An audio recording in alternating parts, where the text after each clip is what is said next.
Hey, what's up, guys? This is Star. What if? How are you all? Please support to subscribe this channel for watching new interesting stories. This video includes a self-recorded human introduction in the first 30 seconds, followed by AI generated animation for creative storytelling purposes. So, in this video, we're gonna see what if Harry Potter closed Voldemort's 50-year advantage. But before we start, if you want more stuff like this, then be sure to subscribe this channel and share with your friends. Now, let's start the video. Here is short summary. When Hermione and Harry realize Voldemort's greatest weapon is time, they create a way to take it back. By quietly rewriting the timeline instead of overpowering it, Harry enters the war prepared, patient, and finally on equal footing with a Dark Lord who no longer holds the advantage. But before we start, if you want more stuffs like this, then please support to subscribe this channel and share with your friends. Let's start the video. Harry Potter was torn. 2 nights ago, he had met his godfather, Sirius Black. He discovered the so-called dangerous, murdering, Death Eater convict was not dangerous, had never murdered, fought against Death Eaters in the last war, and was never given a trial and so was never actually convicted of any crime. He was a genuinely cheerful fellow, or at least, as cheerful as an innocent person who spent 12 years in jail could be. The fact that he was still capable of laughter and love spoke wonders of his character. This was the man who could be his godfather. Harry was so excited, he could barely contain himself, if it weren't for the other events that happened that night. The real criminal, Peter Pettigrew, had escaped. Without proof, Sirius was still a criminal, and Harry would never be able to live with him, walk down the streets with him, go shopping or play Quidditch with him.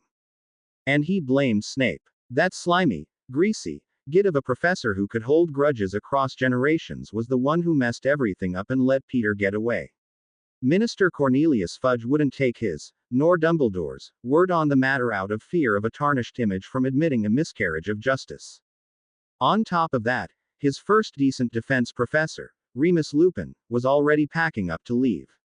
He, along with Sirius, were Harry's last living connections to his father and mother. He could have stayed at Hogwarts, never mind the rumored curse on that particular teaching position, but now everyone knew about his monthly fur problem. Once again, this loss was due to Snape and Fudge again. Snape, just because Remus was James Potter's friend, decided to complain to the ministry that he was a werewolf. Fudge, being the prejudiced minister that he was, immediately forced him out of the position, despite another 2 weeks of school term remaining.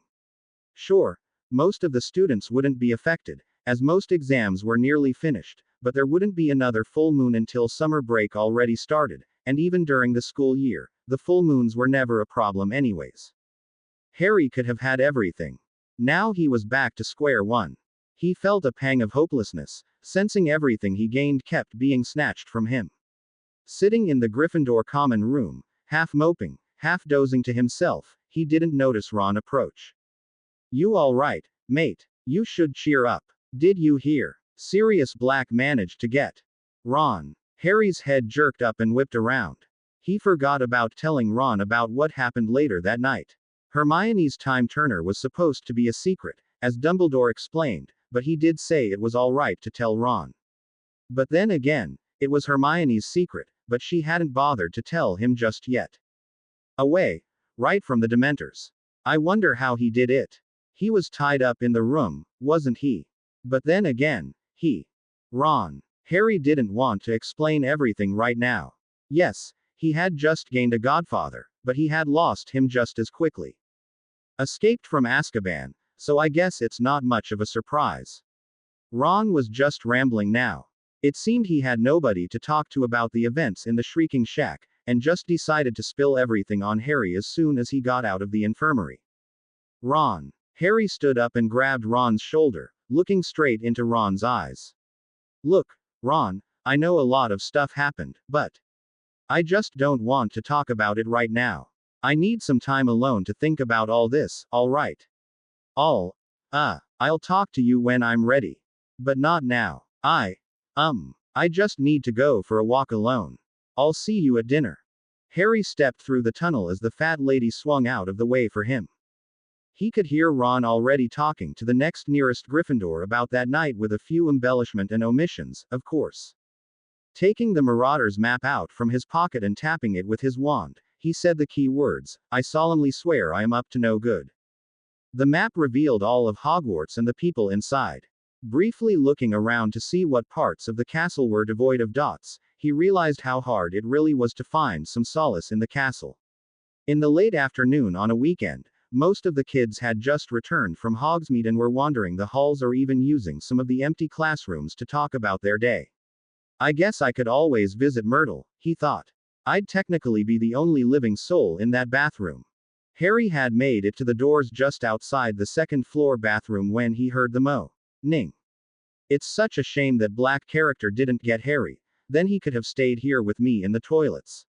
He stopped. He definitely wasn't going to go in there. Wandering down to the front doors, Harry couldn't avoid overhearing more and more conversations about Sirius, Professor Lupin, or Peter Pettigrew. He got away. That guy's one sly bastard. Harry knew they were talking about Sirius, but that was exactly how he felt about Peter. They're removing the Dementors. About time. They weren't doing any good anyways. He snuck inside the castle twice, months ago. Harry never thought about that. It was obvious Dementors were doing a far better job of attacking the students, and him in particular, than catching Sirius. Fudge must have been particularly stupid to keep them on the grounds. Shame that Peter Pettigrew and Potter won't get to see justice done. Harry didn't know whether to laugh or cry when he heard that one. Packing up already. There's still 2 weeks to go. I have Newts next year. I need to learn all I can. A Ravenclaw passing by reminded Harry of his defense professor. Taking the Dementors away. Black's still out there. We need proper protection. Now who in Hogwarts could have been as dumb as the minister? Right. The head boy, Percy Weasley. Best to avoid him for the next little while. Werewolf. I can't believe Dumbledore let one in the school. We could have been mauled. This is outrageous. Harry really needed to get away from everyone before he blew his top and began hexing everyone in sight. He wanted to tell everyone the truth. Remus was a good person, Sirius was innocent, Snape let his parents' betrayer get away. He couldn't, though, since it would just lead to more questions, and then everyone would find out about Hermione's time turner and his role in Sirius' escape. He made it out the front doors running, heading straight for the Whomping Willow. Everyone knew to avoid this tree and steered clear of it. He slowed down as he approached it, and decided to sit a rock near the tree, but just outside its range. Whomp! The tree sensed his presence and quickly smacked the ground 3 feet in front of him. Harry smiled. This was the perfect resting spot. Thump! The tree tried again to hit him, this time with another branch, but its reach was even shorter. Whop! Again and again, the tree flailed in his direction, never quite reaching Harry. This is actually kind of relaxing, thought Harry. It almost has a kind of rhythm to it. Thump, crash, bang, crack, donk. Harry waved his arms as if he were conducting a symphony. Leaning his head back, he stared at the clouds overhead. I might as well enjoy this as long as I can before I go back with the Dursleys, he thought. After half an hour, his tree-assisted drum solo ended with a head of bushy brown hair. Hermione. Harry was still staring straight up, as his female best friend leaned over him. Hey, Harry, I heard from Ron that you weren't feeling very talkative. Harry frowned. It seems to me you're not telling Ron much, either. Huh, what do you mean? Harry turned around to face Hermione. The time turner. He still doesn't know about that. Oh, right. Hermione turned her eyes down, looking sheepish.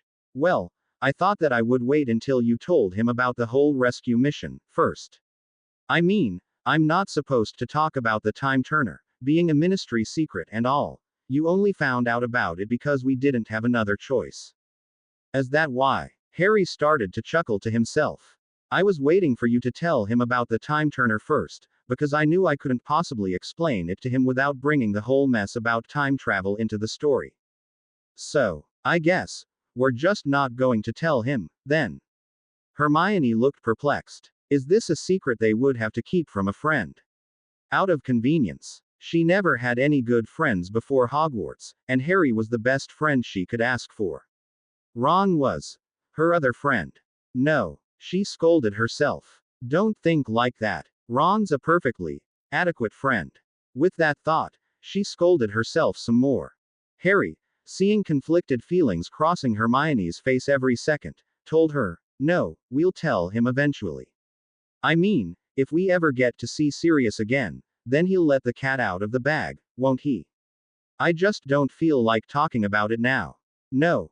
Wait, that's not right. I guess I just don't feel like explaining everything now. He looked at Hermione before continuing.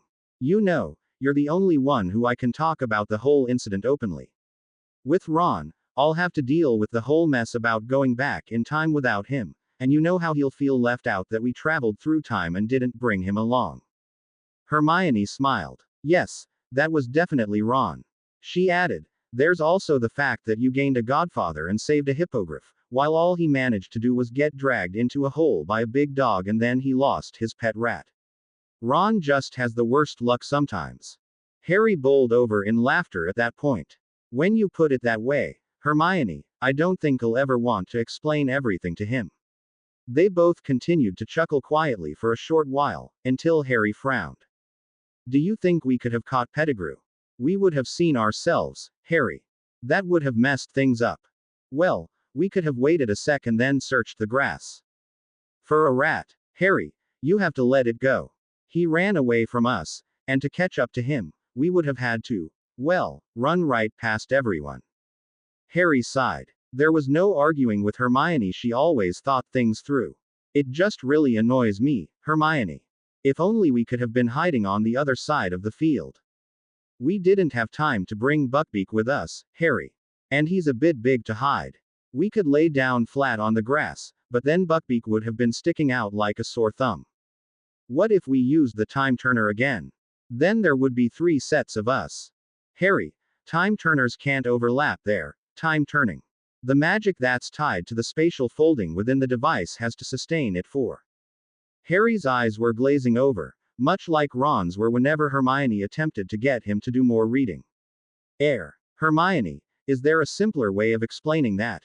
It means no, right? Hermione scowled for a second before smiling again. Yes. I mean no. Wait. I mean no, we can't turn back a second time.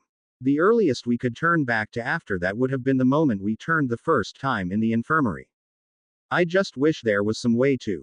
I dunno. Retry it a few more times until we get it right. Harry looked sullen. Now. Hermione perked up when Harry said it. You know, I might be onto something with that. It's actually the reason why I came looking for you today, Harry. What? Harry was shocked out of his mood, as his mind raced. You mean we could catch Pettigrew? What do you have in mind? Why do you need me? Harry, no, I can't catch Pettigrew with the idea I have. I can't go back in time that far, unfortunately. But I need you to take me to the Chamber of Secrets. Wait, what? You're doing your own time travel or something? What do you need the Chamber of Secrets for? I'll explain when we get there. Hermione smiled, picking up her rather hefty book bag, which didn't seem to be filled with books this time. Harry got up with her, waving one last goodbye to the Whomping Willow, and they marched into the castle. Hello, Harry. I see you're still alive and well, Myrtle said sullenly. Yes, Myrtle. I just wanted to visit you. Again, Harry managed to stammer out. You look like you could use someone to talk to. Oh, Myrtle blushed. Well, it looked like a blush, as her cheeks turned whiter and slightly more opaque than the usual translucent gray. Are you going to join me? Soon. She batted her eyelashes. Harry was speechless. He paled at the thought of joining Myrtle. UGGH. That's a good start, Harry, but if you're going to die, I'd rather you be a ghost like me than an inferius. Myrtle frowned. If you can't fit in the drain pipes with me, how else could we sneak into the prefect's baths together? Harry's jaw dropped. Harry, what are you doing? Oh, hello. Hermione peeked around Harry's shoulder. Myrtle, what have you done to Harry? Oh, so that's the way it is, Harry.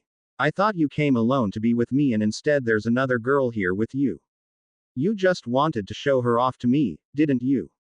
Just reminding me that I'm not good enough for you. I hate you, Harry, I hate you. Myrtle shrieked as she plunged into a nearby toilet, sending up a spray of water. Getting splashed with toilet water managed to snap Harry out of his reverie. Turning to Hermione with a puzzled look on his face, he said, Did Myrtle seem a little more emotional than usual. Hermione became a little flustered with that. Well, I was actually trying to see if I could find the entrance and unlock it without you this morning, but Myrtle was being a bother. I dropped a calming draft into her toilet, but it seems to have had the opposite effect. It should wear off soon, though. Harry looked at her incredulously. A calming draft did that to Myrtle. And technically, she didn't even drink it, being a ghost and all. How does that even work? Harry, I need you to open up the chamber. Oh, right. Harry turned to the sink, whispering, open, in Parseltongue. They made their way down into the chamber, and Hermione stopped dead in her tracks. Harry, that's the basilisk you fought last year. Yeah. Harry was feeling somewhat embarrassed, although he knew there really wasn't anything to be embarrassed about. I did have help, though. Fox pecked out its eyes for me, and. Harry, that thing's huge. Basilisks are a rare beast already, and the biggest ones are usually only 30 or 40 feet long. This thing's twice that. It's probably older and bigger than any other basilisk in the world. Has Dumbledore seen this? No. After I got Ginny out of the chamber, it closed up and I've never bothered opening it up again. You're the first one I've brought down here since last year. Really? Ooh. I feel so special, Harry. Hermione grinned mischievously. Well, anyways, about my project. Hermione opened her book bag, and began removing dozens of small stone tablets, each with rune carvings on them, placing them in a neat pile. Next, she removed a textbook, and a huge stack of parchment, covered in notes and diagrams. Project, thought Harry. Runes. That looks so complicated. I'm glad I didn't take that course. This is my owl project for ancient runes and arithmancy. Exclaimed Hermione happily. What? Wait, owls. Isn't that until 5th year, Hermione? What is this all about? Harry stared incomprehensibly at Hermione. Well, you see, for both ancient runes and arithmancy, you need to do a project for your owl. Well, 2 projects, one for each class. I just asked the professors if I could combine the 2 into one big project. Harry nodded. And since I was using a time turner, I decided to do some extra research on time travel. Harry nodded, but with a little apprehension creeping in. First, I looked up what made time turners work. Obviously, there's a lot of rune work carved into this device, not to mention powerful enchantments, and all that. But the main problem is that it's limited to only a few hours of time travel. I wanted to try for something bigger. Harry kept nodding, but at this point his head was just moving on its own while his brain was trying to figure out what Hermione was up to. So, I tried to figure out what limited the time turner's total time travel. I figured it was due to 2 things. First was the fact that it brought your actual body back in time. Well, it seems pretty obvious if you've learned any Muggle physics, that the more mass you move, the more energy it takes, so moving a whole person back in time would be really difficult, especially if you were traveling against the normal flow of time to do it. If there was something massless to send back in time, then. Quote. Up and down went Harry's head. He was almost completely lost now. He never got to learn any Muggle physics, other than how much faster he was than Dudley's gang, because he was smaller. Did that count as physics? The next reason is a little harder to explain. Moving backwards in time is difficult to aim. In any case, if you've read anything about thermodynamics, apparently for any given present entropic state, the past contains multiple possible states of lower entropy. As Harry's head continued to bob up and down, his eyes glazed over. The end result of all that is if you attempt to go further back in time, you could end up in a whole other universe or something, or even accidentally not manage to come back forward to the present, or at least, the correct present. Harry finally stopped moving completely, as his mouth hung open. So that's why I need to use the Chamber of Secrets. The familiar phrase managed to snap Harry back to reality. Chamber of Secrets. Right. Why are we down here again? Weren't you listening to me? I explained it all just now, Harry.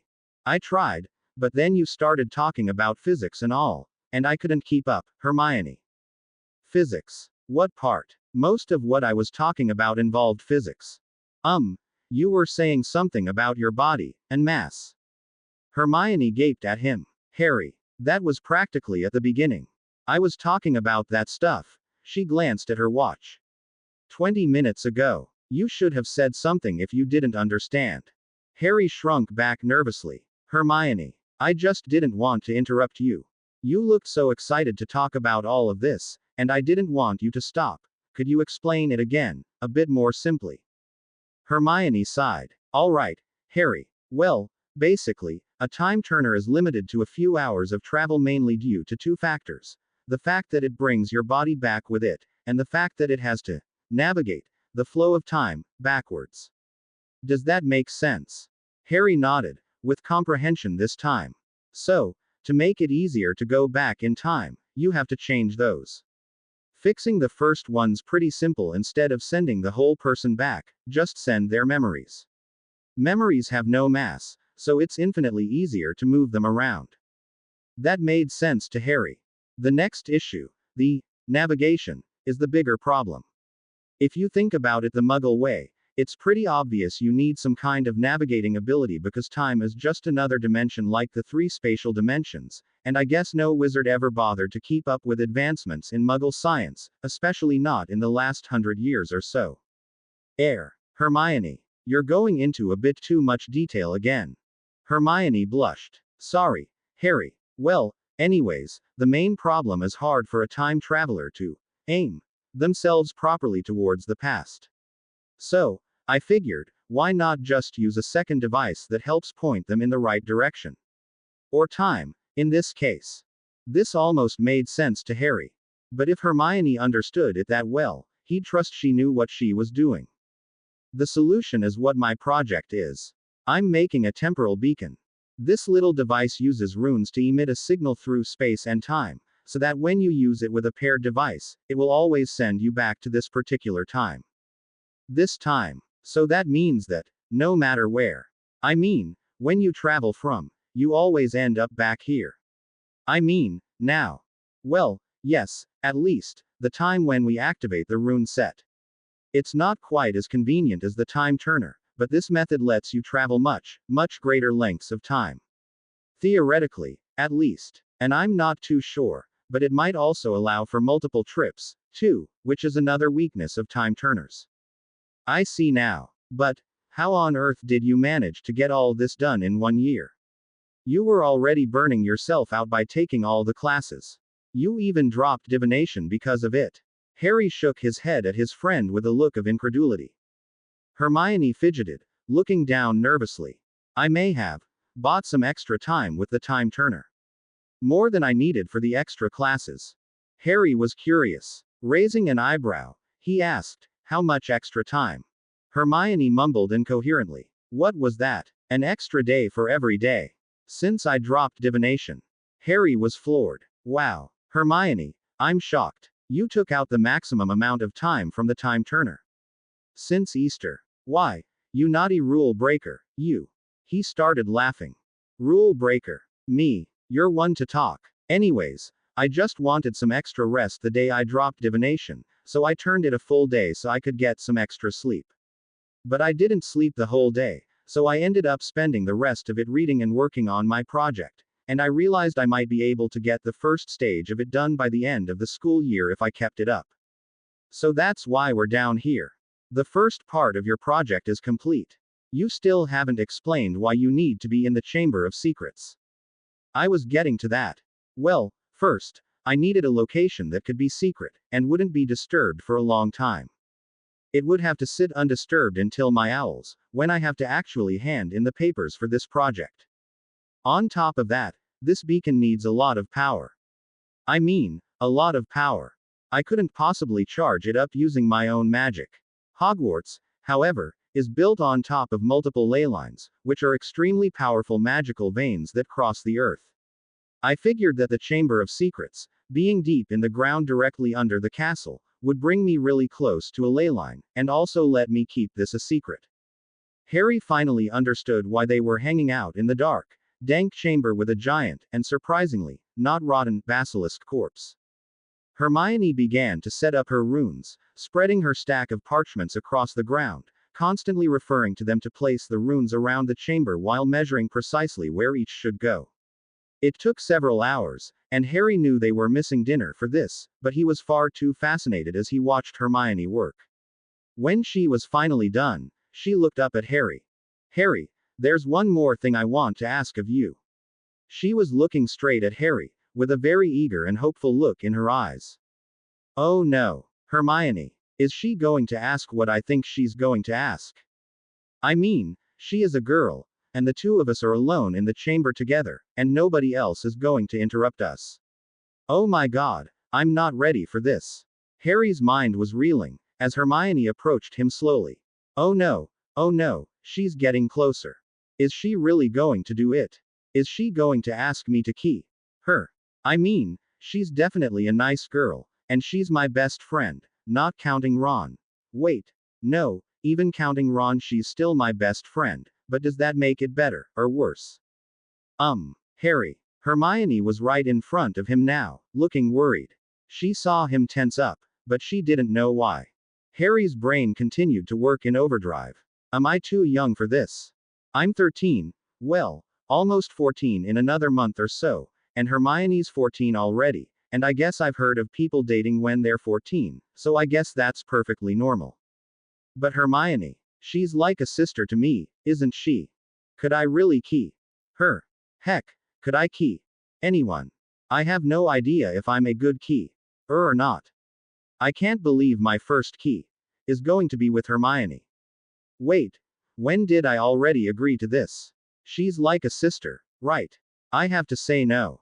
She's my best friend, after all. Well, K it up, Mr. Potter. You're a Gryffindor, aren't you? Just give her a key. Heck, you almost gave a Dementor a key a few nights ago. This can't possibly be much harder than that. Hermione held Harry's hands. Her hands were trembling in nervousness as she bit her lower lip. Looking straight into Harry's eyes, she softly said, Harry, I want you to do it with me. Harry's brain went from moving faster than he could control and instantly ground to a dead stop. Do it. Do it with you. He managed to mumble out. His brain started to move again, slowly. Do it with her. Does that mean what I think it means? Isn't key dotting supposed to come first? Maybe even some snogging. There's something wrong here. What's she asking for, again? I must have missed something. I want you to do the project with me, Hermione said, more firmly this time. Project. What project? Ooh. The gears in his brain began to put everything together. Right. Sure. But how can I be of any help? I don't know any runes or arithmancy. You don't have to. I've already researched and planned out what needs to be done, so don't worry. I just want you to be there with me. I don't want to be alone if it doesn't work. Or heck, even if it does work. That might actually be worse. What do you mean? You're afraid when one of your projects will succeed. Well, if it doesn't work, I have no idea what will happen, but I'd feel more comfortable if you're there with me. And if it does work, I'll be sent back in time, but I don't want to be the only one who's back, with nobody else to share my life with. Hermione was quivering in fear at the prospect. Harry saw it, and hugged her. Whispering into her ear, he said, Well, of course I'll go back in time with you. I'll never leave you behind, Hermione, as long as you never leave me behind. He released the hug, looking into her eyes and smiled. Besides, since we're doing this inside the Chamber of Secrets, I'll have to be here to let you in anyways, right? Hermione's eyes lit up and a huge smile grew across her face. Gleefully, she started skipping over to the runes on the ground. Alright, then, I'm going to get everything charged up. She pointed her wand at one rune, muttered a few words, and the rune started glowing lightly. Moving to another rune, she repeated the procedure. Once she activated all the runes, she sat back with Harry, watching the intricately patterned runes on the floor. I've turned on the power tapping runes now. They should be able to take power directly from the ley lines to charge up the runes with even greater power. How do we know when it's ready? Asked Harry. I'm not too sure myself. According to my calculations, once the runes are fully charged, they should somehow anchor themselves to a certain point in time, and then it'll become a proper temporal beacon, allowing us to find that exact point in time from anywhere. I mean, anytime. They watched the runes glow brighter and brighter. They were lighting up the entire chamber with their glow, and the light kept getting stronger. Hermione was watching as her excitement grew and grew. It appeared to be working as planned. Once the glow became unbearably bright, there was a huge flash, and the runes vanished instantly. Harry and Hermione both fainted in the same instant. Harry woke up first with a dull headache. Looking around, he couldn't see anything at all, being enveloped in total darkness. Trying to resist the urge to panic, he searched his pockets for his wand, and muttered, "Lumos." The wand illuminated his surroundings, and he quickly remembered where he was. The Chamber of Secrets. Right. He was doing something down here, working on some project with Hermione. Hermione. His eyes darted back and forth across the chamber in search of his friend. Whipping around, he finally saw her laying unconscious behind him. Rushing to her side, Harry knelt beside her, with one hand cradling her head and the other squeezing her hand. Hermione. Are you all right? Hermione. He was getting desperate. He knew he couldn't lose her now. He had spent ages working with Hermione on this project, and he couldn't bear to see her die because of it. He knew they had shared their lives together, spending a good part of a decade at each other's side, keeping each other's secrets. Wait a minute, thought Harry. Where did that thought come from? I only met Hermione less than 3 years ago. Why does it feel like I've known her for so much longer? And the project. He scrunched up his face, looking at the now empty floor of the chamber. Well, it looks like it worked. The runes have anchored themselves into a specific moment in time. Wait, how do I know what happened? In his confusion, he started pacing around the chamber. Okay, I've got to figure this out. What's happening to me? Oh, forget that, I have to take care of Hermione. She needs to go to the infirmary. He didn't have much time to think about it, however, as Hermione began to stir. Quickly running back to her, he conjured a glass and filled it with water. Here you go, Hermione. How are you feeling? Thanks, Harry. Taking the cup into her hands, she sipped the water, and immediately spat it into Harry's face. Harry, where did you get this water? Dripping wet with a thoroughly unamused look on his face, he replied, I conjured it for you, Hermione. Geez, did you think I scooped up some of that sewer water from the chamber or something? Honestly. Sorry, Harry. That was the first thought that came to mind. I didn't know you learned the Aguamenti spell already. Looking at her blankly, he began to say, no, I haven't learned, but then stopped himself. That was the spell he used. He had learned it ages ago, but when? Aguamenti was a conjuration, albeit one of the simplest ones. But they didn't even begin the simple conjuring spells in Transfiguration class until 4th or 5th year at least. Did Remus teach him that? No, he spent all the extra time mastering the Patronus spell. What did you say, Harry? Hermione looked up at him expectantly. I think I did learn the spell, but I don't remember when, Harry stated. That wasn't even half of it. He didn't just learn it, he had become so comfortable with the spell he performed it without thinking as he was running towards Hermione. That's odd. Well, thanks, anyways. I'm just glad I'm not drinking sewer water. Hermione grinned as she took another sip, clearly swallowing it. Where'd you find this cup, anyways? It's really nice. I think I may have conjured that one as well. What, Harry? This is a solid conjuration. This has got to be 6th year material. Hermione held up the glass to her face, studying it while slowly turning it in her hands. It's not just a simple glass, either. It's really nicely detailed. You've got the base a bit thicker so it balances really well, and there's these ridges around the sides so it's really easy to grip. When did you learn this? I don't remember. Wait. No, I do remember. I think. Harry strained as he tried to recall when exactly he got his lessons in conjuration, when an image struck him. Hermione. I think you taught me. What? I didn't. Hermione looked up at Harry as she seemed to remember the same memory that Harry had. She giggled as she remembered Harry's first attempt at conjuration, a simple glass sphere, which ended up being slightly more oblong and squishy than a glass sphere had any right to be. Oh, wait, I guess I did help you with it, back in 6th year. Both Harry and Hermione paused, stunned at her words. Back in sixth year, they were both even more stunned when they realized that was the truth. Staring at each other, both of them said at the same time, "We need to talk about this." Looking around the dark chamber, which was still only being lit by Harry's wand, he stood up and held his hand out to Hermione. "Well, let's not do it here. This isn't exactly the most comfortable place to have some headache-inducing discussions."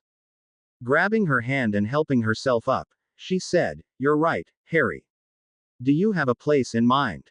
"I don't know. Let's just get out of here first, though." When they stepped into Myrtle's bathroom, their stomachs rumbled. He looked over to Hermione, who was avoiding his gaze and looking to the floor with embarrassment. Grinning, he grabbed her hand and led her out of the bathroom. "Well, that settles it. We'll talk about this in the kitchens. Come on." On their way to the basement, Harry noticed the halls were empty and dark. It was clearly past curfew. How long were they out? He muttered with his wand. Tempus. 12:30. Just after midnight. They should have finished their project well after dinner, but before curfew, around 9 o'clock or so. They must have been out for a few hours. Another thought struck him. What if they were unconscious for more than a day? Quickly, he said, "Calendata. June 19, 1994. It was still Sunday of the Hogsmeade weekend. Harry let out a long breath in relief. They were only unconscious for a few hours. Hopefully nobody would miss them, other than their dorm mates, since it was still a weekend. Hermione watched Harry verify the date and time. You could just combine the two with the Calentempa spell. That'll show you the date and time. Harry looked at her and asked, "Is this another piece of that future knowledge you have?" Hermione shook her head and smiled. "Nope. This is one I actually learned back in first year. It helps keep me organized, you know." Harry chuckled. Of course, he thought. Typical Hermione. When they arrived at the fruity painting in the cellars, Harry tickled the pair and made his way into the kitchens. Hermione asked, "How did you know to do that?" Harry replied, "Freaky future knowledge." Hermione nodded, as that seemed to be a perfectly acceptable answer for their actions in the past half hour. "Dobby, we're feeling kind of hungry, would you mind getting us some food?"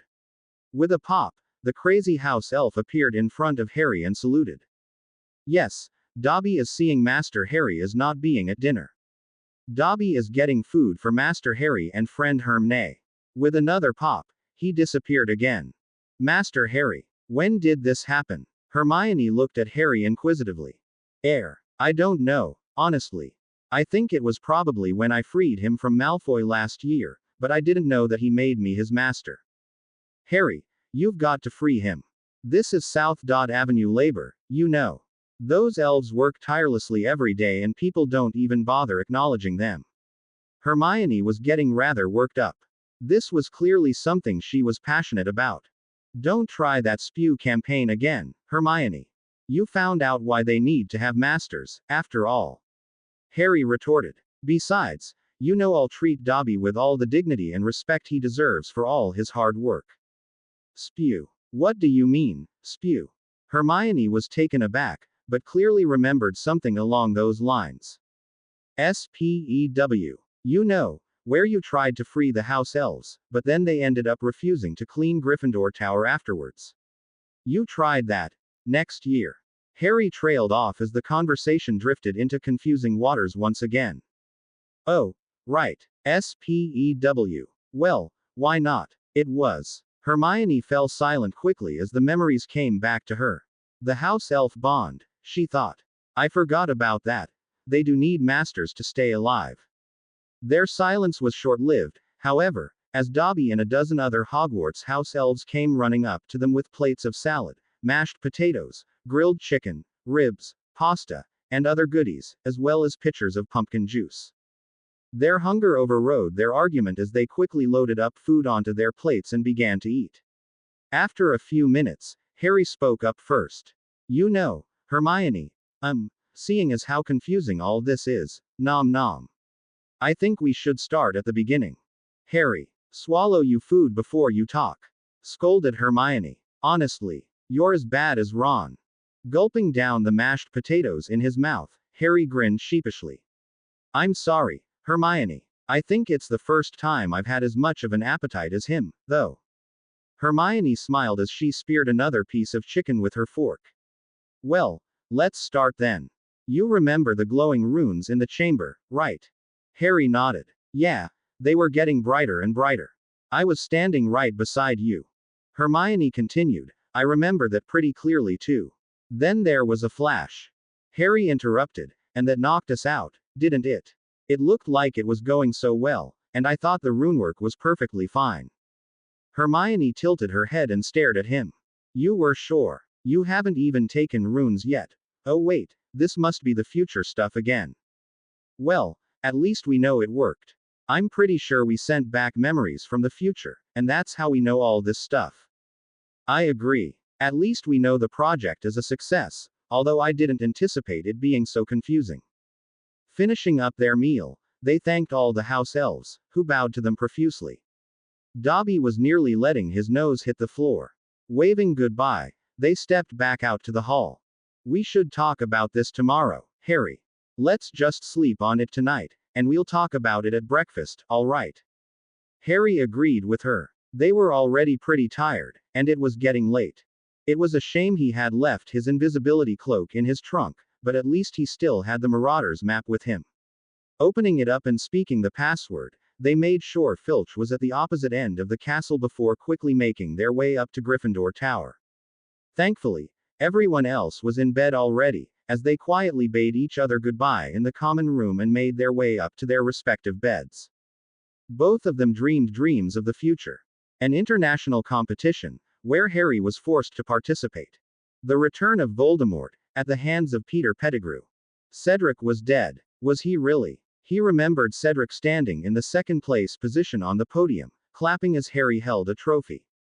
Voldemort holding the trophy. How was that possible? Another new teacher who seemed to be hell-bent on hunting down Muggle-borns.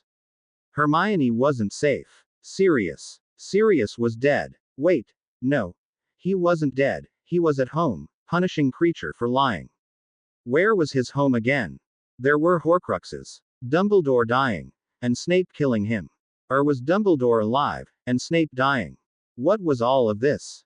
Harry got out of bed early, as soon as the first rays of sunlight entered through the windows.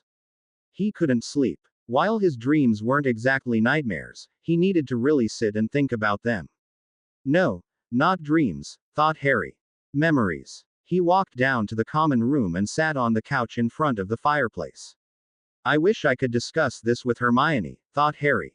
As if his wish was granted, Hermione was quietly creeping down the stairs in her pajamas. Seeing Harry, she picked up her pace, quickly rushing down the steps and joining him on the couch.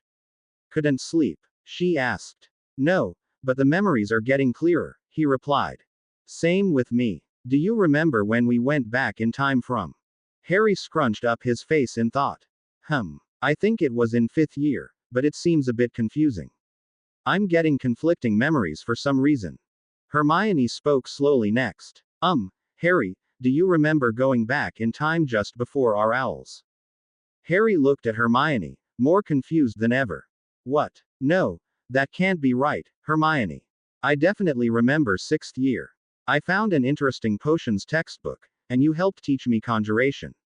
That was definitely 6th year. You remembered that one, too.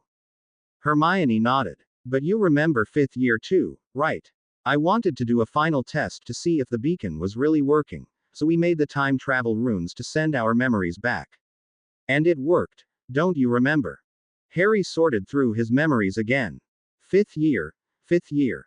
I remember a big pink toad not teaching anything, right? Hermione's project came up again. Yeah, I do remember going back now. But how does that explain how I remember 6th year happening? Before you ask that, let me ask you, what electives did you take in 4th year? Care of magical creatures and divination, of course. Those are the ones I'm taking this year, and it's not as if I could just pick up something like ancient runes when I'm already a year behind. Quote. Harry paused. Didn't he? This was odd. He had definitely learned ancient runes. Hermione helped him work through the 3rd year material and he caught up with the 4th years. He was in class with Hermione. But he also remembered being in divination with Ron. And how could he possibly forget Hagrid's blast-ended scrutes? Hermione. I remember taking ancient runes, arithmancy, care of magical creatures and divination. I don't suppose I got a time turner like you did this year, did I? Hermione shook her head. I don't think that's what happened, Harry. I think we went back in time more than once. Harry's eyes bulged out of their sockets at the revelation. Really? That definitely explains all the weird conflicting memories I have, for one. Like what? Hermione asked cautiously. Like, well, Voldemort gets resurrected at the end of the tournament next year. The Triwizard Tournament. Yeah, that's the one. But Cedric was killed in the process. Harry's voice cracked as the painful memory made his heart jump. I'm sorry, Harry. Hermione reached around Harry's back, soothing him. I didn't mean to bring up such a bad memory for you. No, it's all right. In fact, I think it's better than all right, because I also remember pushing him out of the way and grabbing the cup by myself, and he was still alive when I got back. He's not the only one who died, though, is he? Asked Hermione, already knowing the answer. No. You remember it too, didn't you? Professor Dumbledore was murdered at the end of 6th year. I think that was a pretty big reason for us to travel back in time. Without him, the war against Voldemort would be tough, to say the least. Harry growled in frustration. I didn't think that helping you with your runes owl would lead to such a frustrating life, you know. Hermione hugged Harry and buried her head in his shoulders. I'm so sorry, Harry. I didn't mean to do this to you. Harry hugged her back, and quietly spoke into her ear. I didn't mean it like that, Hermione. This thing you made seems to let us have second chances. Not many people get to have do-overs with their lives, right? I mean, if I ever get these memories sorted and figure out what to do with them, I think it's quite a blessing. Hermione lifted her head from Harry's shoulders. Really? You mean that? Smiling, Harry told her, yes.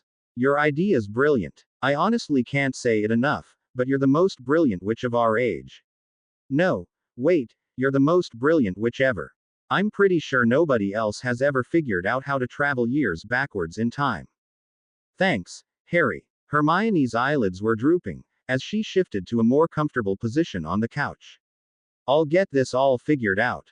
I think I just need another nap before breakfast. We can talk about this all day. Yeah, that sounds good. Harry lowered his head against the armrest.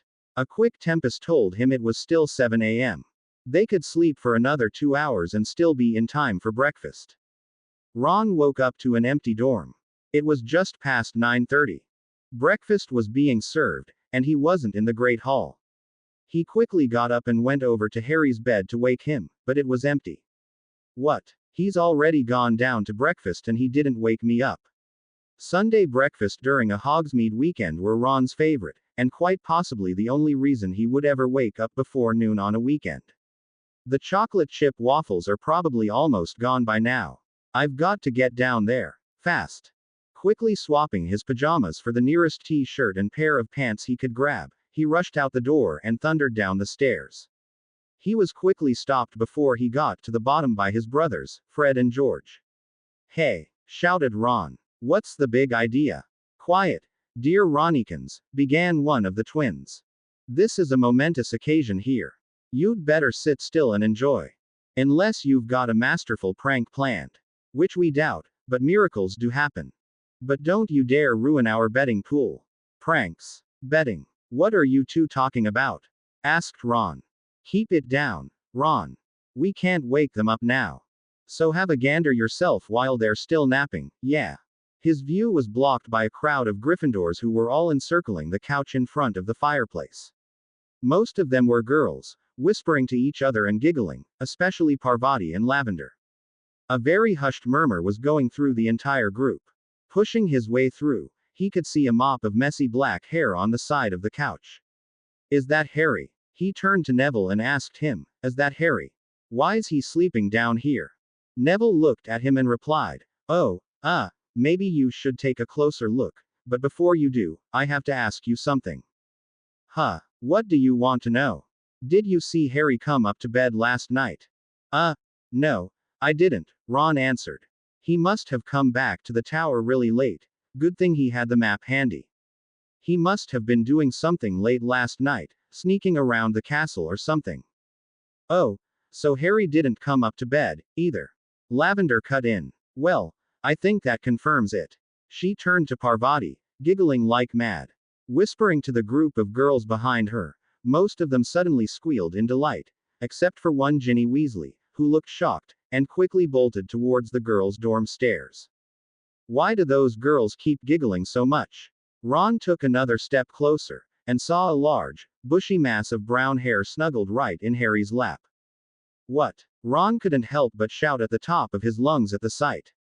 Of course, given where he was standing, he was practically yelling that into Harry's ear. That caused him to jerk awake, flailing his limbs, throwing Hermione off his lap. Hermione, of course, did very nearly the same thing, and the two of them tumbled off the couch in a messy pile.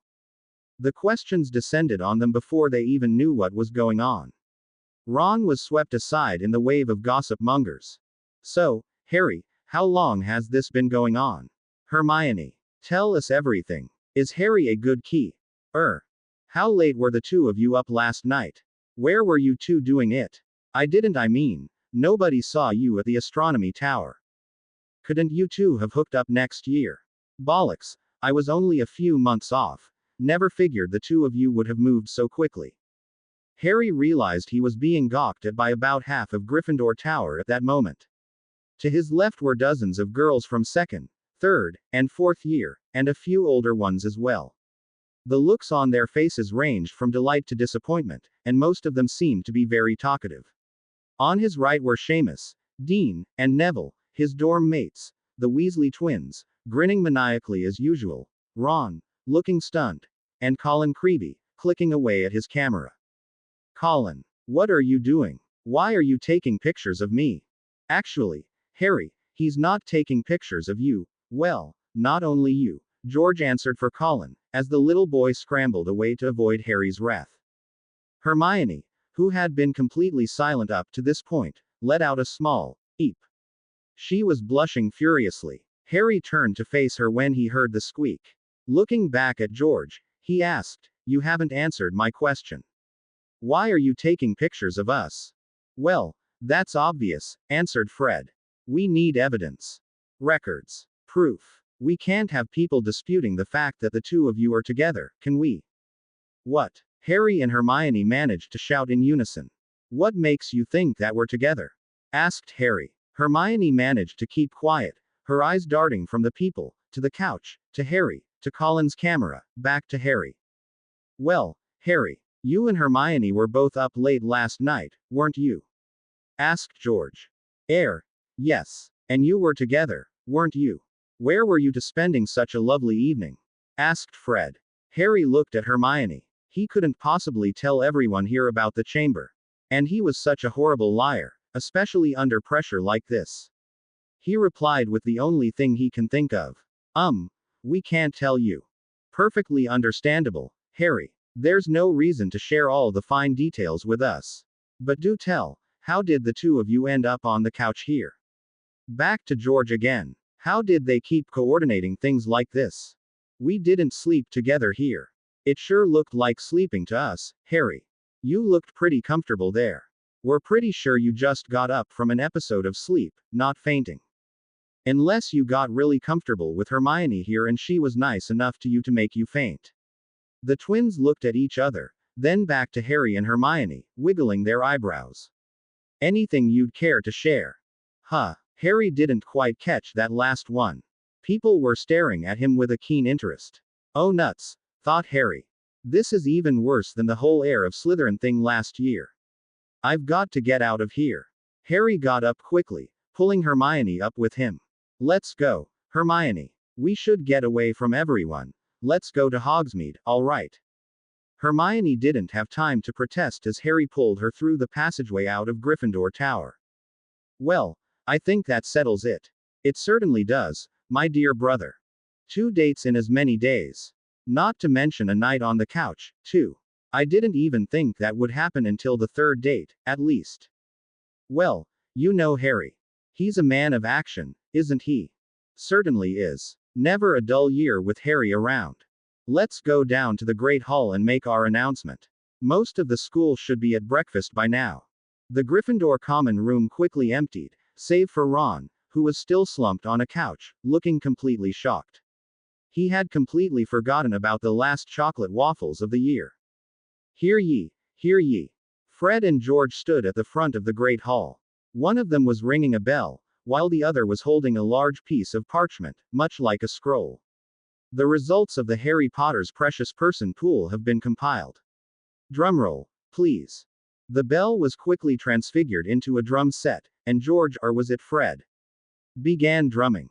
For bets on June of third year, which pays out at 4-to-1 odds. Congratulations to Susan Bones, Penelope Clearwater, Parvati Patil, Lavender Brown, and Alex Stebbings. Next, for bets on June of third year with Hermione Granger, which pays out at 10-to-1 odds. Congratulations to Madame Pomfrey and Luna Lovegood. Winners, please contact us this evening to collect your winnings. Rolling up the scroll of parchment and putting away the drum set, the twins marched out of the Great Hall. As soon as they were out the doors, pandemonium ensued at 3 of the 4 tables. Harry and Hermione used the secret passage into Honeydukes, since he still didn't have a permission slip to enter Hogsmeade. Most of the students didn't remember that small detail, however, so they only had to be careful not to be spotted by staff members. Having missed breakfast, the two of them quickly made their way to 3 Broomsticks, where Harry ordered a full English breakfast, while Hermione had 2 eggies in the basket. You know, everyone thinks we're a couple, now. Hermione was glancing back and forth between her breakfast and Harry. Yeah, that much is obvious, said Harry, stirring his hash browns with his fork. We can't let that rumor spread, right? No, we can't. Can you imagine? You're the boy who lived. Going out with a plain Muggleborn girl, the press would have a field day with you. Hermione seemed to have lost her appetite, and wasn't touching the remaining pieces of toast on her plate. What? You're thinking that's the problem.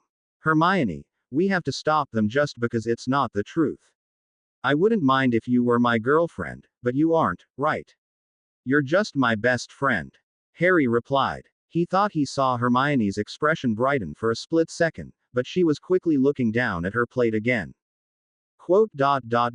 Right. Of course. We're just friends. This whole situation is one big misunderstanding. Hermione straightened up and looked at Harry. Taking a deep breath and exhaling, calming her nerves, she seemed to want to say something else, but held off. They finished their breakfast in silence, after which Harry paid and they left the inn to walk around town. They spent the rest of the day discussing what they could remember of the future. It was difficult, but the most poignant memories were also the most emotionally intense ones. They both concluded that the first time they went back, Voldemort had returned at the end of Harry's 4th year, at the end of the tournament. At the end of 5th year, Hermione decided to test out her beacon once and for all and go back in time. That started the next 2 trips, but they were unsure of which one was which. In one, Professor Snape suddenly dropped dead at the staff table at the end of 6th year, and Dumbledore died just before the train ride home. In another, Professor Dumbledore died earlier, killed by Professor Snape.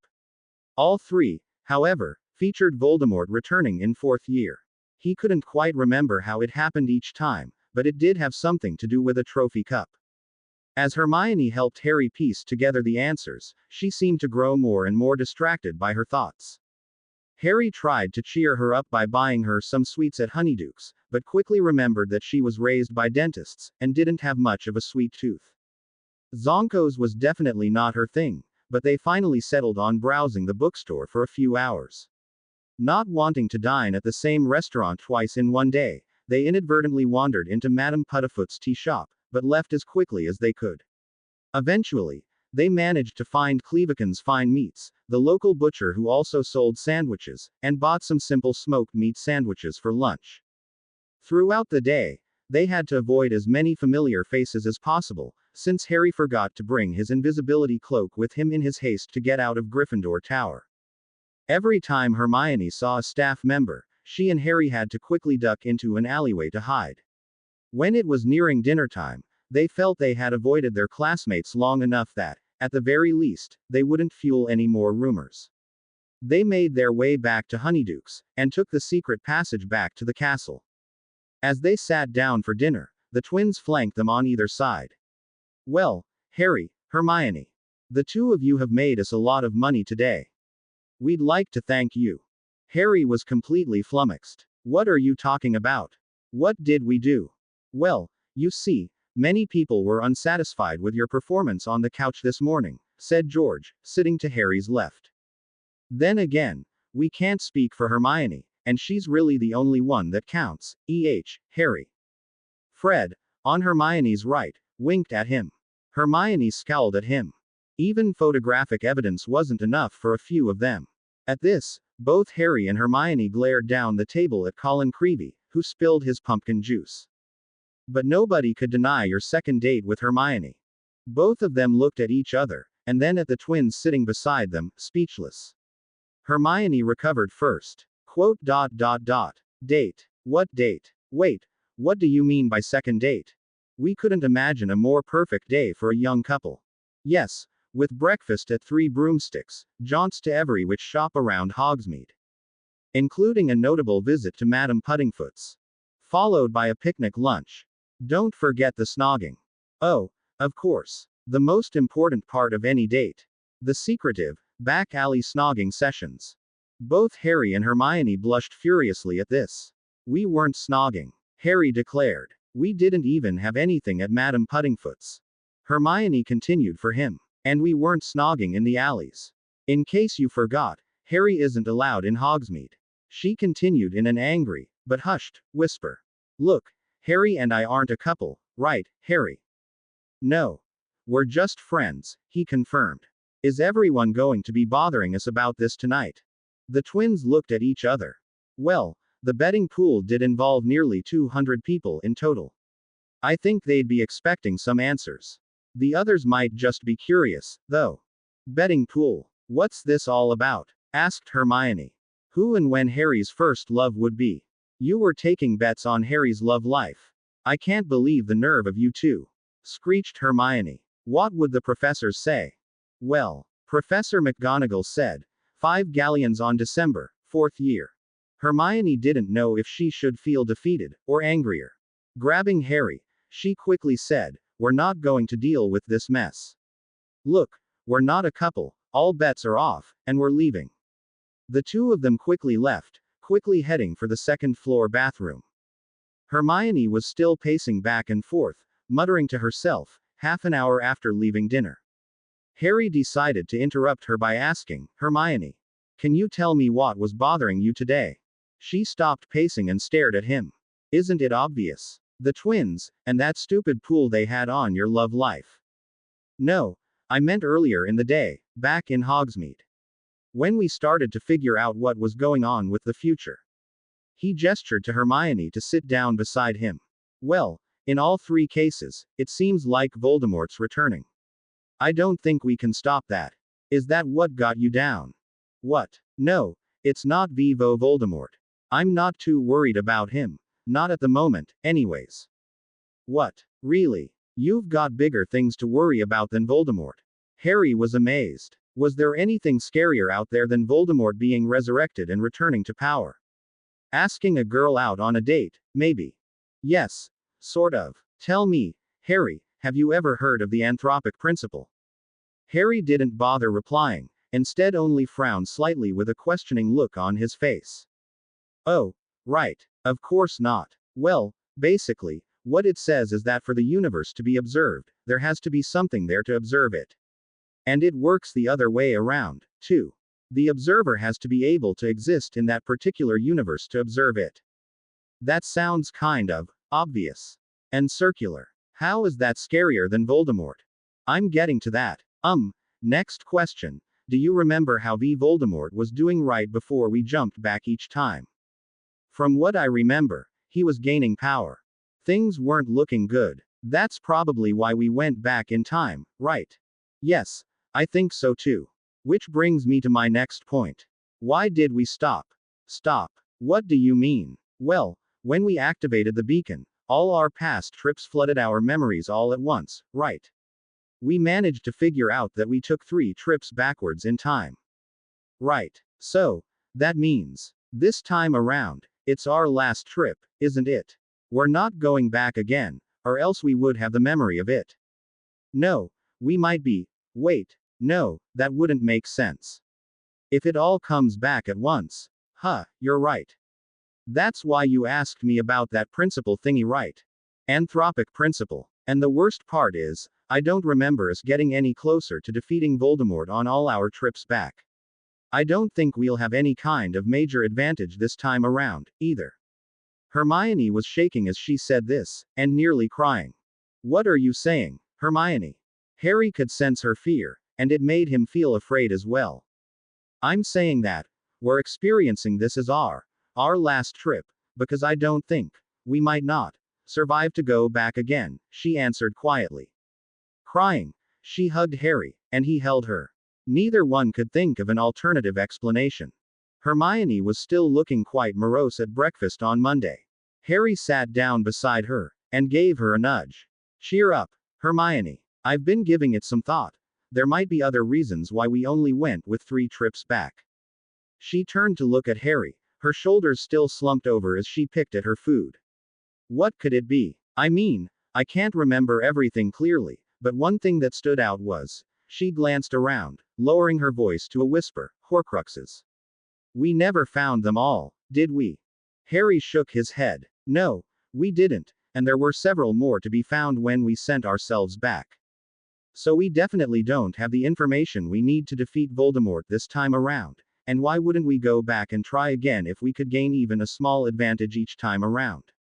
No, that's definitely something we would do, And even if we did manage to defeat Voldemort through an amazing amount of dumb luck, I doubt we'd come out of it without casualties, would we? I know you, Harry. If you could, you'd keep trying and trying again until you somehow managed to save everyone. Harry let out an exasperated sigh. You're right, Hermione. You know me really well, don't you? Well, maybe we can look into. At that point, Ron had apparently woken up, gotten changed hastily, and sat down beside Harry. He began scarfing down breakfast at his usual, inhumanly fast pace. After clearing his first plate, he only slowed down just enough to make a few noises as he was eating.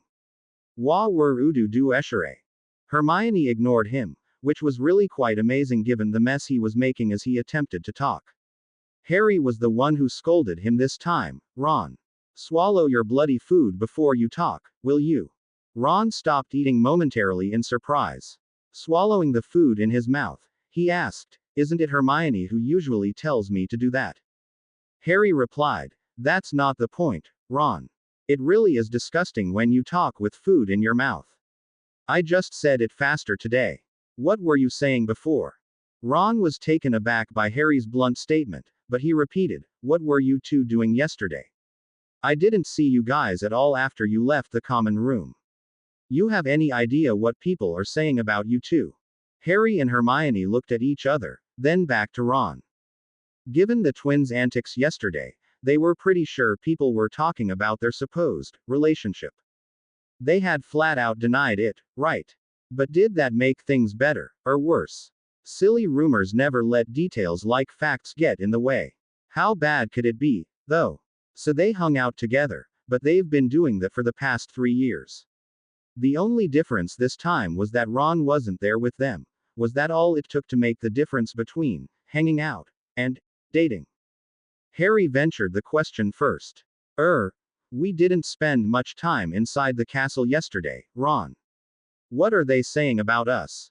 Well, I'm not going to believe the crazier rumors, of course.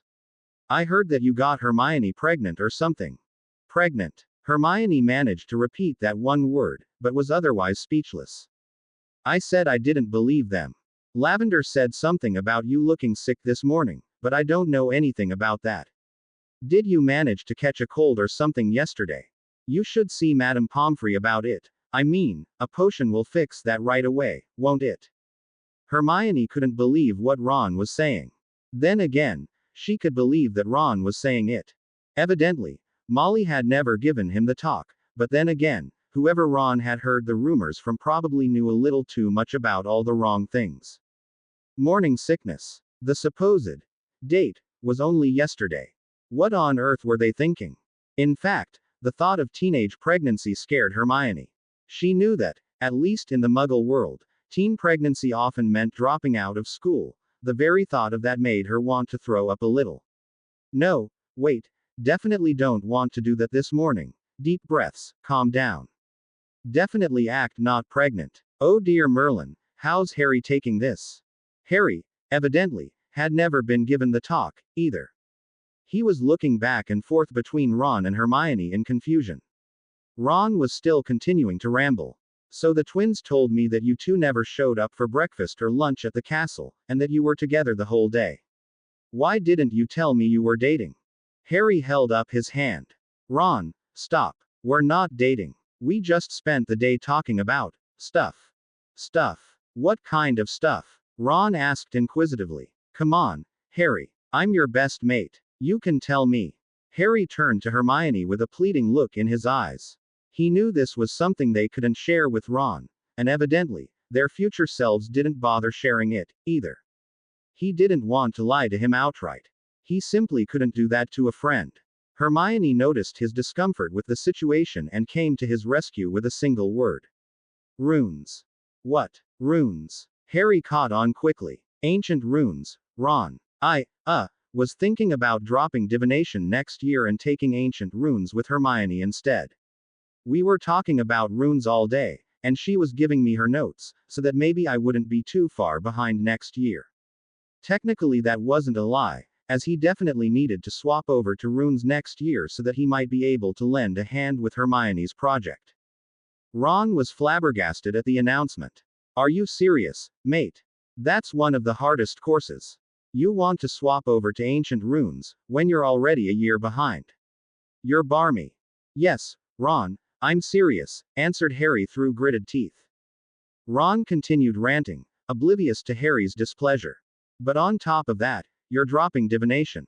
It's the easiest course. It's almost like a free owl. You'd have to be absolutely nutters to drop divination and take runes. Honestly, what kind of a fool would do that? Harry dropped his face into his palms. Ron had done it again. There was somebody sitting right beside them who had dropped divination just a few months ago, not to mention the fact that Harry had just admitted he was completely serious about taking runes in its place. Harry may have been able to forgive Ron for his careless yammering, but Hermione. A fool, am I? Hermione glared at Ron. So I'm completely nutters, am I? Your lucky exams are already over, Ron, because I swear it's going to take months before I even think about helping you with your homework again. Maybe if you keep up with your divination course, you could actually predict what's going to come out of your mouth before you open it. With that outburst, she got up and left the table. Harry quickly followed, shaking his head in disappointment at Ron and muttering, maybe it would have been better if you just kept eating instead of talking, Ron. He left Ron at the table, who was looking around, still wondering what he had done wrong. Just outside Professor Flitwick's classroom, they ran into Draco Malfoy and the pair of walking lumps of meat. Harry groaned inwardly. He didn't want to deal with this. Here it comes, he thought. So, Potty, you decided to snag yourself the mudblood, huh? Goodness knows a proper witch would never give you the time of day, he sneered. Oh, shut it, Malfoy, or else she'll punch you again. Harry snickered at the memory. That was one he could always count on for a Patronus.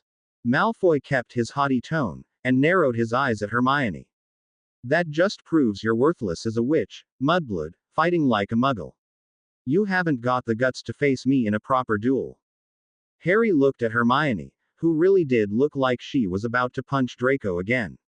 Harry replied, if you don't remember, Malfoy, it was you who backed out of the duel you challenged me to back in first year. Are you ever going to go through with it, or are you just going to keep running away?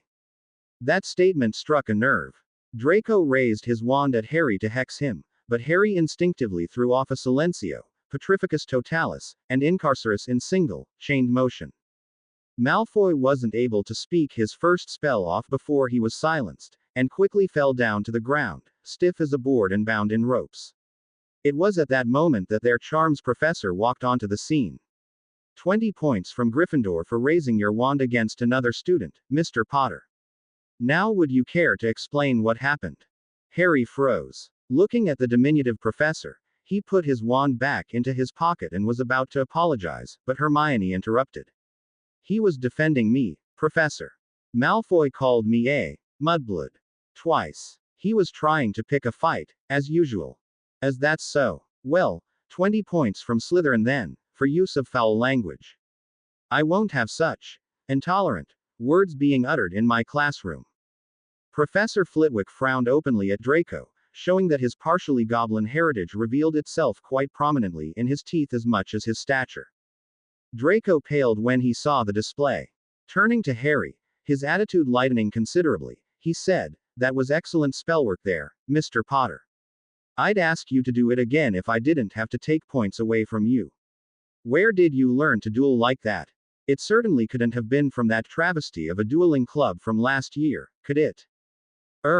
No, Professor. I'm not sure, really. It was just a reflex, Harry answered, fidgeting nervously. As that's so. Well, it certainly reminds me of my younger days, when I was a professional dueler. With reflexes like that, I wonder how you do with proper training in dueling. The professor smiled. Well, enough with the chatter. Time to begin our class. Come on, everyone, into the classroom. It wasn't until everyone had filed through the door, walking past Draco, who was still bound and frozen stiff on the ground, that Professor Flitwick dispelled the jinxes from him. Charms class consisted a review of cheering charms as well as a few others. Harry decided to practice with Hermione, thinking she really needed the cheering up. Ron had caught up to them after the incident with Malfoy was over, but Hermione was ignoring him. His charms were only mildly successful as he practiced with Neville, and was barely any better at it than his much ridiculed partner was. Hermione was much more cheerful at lunch. All right, Harry admitted he had been rather sneaky about it, casting 2 cheering charms in quick succession at Hermione and then canceling only one. It would wear off eventually. He just didn't want her to be so sullen all day, worrying about impending doom because of some odd philosophical observation. He did want to talk about the time traveling more, but was trying to avoid turning towards the grim thoughts that Hermione was having. Thankfully, her temporarily brighter attitude helped the conversation open up with a lighter topic. So, do you remember how you learned to duel like that, Harry? Hermione asked. I mean, obviously, it was a part of the future memories, wasn't it? But even if you remember learning the spells, you still need to practice them to cast them so well, don't you? Harry scratched his head. I don't know, really. I honestly can't dig up the memory of when I actually learned those spells. But I wasn't thinking of a particular spell when I did it. It was more like a reflex. You certainly cast those spells quickly. Your wand didn't even stop moving between the spells. You had to have practiced it. I think I did practice it, Hermione. I got this feeling, when I saw Malfoy draw his wand, that I'd been there before. Well, since I've lived through the future 3 times already, I guess I had been there before. But it was still a rather vague feeling, like, I don't know. Deja vu, I guess. I think I've been through a lot of duels in the future, and I opened up with that spell combination for most of them. I get the same feeling when I'm reading my notes. It's like some of them are more important than others, and that I have to do something with the information, but I just can't seem to recall exactly what it is I have to do. A thought struck Harry. Hermione, what if this is the best that the beacon can do? Hermione turned to him. What do you mean, Harry? I mean, what if all these vague feelings and fuzzy images of the future are all that we can manage to send back? I mean, my spellcasting has improved a little bit, and we have a very rough idea of what's going to happen in the next few years, but what if that's all we get? Then there's no point in sending ourselves back over and over again if we're never able to use the information. Hermione looked at him for a while before speaking, and smiled slightly. Yes, that does make sense. Oh, I'm so relieved. At this point, Harry wondered if the cheering charm had finally faded, as her expression quickly turned to a frown. Darn. I was hoping it would be so much more useful than that. I thought I was going to revolutionize time travel. Harry kept his face blank as he grabbed Hermione's shoulders. Hermione, listen to yourself. You're disappointed that you haven't managed to revolutionize time travel while you're in 3rd year. He started laughing. You've already done the amazing, and you've pretty much proved to me that time travel is technically possible, going years back. Maybe we can improve on your ideas in the future, but I think it's safe to say you've already done something more amazing than any other third year has done, or will ever do, in fact. With a huge smile on his face, he hugged her tightly, whispering into her ear, "You're the most brilliant witch of our times, Hermione. Never doubt that. You'll always amaze me." Hermione left lunch that day with a genuine smile, no cheering charms needed. The two of them would, however, need cheering charms to get through the afternoon without losing their tempers. Professor Snape strode into class, his cloak billowing behind him. "Today, class, we will be brewing the scouring potion. I dare say that some of you," he said, looking straight at Neville, "could possibly end up with a cauldron even dirtier than a proper scouring potion could clean." "Hey, where were you at lunch?" Ron whispered to him. Looking at Hermione's runes notes, Harry answered. "Potter. Brewing a potion does not require you to open your mouth," Professor Snape snapped. 10 points from Gryffindor. The rest of potions class continued as usual, but Professor Snape seemed to be especially vindictive today. Harry figured he was still seething at Sirius's escape, and despite not having any evidence, blamed Harry for it. Then again, whether he was responsible or not, Snape probably would have taken his frustration out on him anyways. He managed to lose another 50 points by the end of class, and despite brewing a potion that was only a slight shade lighter than it was supposed to be at the final step, Snape declared it worthless, and vanished his work before he could complete it. Harry glared at Snape when he did that, and the moment their eyes locked, Harry felt a presence in his mind. There was something pushing, searching. No, he thought forcefully. He must be searching my mind. He's done this before. I know it. Harry vaguely recalled sitting across from Snape, losing all his precious thoughts to the bitter man. I have to protect myself. Shields, mental shields. Harry, again, reflexively put up a mental shield, blocking the force that was poking into his head. Snape was taken aback slightly, but continued to stare at him. Harry was unable to break his gaze, and felt a more directed force in his head. Sirius. How did Sirius escape? The words edged inwards, prodding his barriers. Thoughts of Sirius and Buckbeak began to rise to the forefront of his mind, but Harry quickly quashed them down. He wasn't going to give an inch. He was determined to leave Snape empty-handed. He finally managed to break eye contact with Professor Snape, who stumbled back a step. "Potter. You insolent little boy, I'll have you," began Professor Snape, enraged. "Do what, Professor? You're going to try to expel me? For being attacked by you? Don't bother sending me to the headmaster, Snape. I'm going there already." Harry gathered his brewing equipment, packing quickly, and strode out the door. As soon as he was in the hallway, he ran straight for Dumbledore's office. He could hear a shout of, "Detention, Potter!" echo from the dungeons. When he got to the gargoyle that guarded Dumbledore's office, he realized he didn't know the password. Lemo. Drop. Sugar quill. Honeydukes chocolate. Bernie Bott's every flavor beans. Bernie Bott's earwax flavor beans. For future reference, Mr. Potter, I do prefer my password to be sweets that I enjoy. Professor Dumbledore was standing right behind him. The password for today is cockroach cluster.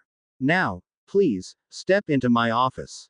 Is there something you'd like to discuss?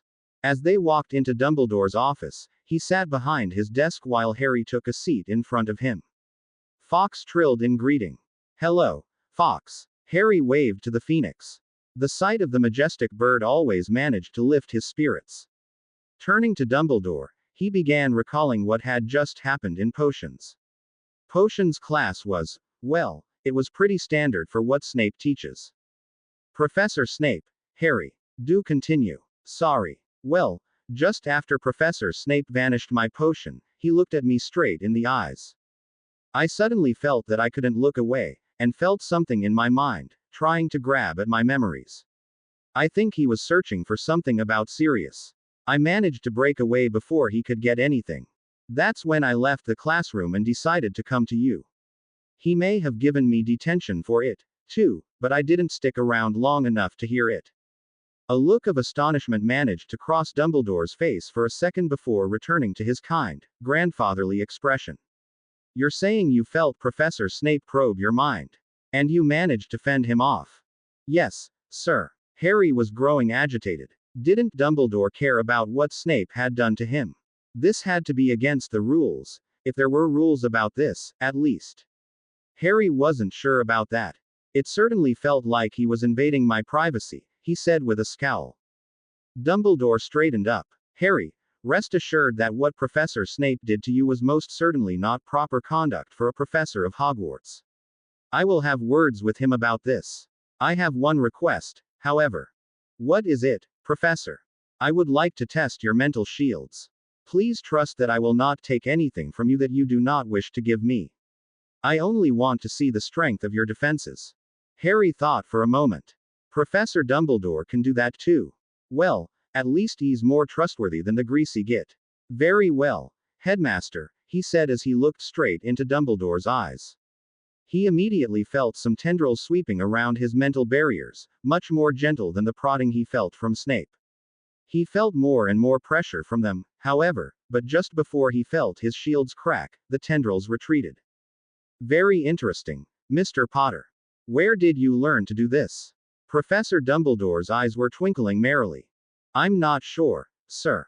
I didn't know I could do that until Professor Snape invaded my mind this afternoon. Professor Snape burst into the room at that moment, his face red with anger. Albus, that boy is not to be trusted. He is keeping secrets, dark secrets. He couldn't have learned occlumency on his own. He must have helped that convict Black escape.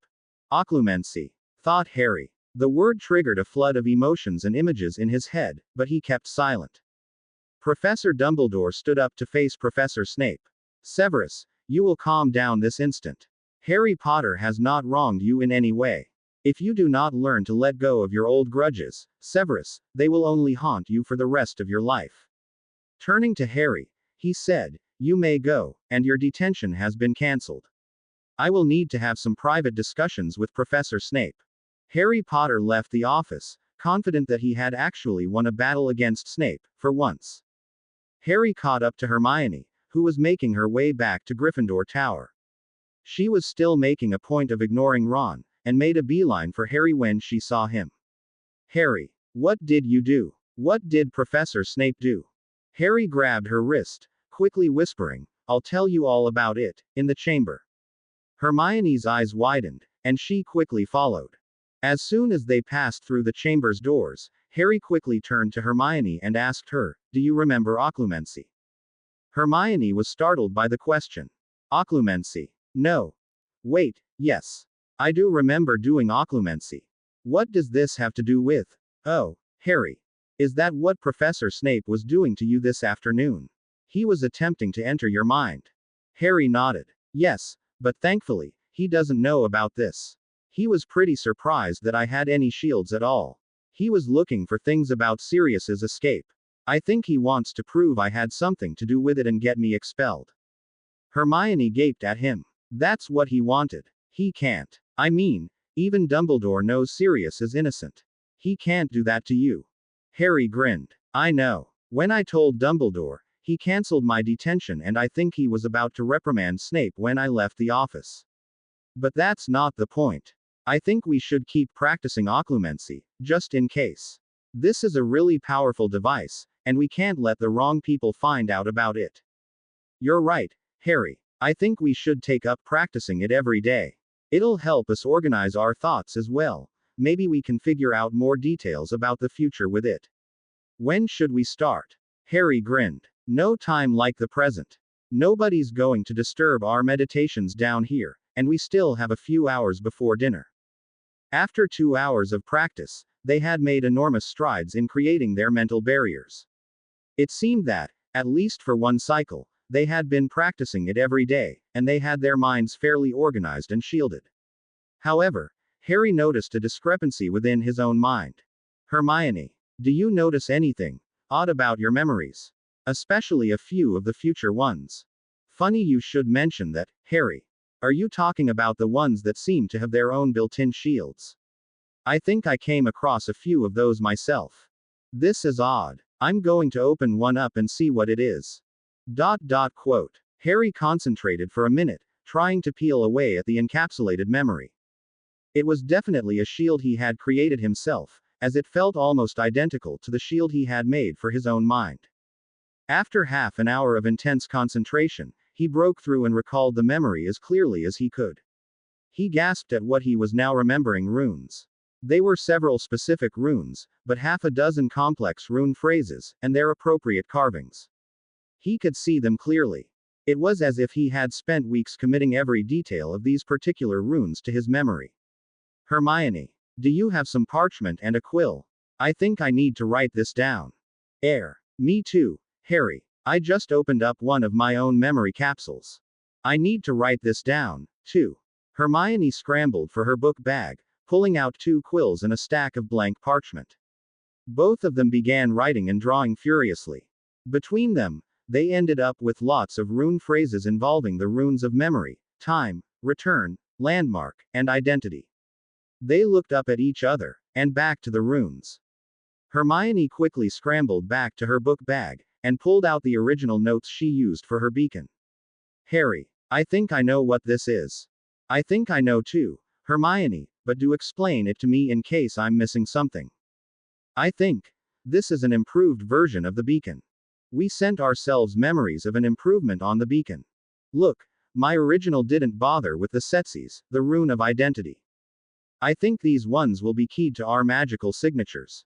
On top of that, there's an entire second layer over everything I did before. There's Arlen's rune of sequence, linked with Cody Bentinso, runes of progression and counting. There's also Lomelk, rune of dominance, bound tightly with Leken's rune of clarity, but I'm not sure what that set really does. The whole rune phrase is ordered above the memory runes in the beacon. Harry nodded, and then grinned wildly. Hermione, do you know what this means? Hermione looked at him with a puzzled expression, obviously still trying to figure out the runes drawn in front of her. No, I just said I didn't, Harry.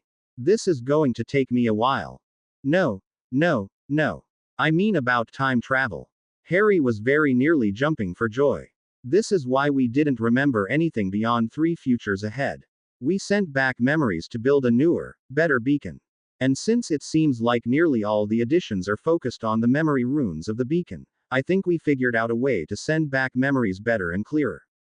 That's what the Lekens is for, right? Maybe we won't be stuck with confusing, fuzzy, deja vu-like memories each time. Hermione's eyes shone with an excitement that Harry was familiar with. She always looked like that when she realized there was plenty of research to be done, and she knew exactly where to discover the information. Harry, that's brilliant. We have to finish this as fast as possible. And we have to unlock all of the memories we stored in our little occlumency capsules. Harry was taken aback by Hermione's sudden enthusiasm. Why? This is exciting and all, Hermione, but what's the rush? Oh, don't you see, Harry? We figured this out in one of our futures, right? So why didn't we just build the improved beacon then, instead of sending the instructions back in time to build it now? Wait, why didn't we just do that? Time, Harry. It's a precious resource, you know. You remember, in the time we got to the end of 6th year, Dumbledore was dead, and Voldemort was gaining power every time. We need to build this as early as we can so that we can have as much time to prepare. Even if we have to go back a few more times after that, the earlier we are, the bigger advantage we'll have. Harry nodded in agreement. Right. Let's work on unlocking these every night. I want to make sure we have all the important, packaged memories, just in case one of them is some kind of warning not to do something. We can make a plan after we've got them all. They spent every evening, before and after dinner, unlocking all the encapsulated memories as they could. It took them a few days to get everything. It only had some of the most important information. Aside from the partial temporal beacon upgrades, he had sent himself information on the known Horcruxes, a ring that would injure Dumbledore. Slytherin's locket, which was fake. The diary, which was already destroyed. Ravenclaw's diadem and Hufflepuff's cup, and the prophecy. Hermione had sent herself information on where to find the room of requirement, as well as the rune setup required to actually send a person's memories back. Hermione was excited with this information, as she said it was the harder part of her project, and she had expected to keep working on it until her Runes Owl project was ready to hand in. Both of them had sent themselves back memories of how to actually encapsulate memories in their own occlumency barriers. Apparently, it was the only way they could figure out how to ensure a memory would be retained clearly. There was a very limited amount of memory that could be sent back with this method, so they only stuck to the most pertinent information and dedicating entire rune sets, with arithman seed measurements and layouts, to memory severely limited the other information. While they received the memories of the improvements to the temporal beacon, it took them, mostly Hermione, actually, several more days to understand its new functions. The clarity runes, linked to every memory rune, were obviously there to make sure the memories arrived in the past distinctly. The experience, control, and dominance runes had an interesting function. They ensured that the last memory to arrive would be the dominant memory, so they would arrive in the past remembering what they have done, instead of feeling like they had a bunch of images from the future shoved into their heads. On top of that, the sequence, order, and counting runes tied to the dominance memory also allowed them to fully experience each trip in order, instead of receiving an overwhelming flood of every single trip through at once. The last modification had little to do with the runes themselves, and everything to do with what they were carved on. Hermione had, in one final, tiny encapsulated memory, reminded herself that her original runes were carved in soft sandstone, the standard stone used in ancient runes class. To make a much stronger, more powerful, and durable rune, they were to use marble. And there was plenty of marble within the Chamber of Secrets itself. The weaker material was the real reason they only dared to go as far as 3 years ahead before returning. With their plans all laid out in front of them, tools at the ready, and only 5 days before the Hogwarts Express arrived to take them home, Harry and Hermione set their plans in motion. Carving the runes was quite simple, once they figured out how to do it. The advantage of marble over sandstone was also the main problem. It was incredibly difficult to carve, but the carvings would be able to channel several orders of magnitude more magical energy than a sandstone rune would. The basic runic carving kit that Hermione had purchased was only good for making the barest scratches on marble, damaging the tools more than the stones. Then she realized why she had locked the memory of Room of Requirement, and the procedure to open it, away so tightly in her mind. It would be the key to their success. The room provided a large, fully furnished, professional warder and enchanter's workshop. They were the two main industries in the wizarding world that used runes on a daily basis. Warders often worked on large stones, etching deep, powerful runes that would protect large properties. Enchanters, however, carved small, delicate runes for permanent enchantments in small objects, such as brooms. Hermione had use for both sets of tools, apparently. The next 4 nights involved much use of the invisibility cloak and the Marauder's map. They waited until after curfew each night, levitating large, heavy slabs of marble from the depths of the chamber and running all the way up to the 7th floor to the Room of Requirement, often taking detours to avoid Filch, Mrs. Norris, professors, and prefects that were patrolling the halls. After that, they spent a few hours each night carving the runes into the slabs. They decided to sleep in the room itself, partly because they didn't want to risk an extra trip through 5 floors of the school, and partly because they were too tired each night. Setting an alarm early in the morning just before sunrise, they got up just before sunrise to transport the completed slabs back down to the chamber. There were almost no patrols at all that early in the day, so the trips back were much easier. Finally, they would sneak back into Gryffindor Tower and crawl into their beds for an extra hour or of sleep. On the night they carved the final runes, they decided to forego sleep to activate the new beacon as soon as possible. They laid everything out, checking every rune phrase, and every cluster to make sure they were carved and placed correctly. Satisfied, they activated the runes, and a dull, pulsing glow began to emanate from the runes. It was charging up much more slowly than the original one, so they decided to sit down against a wall and rest. The rhythmic glowing from the runes in front of them was very calming, and they soon fell asleep beside each other. Several hours later, with the runes fully charged, they flashed brightly and disappeared. During the course of their nap, they had shifted from their sitting positions. Harry had tipped over in his sleep and ended up using Hermione's lap as a pillow, while Hermione's head was drooping down over his, only a centimeter away from bumping into each other. Harry reacted to the flash of light first, waking up with a start and jerking his head up. This, unfortunately, caused him to smack his mouth straight against Hermione's, rather painfully. Harry rolled away, clutching his mouth while Hermione jerked up, quickly coming to full alertness. They looked at each other, realizing what happened. In a flash, there was a 10-foot gap between them. Oh, flaming Morgana's underpants, what the hell just happened? Hermione swore in her mind. That hurts. She touched her lips, which were still feeling sore. Did Harry just key me? Was that my first key? Does it even count as a first key? Question mark. My god, that hurt. She glared angrily at Harry. That has got to be the worst first key in history. I mean, Harry's certainly brave, and noble. And the best friend I've ever had, but ow, that hurts. Is my lip bleeding? Touching the inside of her lip, she realized that yes, in fact, she was bleeding slightly. Her glare turned to an outright blazing flame that burned from her eyes straight into Harry's. He shrunk back, looking extremely fearful. No, Hermione continued. I refuse to accept that. That doesn't count. It wasn't a key. At all. He'd better give me a proper one to make up for it.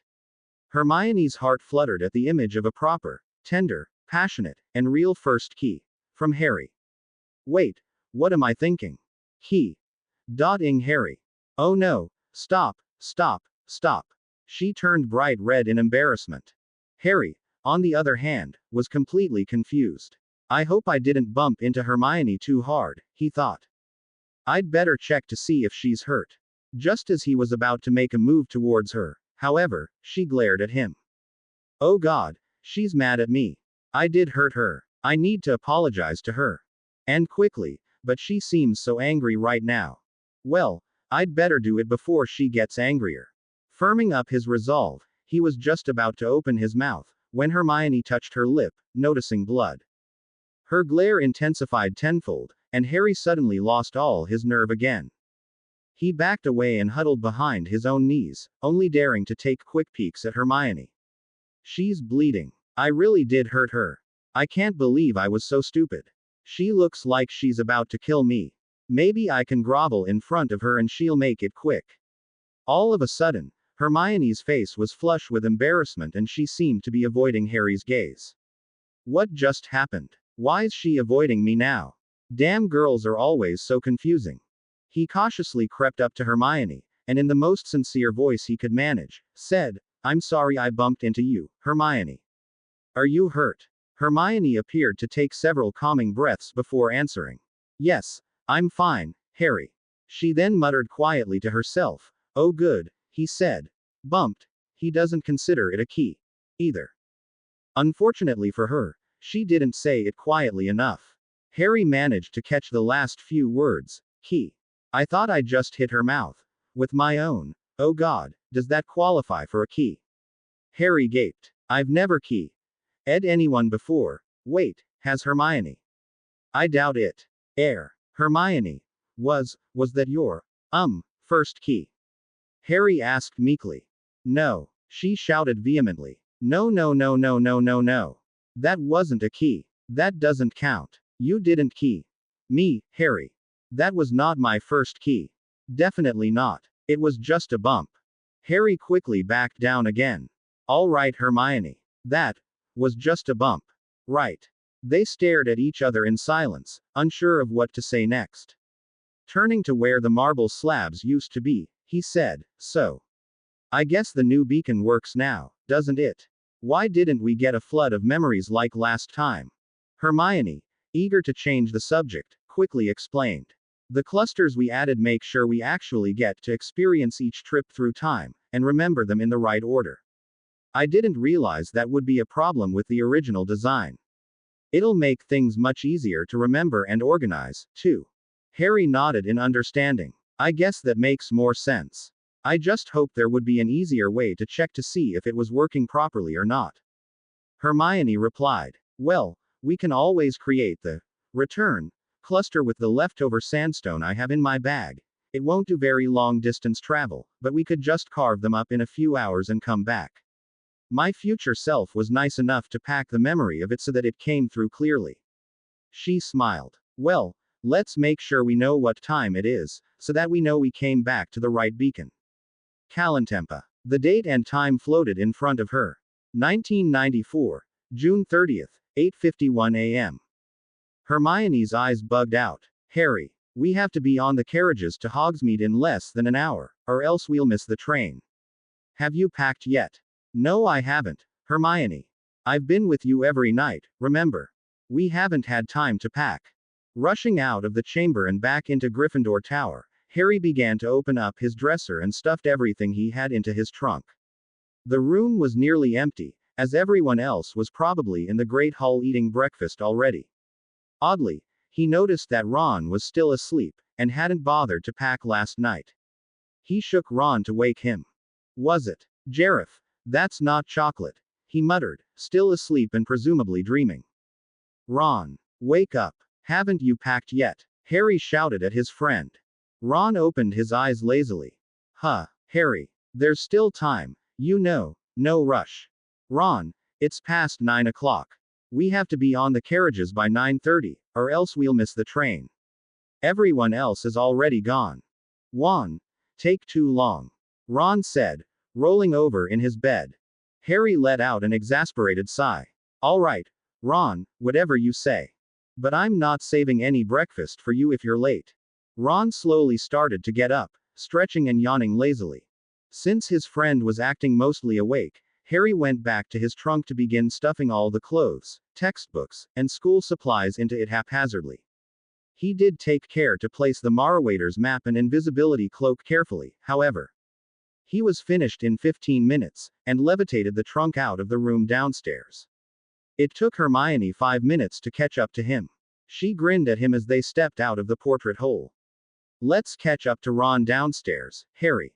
Harry chuckled. He'll have to catch up to us, actually.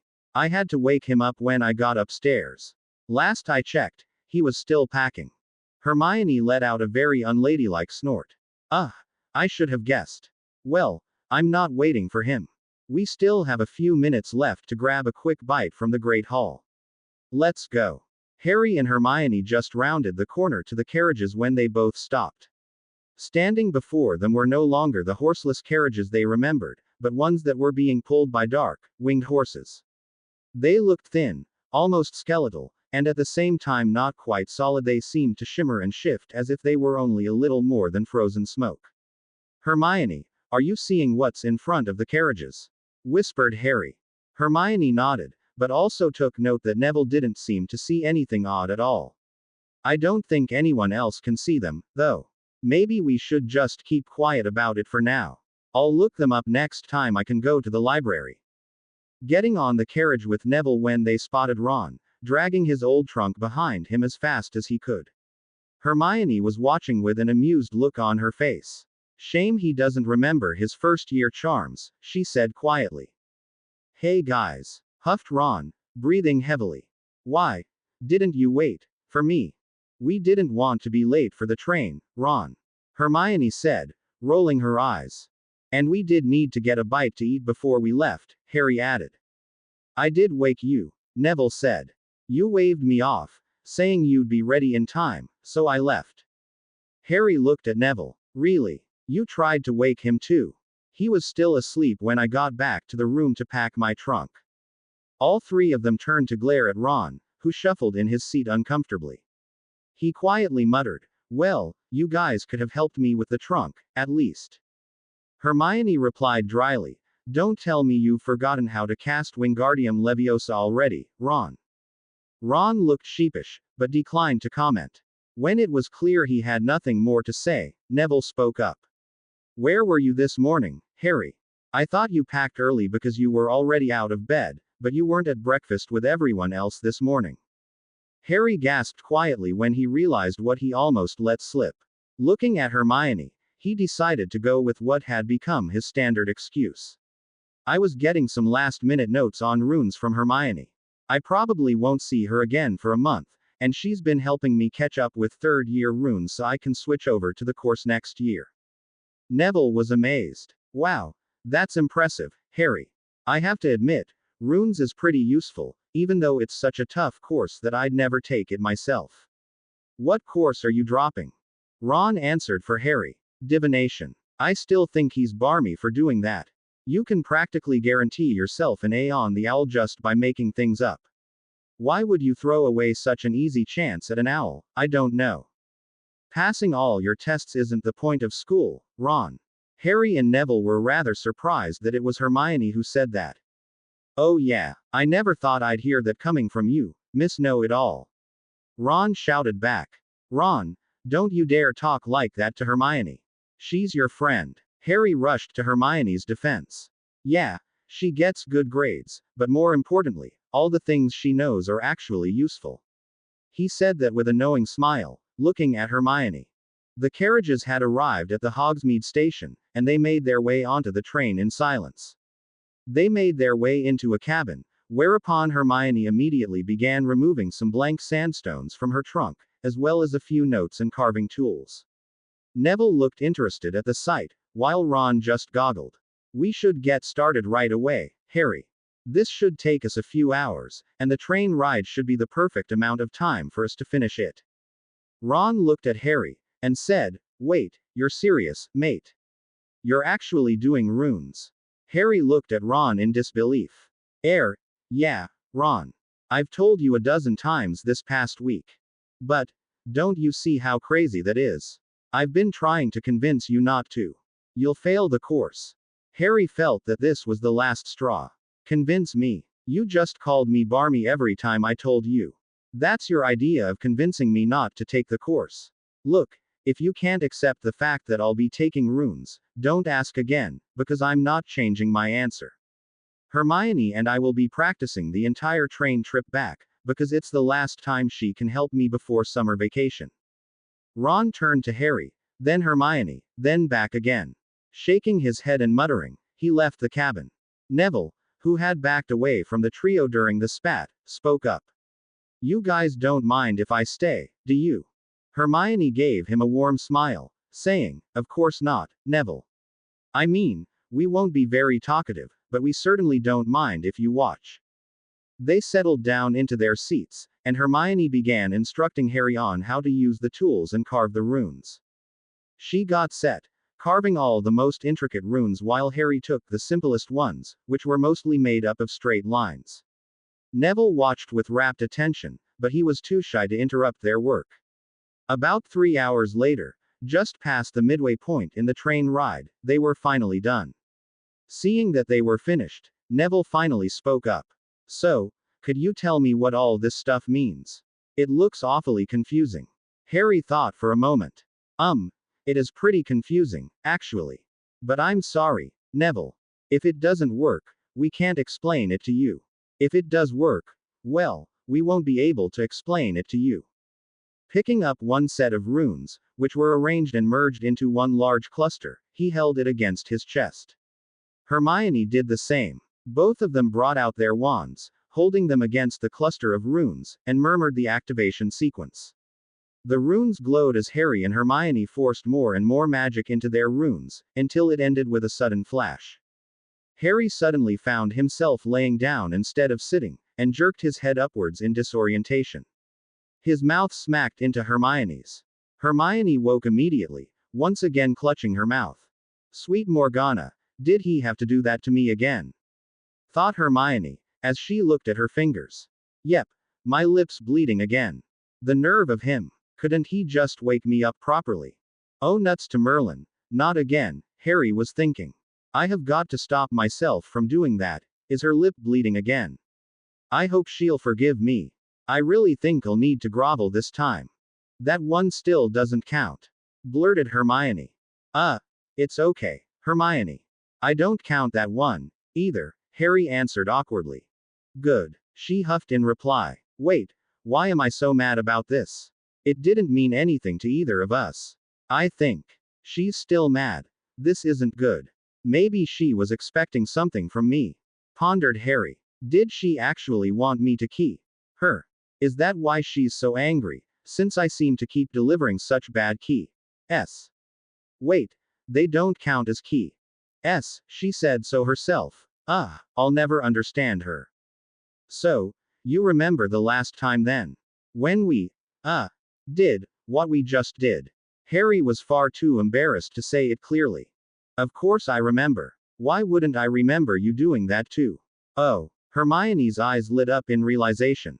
Kalantempa. The time and date spell showed 1994, June 30th, 8:43 a.m. Yes. She jumped up and down in glee. It worked. The beacon worked. And we remember our past experiences too. It's working exactly how it's supposed to. Oh, this is so amazing, Harry. She leapt towards him and gave him a bone-crushing hug. Hermione, you're forgetting something. Harry wheezed out. What? Oh, of course. The new design was also supposed to increase the range output of the beacon, wasn't it? Well, we can't really test that unless we wait for another few years, but. Hermione began one of her information spilling rants. No, Hermione. I mean, this still means we have less than an hour to pack, eat breakfast, and head down to the carriages. Hermione's looked at him for only a second before dashing straight for the entrance of the chamber. Harry, hurry up and open the door for me. She shouted impatiently. Harry grinned as he caught up to her, whispering the Parseltongue password. After arriving in Gryffindor Tower again, he decided to be a bit nicer to Ron. Well, relatively nicer, at least. Seeing him completely asleep, Harry didn't bother wasting his time trying to wake him. Aguamenti. The water splashed straight onto Ron's face, waking him instantly. He flailed around in bed before falling off. Getting up and seeing Harry, he sputtered, "Bloody hell, mate. What did you do that for?" Harry simply replied, "I did it to wake you up, Ron. If you spent a single minute more asleep, you wouldn't have time for breakfast. Now get packing. We've only got a little more than half an hour before we have to get on the carriages." He quickly started packing, ignoring Ron's protests. Seeing as how there was no possibility of taking another nap now that he and his bed were both drenched, Ron grudgingly changed out of his wet pajamas and began packing his trunk. Harry met Hermione in the common room, a solid 10 minutes earlier than their first time around. Hermione actually arrived before he did, and watched him descend the stairs. "So, Harry, shall we go to breakfast?" Let's wait for Ron, actually. I made him get up this time, and I'd like to give him a second chance this time around." Harry watched the boys' dorm stairs hopefully. 5 minutes later there were sounds of thunk thunk thunk along with quiet swearing. Harry shouted up the stairs, "You know you could just levitate the trunk, Ron." There was a pause, and while the muffled cursing continued, there were no more thunking noises to be heard. Ron appeared at the bottom of the stairs. Without giving him a chance to catch his breath, Hermione quickly levitated her trunk and began walking out of the common room. "Hurry up, Ron, we've only got about 15 minutes to catch some breakfast before we have to find a carriage." They arrived at the carriages a few minutes later than last time, but they still managed to find an empty one. They still saw the dark, winged horses there to pull them. Hermione slapped her forehead, saying, "I forgot about them. I should have stopped by the library." Harry replied, "What are you saying? We only just had enough time to get breakfast. There's no way you could have looked it up, no matter how fast you can read, Hermione." This time, however, they noticed in the carriage in front of them was a young bee-owned girl, leaning over the front and petting one of the horses. "Well, at least we know they're not imaginary. That girl seems to be able to see them, too. And it looks the others can't. I wonder why." The 3 other passengers of the carriage seemed to be avoiding her, only giving her strange looks and continuing their own conversations. Once again, they found themselves riding the carriage to Hogsmeade with Neville. Having enough time to eat a proper breakfast seemed to improve everyone's mood, including Ron. Despite most people having already finished their breakfast, Ron practically cleared everything remaining on the table in the last 15 minutes before everyone was shooed out of the Great Hall. A full Ron, apparently, was a mellow Ron. Neville ended up asking the same question as last time. "Where were you this morning, Harry? You weren't in bed, but I didn't see you at breakfast, either." I wonder if Ron's going to be the same as last time, thought Harry. Well, I'm giving him a second chance and let him have breakfast, too. Let's see how he takes it this time. Quickly glancing at Hermione before answering, he replied, I was studying runes with Hermione, since we won't be seeing each other very much over the summer. Divination's useless, so I'm dropping it in favor of runes. Wow. That's pretty tough, said Neville. I have to agree that it is pretty useless, though. My gran never spoke highly of it. Maybe I should have taken Muggle studies instead. Oh, don't bother with it. I have a hard time deciding which is more useless, Muggle studies or divination, said Hermione.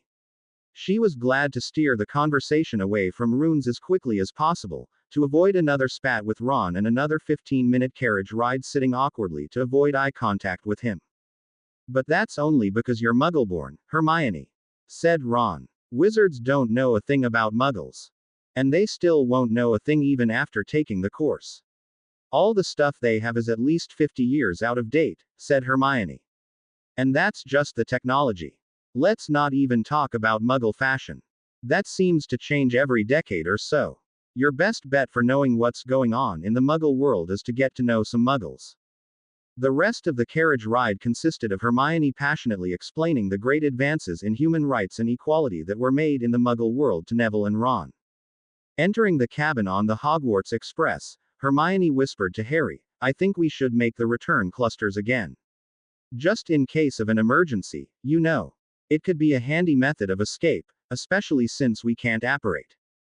Harry nodded. Is that what we're calling them now? I agree, in any case. How should we deal with Ron?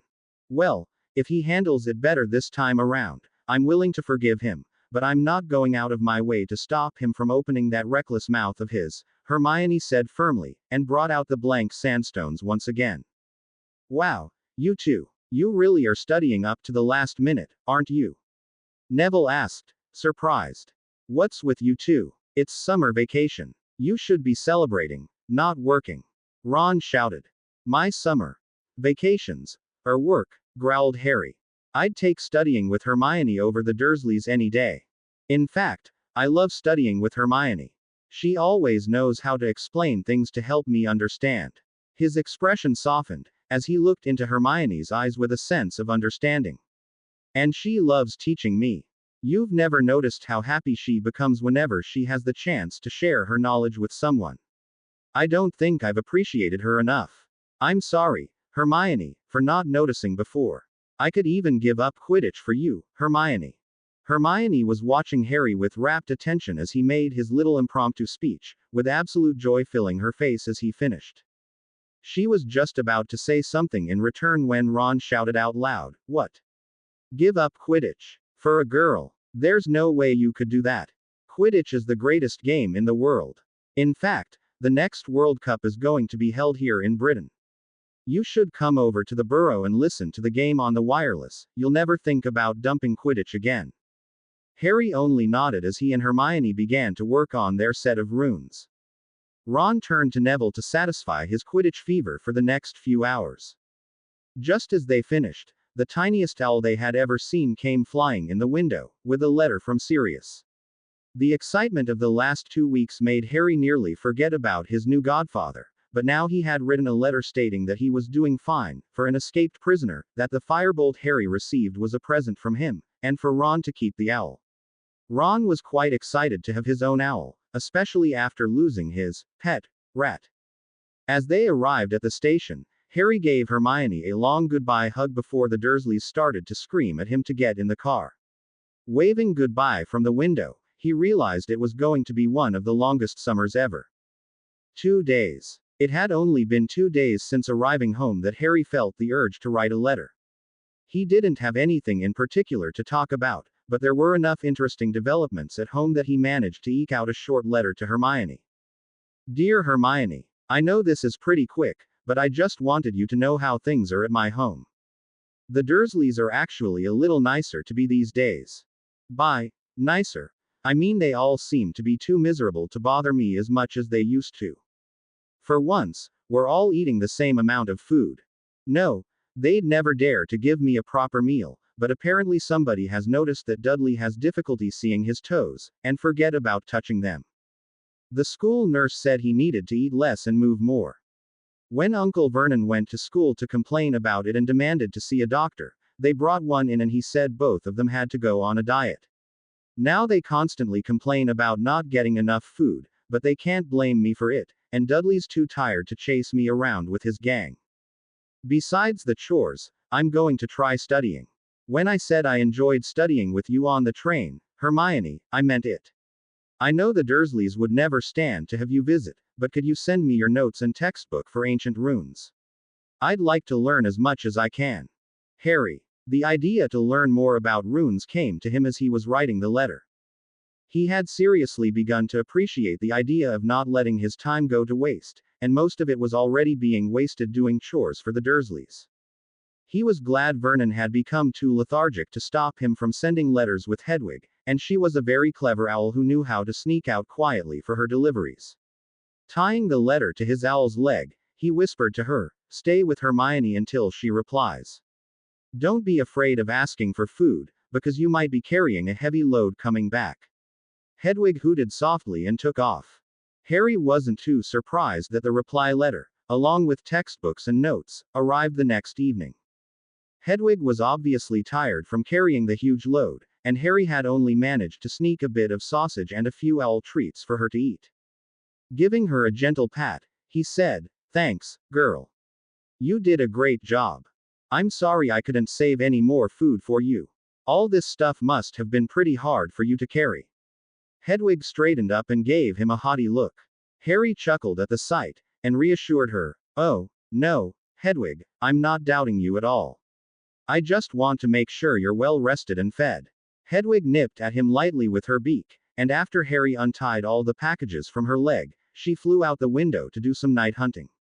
Sorting through the stack of parchment Hermione had sent, he picked out the letter she had written him first, eager to read her reply. "Dear Harry, I'm so glad you wrote to me. I haven't got an owl of my own, and I didn't realize until it was too late that I never knew your address or phone number, so there was no other way for me to contact you. I hope you keep writing often, and I'll keep a window open for Hedwig all summer. I haven't thanked you enough for everything you did on the train, including letting Ron try not being a git. Sure, he lets his mouth run loose and it really gets on my nerves, but I'm glad you managed to patch things up a bit the second time around. You two are my best friends, and I know I can't stand to lose one of you. Although I have to admit I'd miss you a lot more than I'd miss Ron, but don't tell him that. When you stood up for me in the train, I was just about ready to jump across the cabin and hug you, but then Ron interrupted again. Him and his Quidditch. Although I think the World Cup is a pretty big deal, especially since it hasn't been hosted in Britain for decades. Would you really choose me over Quidditch? Not that I want you to, Harry, you look so happy when you're up in the air. I'd never want to take that from you. Lastly, I can't believe you asked for my notes. If you can catch up, then we can have another class together next year. First, the textbook I gave you isn't the official third-year runes text, but I found it was a lot more useful when studying. My notes are organized by. The letter finished off with a lot of Hermione's studying tips and a guide to reading her notes, highlighting the most important pages of the textbook, and other advice to get him through all the course. Rereading the letter, Harry smiled to himself. Hermione was really that happy when he said those things. He just said what had come naturally to him, but he was glad he had made her day before Ron interrupted.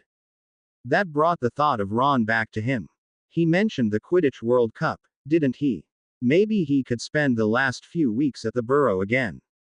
He decided to write a short letter to Ron, hoping it might help him get out of the house a bit earlier. Dear Ron, how are you doing, mate? You said there was the World Cup coming soon, didn't you? When is it happening? Do you think I could stay over at your place so we can listen to the game? I'm sure Hermione would love to come, too. Say hello to your mum and dad for me. Harry. He decided to wait until Hedwig had returned and finished her meal, a small squirrel. For an animal without hands or utensils, Hedwig managed to be an extremely clean eater and left no traces for Vernon or Petunia to find. Seeing that his owl was sated, he asked her, "Hey, girl. Are you ready for a quick trip to the Burrow? You don't have to wait up for Ron, he has his own owl now." Hedwig immediately hopped towards him and proudly stuck out her leg. Over the next month, Harry exchanged several more letters with both Ron and Hermione. With Hermione, he asked her for help with the homework whenever he got stuck, and she readily gave it, although those instances were rare. Most of the coursework was rather simple to Harry, and he was picking it up very quickly. Again, vague feelings of having taken the course before stirred in his mind as he studied, helping him pick it up as quickly as he did. They also discussed what they should do with the beacon and if they were going to keep trying to improve it for the Owl Project or, in fact, whether they should present it at all, or keep it a secret. Hermione had also discovered what the winged horses were. They only appeared to those who had faced death before. The reasoning was obvious for Harry, but Hermione must have experienced something horrific in her memories, even if neither of them completely remembered the future. His letters to Ron remained pretty simple, as Ron could hardly contain his excitement about the World Cup, and had filled Harry in on some of the details. Bulgaria had one of the greatest rising stars of Quidditch, Victor Krum, whose fantastic seeking skills nearly carried the team to the championships. Ireland was known for having extremely good teamwork, to the point where some people had accused them of cheating using mind-linking devices, all of which were false, of course. The two teams were expected to face off at the World Cup finals. His birthday came and went with no celebrations from the Dursleys, as he expected. It was still an extremely good day for him, however, because he received a few gifts and letters he received from his friends. He was worried that the extra owls would make the Dursleys angry, but apparently Hedwig had the foresight to fly around the neighborhood and warn the other postal owls to only deliver during the night. He gave her a dozen owl treats for that. One of his greatest surprises was a letter from Sirius. His godfather had remembered his birthday. He happily opened up the letter first. Happy birthday, pup. I'm so thankful you gave me a chance back when we met in the Shrieking Shack. All I want is to see you grow up to be a proud, powerful wizard. I'm sorry I can't give you very much for your birthday, but here's some notes on how your father and I learned to become animagi. We started training in 4th year, and we managed to complete the transformation in 5th year. I hope my notes help, and I hope you'll take the Marauders into the next generation at Hogwarts. I'm out of the country for the moment, so I'm sorry to say that I can't see you for your birthday. I can't receive owls from you or else they might find me, and I'm already taking a small risk sending you this letter, but I just had to wish my godson a happy birthday. Love, Sirius. Animagus training. He felt a little dejected that, although Sirius was out of prison, he still wouldn't be able to contact him. Sirius, however, still managed to give him the perfect gift. He could learn a useful skill, and it felt like connecting to his father in a roundabout way. Putting the notes aside, he opened up the package from Hermione next. Dear Harry, happy birthday. You've made so much progress with runes, I'm so proud of you. I decided to get you a basic rune carver's kit, which should last you until we graduate from Hogwarts. I also got you the book, Cracked, The Craziest Curse Breakers, which has stories on some of the most intricate wards ever found and the people who managed to break through them. I wish I could present these to you properly at a birthday party, but maybe we can have a belated party when we get to the Burrow. Speaking of the Weasleys, you know that we still haven't had any revenge on Fred and George for their betting pool. I still can't believe them. We really need to prank them back, and I have the perfect idea. Harry had completely forgotten about the twins. He grinned at the thought of Hermione putting her mind to getting revenge on the twins, at their own game, and at their own house. She really didn't do anything by half measures. Ron's letter was short and to the point, as usual. Happy birthday, Harry. We're all set to see you next week at the Burrow, and Hermione too.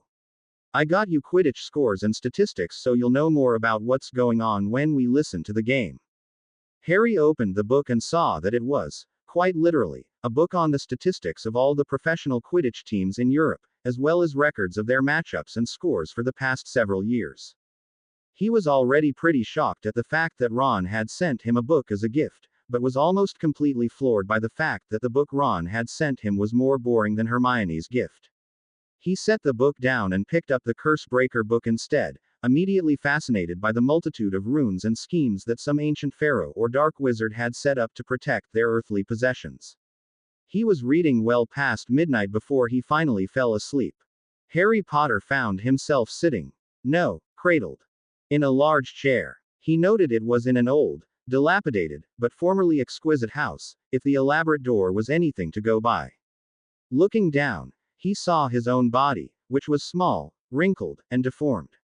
Oddly enough, he wasn't shocked at the sight. He was feeling anticipation. Wait, thought Harry. That's not me. That's someone else feeling it. Realizing the emotions were not his own, he instinctively threw up his occlumency shields. It dulled the images around him slightly, but he could now clearly tell what was happening. It was obvious to him that he wasn't dreaming, he was inside somebody else's mind. It is done, my lord. A quivering voice came from behind the chair. The chair swung around, and the speaker came into view. Harry saw who it was: Peter Pettigrew. He was angry, frustrated, and desperate to know where he was, where Pettigrew was. Oddly enough, he noticed some satisfaction coming from whoever he was inhabiting. Excellent, Wormtail. Now where is Nagini? I am here, my lord, came the whisper from an extremely large snake. Dear Nagini, you will place yourself at the center of the binding formation. You shall be the next vessel of my immortality. Harry was surprised that the person he was viewing was speaking in Parseltongue. Wasn't it an extremely rare skill? Back in second year, half the school was suspicious he was the next Dark Lord just because he had the ability. The only other person he knew of with the skill was Voldemort. Of course. Peter Pettigrew had run back to his old master, Lord Voldemort, and now Harry was seeing inside his head. They were performing some kind of ritual, with chalk outlines drawn across the floor in front of the fireplace, and some potions brewing off to the side. Master, there is a muggle standing just outside the room. You could complete the ritual immediately with him, could you not? Suggested the snake. An excellent idea, Nagini, replied Voldemort. Turning to Peter, he said, Wormtail. Nagini tells me there is an old muggle listening to us just outside this room. Would you care to invite him to join us? Peter quickly left the room, and Harry heard the door behind him quickly open, and two sets of footsteps came marching inside. I don't know who you are, but I know enough that you're a murderer, shouted the man defiantly. I'm calling the police and don't you dare touch me, because my wife knows I check this house every night, and she'll call the police as well if I'm not back home soon. Do not lie to me, Muggle, said Voldemort. Lord Voldemort always knows when you are lying. You live alone. Nobody will miss you. What did you call me? Asked the old man, refusing to let his fear get the better of him. A Muggle. That is what you are, as I am a wizard. And you will address me as Lord Voldemort. Well, pardon me, my lord. I've never met any wizard before in my life, nor have I ever met any lords who break into another noble's manor to spend the night. This here is Baron Riddle's old home. Why don't you turn and face me like a man? A coward like you doesn't belong in the Riddle Manor. Harry could feel a geyser of rage ready to burst from Voldemort. He had far too much pride to let that comment slide. Very well, Voldemort replied. I will face you, but I will tell you that I am no coward, nor am I a man. I am becoming something far greater, and you will have the honor of dying to serve my greatness. The chair swiveled around, and now Harry could see who had been talking. It was an elderly man with an intense, battle-worn expression on his face. It seemed he was never one to back down against evil, and he certainly wouldn't be backing down now. His expression grew horrified when he saw Voldemort's body. Avada Kedavra. Harry woke up with his scar throbbing. Voldemort was back, he thought. Keeping his occlumency up, he tried to remember and organize as much as he could. Recalling an earlier memory, or a message, he stopped in confusion. Didn't I tell myself that Voldemort only came back in at the end of fourth year? Pulling the memory back out of its encapsulated shell, he searched through it again. Right, just now I saw him as that mutilated baby thing. At the end of fourth year he gets his full body, and his full power, back. This is where it begins. I have to tell Hermione, and Dumbledore as well. Quickly grabbing a quill and parchment, he wrote 2 letters. Dear Hermione, I just had some kind of vision from Voldemort. He was with Wormtail. They were working together. Voldemort doesn't have a proper body yet, but he still had enough power to kill a Muggle. He's planning on returning to power soon. We should talk about this as soon as we see each other in person. Take care of yourself, Harry. He rolled up the first letter and quickly began to write the second. Professor Dumbledore. While I was asleep, I had some kind of vision involving Voldemort. I was seeing things from his perspective, and he was performing some kind of ritual and killed a muggle.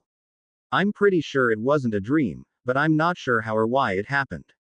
Harry Potter. Tying the two letters to Hedwig's leg, he said, "Deliver these quickly. Deliver the one to Dumbledore first, then hang around with Hermione after you deliver hers."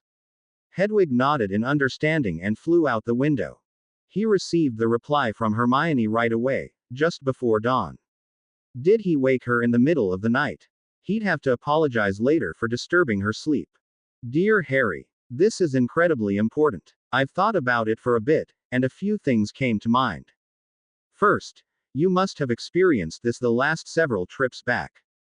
I don't think we could have changed the timeline enough to stop Voldemort and Wormtail from working together.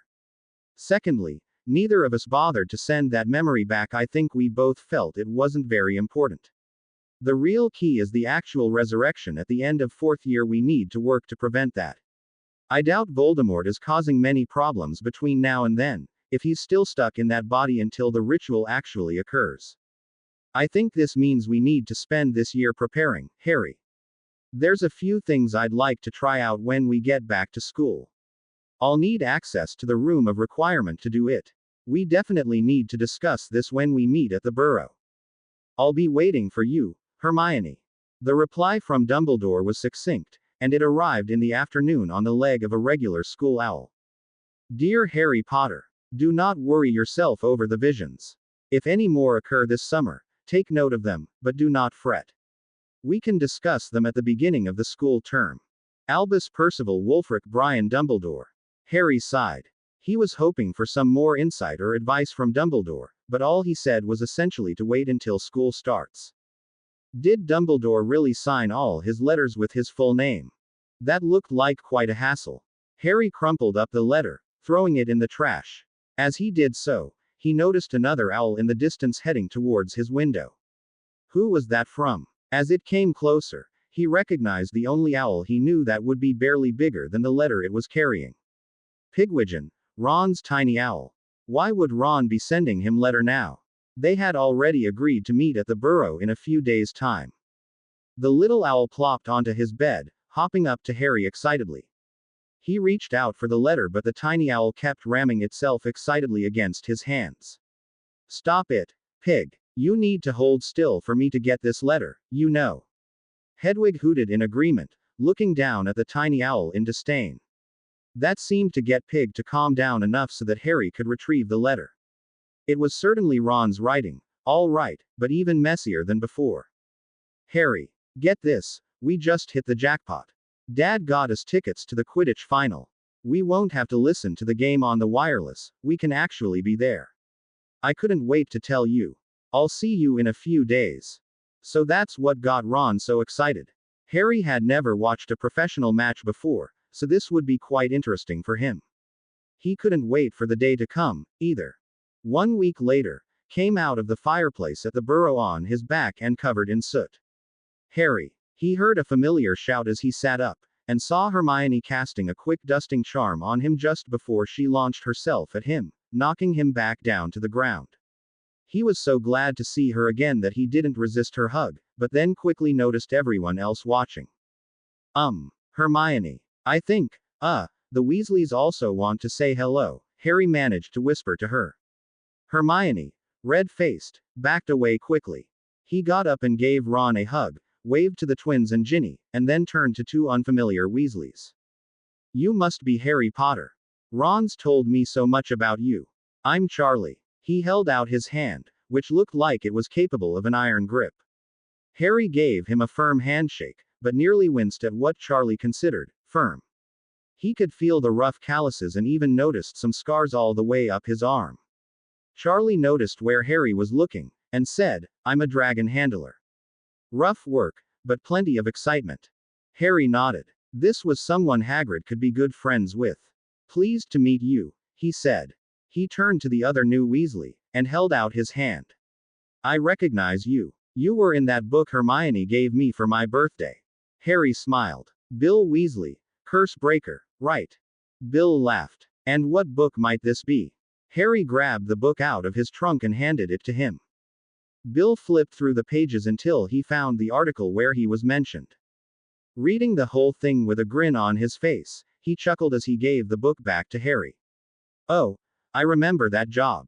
It actually wasn't anything complex and we had a perfect plan to take it all down, but one of the rookies on the team reversed two of the steps.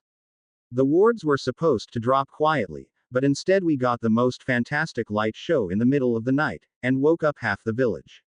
So, what's got you interested in curse breaking? Harry grinned at Hermione, and they started to get to know the oldest Weasley brothers.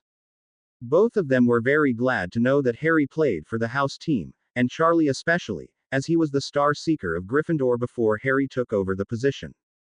Pretty soon, the entire family was involved, looking to have an impromptu Quidditch match. It was a smaller game, with only one beater, two chasers, and a keeper for each team. Arthur and Ron were the keepers, Fred and George were the beaters, and Charlie, Harry, Bill, and Ginny were the chasers. Molly didn't play and felt that it was rather improper for Ginny to play as well, but Charlie assured her that she would do fine in a pickup game. Hermione was still afraid of flying a broom and decided to watch and keep score instead. When they kicked off, Harry noticed Hermione smirking. He quickly found out why. Bill got the quaffle first, and Fred smacked the bludger towards him. Or at least, he tried. The bludger stuck to his beater's bat, and apparently he was unable to let go of it as well. Together, they flew towards Bill, who was surprised but managed to dodge around them. Ginny was right behind him, and George quickly smacked the Fred bludger combo away from his sister and realized he was stuck to it as well. Stuck together and facing opposite directions, they kept spinning in spirals for several minutes until they managed to land on the ground in a heap. Everyone else couldn't stop laughing when they realized that the twins themselves had been pranked. Hermione walked up to them, smiling sweetly, and said, "That was for taking bets on Harry's love life at school. I hope you'll be more considerate in the future." The twins nodded, so she canceled the charm. "We do believe we've found ourselves a new Hogwarts prankster." The twins grinned at each other. "Although, we did notice. You pranked us for taking bets. Not that we bet on the wrong results." Before Hermione could respond, they took off again, laughing. The second game lasted an hour. Ginny surprised everyone with her skill as chaser, as she had never played with her family before. They were expecting Bill to do most of the work for that team, but apparently she was nearly as talented as her oldest brother, and they ended up quickly racking up points against Charlie and Harry. After an hour, they led by 150 points, calling the game to an end. At this point, Charlie, Bill, Mr. and Mrs. Weasley were all interested in seeing how the former Seekers would do against the current one. They proposed a Seeker duel, Harry versus Charlie, on the family brooms so that they would be equally matched. Harry agreed, eager to test his skills. The Seeker duel was simply a one-on-one race to catch the snitch between two Seekers. They decided to go with the best of 3 rounds. In the first round, the snitch moved towards Charlie first. Both of them raced towards it and it looked like Charlie was about to get an easy win, but it quickly changed direction and dropped straight down towards the ground. Charlie spun upside down in an attempt to grab it, but missed. Harry rocketed towards the ground, looking to intercept the snitch, but it jerked to the right, forcing Harry to quickly brake and change direction. Charlie was now dropping straight down towards him, and the snitch headed towards the ground once again. Seeing how close to the grass the snitch hovered, Charlie had to pull back and slow down to avoid crashing, but Harry, already much closer to the snitch, accelerated and landed hard on the ground on all fours, trapping the golden, fluttering ball under his fingers. The entire round lasted little over a minute. In the second round, the snitch moved too quickly to see and disappeared. Harry and Charlie slowly patrolled the field, looking for a flash of yellow. Charlie saw it first, and immediately shot towards the snitch. Harry followed, but was trailing by several body lengths. They dove and swerved through the air chasing it, and Charlie never let his eyes away. Harry, being much smaller, was gaining on Charlie.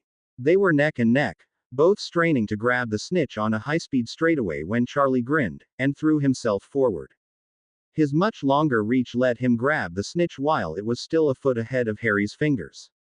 Amazingly, Charlie managed to keep his other hand firmly gripping the broom, pulling himself back on with one arm before gently riding back down to the ground.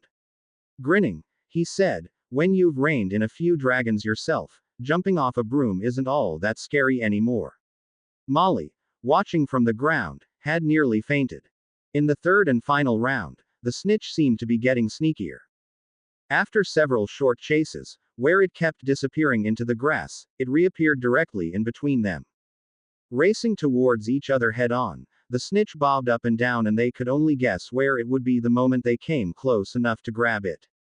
Charlie decided to go high, and Harry, apparently, mirrored his movements.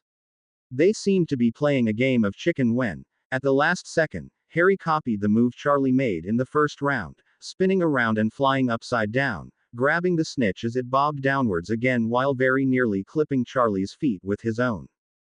Everyone cheered for the fantastic display of skill the two seekers had shown them, as they headed back inside to get cleaned up and prepare for dinner. The duel was the talk of dinner, as Harry learned there were official names for some of the moves they had performed. He had never realized there was so much terminology to the game he played so often.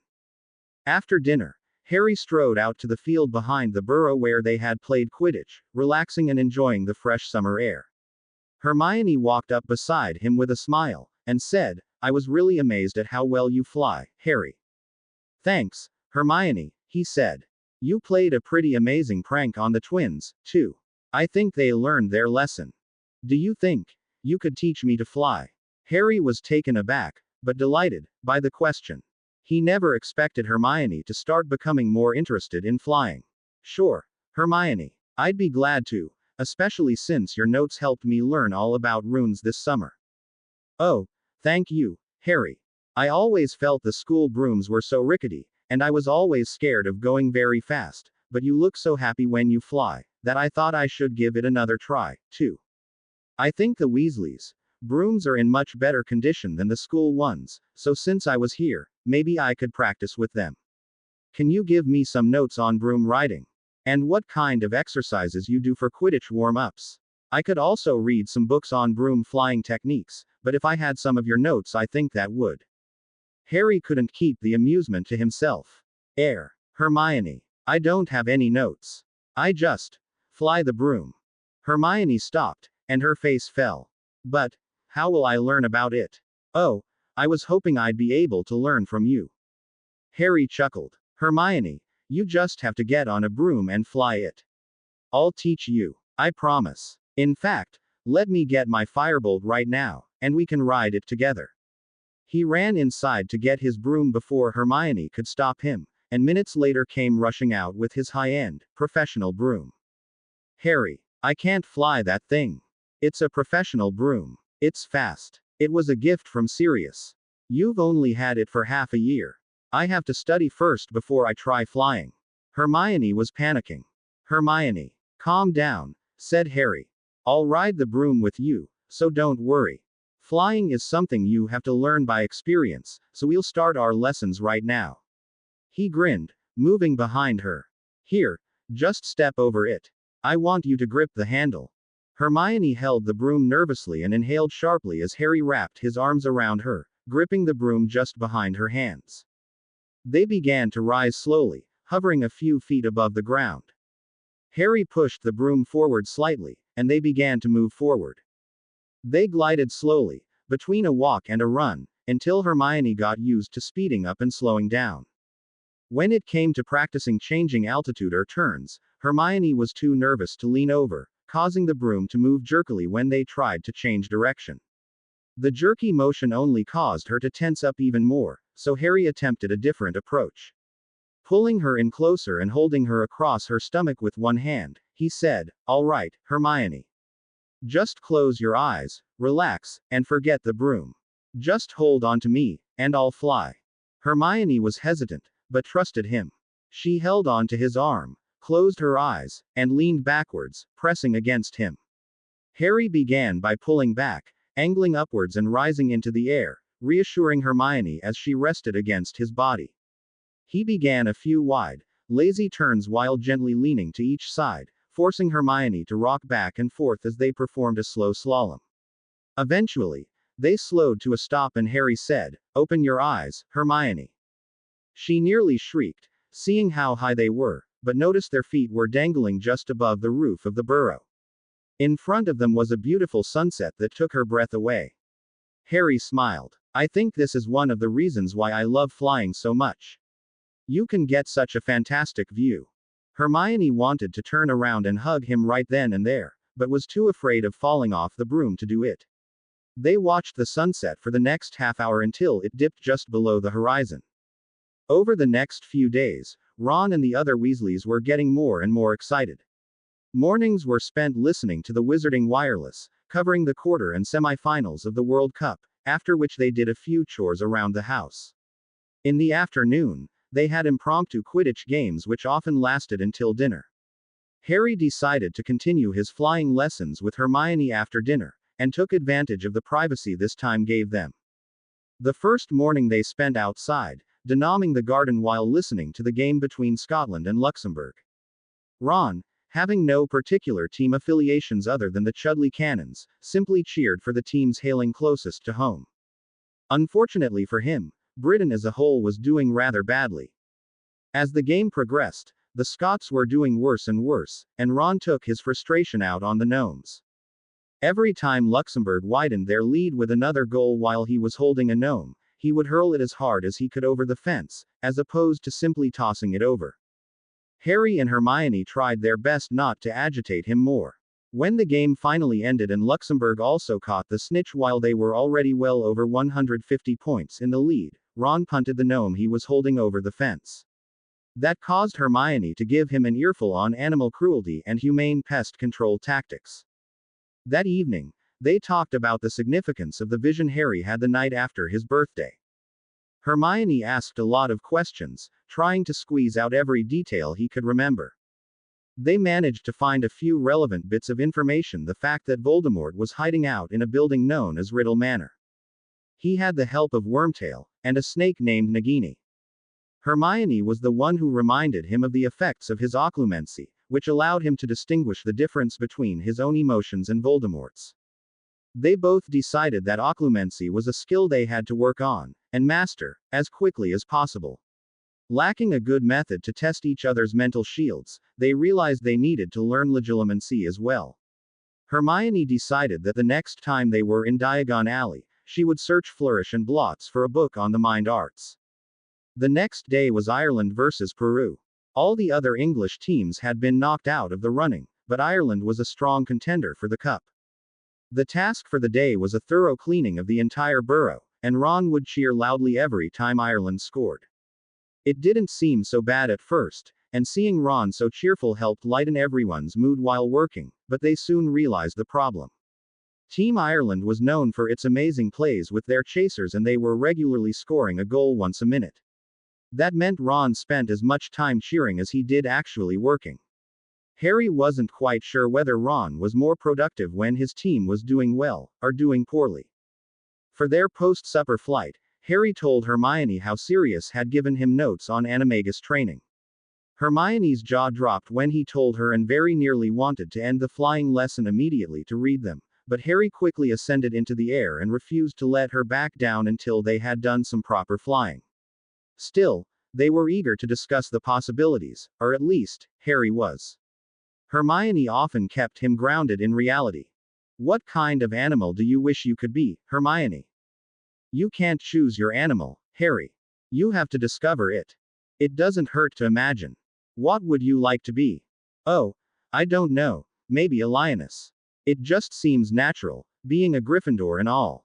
Although, I doubt that if everyone in Gryffindor became animagi that we'd all become lions or lionesses." "Well, if you were a lioness, then I wouldn't mind being a lion," mused Harry. Hermione glanced over her shoulder at him, catching a glimpse of his jet-black hair flying wildly in the wind. "A lion? I don't know, Harry. I think you'd do better as a black panther." "A panther? What makes you say that?" asked Harry, as they changed direction and started circling the burrow. Quickly whipping her head back around and concentrating on looking straight ahead, she replied, "No reason, Actually, I pegged you for being some kind of bird. Like a hawk, maybe. You certainly love flying. That I do, Hermione. I wish I could be a phoenix, like Fox. I'd be able to flash in anywhere and come to your rescue, said Harry absent-mindedly, with images of the battle against the basilisk in second year passing through his head. Her heart fluttered at the image of Harry, a knight in shining armor, no, wait, a knight in flaming armor, descending from the skies to her rescue. Why you see can't be a magical creature, she said, trying to calm herself down. Harry noticed her nervousness, and quickly tightened his grip on the broom. Oh, I'm sorry, Hermione. Are we too high up? Let's drop down lower to the ground. And yes, I know we can't be magical creatures in our animagus form, but I can always imagine it. Oh, Harry, you silly prat. You have no idea what you're doing to me, fumed Hermione. What do you think I'd become, Harry? Well, I always thought you'd be a raven or an owl. Your intelligence has always been what I like best about you. They're both birds, Harry. Have you forgotten that I have absolutely no talent for being in the air? You're getting better at it, aren't you? In fact, tomorrow I'd let you ride the broom yourself while I fly beside you. Harry grinned, speeding up and climbing higher into the air. Harry. Hermione took control of the broom, slowing down and leveling out. See, you're so smart. Your flying's improved so much in just 3 days. Well, I have you to thank, Harry. Besides, if you think my intelligence is my best trait, maybe I should become a dolphin, or an elephant. They're some of the smartest animals on the planet. Well, I'm not sure how useful a dolphin would be. I wouldn't want you to transform and then flop around on land, or transform back to a human in the water and end up with your clothes soaking wet. No, I don't think that would be useful, either. I wonder how many animagi are actually sea creatures. I don't know, but I'm certain I won't be. I've never been to the ocean before. But if you turn into an elephant, that would be pretty interesting. Would you let me ride you? Hermione turned beet red, but Harry didn't notice, being right behind her and his view blocked by her hair. Ride me. Yeah, you know, I could climb on your back and then, Harry suddenly realized what he was saying, and blushed furiously himself. They finished the flying lesson that day in silence. The last day before they were set to leave was a day off for the children. Percy finally came home from his job at the ministry, giving only a short, formal hello to Harry and Hermione. In fact, he brought some of his work home with him, continued to toil away in his room. The twins, of course, wasted no time in their attempts to ruin his productivity and force him to take a day off. Hermione, ever the organized one, was already carefully packing and getting ready for the trip, which would begin early in the morning the next day. Harry followed her lead and packed his trunk, while Ron continued to listen to the last semifinal match on the wireless, Bulgaria vs. Luxembourg. Ginny watched Hermione pack her trunk while sitting on her bed. Like last year, Ginny shared her room with Hermione during the last week of summer and had become fast friends. This year, however, she had remained relatively quiet. She was silent for several minutes, but suddenly said, Hermione, can I ask you a question? Without slowing down her packing, Hermione said nonchalantly, sure, Ginny. What do you want to know? Ginny got up from the bed and closed the door to her room. Hermione, do you like Harry? Oh no, thought Hermione, as she froze. Ginny's had a thing for Harry for years, what do I tell her? Slowly turning to face Ginny, she asked cautiously, why do you ask? You know why, Ginny replied with a hint of pain in her voice. I've always loved Harry, ever since I was little, but these past few days I've seen you with him, even though you said you weren't going out with him. I'm not, said Hermione defensively. There's nothing going on. At least, not yet. Not yet. Do I really want this? Harry's so sweet to me even though he doesn't seem to realize it. Maybe I should tell him after the World Cup is over, she thought. So you do want him, don't you? How could you, Hermione? I told you last summer how much he means to me. I've loved him for so much longer than you, cried Ginny. What? You've barely talked to him. I don't think you exchanged more than a few words ever since you met. How could you possibly love him? Hermione shot back. But I do. I grew up with all the stories about him, answered Ginny. Hermione grabbed Ginny and looked at her, face to face. Ginny, those were just stories. If you haven't talked to him in person, how could you possibly know? You barely know him better than any of the other thousands of girls who grew up with stories of the boy who lived. But, Ginny stammered, searching for an explanation. But Harry saved me in first year. He rescued me from the Chamber of Secrets. He's so special to me, and he must care for me more than the other girls. Ginny, this is exactly what I mean, said Hermione. You don't understand Harry. You don't realize how he grew up never knowing his parents. Or how hard it is for him to make a real friend in the wizarding world. Or how he would have risked his life to save anyone without thinking twice. Or how he can be so romantic without even realizing it, she said to herself. Anyone. How do you know that? He saved me, she asked, nearly in tears. Ginny. Harry went to stop the basilisk to save everyone in school. He didn't even realize you were the one who was captured until he got down there. He told me the whole story when I was cured of the petrification. Ginny started bawling as she understood. Can't believe it. I always thought IW was special to him. She sniffed loudly. Now it's like I've lost him. He doesn't even notice me. She cried harder with that thought. Hermione sat beside her and patted her back. Ginny, you've never lost Harry. You've lost the boy who lived. He's just a fantasy, and he always has been. You can still talk to Harry and be his friend. Hermione continued to comfort her friend until it was time for dinner. After dinner was over, Hermione actually led Harry outside, excited for another flying lesson with him. Ginny's conversation had stirred her feelings and forced her to admit, to herself at least, that Harry was a very sweet, brave, and kind boy. She could hardly wait for another flight with his arms wrapped around her. He would whisper some advice in her ear, and she'd perform admirably, and he'd hug her a little tighter in congratulations. She snapped out of her little daydream to see Harry standing in front of her with a wide grin. He was holding 2 brooms.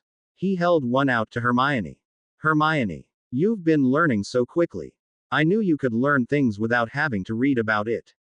Since today's the last day we can have these little lessons, I thought you could try riding a broom yourself. Hermione's jaw dropped. But I want to ride the broom with you.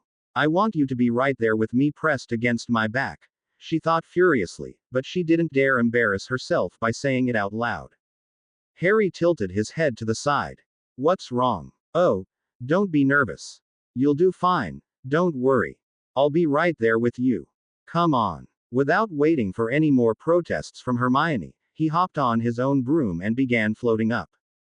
Just stay close, and we'll fly beside each other, and I can keep giving you advice. Hermione, to her own dismay, flew admirably. Her desire to fly tandem with Harry again was outweighed by her fear of actually falling off her broom if she pretended to make mistakes. It was the most unsatisfying flight ever since Madame Hooch's broom riding lesson. Around midnight, while everyone in the house was sleeping, Ginny crept downstairs and sat on the couch in front of the fireplace with her favorite books. She opened the first one. Harry Potter, the Boy Who Lived. Once upon a time, there was a beautiful witch and a powerful wizard who loved each other very much. They were the Potters, and they had a beautiful baby boy named Harry. Ginny sighed. The books rarely talked about Harry's parents, and they were often only mentioned in passing. What were their names again? She didn't even know. And you know who came knocking at the door? Let me in, he shouted. Never. You'll never find out how to get inside, came the reply from the Potters.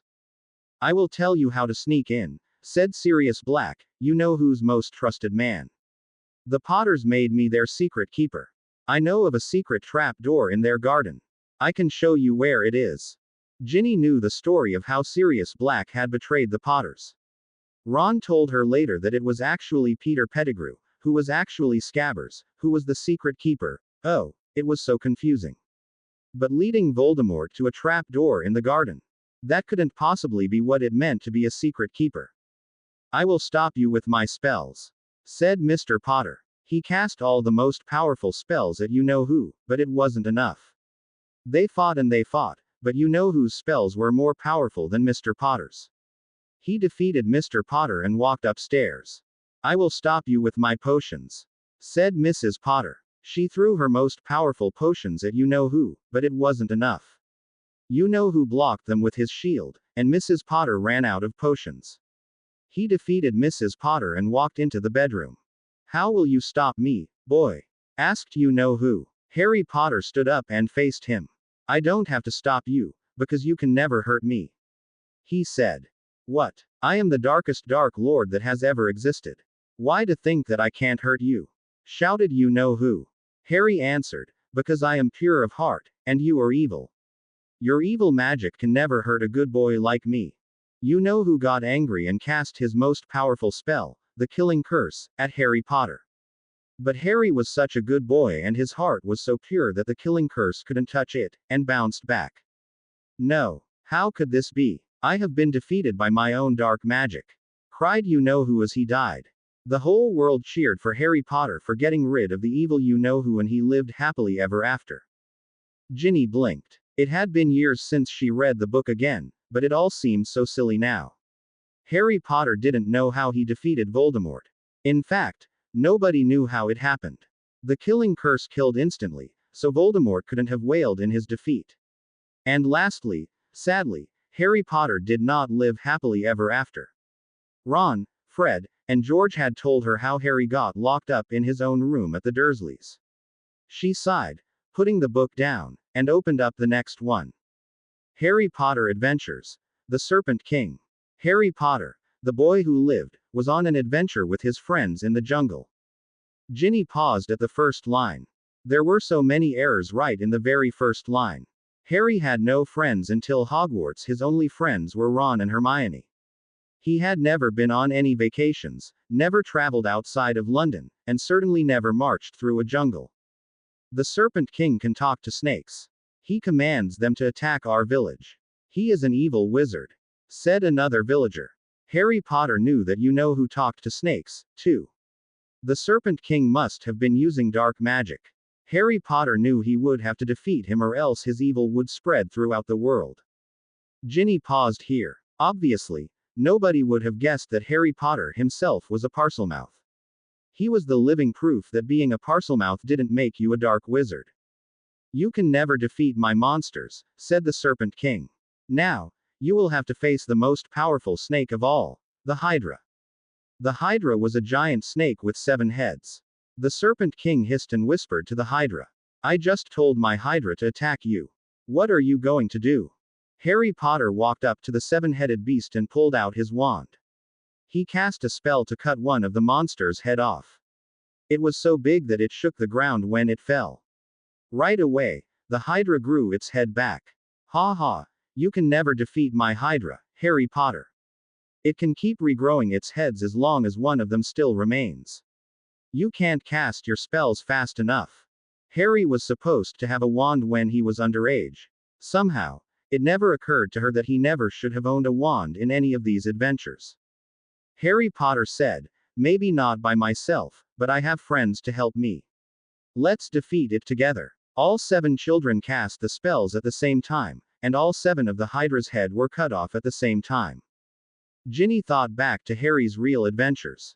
Ron told her about their first year, and Harry ended up facing Quirrell alone. In her first year, Harry ended up facing Tom and the Basilisk alone. Harry really seemed like he was always forced to face his attackers by himself. They tied up the Serpent King and brought him back to the village. The villagers all thanked him. Harry Potter and his friends left the village to search for the next adventure. Ginny closed the book. Harry had certainly had his fair share of adventures, but he never really did go looking for trouble, did he? All this time, she had been reading from authors, and the authors obviously had no idea who Harry Potter really was. She didn't bother opening the last book.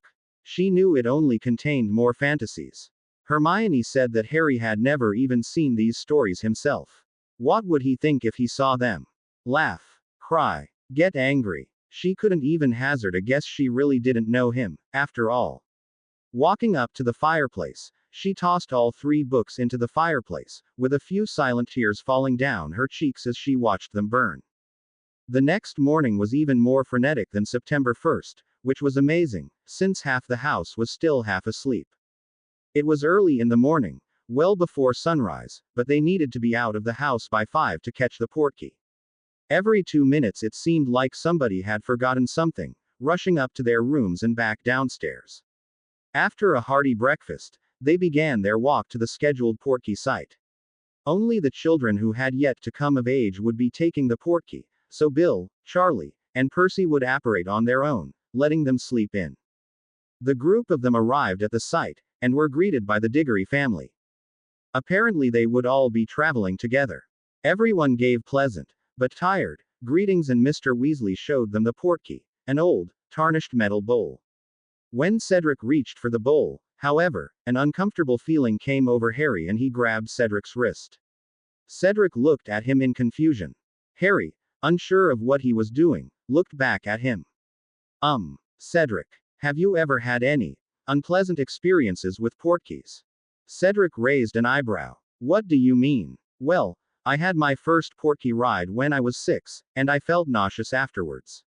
I've gotten used to it since then, though. First time for you, Harry. No. I mean, yes. I just got the feeling that taking a portkey wasn't good for your health, Cedric, Harry replied. He had the deja vu feeling again. Something about Cedric, portkeys, and winning, they didn't mix. Well, what are they winning here? Maybe it was a different portkey he had to worry about. Cedric's father, Amos, laughed. Oh, don't you worry, my boy. Portkeys are perfectly safe. Certainly safer than any muggle contraption you've ever ridden in, isn't that right, Arthur? Mr. Weasley nodded. That's right. It does feel a little odd, but it won't hurt. Now hurry up. You have to have your hands on the portkey in 30 seconds. Harry let go of Cedric's wrist and placed his hand on the bowl. Cedric did as well. 5, 4, 3, 2, 1. With a tugging feeling at his navel, they whirled away to the World Cup camping grounds. Harry fell over on arrival, knocking Hermione and Ron over. The twins laughed as Mr. Weasley helped them up. Is that why you were so worried about the portkey, Harry? Surely you're not afraid of a bruise or two. You've had far worse injuries from Quidditch alone, Cedric said to him. No, that's not. Well, never mind, Harry muttered. Cedric grinned and slapped him on the back. No need to be embarrassed about it, Harry. It takes a few tries to really get used to it. Well, our camping site's this way, Amos, said Mr. Weasley. We'll be seeing you. They waved goodbye to the Diggorys as they parted ways. As they trekked across the grounds, Hermione leaned over to Harry, whispering, "What was all that about, Harry?" He whispered back, "I don't know, but it was a horrible feeling. I thought Cedric was going to die if when he touched a portkey. Maybe I was wrong. It must have been one of your memories from the other trips. Maybe it was a different portkey that you have to stop him from touching." Harry nodded in reply. It was certainly more than instinct, it was something he had experienced, but forgotten. We should practice our occlumency tonight. Maybe I can dig up some more detail if I meditate on it. There wasn't much else to do, in fact. Most of the Weasley boys, save Percy, spent a good portion of the day playing pickup Quidditch with the neighboring campers. In fact, there were so many people flying around on broomsticks that Hermione couldn't practice flying without the possibility of crashing into someone. Harry spent the day wandering the campgrounds with Ginny and Hermione. There were plenty of merchants selling random trinkets and carnival stalls to make a quick galleon, but nothing to hold their interest. They had retired by mid-afternoon to practice their occlumency. Ginny left them to help her father around the tent. Ron came back from his game some time later, walking in on the two of them sitting in the tent's living room. "Hey, what are you doing, mate?" "We're practicing occlumency," answered Hermione. "What's that?" "It's a way of organizing your mind," said Harry. "It's pretty useful. You should try it." "You sure? It looks kinda boring." "Ron, you think everything that isn't Quidditch is boring," said Hermione. "Just try it, Ron. It makes learning stuff in school a lot easier, too," said Harry. "All right, fine." Ron sat down with them.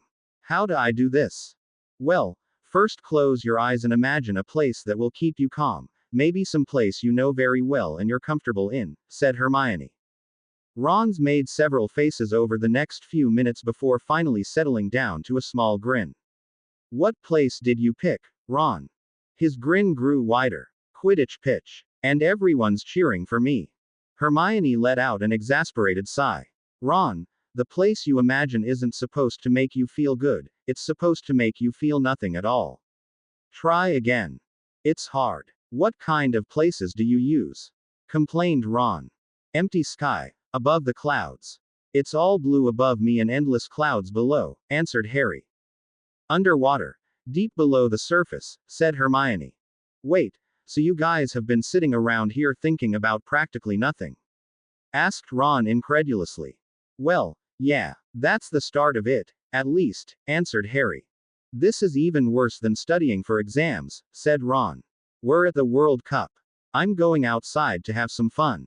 He got up and left the tent, muttering to himself. It's his loss, said Harry, shrugging. What did you want to try next? I wanted to get started on animagus training, Harry. Hermione grinned. I've been reading through Sirius's notes a few more times and I think it actually overlaps with occlumency exercises. Really? How do we begin? Well, the key to finding your inner animal is to tap into your most basic, primal emotions. You have to focus on thoughts that make you incredibly happy, sad, angry, fearful, and so on. Harry listened and began to think. He already had practice finding thoughts that made him happy, which he used to cast a Patronus. Receiving his Hogwarts letter and discovering he was a wizard. Finding out Sirius was his godfather. Catching the snitch for the first time in Quidditch. He could feel very happy with those memories. Fear was nearly as easy, as he could remember the effects of the Dementors, the chilling feeling and the screams of his mother coming to mind. Anger, though, was more difficult. Had he ever truly been angry? He supposed the Dursleys did make him mad, but after living with them for over a decade, it was all he had known, and he had gotten used to the neglectful attitude of his aunt and uncle. He knew Hermione grew extremely angry when she found out how they treated him, but he couldn't evoke the same kind of emotion. Draco Malfoy was certainly an annoyance at school, but for the most part, he was only that, an annoyance. He would have to search his memories harder to find something that truly made him mad, as well as the other primal emotions. The two of them continued to meditate until everyone was back in the tent for dinner. Everyone was excited about the match tomorrow, and they were all discussing the strategies and plays they were expecting to see in the game. Hermione was not happy to find out that the twins had placed a bet on the outcome. Their argument that they had bet with the director of magical games and sports, Ludo Bagman himself, didn't help at all. The discussions and debates ran well into the night, when all of them finally crawled into their beds for the game, which was to begin at noon. The events surrounding the game had been as exciting as the game itself. The mascots for each of the teams were very good at swaying the crowds and supporting their team. The Irish naturally had leprechauns, who conjured gold for the crowds and taunted the opposing team in an extremely distracting manner. The Bulgarian team's mascots were Vila, a very wise choice, given the audience in attendance was mostly male. They were extremely beautiful women who quickly swayed the crowds to them when they let loose some type of aura. Harry immediately felt it intruding on his mind, compelling him in some way to give himself over to them, but quickly threw up his occlumency shields and the thoughts disappeared. Ron and the other Weasleys, however, weren't quite so lucky. Bill was the only one who also seemed to be completely resistant to the charms. It was hard to blame the others, though, as even the referee seemed to fall under their spell at one point. The game was also the most exciting match of Quidditch Harry had ever watched. The game began with a fast pace with the Irish chasers taking control of the game. They never let up, but the Bulgarian beaters and keepers kept a strong enough defense to keep the game exciting. Victor Krum of the Bulgarian team was clearly the better seeker, and throughout the game he kept extremely active, luring the bludger, distracting the keeper, and even tricking his opposing seeker into thinking he had found the snitch more than once.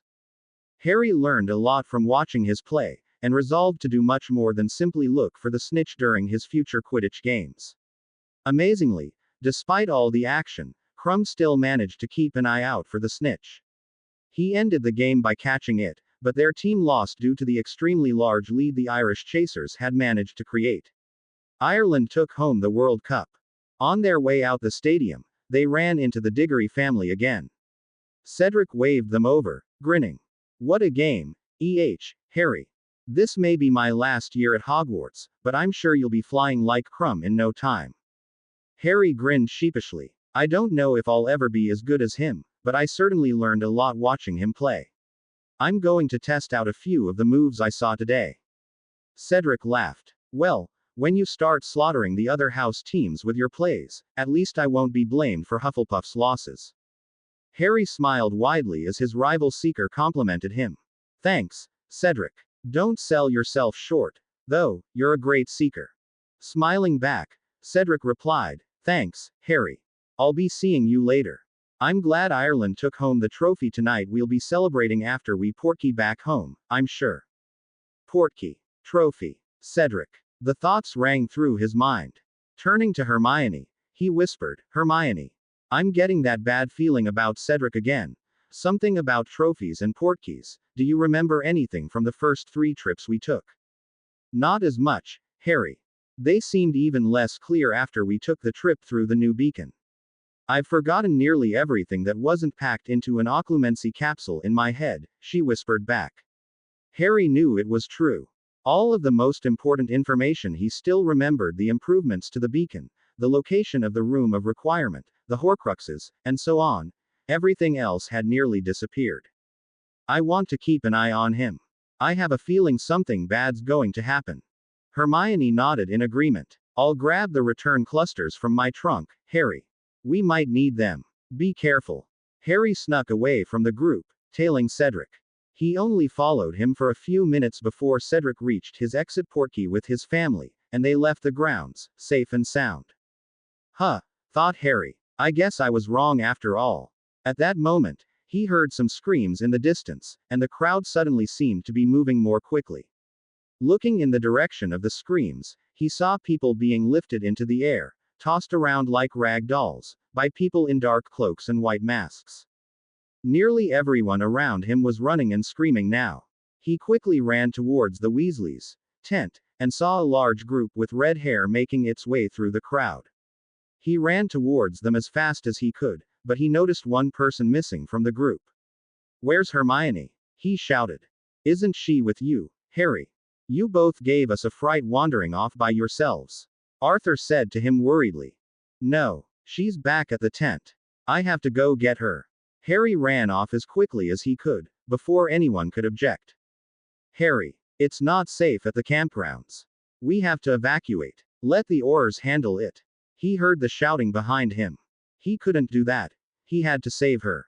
The Aurors might not get there in time. She could get hurt. Or she might already be hurt, he thought. He didn't dare slow down until he reached the Weasley tent. Well, looks like I can finally have some fun with this mudblood here, he heard as he entered the tent.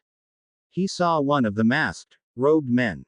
He immediately cast an Expelliarmus from behind, disarming the man, followed by a Stupefy. He quickly rushed over to Hermione, who was slumped down beside her trunk. Fear and horror rushed over him. He grabbed her, holding her close, but noticed she was still breathing. Good, he thought. I haven't lost her. Just then, he heard another voice from the entrance of the tent. What's taking so long? Don't tell me you're shagging some bint in there, oi.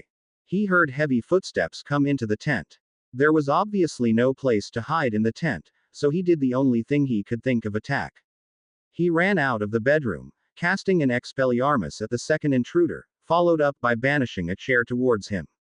The new attacker was evidently on alert when he saw his unconscious partner, and quickly threw up a shield to block the disarming charm, but was hit by the chair. He grunted angrily, You little runt.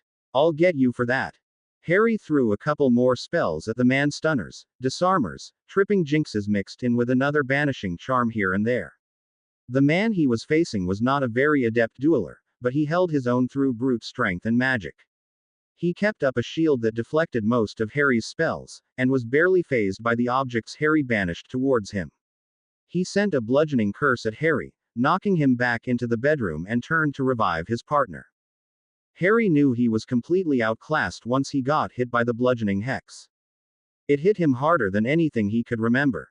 It broke a few of his ribs and threw him backwards a good 10 feet. Obviously, his opponent was the type who lacked finesse, but made up for it in spades with sheer, brute force.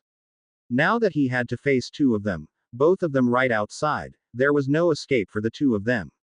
Thinking quickly, he banished the bed towards the entrance, and threw a sticking charm. He hoped it would hold for just enough time.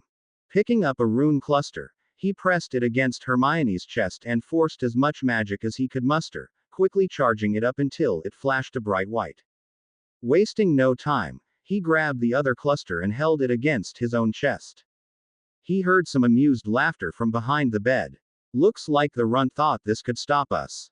Hey, Reducto. The bed practically exploded, sending splinters of wood flying into Harry. He managed to shield his face with his arms, but pieces of wood pierced both his arms and legs. He could barely hold up his wand now, and he was almost magically exhausted. Forcing every last bit of magic he could muster into the runes, they began to glow. What do you have there, kid? You still want to fight? Defindo. Pain erupted through his right arm as the severing charm sliced it open, causing him to drop his wand. Just a little more, he thought. With every last bit of effort, he picked up the wand with his left hand and kept it pointed at his chest, forcing more magic into the cluster. I'm almost there. I'll take care of this one, said the first man, pointing his wand at Harry. Muttering something incomprehensible, Harry could only see a flash of light before he fell unconscious. Hermione was trying to remember where she was. She could remember huge crowds, much like being at a football game. There was shouting, running. She was getting something important. Someone had attacked her. Her heart jumped, the small adrenaline rush bringing her to full alertness. Lifting her head, she noticed she had been hovering just over Harry's face. The position was very familiar. Using her wand to light up the room, she confirmed they were back in the Chamber of Secrets. Why are we back here? I never got a chance to activate the cluster, thought Hermione. She looked back at Harry. Unless he came back for me. Hermione realized that this must have been what happened. He must have risked his life to save hers. I owe my life to him, she thought, gently caressing his face. He looks so peaceful sleeping like this. I could watch him for hours. She suddenly realized that she never had the chance to watch him sleep in her lap before. Why did I wake up first this time? She wondered. Oh well, at least I'm not waking up with a bloody lip. In fact, maybe I can wake him up with a key. She giggled at her thoughts of a reversed fairy tale ending. Leaning closer to him, she was debating with herself. Should I? Shouldn't I? He just saved my life and I want to keep him for it, but he's asleep. That's like stealing. She continued to agonize over Harry's lips when he suddenly jerked awake, smacking straight into Hermione as usual. Damn you, Fates. Do we have to do this every time? Thought Hermione grudgingly. She didn't let it distract her, though, as she rushed over to Harry and immediately hugged him. Harry, she cried. You saved me, didn't you? Harry, ever the modest one, didn't quite know how to answer such a blunt question. I guess I did. But you saved me just as much, getting those return clusters out. Don't say that. It's my fault you had to come after me in the first place. You had to fight off the man who attacked me. Hermione sobbed into Harry's shoulder. I can't imagine how hard that must have been. Oh, him. I disarmed and stunned him before he saw me. He, wasn't the problem. What? Why did you have to send both of us back in time, then? Couldn't you have caught up with everyone again? Oh, bollocks. Why did I have to say that? Now I'm just going to get her more upset. Maybe I should just. No, I can't lie to Hermione. Heck, even if I tried, she'd see right through me, thought Harry. Well, it was actually the second guy who came in. Harry began to explain everything that happened during the night of the World Cup. She hugged him tighter and tighter until he got to the part where he was knocked back and broke a few ribs, and she instinctively let go. They both laughed when they realized that he couldn't possibly have transferred his injuries from the future, so Hermione embraced him once again.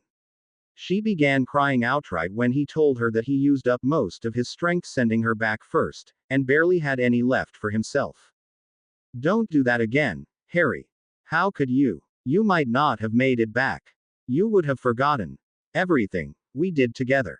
Hermione thought of all the letters they exchanged, the week at the Weasleys, and especially the evenings.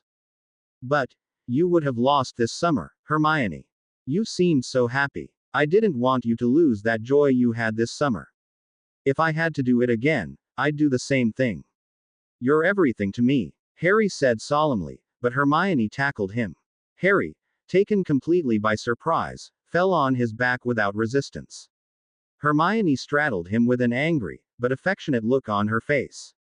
She began to hit him on his chest with every word she spoke. Don't you ever think like that again. She fell down on top of him. You're everything to me, too, she whispered into his ear. They lay there in the Chamber of Secrets holding each other, silently enjoying each other's presence, because they both knew how close they had come to losing it. Harry eventually commented, I'm glad you brought the clusters with you to the game, Hermione. We might have never made it without them. Hermione, still laying on top of Harry, whispered, Yes, that was what I thought of first when you mentioned Cedric, and you thought he was going to get hurt because of one of the futures you experienced. I remembered they could be used as a means of escape. What happened with Cedric, anyways? Nothing. He left before the attacks started. I guess it wasn't the World Cup where he gets hurt. I do know it had something to do with the cup, or a cup, and a portkey. Harry took a deep breath, and stroked Hermione's hair. You know, I'm glad you thought of that, because I never would have come up with it myself. I only did it because I noticed you had brought them out of your trunk when I ran over to you. I'm just glad I charged them up in time. Hermione sat up quickly, her eyes wide. Oh, that's why I sent it. I had no idea it would happen so quickly, though, she mumbled. Sent what? Asked Harry. I wanted to save it for after the summer when we got back to Hogwarts, and I wasn't sure if I should have gone through with it, but now. Hermione, slow down. What did you send? What are you talking about? Hermione took a deep breath to calm down. Along with the plans for the improved beacon, there was also a design for a different return cluster. Really, Hermione, is it a better design? Why didn't you mention it before? Harry was surprised that Hermione wouldn't think of using such knowledge to her advantage right away. Well, there's 3 reasons, she began. First, I had left myself a message saying the design was untested, so I didn't use it. Secondly, I wanted to finish the new beacon as fast as possible, and the 2 of us only managed to complete it right before school ended. And the last, she hesitated. What is it? It can't be that bad, can it? Asked Harry. It's essentially a blood ritual. She cried. I'd have to carve the entire return cluster into your body, along with a few extra ones, and they'd need to be permanent, so they would have to be scarred. I didn't want to do that to you. Harry goggled at her, but kept calm. But there's some advantage to it, right? I mean, more than keeping it with me all the time, because we could always just make the return cluster into a necklace or something if we needed to keep it nearby. You wouldn't have invented it if there wasn't some huge advantage, would you?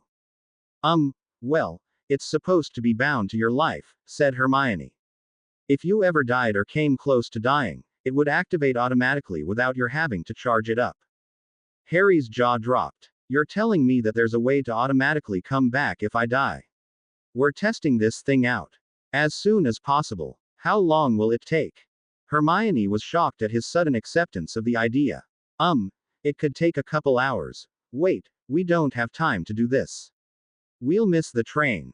Harry had completely forgotten what they had come back to. They would always come back to an unpacked trunk just before it was time to go. Gah, he cried, bolting to his feet. How much time have we got this time around? Calentempa. The time spell showed 1994, June 30th, 11:40 a.m. Both of them stared at the time. The Hogwarts Express had left the station well over an hour and a half ago. Why did we wake up so late this time? He asked Hermione. I think, maybe it was because we were both unconscious when we got sent back. Our most recent experiences and memories dominate, remember? Harry nodded. Wait, how about the new design that you sent back to yourself? Won't that kind of send us back? Dead? He asked awkwardly, unsure of how to phrase it properly. Hermione shook her head. No, that has to do with a few of the modifications for this one. I'll explain it in detail, but essentially it continually makes a copy of your memories, so if you die, it sends back your memory and experience of about 5 minutes beforehand. The other runes monitor your health and keep the whole thing permanently charged up. Harry understood. Well, since we've already missed the train, why don't we sneak up to the room of requirement to try it out? Harry, what about getting home? Should you be worried? Hermione stopped, realizing that Harry had no desire whatsoever to go back to the Dursleys unless he was forced to. Harry, on the other hand, realized his mistake when Hermione mentioned home. Oh, I forgot about your parents. I'm sorry, Hermione, maybe we should leave this until we get back at the end of summer. No, Harry, this is more important. We didn't even make it all the way through the summer last time. We have to do this now, she said firmly. But maybe I can borrow Hedwig and owl my parents telling them I missed the train, and that we'll meet them some other way. Harry pulled out his cloak and the map. Well, Hermione, shall we? It took them nearly an hour to get to the Ollery, send off the note, and sneak into the room of requirement. Obviously Professor McGonagall had noticed that Harry and Hermione's belongings were still unpacked when she checked Gryffindor Tower, and she had alerted the rest of staff. Not wanting to explain how they were sneaking around school and preparing to perform a blood ritual, they decided to be as cautious as possible and stayed under the cloak, using the map to take detours as much as possible. Arriving at the hallway of the room, they waited until nobody was nearby, and Hermione led the summoning of the room. I need a room to secretly etch blood runes into Harry's body for the next few hours without hurting him, she thought as specifically as possible, while walking past the blank wall 3 times. A tiny doorknob appeared in the stony wall, but no door appeared. Curious, she twisted the knob, and the camouflage door opened up, and they both ran inside. The door sealed itself quickly behind them. Inside, they found a room somewhat like an operating room. There was a large sink and shower at the back, along with dozens aprons, gloves, and other tools to ensure cleanliness. A soft, diffuse glow emanated from the entire ceiling, so there were very few shadows. At the center of the room, there was a diverse set of knives, all gleaming and perfectly clean, sitting on a tray beside an odd chair. The chair was slanted, cushioned, and had a face rest, much like a masseuse's chair, and was obviously made for Harry to comfortably rest face down. A large whiteboard was at the wall facing the table. Hermione grinned, running over to the whiteboard, and began using her wand to quickly copy down all the notes she had on the procedure, along with a detailed diagram. Harry decided that he should shower while Hermione was preparing for the procedure. No peeking, he said, just as he stepped into the shower stall, pulling the curtain behind him. Hermione, who had been so focused on writing everything out, turned when she heard his voice. Her jaw dropped when she saw a pile of robes on the floor and Harry's bare shoulders sticking out of the curtain. Did he just strip in front of me? Thought Hermione. I didn't think he had the nerve, and I missed it. She nearly hyperventilated when she squeaked out, "Are you BPD?" Harry laughed from behind the shower curtain. No, Hermione. I just took my robes and shirt off. I'm not going to completely strip down in front of you. She couldn't see it, but he was nearly doubled over in laughter. He had correctly guessed that Hermione would have seen the clues and let her mind go into overdrive. He tossed the rest of the clothes over the curtain and began to shower. After he was done, he opened the curtains a peek and grabbed the towels in his pants again, and half-dressed himself. Hermione was waiting for him, all dressed up like a surgeon. She was taking great delight in playing doctor. In fact, her parents had wanted her to grow up to become one, at least until she found out she was a witch.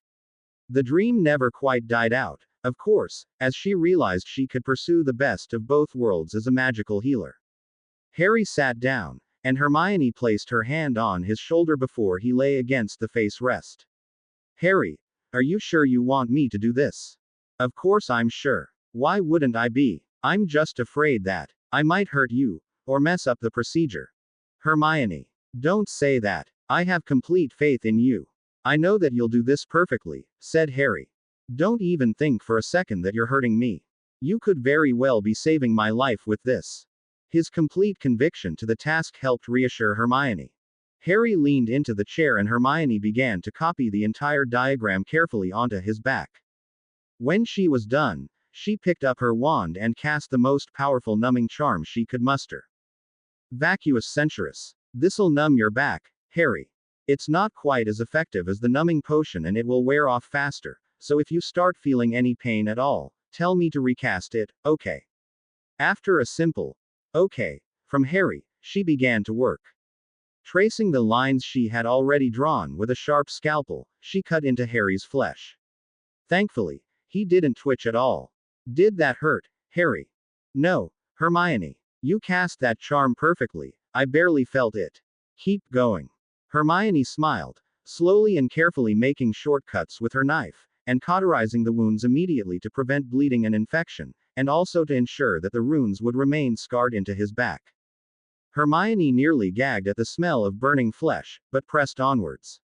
About halfway through, Harry signaled to her that the numbing charm was wearing off. She recast the charm, wondering what Harry's threshold of pain was, because it was longer than she thought her charm would have lasted. When she was finally complete, she wiped down Harry's back with a damp, warm towel. We're all done, Harry. Harry gave her a hug. Thank you, Hermione. Let's go back to the chamber. He was keeping his expression neutral as he put his shirt back on, and grabbed his invisibility cloak and his map. Hermione knew he was hiding something. Harry, why do you want to go back there? Wait, shouldn't I get the runes too? I'll show you exactly what you need to do for the procedure, she said. Oh, we can do that a bit later. There's something I left down in the chamber that I have to get. Harry was suspiciously avoiding Hermione's gaze, but she followed him back downstairs. Most of the teachers seemed to have left the building already, deciding that they weren't inside. It made the trip back much quicker. Upon their arrival, Hermione stopped Harry. She asked him, "What's this all about, Harry? What are we doing down here?" Before I answer, can you tell me if you have your sandstones here with you?" asked Harry, who was still staring at Hermione's feet. "Yes, I kept a bunch of them in my satchel. Do you want to make another return cluster now, Harry?" Hermione was still trying to figure out what Harry was up to. "You should get started on that, Hermione. I'll be right back." Harry jogged over to the huge basilisk corpse while Hermione removed her sandstones from her bag. She watched him, curious as to what he was doing. He heard him quietly mutter a spell, and, to her shock, he scraped his arm against one of the basilisk's fangs. "Harry!" she shrieked, running over to him as quickly as she could. "What are you doing? The venom in the basilisk is still potent after it's dead." "What? Why?" He managed a weak smile, and answered with an apology. "I'm sorry, Hermione. I just knew you wouldn't let me go through with it if you knew what I was doing. But you did tell me this whole thing was untested, right? Well, I guess this is the first test." Hermione ran up to him, and saw that he had cut a small gash on his own arm, and obviously dripped the venom directly into the wound. "Of course I would have stopped you, Harry. We could have found another way. We. There wasn't any other way, was there, Hermione?" asked Harry. "I saw your diagram on the board. I've learned enough about runes this summer to at least figure out what it all meant. It only activates if I die." He was beginning to feel lethargic, and stumbled slightly. "I guess that was why it was untested, wasn't it, Hermione? Well, if it doesn't work, you can just tell me right away before we go through all of this again." Hermione knew he was right, but she didn't want to admit it. Supporting him under his arm, she helped him sit down in a more comfortable position. "That didn't mean you had to go and do this, Harry. You stupid, reckless, fool of a boy." She began to sob. "You just had to do this. To me, right after I decided." "Decided? What?" Harry looked up at her. The venom was burning through his arm and making its way through his body. I decided." Hermione began. "Oh God, he's dying right in front of me and I'm hesitating. I have to tell him now, or else I'll never have the courage to, she reprimanded herself. I decided that, after the World Cup, I would tell you that. I love you, Harry. And now you just had to poison yourself just before I had the chance to admit it. She began to cry openly. Oh, oh, no, said Harry, weakly. Hermione drew a sharp breath between her sobs. Oh no, is that what he says?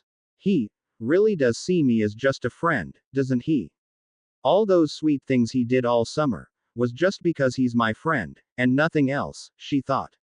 Oh dear Merlin, it's the same thing I told Ginny. That's just Harry. He'd do that for any of his friends, wouldn't he? I'm not that special to him, and now I might have ruined the friendship. She could barely hear Harry continue to speak. Quote dot dot dot. I've hurt you more than I thought, didn't I? He whispered weakly. I didn't know you cared for me that much, Hermione, or else I would have admitted it to you. I love you, too, Hermione. His last few words managed to capture Hermione's attention again. What was that? She asked, whirling back around so her face was inches from Harry's.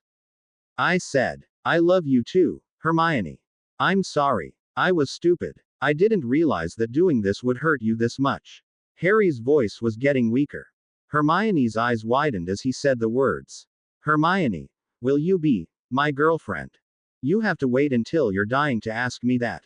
She shrieked. Burying her face into his shoulders again, she whispered to him, Of course I will, you silly prat. I can't believe you asked now. What if this doesn't work?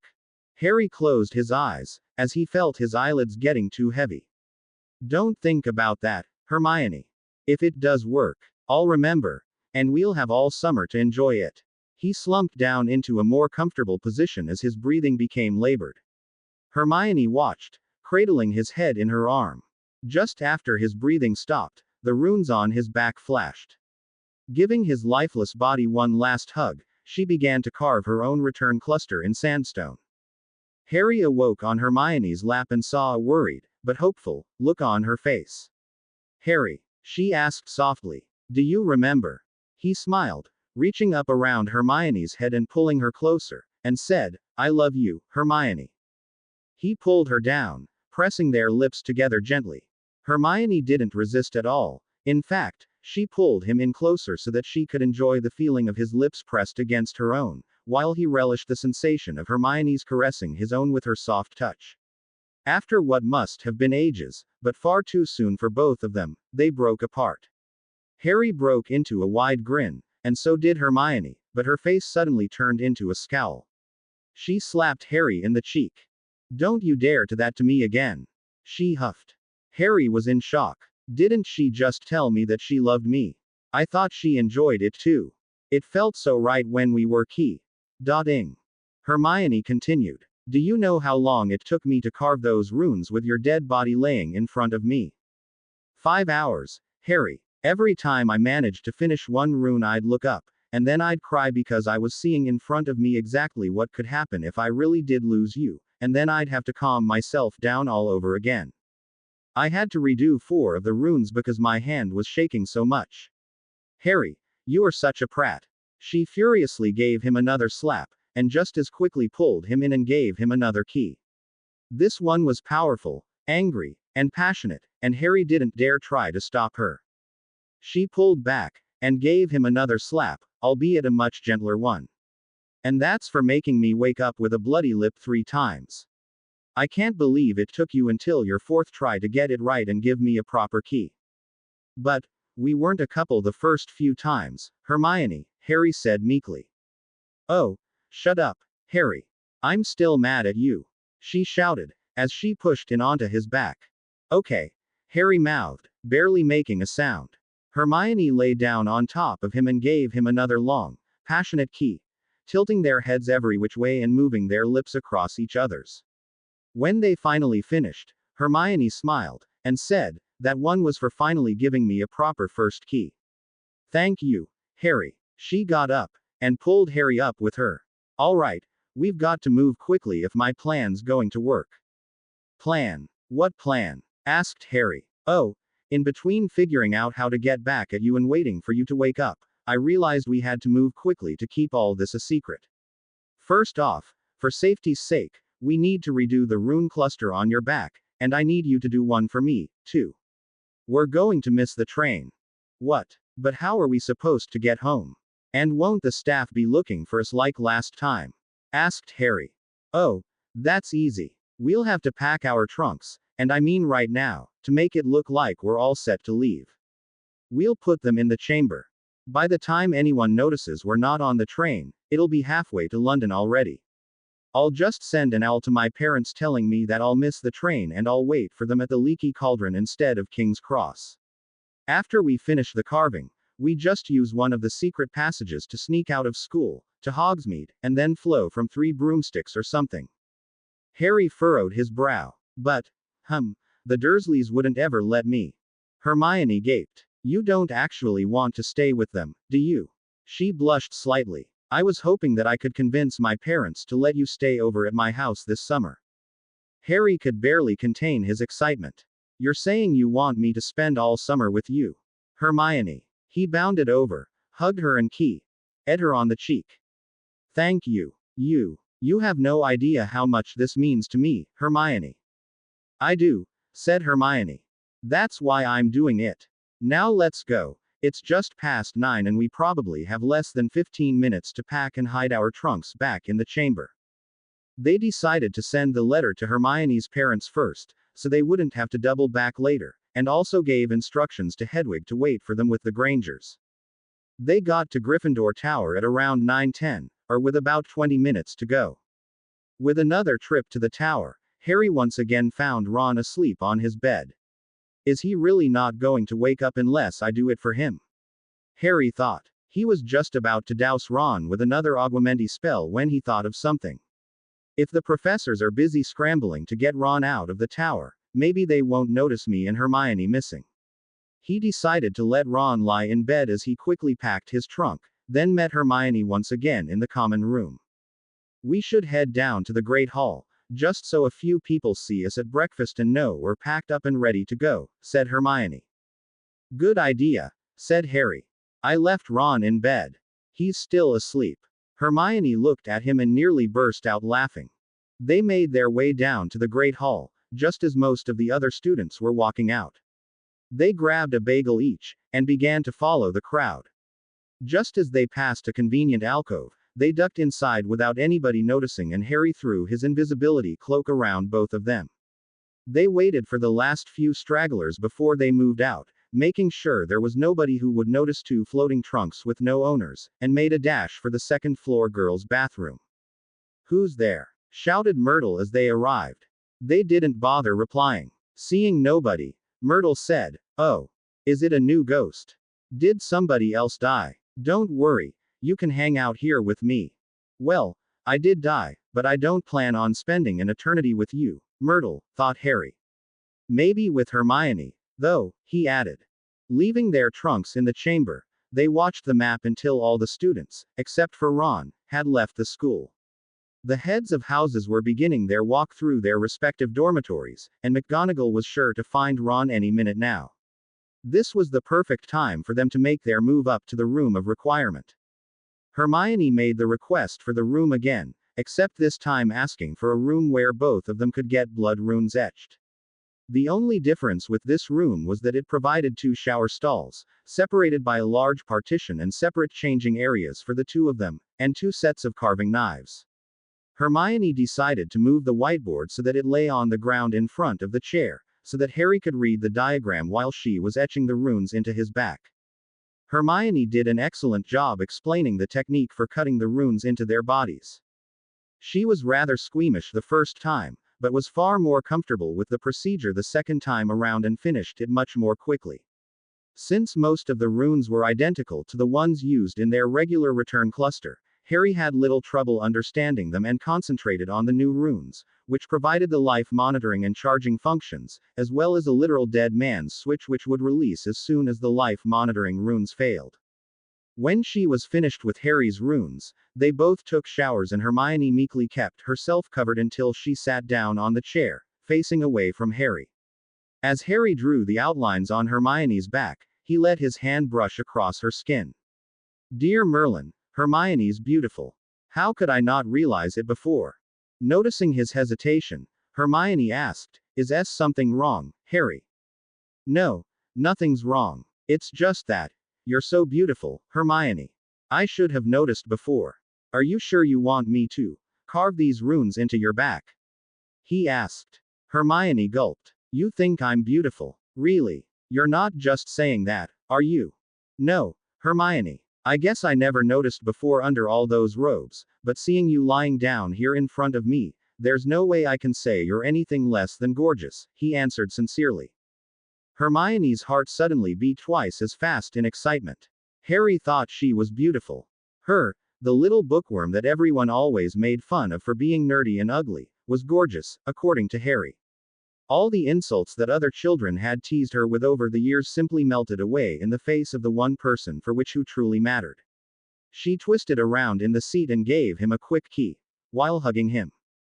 Thank you, Harry. I'm glad you don't think I'm ugly. Harry suddenly stiffened, and his face grew very red. You're welcome, Hermione. I can't think of any part of you being ugly at all. He couldn't help but let his eyes drop down. Especially not your body. Huh. Hermione looked down, and just then remembered she was topless. Eep, she squeaked, turning red and jumping back down onto the chair. Harry, let's just finish this, alright? They finally completed the procedure by late afternoon. They both washed up, got dressed and checked the map. It seemed like nobody had noticed they were missing. Most of the professors seemed to have left the castle, presumably back home, and the rest were in their offices or the staff room. They retrieved their trunks from the Chamber of Secrets, and then took the secret passage through the One-Eyed Witch to Hogsmeade. They were both excited to spend the rest of summer together and chatted during the entire walk. Madame Rosmerta was glad to lend them some flow powder when they made an excuse about missing the train, and Hermione stepped into the fires first. It was only after Harry leapt into the flames that he realized he would be meeting with his girlfriend's parents, and all that would entail. As Harry tumbled out of the fireplace, he thought of the importance of first impressions. As he lay on the floor covered in soot in a messy heap, he thought the first impressions the Grangers would have of him would not be good. He prayed that they hadn't noticed him like this, but those hopes were dashed when he heard Hermione's voice. Mum, Dad, I'd like you to meet Harry Potter. Mrs. Granger seemed to be amused, while Mr. Granger was apparently having some reservations. Quickly getting up, Harry dusted himself off and held out his hand. Don't act nervous, he said to himself. Stay calm, be confident. Hello, Mrs. Granger. Mr. Granger, he said in a flat monotone as he shook their hands. He knew he was utterly failing to impress Hermione's parents. To his surprise, Hedwig flew in at that moment to land on his shoulder. She hooted in greeting. So you're the one that owns this beautiful snowy owl, said Mrs. Granger. She's remarkably intelligent, you know. My name's Emma, and this is Dan. Don't be afraid, we won't bite. She gave a welcoming smile. Hermione's mentioned to us in her letters that there always seems to be a lot of excitement surrounding you. Would you care to explain? Harry looked at Hermione, who was standing behind her parents, shaking her head furiously. He looked back at Emma, and said, well, you see. I play Quidditch. I'm the seeker on the house team. It's the position that gets the most attention. So, things kind of get hectic around me. Hermione was nodding in approval in the background. Dan Granger became a bit more interested with this. Oh, it's a sport then. How often do you practice? And are you any good? He was a bit more gruff when asking his questions, almost like it were an interrogation. Dan, don't be so rough on the boy, exclaimed Emma. Sorry, but he's quite protective of our dear little Hermione. He's not the only one, thought Harry. I'm not little anymore, Mum.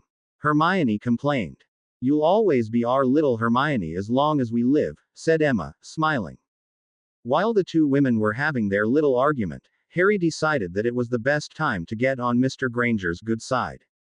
Well, to answer your questions, sir, yes, Quidditch is the main sport for wizards. The practices change depending on the school schedules, but Captain Wood gets us out on the field about 4 times a week. And, well, I don't mean to brag, but I've only lost one game out of all the ones I've played so far. Our team won the Quidditch Cup this year. Harry relaxed a bit, now that they were talking about a subject he could be rather confident about. Hedwig noted his tension fade and decided to be a little friendlier, as well. She nipped his ear, as if asking for an owl treat. Harry looked at her, and said, "Later, Hedwig. I'll buy you the freshest ones from Elops, all right." "Oh, don't be so modest, Harry," exclaimed Hermione, hopping over to his side. "He's the youngest Seeker Hogwarts has ever had in a century. In fact, he's still the youngest player out of all the teams at Hogwarts," she said, rather proudly. "It looks like our Hermione has found herself quite an accomplished young man, hasn't she?" Emma whispered to her husband. Dan simply whispered back, "We'll see. He'd better not just be some jock type who's playing with her feelings." Hermione led the way out of the leaky cauldron, and said to her parents, "Mom, Dad, Harry and I need to stop off at the bookstore to grab some textbooks before we head home. Is that all right?" "Oh, we'll have to stop off at both the normal and the wizard banks, then. We didn't bring much cash with us," said Emma. "Don't inconvenience yourself, Mrs. Granger," said Harry. "I can just take some gold out of my account." Dan replied, "Harry, we can't have you buying things for our daughter." He was still looking at Harry questioningly. "Oh, that's not it, Mr. Granger. The textbooks are for both of us. Hermione and I wanted to learn some more about things that the school doesn't teach, so we're going to study ourselves over the summer. It's as much for me as it is for her.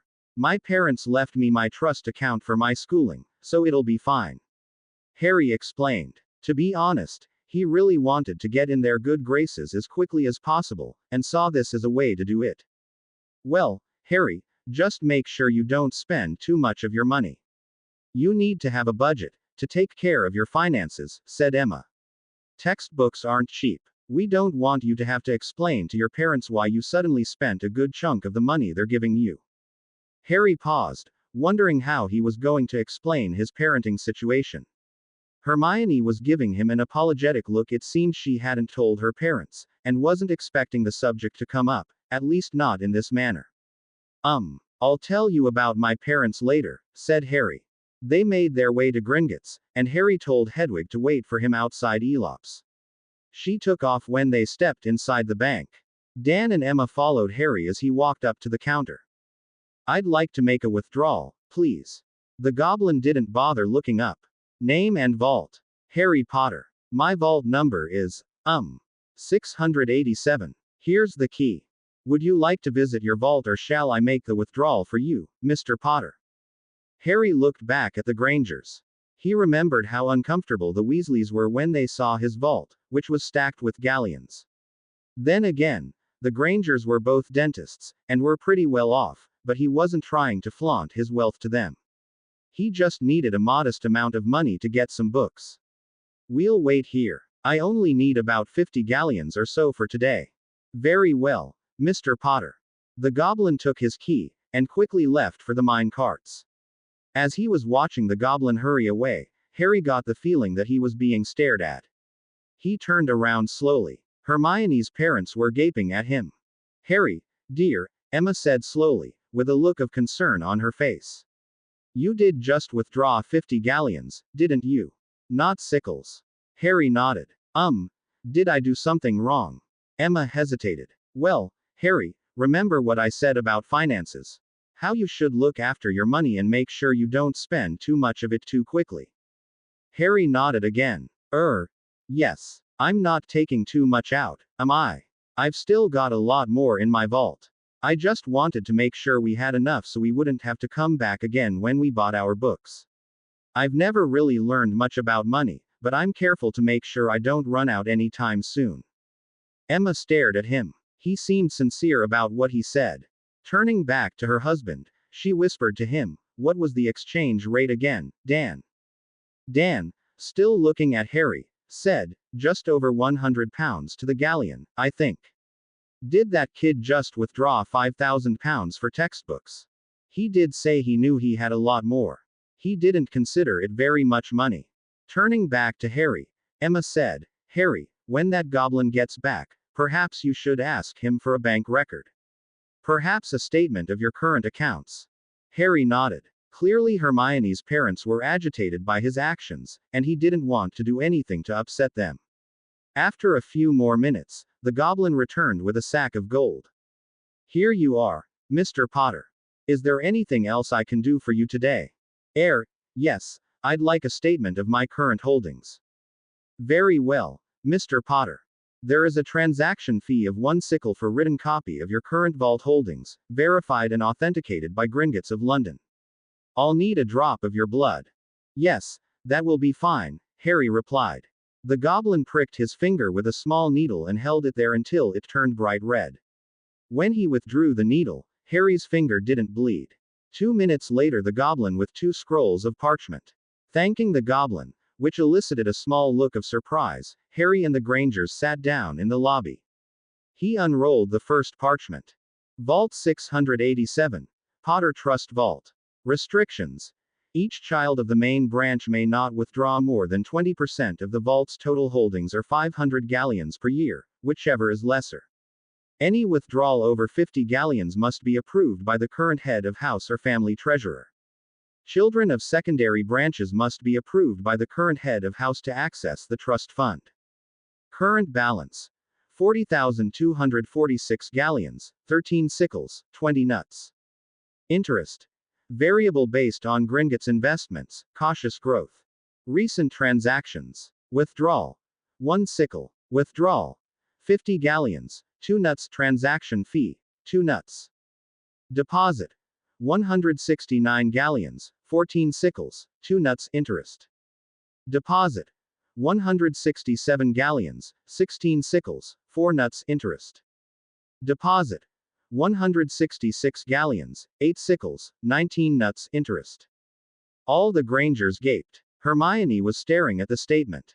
Doing some quick addition in her head, she said to Harry in awe, "You're earning about 2,000 galleons a year on your account in interest alone, Harry." Harry looked back at her. Wait. So that means withdrawing 50 galleons isn't a problem, right? Emma was rubbing her temples, while Dan was still staring at the statement, mumbling to himself. Harry, well, I have to agree that's not an issue anymore. Maybe we should talk about your finances later, when we get home, all right? Harry looked up at her and said, "All right, Mrs. Granger. Thanks for taking the time to teach me these things. I never really had a chance to learn it from anyone. I just want to see what's written on this second scroll before we go." He unfurled the other scroll. Vault 39. Potter Family Vault. Restrictions. May only be accessed by head of House Potter when he is of age. Current balance. 4,163,846 galleons, 11 sickles, 10 nuts. Interest. Variable based on Gringotts investments, aggressive growth. Recent transactions. Deposit. 37,760 galleons, 4 sickles, 22 nuts. Interest. Deposit. 25,246 galleons, 2 sickles, 3 nuts. Interest. Depost. 40,465 galleons, 10 sickles, 6 nuts. Interest. The list continued. Emma nearly fainted. Dan suddenly seemed to be looking at him with greater approval. Hermione was hyperventilating. 4, maybe 500,000 galleons in interest per year. Oh my God, Harry, I had no idea you were this rich. Harry fidgeted uncomfortably. Well, let's just get the textbooks and we can discuss this back at home. Hermione nodded in agreement, and dragged her shocked parents out of the bank. Harry followed closely behind. They made their way to Flourish and Blots, where Hermione expertly navigated the huge stacks of books around the store. She practically dove into a large, old stack of books at the back of the store, rummaging around for several minutes before coming up with several books. Mild Mental Meditations, Safely Stowing Secrets, Locking Your Mind, and Intruder Beware, Mental Snares. These are books to help us learn occlumency, Harry. She shoved them into his arms, and quickly ran back to another stack of books. After another few minutes, she had picked out Trust and Truth, Know Your Enemies and Detecting Deceit. And these ones are for legilimency. She stacked them on top of the ones Harry was already holding, and then rushed off to another part of the store. She was much quicker this time, as this section was neatly organized into shelves. She pulled out your inner animal. The path to the Animagusan bring out the beast. And we can learn to be animagi as well. These were the books that Sirius recommended. Is there anything else? Harry didn't quite want to carry many more books, but he did have one thing he wanted to read over the summer. Are there any good books on dueling, Hermione? So far, in every fight, he had been relying purely on instinct. He knew he would have to actually know what he was doing, even if he couldn't actually practice during the summer. Oh, of course. Once again, Hermione was off like a shot to another corner of the store, and returned with the Dueler's Arsenal I, Fundamentals of Fighting, and the Dueler's Arsenal II, Speedy Spellcasting and Cunning Combinations. That should be enough reading for summer, right, Harry? Harry was nearly losing his balance with the stack of texts, and his arms were getting very tired. How did Hermione do this? Lightning charms. But if she had been like this even before discovering she was a witch, well, that explained where she got her exercise. They made their way to the front counter, where Mr. Blotz eyed them curiously while ringing up the books. 4 galleons and 10 sickles, please. Harry paid for them all, and Hermione shoved the books into Harry's trunk, since hers was full of books already. After they were done, they went over to Elop's, where Hedwig was waiting for them. Harry ran inside to quickly buy some own treats, as well as some owl care products like feather wash and a talon file. He immediately gave Hedwig a handful of treats when he got back outside. He asked Hedwig, "Would you rather ride with us in the car, or fly to Hermione's house on your own?" With a dignified hoot in response, Hedwig took off. Upon exiting Diagon Alley, Hermione's parents led the way to their car, which was a fairly large, comfortable Mercedes. Harry and Hermione jumped into the back seat. Feeling tired from their day of endless activity, they were already asleep before they even left London. Upon their arrival in Southampton, Mrs. Granger smiled at the pair. The two of them seemed to have gravitated towards each other in their sleep and were leaning across the center seat. Hermione's head was resting on Harry's shoulder. "Dan, look at this. Aren't they simply adorable?" Dan Granger would have agreed if, say, Harry was his own son. But Harry wasn't. Harry was a boy his dear little Hermione had brought back home with her. He was a boy she seemed to enjoy holding hands with very much, and he seemed to enjoy it just as much. He couldn't let himself agree that they did, in fact, look absolutely adorable, or else he'd be going easy on Harry, and he certainly couldn't do that. "Don't wake them. Let me get the camera first," whispered Emma. She dashed into the house, bringing back the camera, and clambered quietly into the front seat of the car. Holding the camera right in front of the two children, she snapped a perfect photo. The flash woke the two of them up. "Mum, what did you do that for?" Hermione cried. "You two looked so cute. I couldn't resist. I'm adding this one to the photo album for sure." Emma grinned and ran back into the house. Hermione chased after her, leaving Harry staring at Dan. "Come on, Harry, let's move these trunks inside," said Dan. Harry obediently grabbed the trunks and unloaded them from the car. Dan took Hermione's in, while Harry dragged his own towards the house. Looking around, he could tell he was in a much more affluent neighborhood than the Dursleys. The houses were much larger, and many of them had well-trimmed hedges surrounding the yards. As he walked up to the front door, he noticed that the Grangers also kept their lawn neatly trimmed and weed-free. Hermione greeted Harry right when he stepped inside. "Harry, follow me. I'll show you around." Hermione led Harry around her house, first pointing out the need-to-know rooms, bathrooms, kitchen, dining room, and the guest room where he would be staying. Right across the hall was Hermione's room. She seemed a little hesitant to show Harry inside, but relented when he gave his promise not to laugh. Harry was unsure of what she could be embarrassed about. As expected, inside her room was her bed, a large desk, several bookshelves full of books, a large, padded basket for Crookshanks to sleep in, and teddy bears. Harry was somewhat surprised and relieved to see Hermione's girly side express itself in her room. "I wonder if she likes hugging her teddy bears a lot," Harry speculated. "Maybe that's why she likes giving hugs so much." He grinned at Hermione. "That's a nice collection of teddy bears you've got there." Hermione put her hands on her hips, and said with some annoyance, Harry, you promised you wouldn't laugh. Harry replied with a perfectly straight face, I'm not laughing, Hermione. I like this side of you. I think it's cute. You do. Really? Yeah. I'm glad you let me know you better, Hermione. It means a lot to me. Can I hold one of your bears? Hermione boggled at the idea of a teenage boy wanting to play with one of her teddy bears. Sure, Harry, but why? Well, I heard a lot about them, but I never had one when I was growing up, so I just wanted to know what it feels like to hold one of them, Harry answered, rather embarrassed. Hermione suddenly remembered Harry's neglected childhood and felt the sorrow well up inside of her. She grabbed a big, furry, brown, and slightly worn teddy bear off the head of her bed and gave it to Harry. Here, Harry, take Mr. Fuzzybum. He's been my favorite bear ever since I was little. Give him a hug. Harry gave Mr. Fuzzybum a tight squeeze. The soft, warm fabric of the bear made him very comfortable and relaxed. I like him, Hermione. He smells like you, said Harry. He didn't notice Hermione blush, as he had closed his eyes to enjoy the sensations the teddy bear was giving him all the more. Hermione saw how relaxed Harry was when he hugged the bear. In some ways, he was a little childish. No, that wasn't right. He was making up for the childhood he never had. Hermione stepped behind him and squeezed Harry and Mr. Fuzzybum in a tight hug. She gave Harry a quick key on the cheek and said to him, why don't you sleep with him tonight, Harry? It'll be the closest thing to being with me, she suggested. Harry tilted his head back and looked at Hermione. Are you sure? I mean, just say yes, Harry.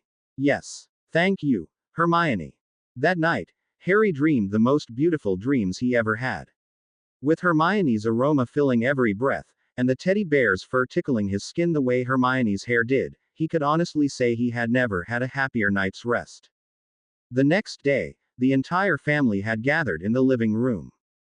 They went over house rules, schedules, and outlined daily chores for the two kids. Harry was rather surprised at the extremely small, and simple, list of chores he had to do compared to what went on at the Dursleys. He could easily finish all of them in less than an hour. At the end of the meeting, however, Emma brought up an unfortunate subject. Harry, why don't you give your parents a phone call to let them know you're doing all right here? Harry drew a sharp breath. Hermione placed her hand on his lap to reassure him. She leaned over and whispered, I think you should tell them. Don't be afraid, Harry. Harry nodded, and said, well, my parents died when I was a baby. I've been living with my aunt and uncle. Emma gasped, and quickly knelt down in front of Harry. I'm sorry, Harry. I had no idea. Dan, however, furrowed his brow, noticing Harry's attitude change. He seemed to have come to terms with his parents' death long ago. That wasn't the real issue here. He crossed his arms, and asked, you don't want us to contact them, do you? Are you running away from home? Hermione jumped to his defense.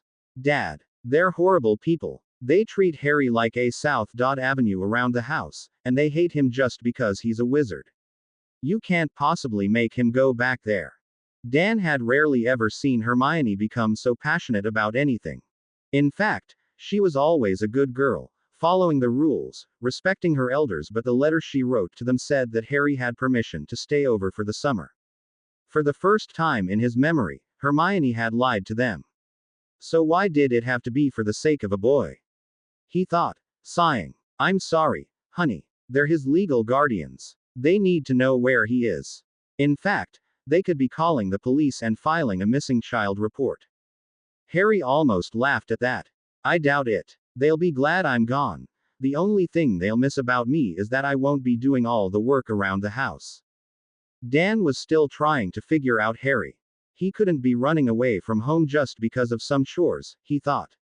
Heck, he seemed relieved when we gave him the list of summer chores to do. Hermione says he works pretty hard at school, too. We'll have to get to the bottom of this. He asked Harry. Well, I'll still have to talk to them. What's the phone number?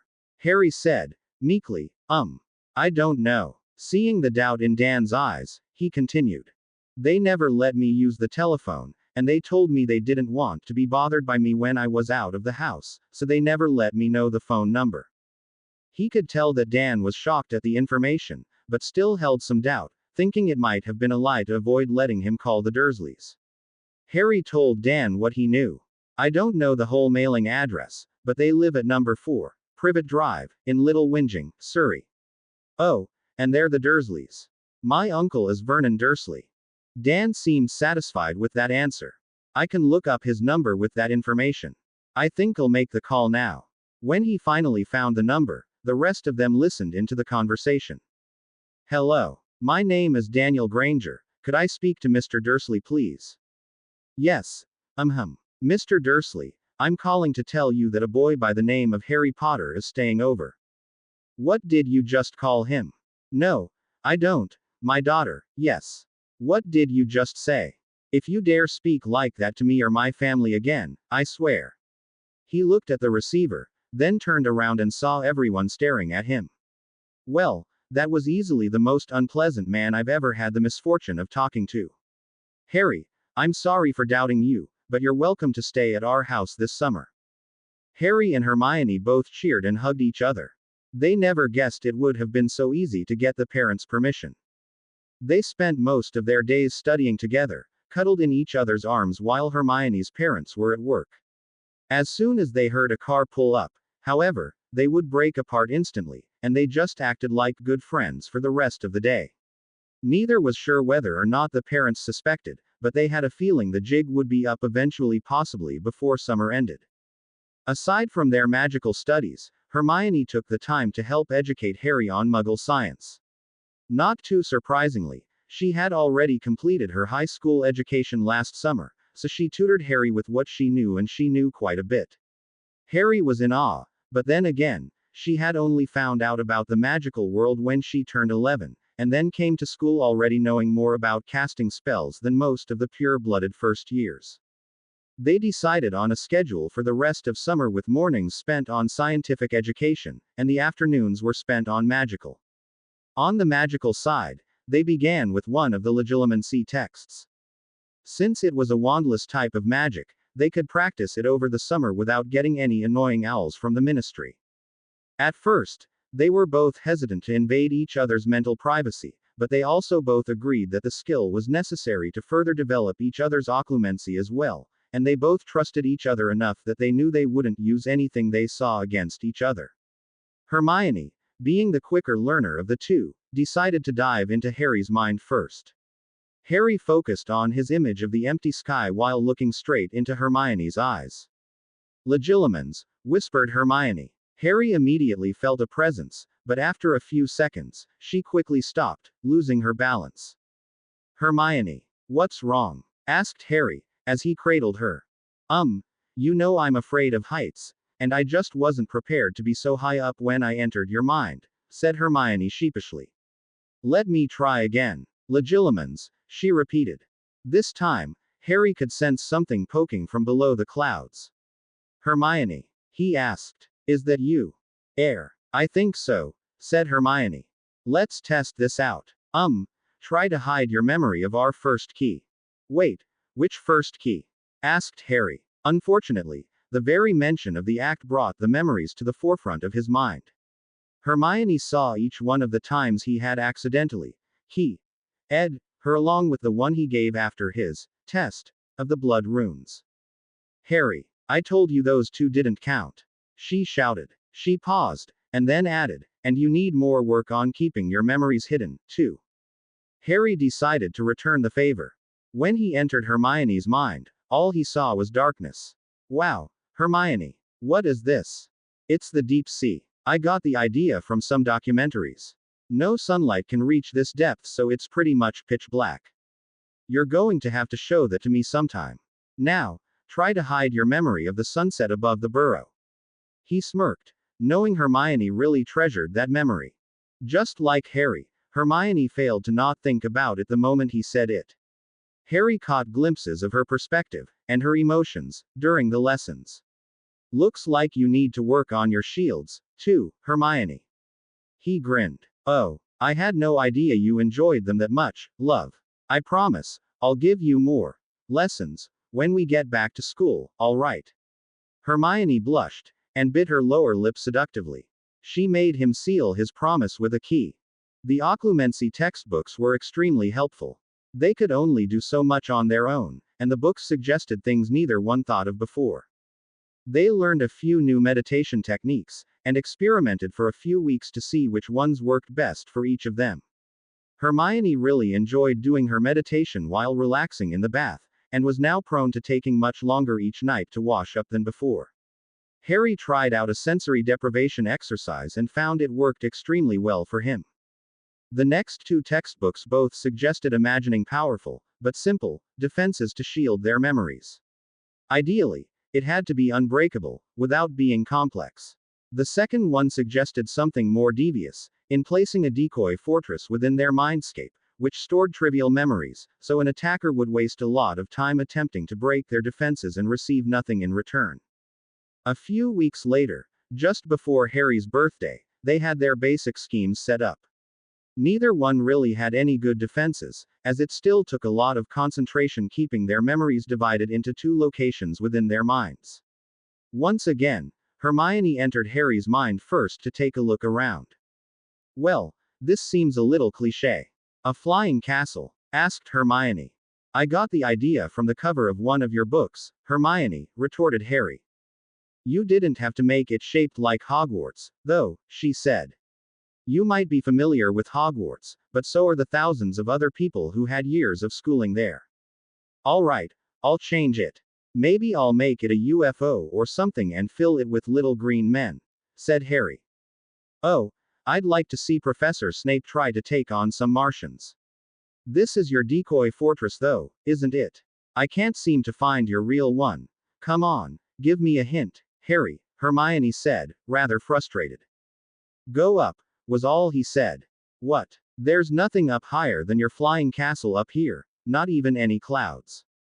It's just the sky, and. Oh, I get it, she smiled. You're hiding your memories in the sun. That's great, Harry. It's always there, but nobody ever really notices it. I'm glad you approve. Now it's my turn, he said. Entering Hermione's mind, he saw exactly the same thing as he did before complete blackness. A little help? He asked. You're just going to have to feel your way around with your other senses, Hermione said, smirking. Harry felt his way around Hermione's mindscape until he sensed something moving in the water. He chased after it for several minutes, only to come across an enormous squid, tentacles poised to strike at him. Gah! He cried. You're making me work this hard for your decoy memories. This is your decoy, isn't it? Hermione grinned. Yup. I'll give you a hint for my real ones, though. It's the opposite of what you did. Harry thought for a moment, and then plunged downwards.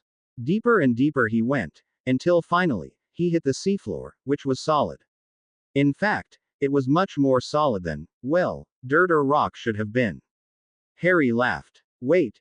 You're telling me that your mindscape is one of the deepest parts of the ocean, but you still bury your memories under the ground. Well, it's not that obvious, is it? Retorted Hermione. Actually, it's much deeper than that. You remember our geology lessons, right? I decided to stick my memories under a lot of magma. I figured wizards would never really know enough about the Earth's crust and inner layers to figure out how deep down they have to go. Where did you get the idea for the sun? You taught it to me. I also kind of figured wizards don't know much about the sun, either. Muggle astronomy seems to be so much more advanced than wizarding astronomy, although all the horoscopes are completely inaccurate. They both laughed, realizing how incorporating Muggle sciences could help make their magic that much stronger. They continued with their animagus training after they had established a stronger foundation in occlumency. They realized that, technically, Sirius hadn't sent Harry his birthday gift yet this time around.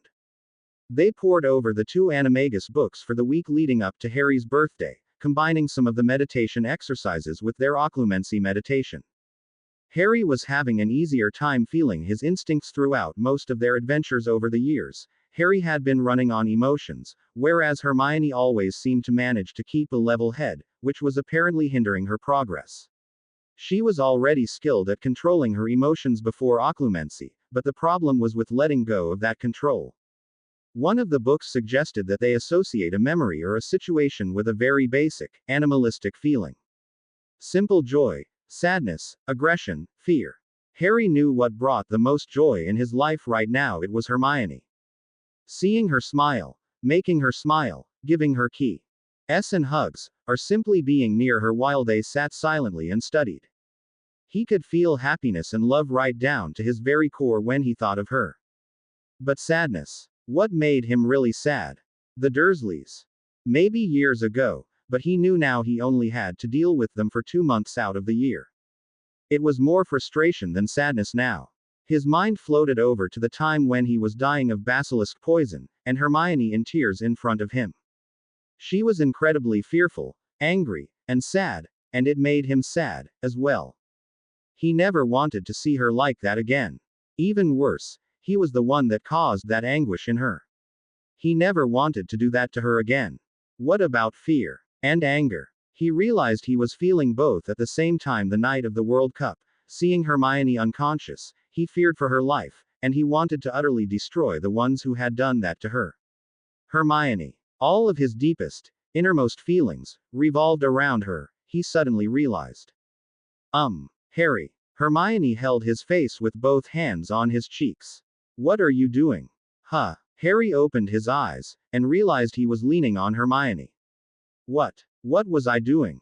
You were, rubbing your cheeks against me, said Hermione. Not that I didn't enjoy it, you know. But it just seemed to come out of nowhere. And I think you were sniffing, too. You might have been about to nibble on me. Oh, Harry exclaimed. Well, I think I found the key to my animagus meditation. Or maybe I didn't, but I discovered something important, anyways. Really? Asked Hermione excitedly. Did you discover your form? Can you tell me what it is? How did you do it? Oh, no, I didn't discover my form. I, discovered you, Hermione, Harry said, timidly. Me? You discovered me? What do you mean by that? Well, I discovered that all my deepest emotions, happiness, sadness, anger, fear, they all revolve around you, Hermione. You make me happy, and I'm sad if you're unhappy. I get angry when others try to hurt you, and I'm afraid of losing you. I feel everything more strongly when it involves you, he said. Hermione squealed, tackling Harry to the floor again. Oh, Harry, you have no idea how romantic you just were, do you? I'm going to have to think of you myself, after I finish snogging you silly, that is. On Harry's birthday, he received very nearly the same letters as he did last time around, except Ron wasn't quite as friendly, and just sent his usual box of chocolate frogs instead of the Quidditch statistics book. Hermione and her parents took him out to a restaurant and had celebrated with cheesecake. Knowing that Harry had already finished reading the Curse Breaker book she gave him his last birthday around, she bought him the world's wildest wards this time around, detailing some of the most intricate and advanced warding schemes, both modern and ancient. Sadly to say, the most advanced warding schemes were also the least detailed, because the owners didn't want to give up many of their secrets to the authors. It was still a very interesting and inspiring read, and Harry nearly thanked Hermione with a key. Until he remembered they were in front of her parents, and he settled on a hug.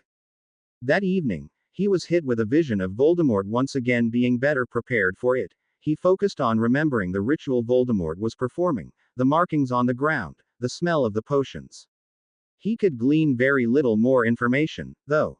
It seemed that Voldemort had finished the preparations before the vision began, and didn't spend much more time looking at it. Afterwards, he still sent word to Dumbledore, but received the same unhelpful reply. The rest of summer passed by without much fanfare. They exchanged a few letters with Ron that summer, who seemed rather miffed that Harry hadn't woken him up in time to pack, but Harry decided to mention that Neville, Dean, and Seamus had all tried to wake him, too. Ron, apparently had to flow home from McGonagall's office, so he never noticed they weren't on the train, either. Ron was just as excited as before to invite them over to the World Cup, and Harry and Hermione debated whether or not they should go. They knew there was going to be an attack, but Harry also knew that Cedric didn't seem to be destined to suffer any harm, and nor would the Weasleys, in the attack. They turned down the invitation, which, according to the twins' letter a few days later, left him catatonic for at least 12 hours as he couldn't comprehend anyone who would turn down free tickets to the World Cup. Instead, Harry decided to thank the Grangers for having him over the summer by treating them to dinner at an expensive waterfront restaurant with a fantastic view. They were reluctant to have him pay, but Harry insisted, especially since he knew he was filthy rich and the Grangers were some of the nicest people he had ever met in his life, and he just had to thank them for their hospitality. When they got home, Harry surprised them with an owl. It was a long-eared owl of moderate size, strong enough to handle small parcels as well as letters. Her name is Carrie's. I've also bought you a year's worth of food, treats, an indoor stand and outdoor stand, and a cage for transportation. Now you can send letters to Hermione whenever you want. For the first time all summer, both Dan and Emma hugged Harry. The day before they were to leave for London, Dan and Emma were talking in hushed whispers down the hall to Hermione's room. We should do it now, Dan. What? What makes you think she's going to? I mean, she's a smart girl, and she's only 14. Nearly 15, Dan. And a lot can happen in a year. You saw how close they were already this summer.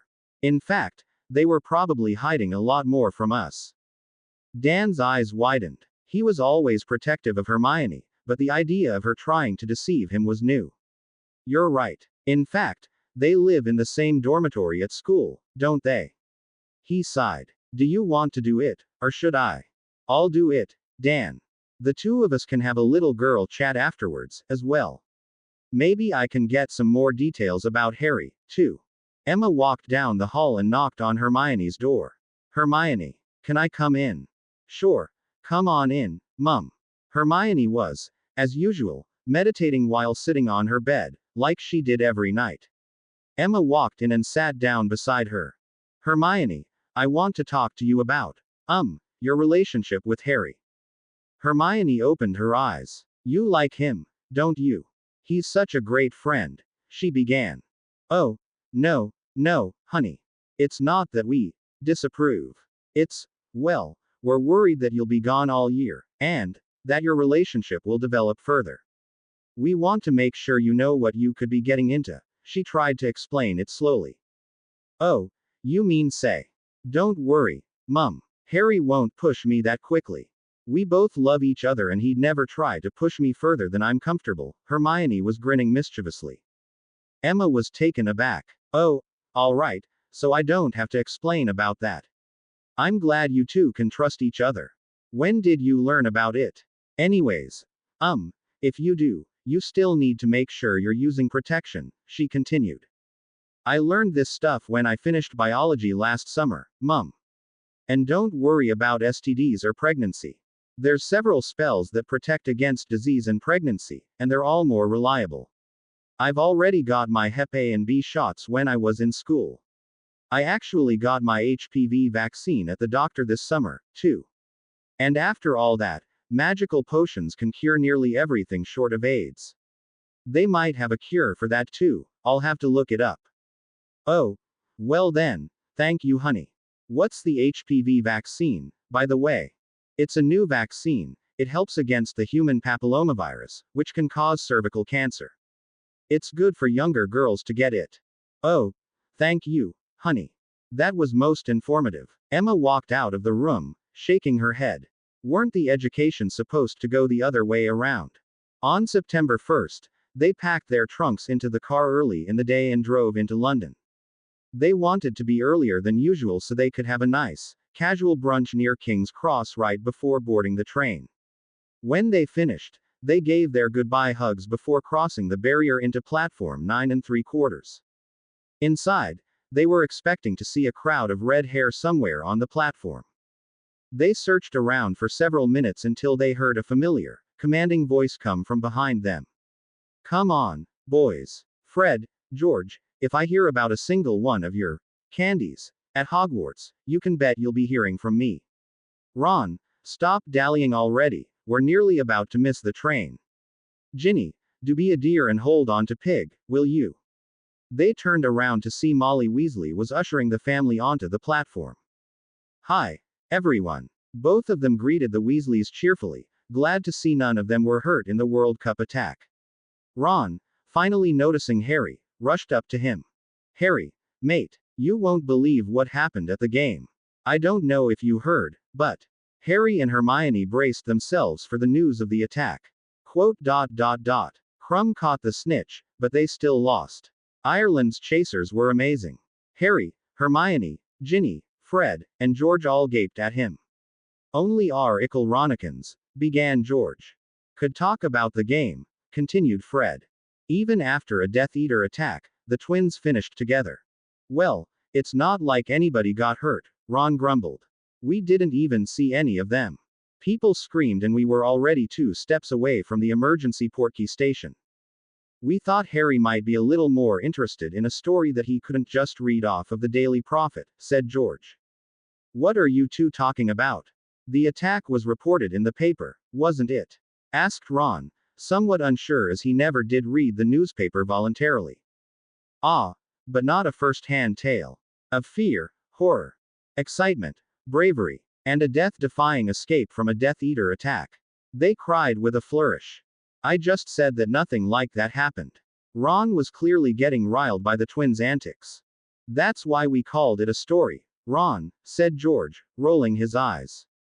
Little Ronnie here never had an appreciation for the finer arts, Fred whispered loudly. Harry and Hermione, who had a very good idea of what happened, laughed as they all boarded the train. The discussion about the World Cup went on for a while into the train ride, where Harry, Hermione, Ron, and Neville shared a cabin. Ron showed off a little Victor Crumb figurine he bought as a souvenir. Neville warned him to keep it hidden from Seamus, who was as fanatic about the Irish national team as Ron was about the Chudley Cannons. They were interrupted by their cabin door opening with Draco Malfoy standing at the entrance. Predictably, he sneered at them, saying, "Well, isn't that cute? That's the closest you'll ever come to meeting your idol, Weasley." "Oh yeah, it's not as if you're ever going to meet him either, Malfoy," Ron shot back. "Ha, I met him at the World Cup before the game. My father knows the manager and he introduced us to the entire team." Malfoy was obviously enjoying lording this little event over Ron's head. Well, when he's over here this year, he certainly won't be sitting with the Gryffindors. The Durmstrang school has a much more selective policy for accepting students. Harry and Hermione looked at each other, knowing what Malfoy was hinting at. There would be some sort of tournament this year.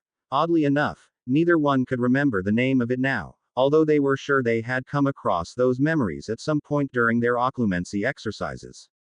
Harry decided to goad some more information out of the little Slytherin, hoping it would help jog his memory. And why would he be visiting Hogwarts, Malfoy?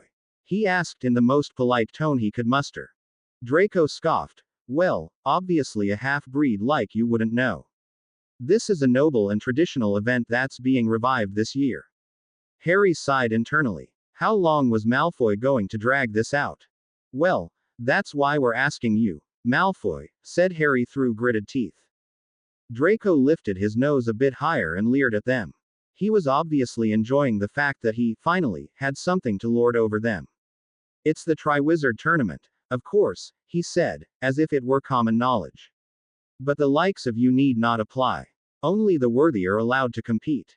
The Triwizard Tournament. The name struck a chord in Harry. It was definitely familiar. He'd been there multiple times, in fact. Oh nuts, he thought, I'll be competing in it whether I want or not. I'm sure I must have tried not to participate in one of my past lives. Another unclear memory, or emotion, popped up.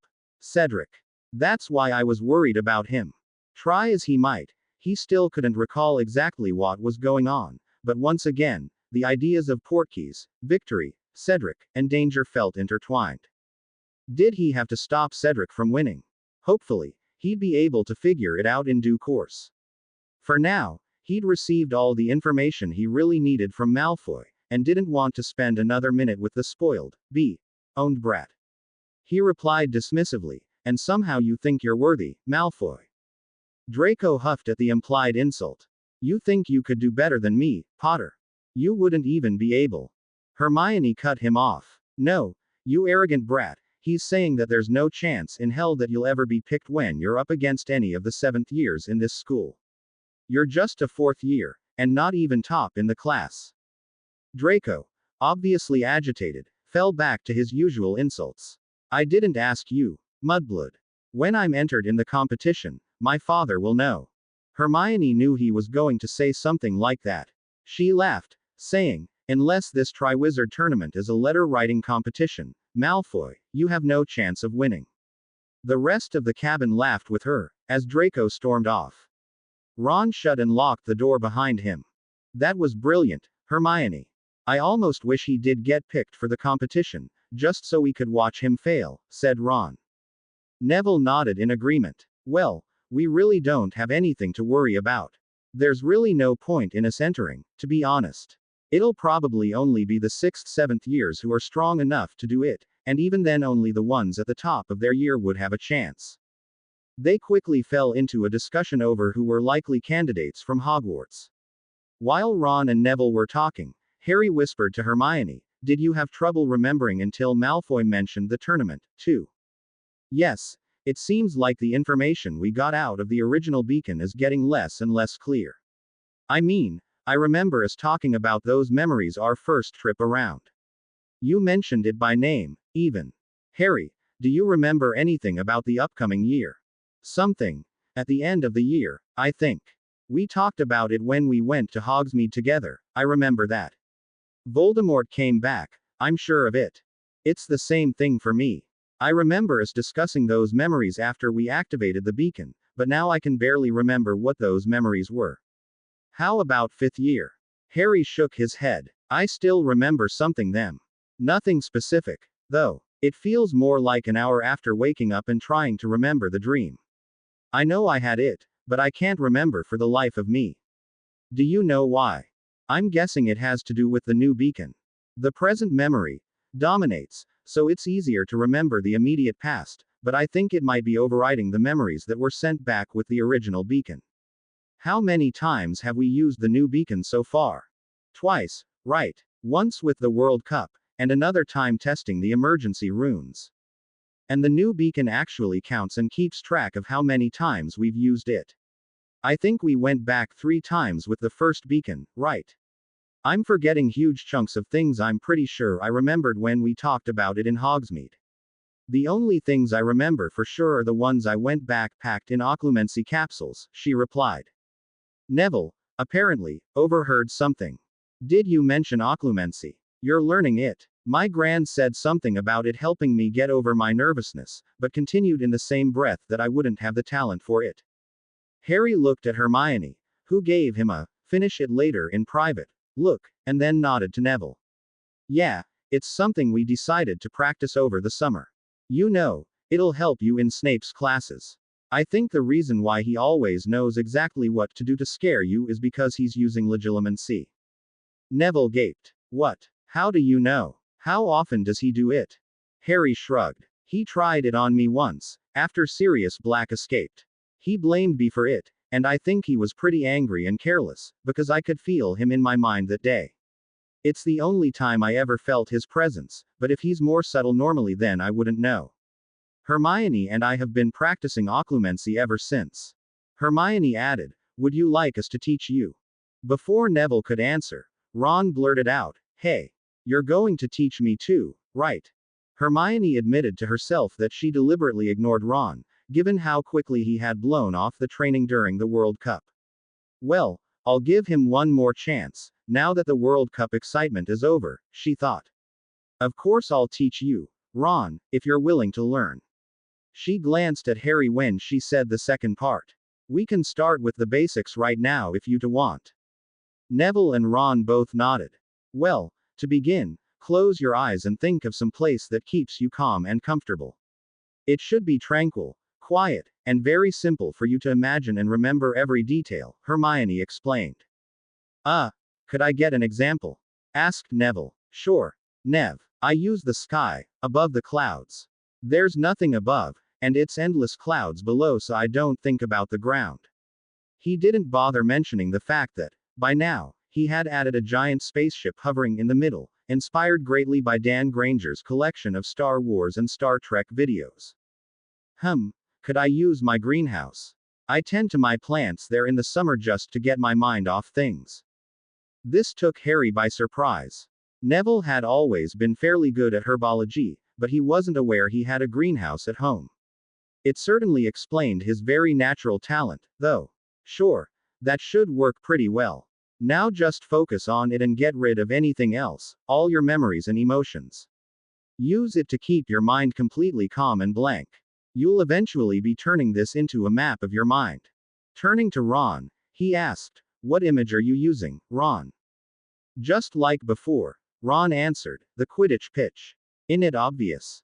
Hermione sighed. "No, Ron. That's not a good image for you. You love Quidditch, don't you?" Ron nodded. "And it makes you excited every time you go to the pitch, doesn't it?" Ron nodded again, as if he was doing very well. "Ron, excitement is the complete opposite of calm. Pick something else." Ron's face fell. A few minutes later, Ron spoke up again. "All right, how about the library?" "Why'd you pick the library?" asked Hermione. "Well, because it's the opposite of the Quidditch pitch, innit? It's boring," Ron said simply. "Ron." Hermione let out a slow sigh. "Let me explain. You don't like being in the library, do you?"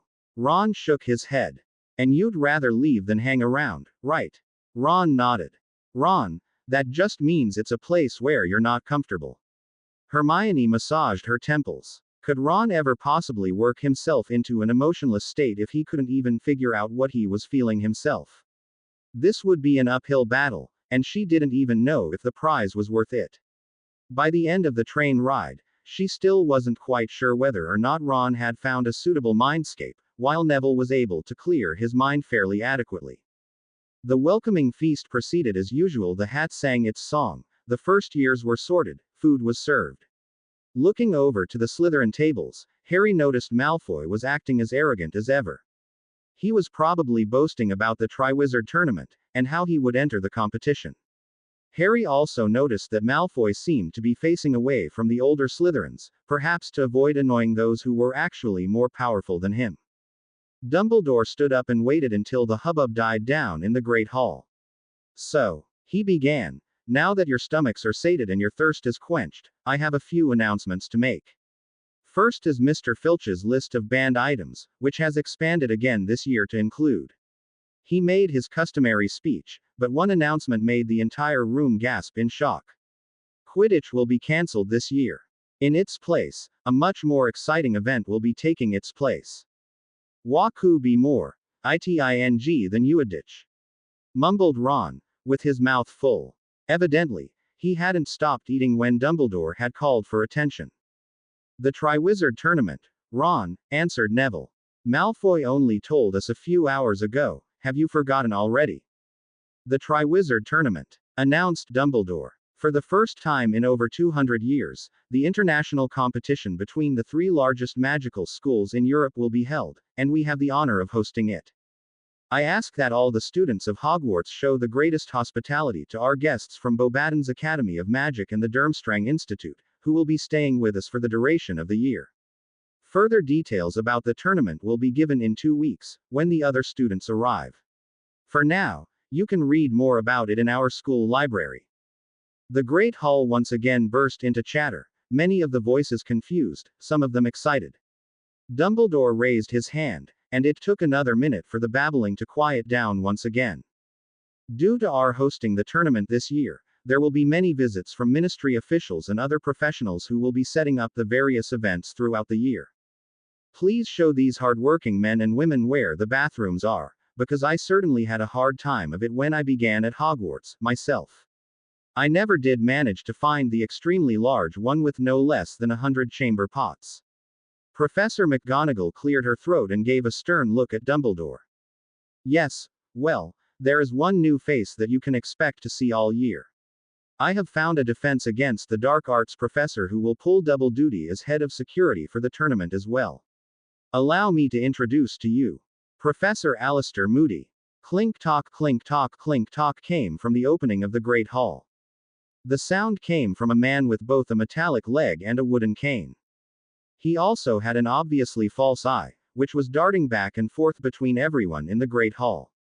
Harry noticed it seemed to fix on him a little longer than everyone else. His face was so scarred that he'd probably look more human with a leather mask on. He paused at the Slytherin table, eyeing many of the students and gave Draco in particular a small sneer. The boy yelped and jumped back a bit. Turning around, he gave their head of house a feral grin and pointed his cane at him, which caused Professor Snape to stiffen up in his seat. He walked over to the staff table and took his seat without saying a word. Once again, murmurs swept through the great hall. Did you see his eye? Did you see his face? Moody. Mad Eye Moody. The king of paranoia Moody.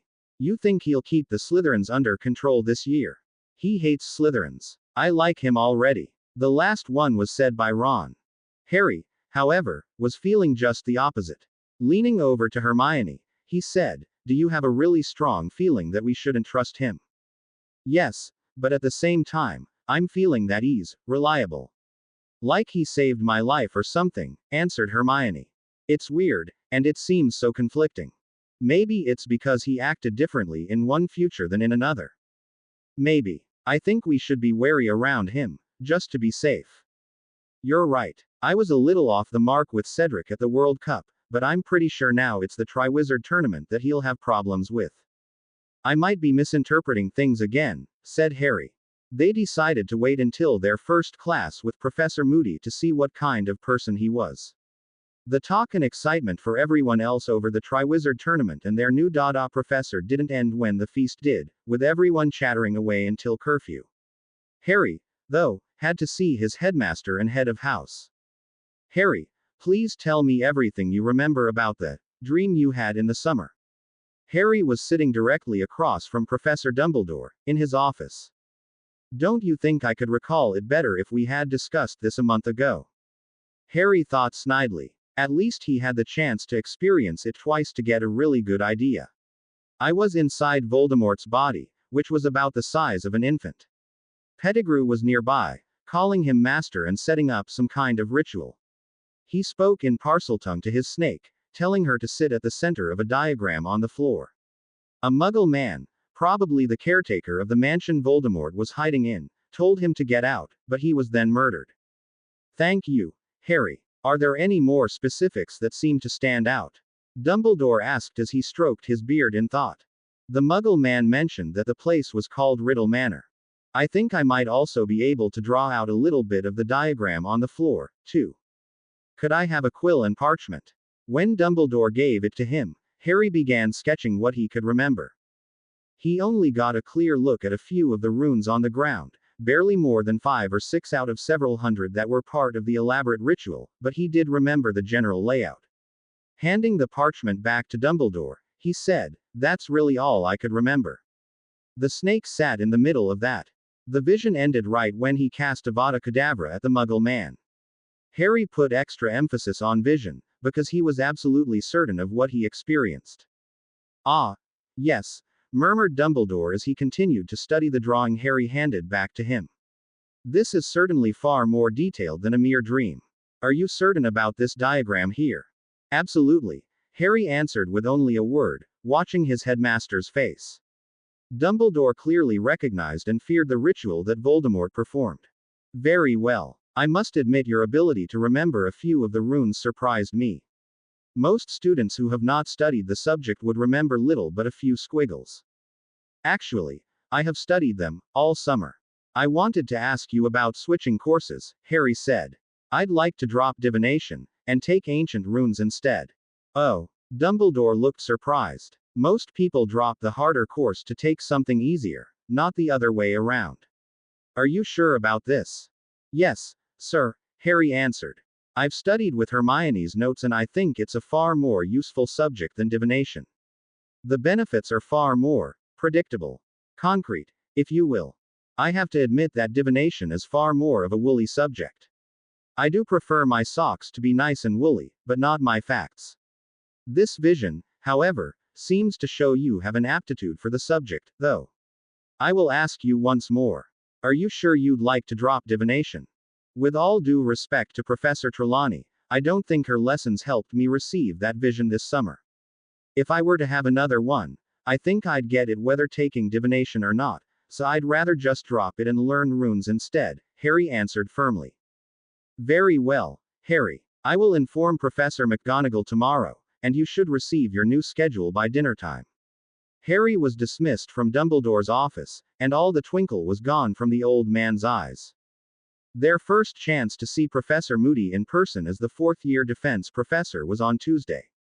The classroom was empty, but it had been redecorated like Harry had never seen before.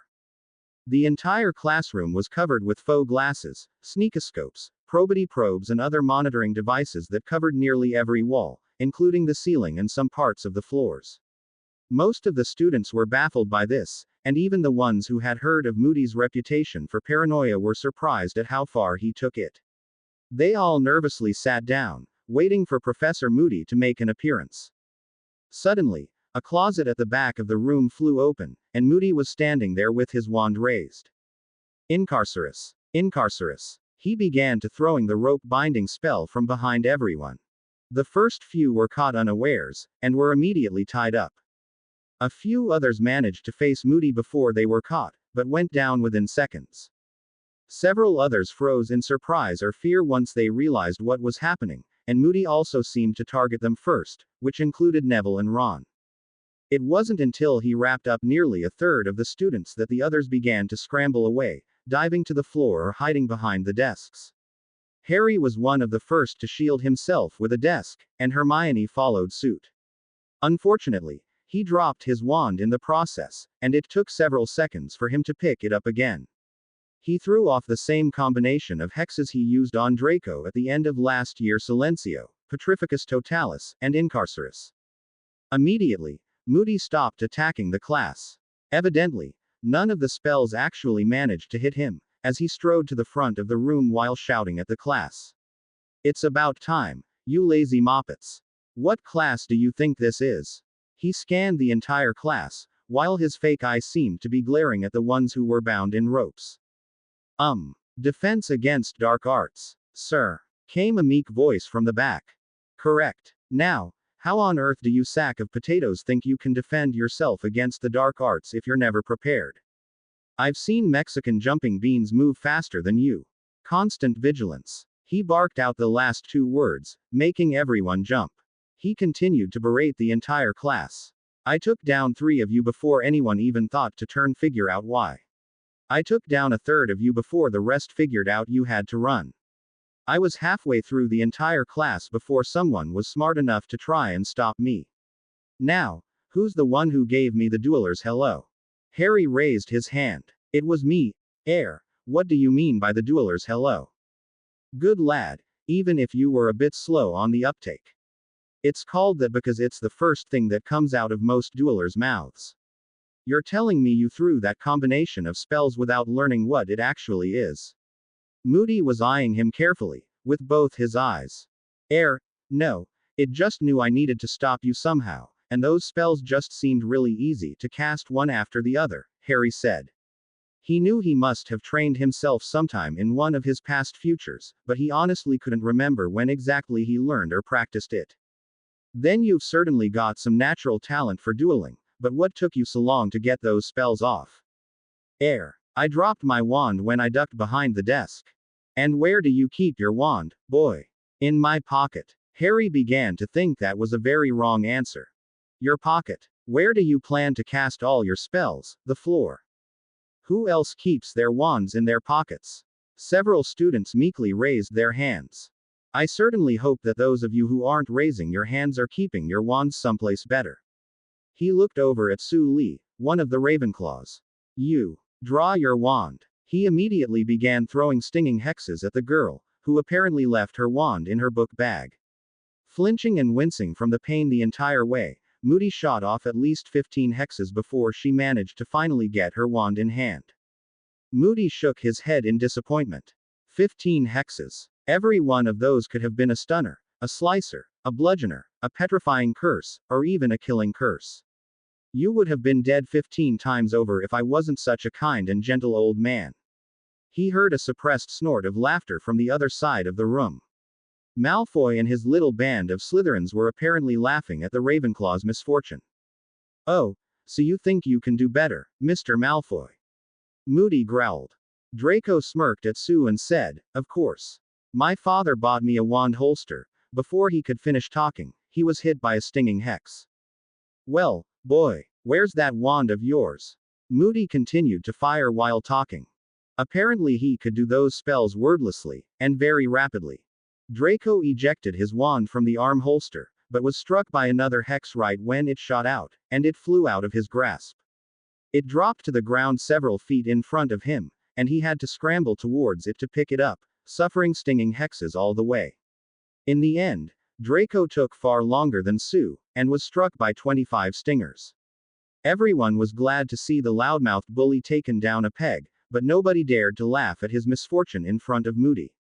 In case any of you still don't understand, I expect every single one of you to have your wand in hand in this class or ready to draw your wand at a moment's notice.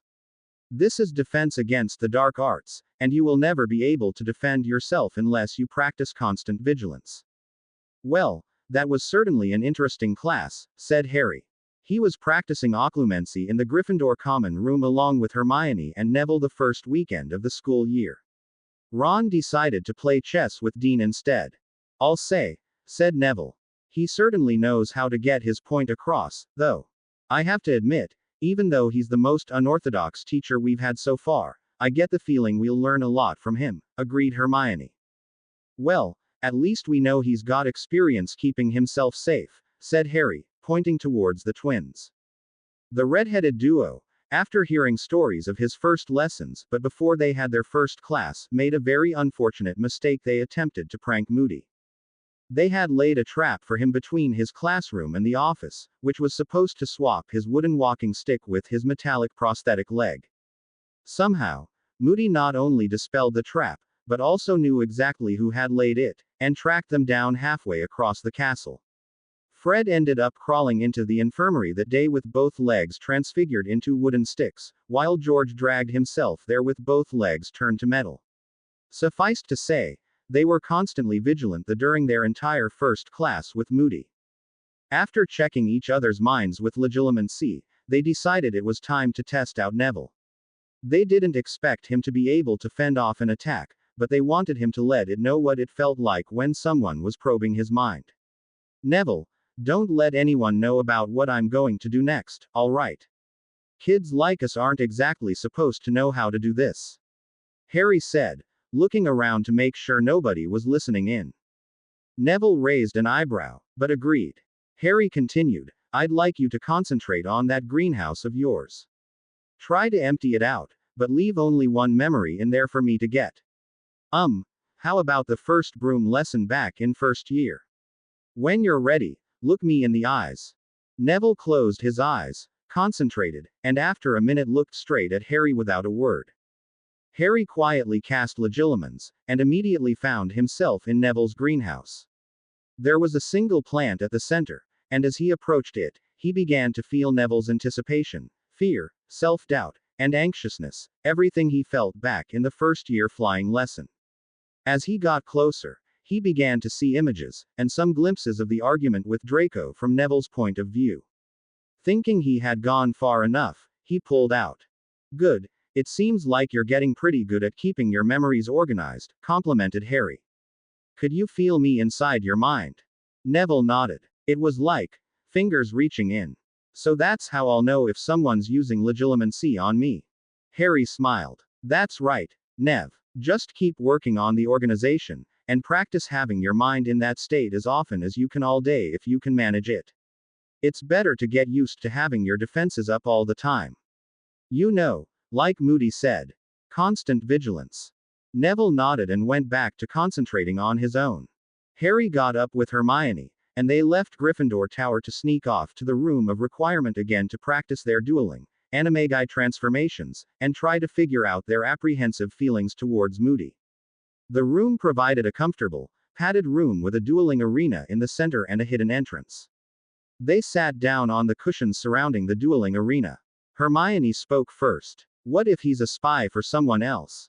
Or an imposter? Maybe he's using polyjuice. Harry thought about it for a minute. We don't know him well enough to figure out his allegiances. If he has turned traitor or something, maybe one of the other staff will notice. Didn't he fight alongside them during the last war? They should know him fairly well, at least. If he's an imposter, though, we can figure it out tonight at dinner with the Marauder's map. Even if that checked out, they could talk to Professor McGonagall or Dumbledore later to ask if they noticed him acting differently from how they remembered him in the last war. Harry and Hermione decided to make use of the room by working on their dueling skills next. Following the first dueling book to get a good overview, or was it review, of the fundamentals, they began with the Protega spell.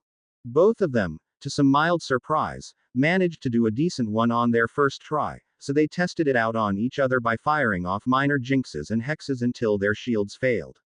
They also worked on changing the size and shape of the shield, expanding it to protect their entire body, or an object beside them. After practicing until they were nearly exhausted, they decided to relax and meditate, concentrating on their animagus forms.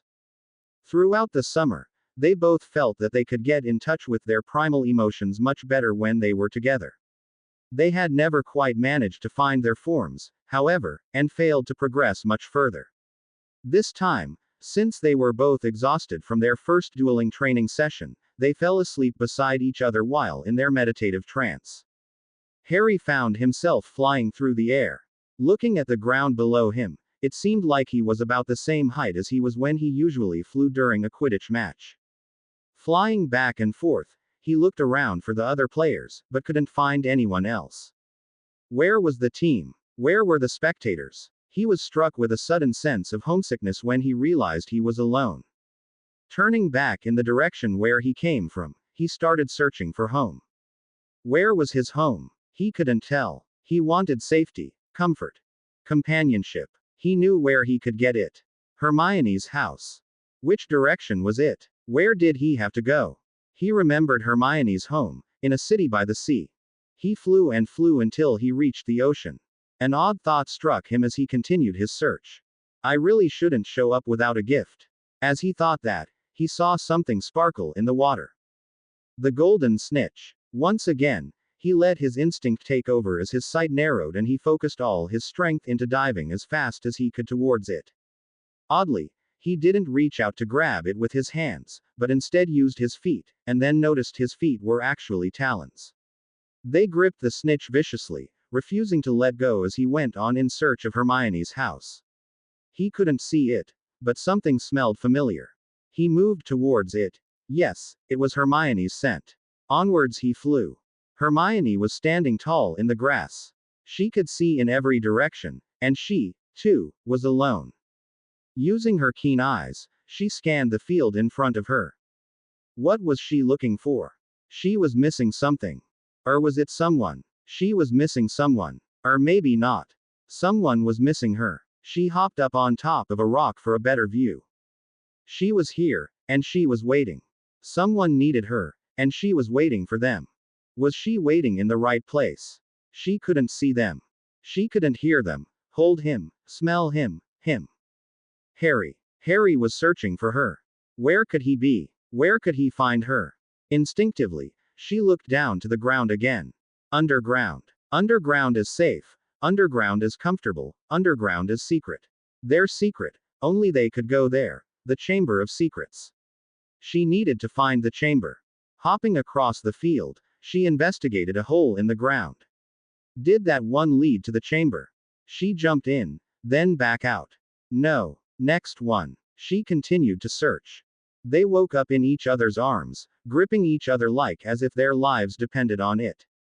Both of them thought of breaking apart, but both also decided to savor the moment instead. When it was clear to each of them that the other was awake, Harry told Hermione about his dream. I was flying. I was searching for you. I had to find you, Hermione. I, also tried to get you a gift. Hermione looked at seductively, biting her lower lip. A gift, huh? What did you get me? Harry avoided her gaze, and muttered, the golden snitch. Hermione's seductive gaze disappeared instantly. That's really romantic, Harry, she said, her voice dripping with sarcasm and half a smile crossing her lips. Hey, it was just a dream. I didn't really have control over it, he said defensively. And what did you dream about, by the way? I was waiting for you. I was trying to find the Chamber of Secrets by jumping into holes in the ground. Hermione said. When Harry looked like he was trying to suppress his laughter, Hermione added, "It was just a dream, all right." It made sense then. Well, in any case, I'm pretty sure this means my animagus form is some kind of bird. With talons. And mine is some kind of burrowing animal. I just hope I'm not a rat, Hermione said, as she made a face. They decided to lay there for a while and enjoy each other's presence again, just like how they found themselves when they woke up. When they realized their afternoon nap had taken them to dinner time, they quickly made their way back to Gryffindor Tower to grab the Marauders map before heading to the Great Hall. Right outside the entrance, Harry hid behind the corner while Hermione peeked in, looking at the staff table. "Is he there?" asked Harry. "Yes, he's sitting at his chair," answered Hermione. "What does the map say?" "It's him all right. Alistair Moody." Harry folded up the map. They proceeded inside for dinner. They resolved to get more background information on Moody by asking the other staff members the next day. "Professor McGonagall, we'd like to ask you a few questions about Professor Moody." Harry and Hermione had stayed behind after their transfiguration class, hoping to get a better picture of Moody's character from their head of house. "What would you need to ask me for that you couldn't ask him directly?" McGonagall had always had a strong sense of fair play and, of course, bravery. Talking about people behind their backs wasn't something she approved of. Hermione gave a well-practiced reply. "We haven't exactly had a pleasant record of Dada teachers, especially not Harry. I mean, in first year, it was Quirrell, who Harry defeated to get the Philosopher's Stone. In second year, Lockhart vanished his bones once, and tried to obliviate him. Professor Lupin was the only good teacher we've had. We'd like to know if you've ever known Professor Moody outside of Hogwarts." Professor McGonagall frowned, but nodded in agreement. "I agree you haven't received a consistent education these past few years in Dada. However, I can assure you that Moody certainly knows enough about the subject. He used to be head Auror at the Ministry. He refused to take the post of head of magical law enforcement because, as he claimed, he couldn't catch dark hooligans from behind a desk. Although he's never taught schoolchildren before, he trained dozens of Aurors at the academy for a decade after the end of the last war. That might be why he seems like such a harsh teacher. He's used to working with people who are older, more powerful, and more willing to learn the subject." Harry nodded. Can I ask you if he's been acting any differently? Or unusually?" The professor gave them a warm chuckle. "I suppose you're talking about his rather odd habits. Scanning his food for poison, drinking from his hip flask, all the dark detectors he has around his classroom and the general paranoia. He's been like that for years. Even before the first war against you-know-who.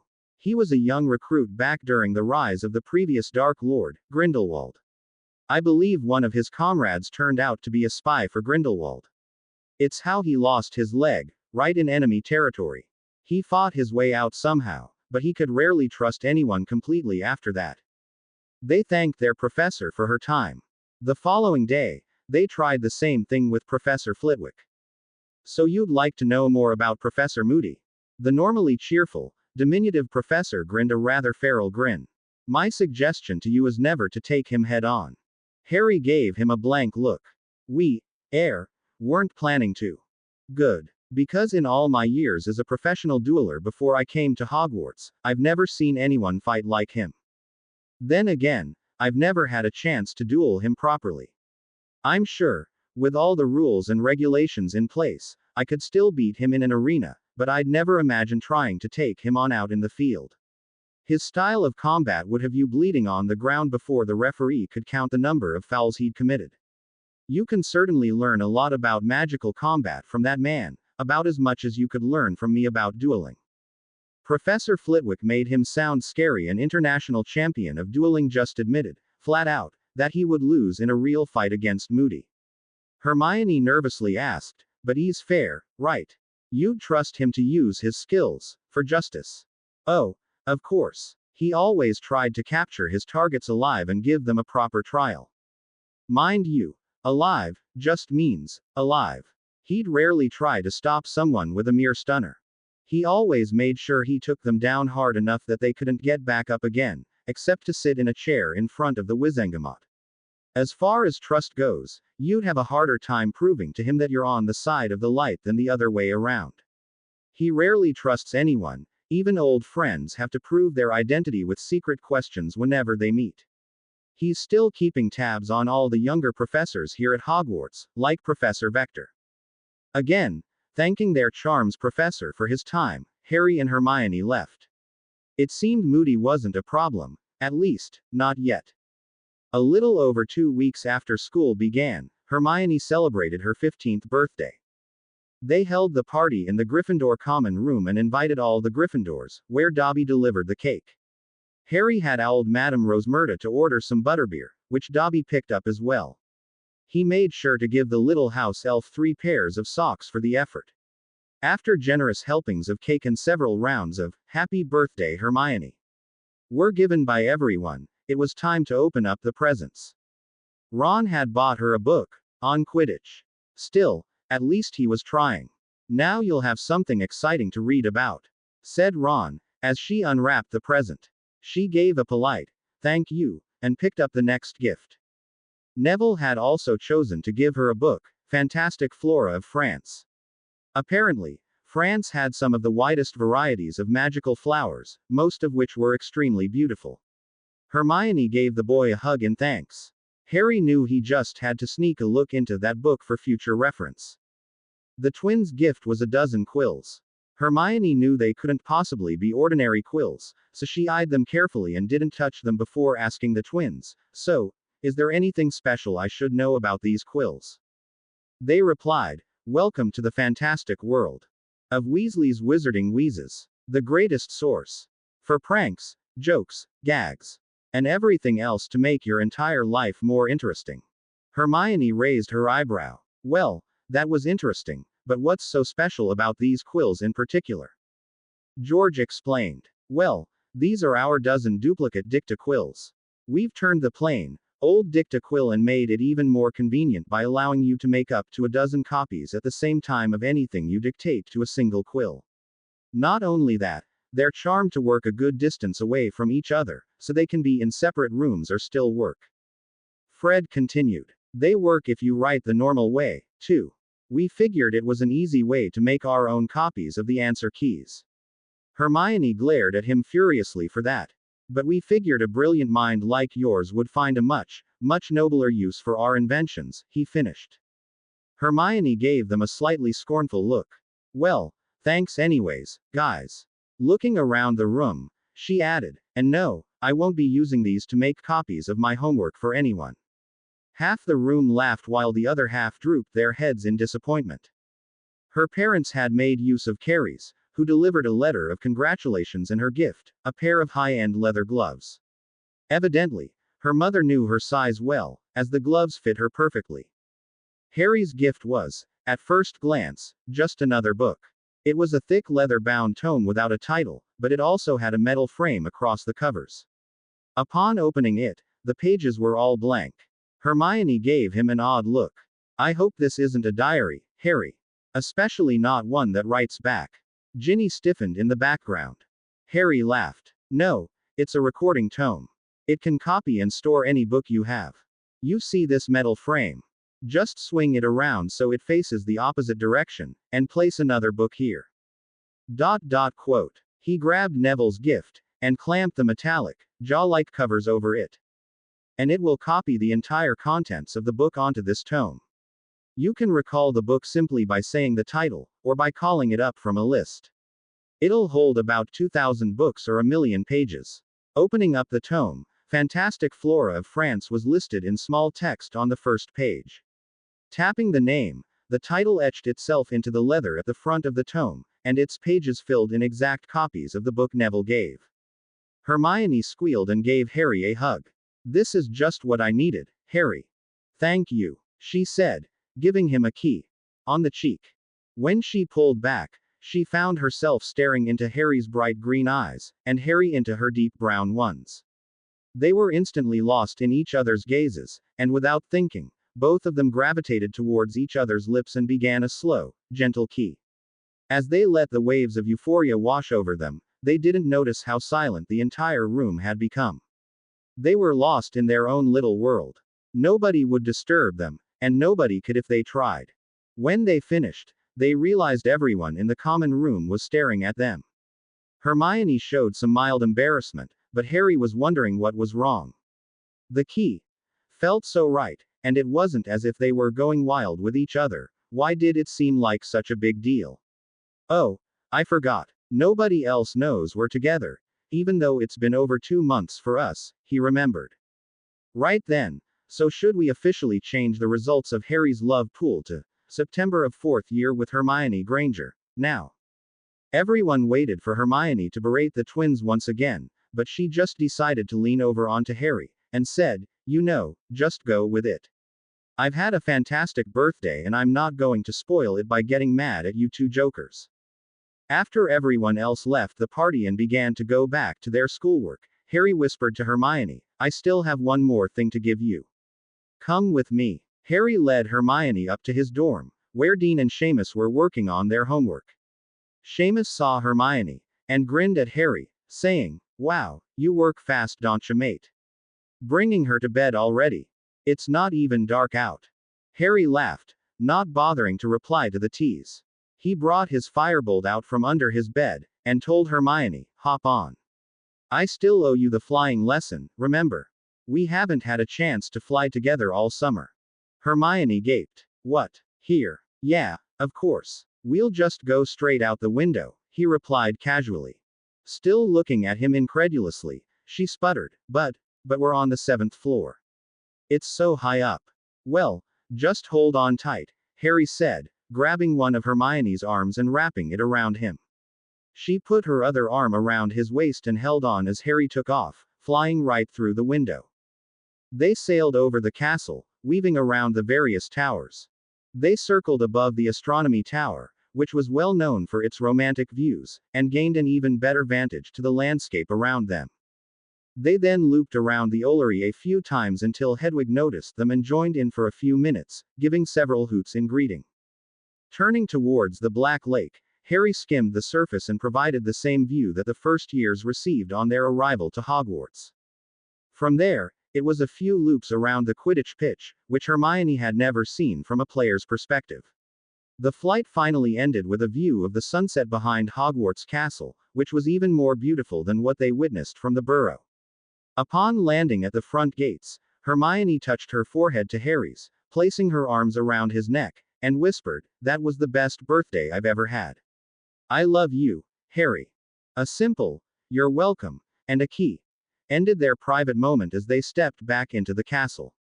A week before the other schools arrived with their delegations, the castle was cleaned from top to bottom. All the ghosts were enlisted to keep Peeves in line, while all the students scrubbed every surface and swept every room, much to Filch's enjoyment. The punishments for defacing or dirtying the castle were an instant week in detention, keeping anyone troublesome out of harm's way until after the welcoming ceremony was over. Professor McGonagall nearly dedicated all her time making sure Fred and George were kept in line, threatening to confiscate their wands for the duration of the entire year, except during classes, if they stepped out of line. 3 days before the arrival, they began having practice runs of the greeting ceremony. Although there was little to do other than stand in a straight line with clean robes on, the professors still managed to find errors and nitpick away. The day of arrival was sunny, but chilly. The students thanked the heavens that it wasn't raining, because it was made abundantly clear to them that they were to standing there until all the foreign students were inside, rain or shine. The Beauxbatons carriages came flying in at around 3 o'clock, and the Durmstrang ship rose from the Black Lake an hour later. Each school had brought along about 24 of their top students. After the formal greetings between headmasters and staff, the students were ushered into the Great Hall for the official introduction to the Triwizard Tournament. Inside the Great Hall, many small, round tables had replaced the 4 longhouse tables. After everyone had settled down, they were introduced to a few new faces. Madame Olympe Maxime, the headmistress of Beauxbatons, and Igor Karkaroff, headmaster of Durmstrang. Also present were Ludo Bagman, director of Magical Games and Sports, and Bartemius Crouch, director of International Cooperation. A dull, mandatory round of applause came for every one of them. Finally, they reached the subject of everyone's interest, the Triwizard Tournament. Ludo Bagman explained. This tournament has been a traditional competition between the three greatest magical schools in all of Europe. Competition was fierce and contestants were brave and strong, but it became more and more dangerous as each school attempted to trump the last by hosting more exotic and extreme challenges. 200 years ago, the tournament ended, when no participant managed to survive the final task. Many people gasped, but Bagman continued. Obviously, now that we have chosen to revive it, we will be enacting far greater safety precautions, and the emphasis will be on friendly competition.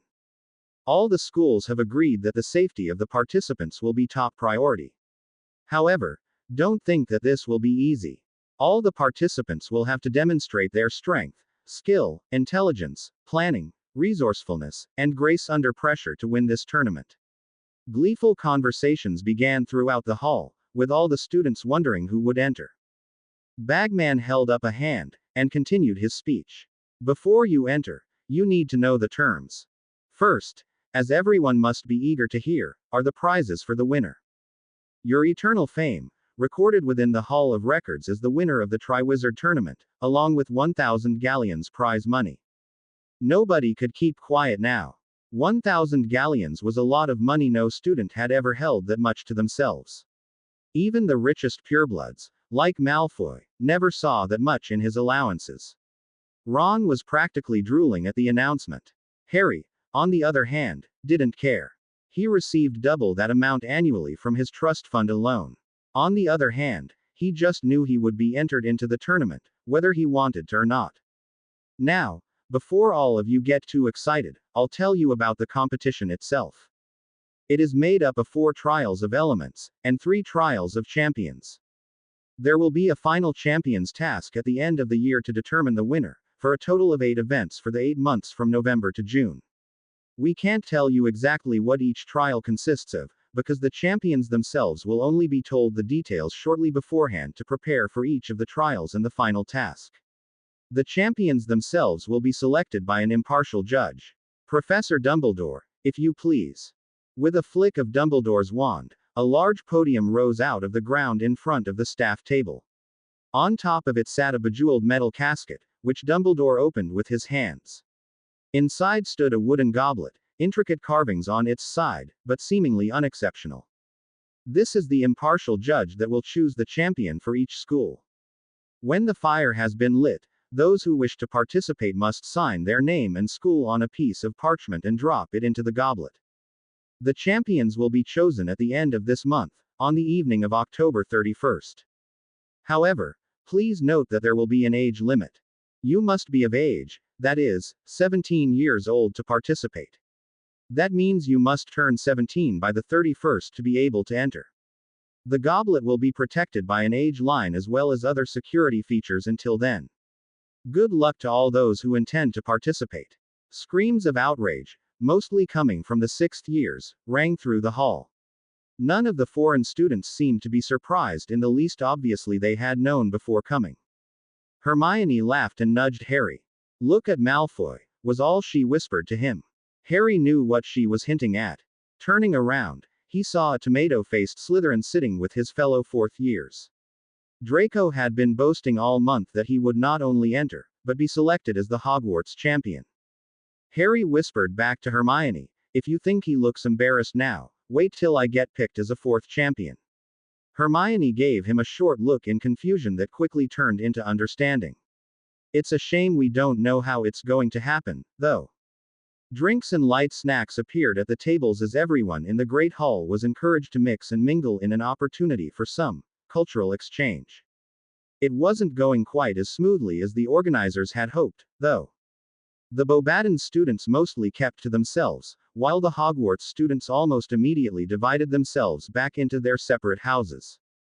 The Durmstrang students weren't avoiding people per se, but it was more like others were avoiding them. They simply looked unapproachable, but Malfoy took this as an opportunity to flaunt his family name and cozy up to some of them, especially one famous seeker for the Bulgarian national team. Ron was itching to go talk to him, so Harry and Hermione approached, overhearing the conversation he was having with Draco.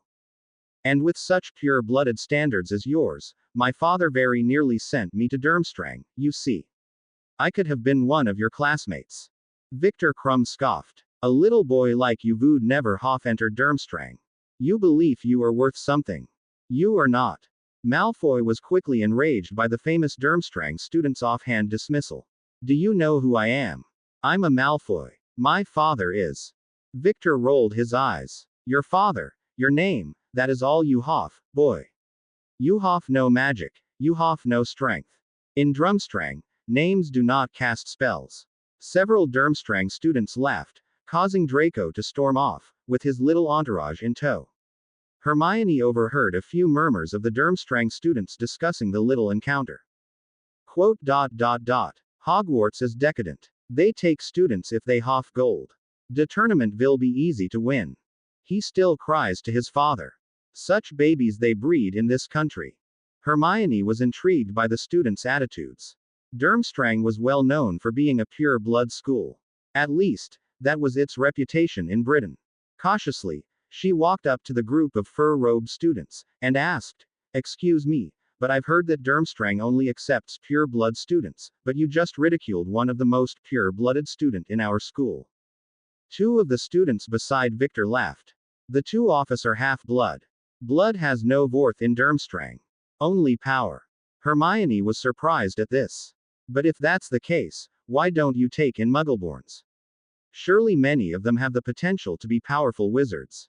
Victor answered her with a question. Hogwarts accepts all students who apply and pay money, yes. Hermione nodded. Durmstrang is different. Students must compete before entering school. Hermione understood, but was clearly angered by the explanation. You have to know magic before school even starts, then. Muggleborn have a clear handicap. That's completely unfair. Victor shrugged. I am here to make myself a strong wizard. Not try to change rules. Not my problem. He turned and left to chat with some seventh years, those who he viewed as possible competition. The chatter and gossip didn't end with the party. Fred and George were peeved that they couldn't enter, because their birthday was only a few months short of the limit. Ron was still in awe over the prize money, imagining the kinds of broomsticks and chocolate he could buy with it. Harry, we've got a small request for you. Harry turned to see the twins, with rarely seen serious expressions on their faces. We need to borrow the map. Harry knew what they were up to already. And we'd like to borrow your invisibility cloak. Harry was reluctant to leave his trusty cloak, which had served him very well the past several years, to the twins. It could be confiscated if the twins got caught. Sure, the twins had a reputation for being able to pull off pranks and rarely getting caught in the process, only receiving the punishments after the prank had been completed, but Harry didn't want to risk such a precious family heirloom. He was, however, curious to see what the twins planned to do. I'll tell you what, answered Harry. I can't lend you the cloak, but I'll go to the Goblet of Fire with you.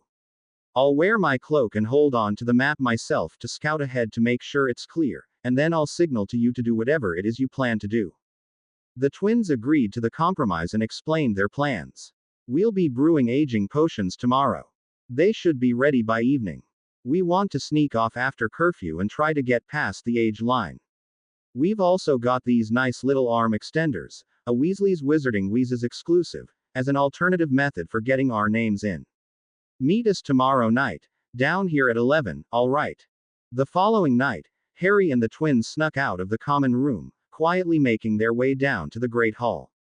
They had to use the secret passages and hidden alcoves several times as professors and prefects were still roaming the halls. Wait. George suddenly stopped them while they were hiding on the fourth floor. Check where Moody is. I swear that eye of his can see through walls.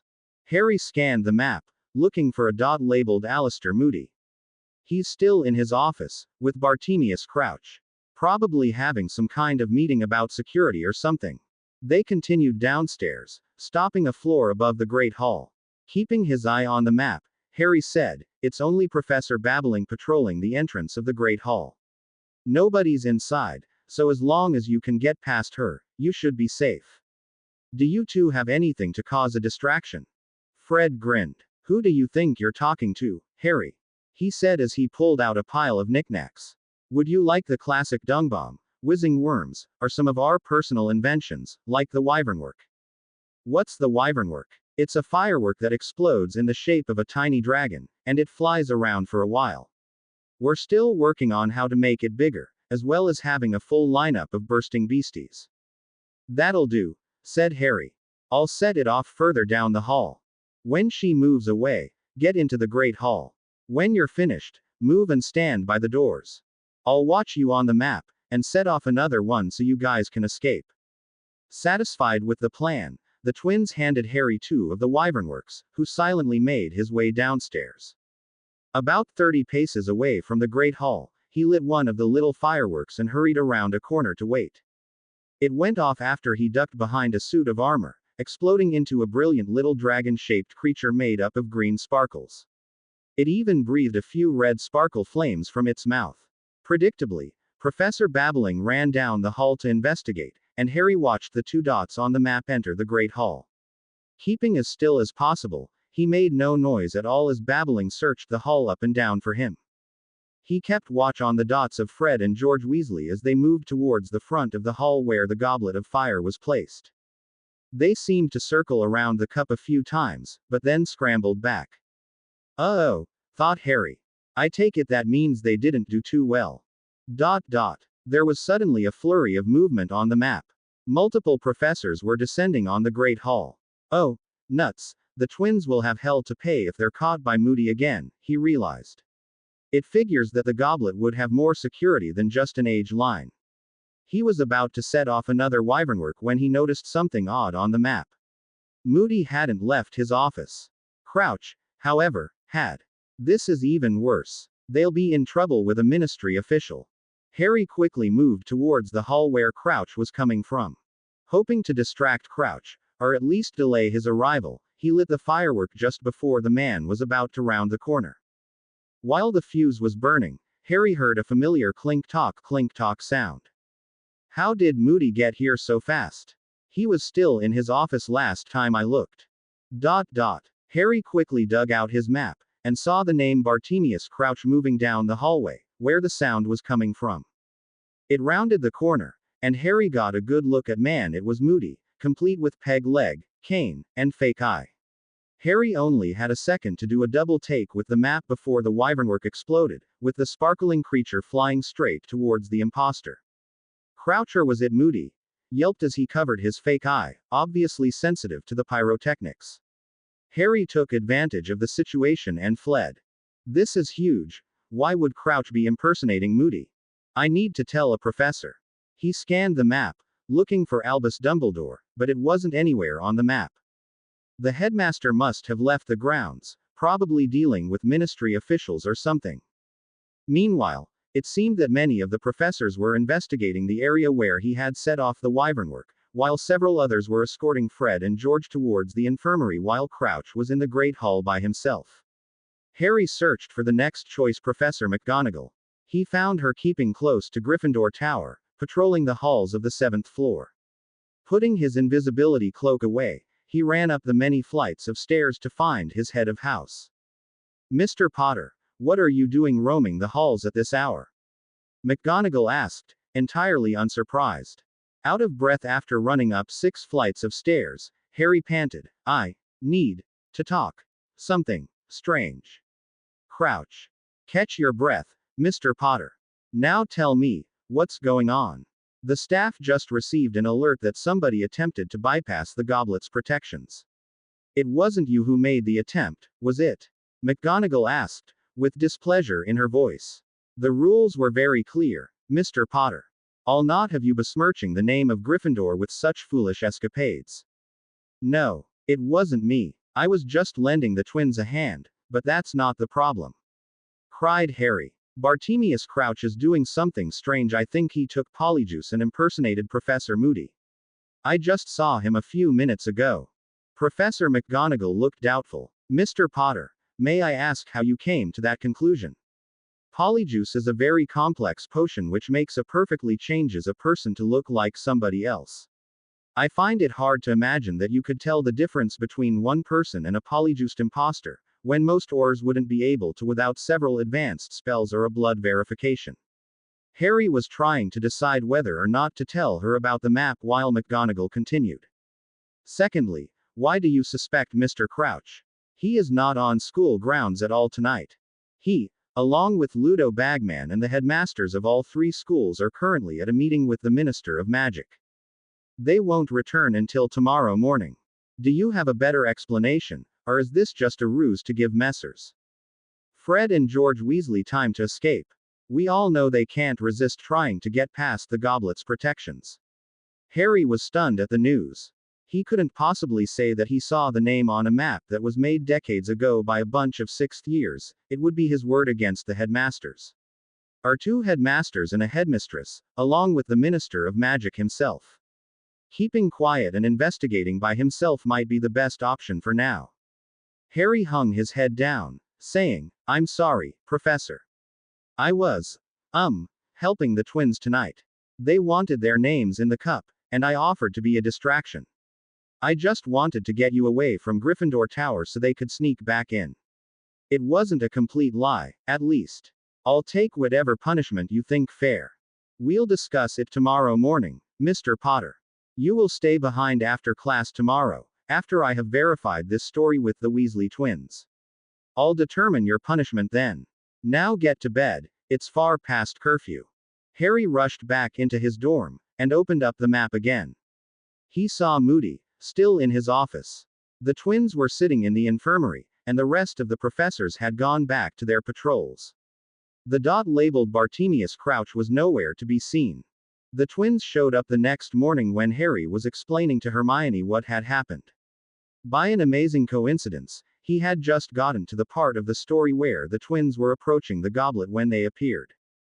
Allow us to take the story from here, Harry. Harry turned around to see the twins with long, white beards that looked remarkably similar to Dumbledore's. You see, we first tried to figure out how far away the age line was. With careful observation and investigation, we found out exactly where the age line extended, said Fred. In other words, you saw the chalk outline on the ground? Asked Hermione, smirking. Why yes we did, my fair maiden. It was a good 5 meters around the cup, well out of reach of our arm extenders, explained George. But we tried them anyways. We flicked the parchment with our names towards the goblet. A most perfect toss, mind you, it was sailing straight towards that flaming cup. When the fire suddenly burned twice as tall and the parchment was incinerated. So we had to resort to our original plan. The aging potions. Which worked brilliantly, mind you. Until you stepped past the line. Hermione spoke up. Again. No, my dear Hermione, that's not right at all. Said George, beaming. For once, the smartest witch of our generation is quite incorrect, said Fred, with an equally bright smile. We were flung across the great hall before we even managed to put a foot over the line. After which we began growing these beards. Which, I have to say, is attracting much more attention from the ladies, said Fred, wiggling his eyebrows. I dare say, who knew all these girls preferred the mature look? Both the twins laughed and ran off to tell their story to other people in the Gryffindor common room. Back in her serious expression, Hermione asked, so where were you when all this happened? Harry replied, down the hall, behind a suit of armor. When they got thrown back, a bunch of teachers started moving towards the Great Hall. They've got some kind of system to alert the staff. I was worried about Moody the most. You remember what he did to the twins last time, right? Hermione nodded. Well, I looked for his dot specifically. It stayed in his office. Mr. Crouch came instead. Wait, the head of international cooperations. Yeah, but when I saw the dot step into the hallway, I set off the distraction.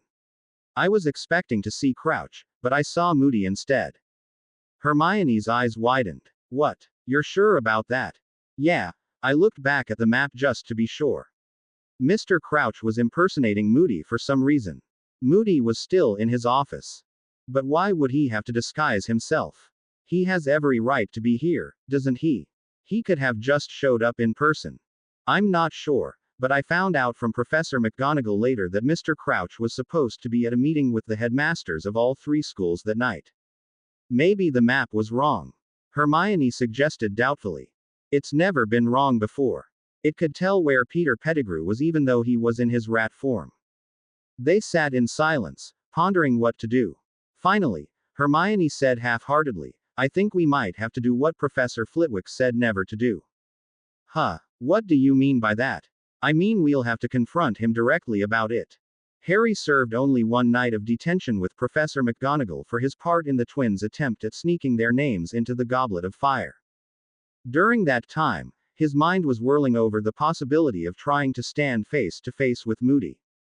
That man was scary. Even with the little bit of dueling training he was getting with Hermione, he knew he'd be completely outclassed by someone who'd made it his career to take down dark wizards. What if he had to duel Moody alone? He wouldn't even survive the first hit. Even if he did, that crazy eye of his would track him as he tried to run away.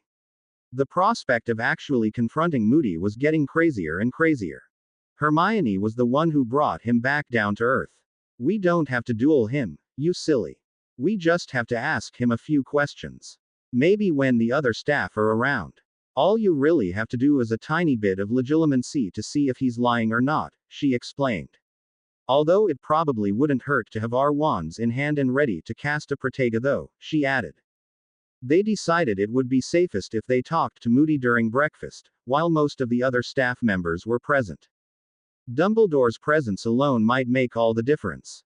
They would ask a simple question regarding that particular night, and Harry would concentrate on some surface legilimency to see if Moody was lying.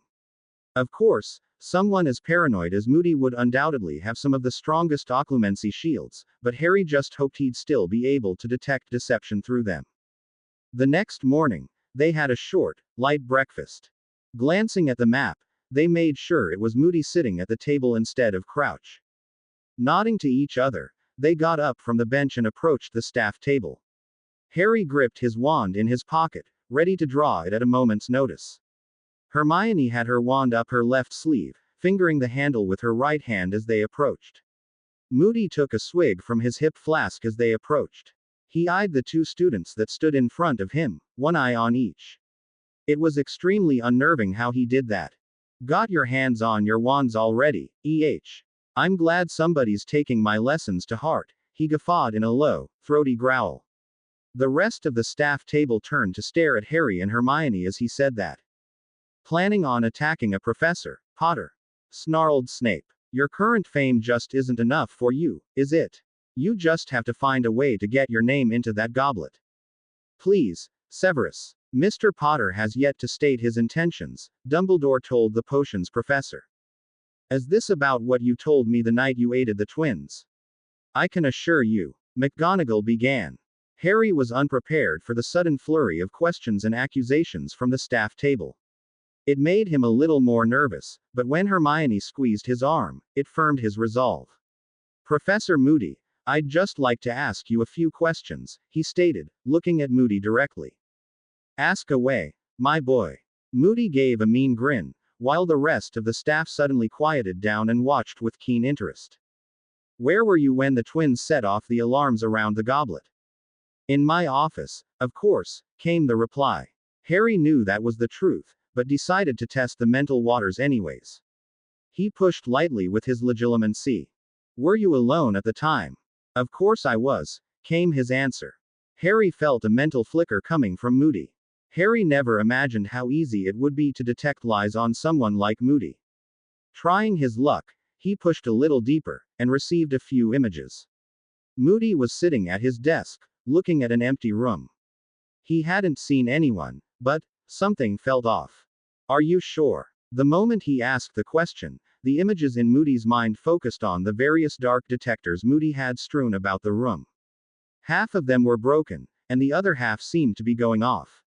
Suddenly, Harry heard an unfamiliar voice boom within Moody's mindscape, you must be alone in your office every night. The images of the dark detectors faded instantly. Yes, came the reply from Moody. I'm always alone in my office every night. Harry felt absolutely nothing when Moody gave the reply. No truth, no lies, it was as if he was following an order without any feeling.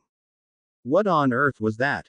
Thought Harry. Something was clearly wrong about what he just sensed.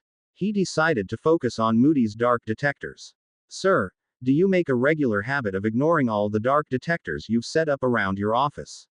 Once again, Harry saw a quick flash of the images of Moody's instruments, before the strange voice boomed again, "You must keep my existence a secret." There weren't any sensors going off, Mr. Potter, growled Moody. Harry felt the conflict inside Moody's head. Clear lie, thought Harry. He had to be getting close. Harry felt his heart thumping while his breathing quickened. His palms felt sweaty. He knew it would be tricky, but he had to expose Moody somehow. Who was giving him these orders? He wondered. He then realized it could be the perfect question. He looked at Hermione, giving a small nod which meant, "Get ready." Whose existence must you keep secret, Professor Moody? Who keeps giving you orders? Harry heard the voice again, booming louder than ever, "You must keep my existence a secret." Harry sensed extreme conflict within Moody, as if he was fighting against himself. That was the only warning he received before Moody whipped out his wand, the tip already glowing with a spell ready to fly. The next few seconds dragged out like hours as the adrenaline burst hit. Harry ducked down as fast as he could, pulling Hermione with him. The first spell missed his head by inches, but Moody's wand wasn't stopping. He tried pulling his wand out of his pocket, but it was twisted in an awkward position as he crouched. Hermione whipped hers out of her sleeve, immediately casting a Protega charm with all her might, just in time to block Moody's second spell. The force of it shattered the shield and threw Hermione several feet back, as she landed on the Hufflepuff table. Harry felt a rush of blind rage when he saw Hermione go flying, second only to his fear that she could be dead. Staying low, he cast the most powerful banishing charm he could at Moody's fake leg. He rolled away from the staff table towards Hermione as the metallic leg flew off of Moody's body and bounced along the back walls. Concentrating on his most powerful shield held behind him, he rushed to his beloved's aid. Meanwhile, the staff were completely surprised by the sudden attack by Moody. Several watched in shock as Moody launched a silent obliviate at Harry, followed by a bludgeoner at Hermione. Dumbledore and Hagrid were the first to react. Right after he had struck Hermione, Moody quickly began animating the tablecloth, which moved to envelope Harry. Dumbledore cancelled the animation while Hagrid used his massive arms to reach right across Professor McGonagall and slam down on Moody's wand. Moody dodged Hagrid's enormous fist, which slammed down on the table, cracking it at the point of impact. Professor Flitwick had somehow moved from the far end of the table and was running on top of it, throwing several immobilization and restraining jinxes at Moody. Completely ignoring Flitwick, he was about to cast another spell at Harry when his leg flew from underneath him, flipping him over as it rocketed away from his body. Dumbledore quickly had him stunned and bound, and removed his wand. "Yay, Alry. There, Ari." Hagrid bounded over to Harry. "I'm fine, Hagrid. It's Hermione." Harry was cradling her in his arms. "Oh, stop worrying, Harry. I'll be fine after a visit to the infirmary," Hermione said weakly. She coughed a few times. "Okay, maybe I'll have to stay overnight, but it's not too bad." "I'm so sorry for putting you through this, Hermione. I never should have brought you into a situation like this." "Don't be ridiculous. It was my idea in the first place, in case you don't remember." "Mr. Potter. Miss Granger. Please, come to the infirmary immediately. You can let her go, Mr. Potter, I'll levitate her myself." Madame Pomfrey had made her way from the broken staff table to where the two of them lay. They were quickly escorted away from the shocked stares from the entire student body. Amelia Bones never would have imagined herself in this position. She was interrogating her own mentor, the legendary Alistair, Mad Eye, Moody.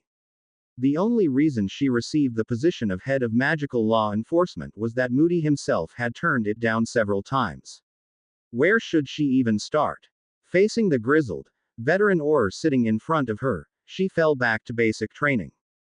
"Well, Alistair Moody, you have the right to legal counsel before answering any questions." "Amelia, quit dilly-dallying and give me the Veritaserum already," growled Moody. "I've taught you to trust nothing less, and even then, have your doubts to the veracity of the answers." She only just managed to resist answering with, "Yes, sir," as she ordered a vial of Veritaserum to be brought in. Giving Moody the standard dose of 3 drops, she began the standard interrogation. "What is your full name?" "Alistair Maddox Moody." "Why did you attack Harry Potter and Hermione Granger this morning?" I was under the Imperious curse to protect the identity of the one who cast the curse on me. Harry Potter demonstrated that he knew I was under Imperious. Who on earth could possibly keep Moody under the Imperious? He could break the Imperious of anyone in the DMLE, thought Bones. They must have been close by. If he acted before he could break it. How long were you under the curse? Since August 24th, when somebody broke into my home. The head of the DMLE was floored. Somebody had managed to keep Moody under an Imperious for 1.5 months. She had to know what kind of wizard that was. Who cast the Imperious on you? I don't know. Why were you unable to throw off the curse? I was stunned during the attack on my home. I believe I was forced to drink will weakening potion before the Imperious curse was cast. One of the first commands given to me was to drink some more, and always take another dose at least once every 8 hours from my hip flask. Immediately, Madame Bones told one of her Aurors to get the DMLE's resident potions master and have him analyze the contents of the hip flask. What other orders have you been given through the Imperious? Act as normally as possible. Do not attempt to discover the identity of my cursor. Ensure I am alone in my office every night before bed. Keep the identity of my cursor a secret. Drink a sleeping draft each night before bed. Keep the 5th compartment of my trunk unlocked. Continue brewing while weakening and sleeping potions in secret. Allow myself to be stunned. Amelia couldn't make heads or tails of the commands. For now, the only thing she could think of doing was to investigate Moody's trunk, which she ordered another subordinate to do. The rest of the orders all seemed to be centered around concealing the identity of Moody's attacker.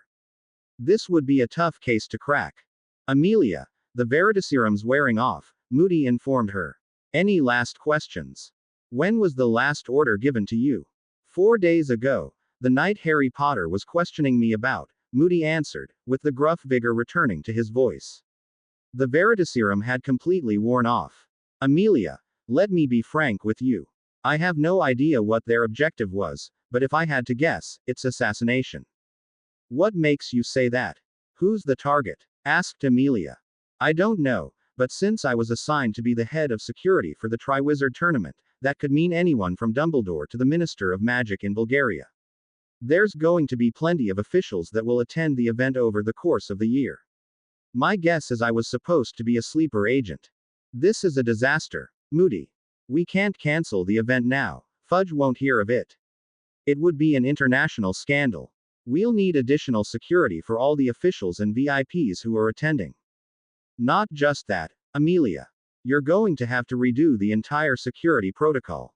I don't remember giving the plans out, but that doesn't mean I haven't been obliviated while I was Imperious or something like that. Security's been compromised. Start from scratch. I'd like you, or one of your most trustworthy Aurors, to take over the management of the entire event. There's no way I can continue on as the head of security for the Triwizard.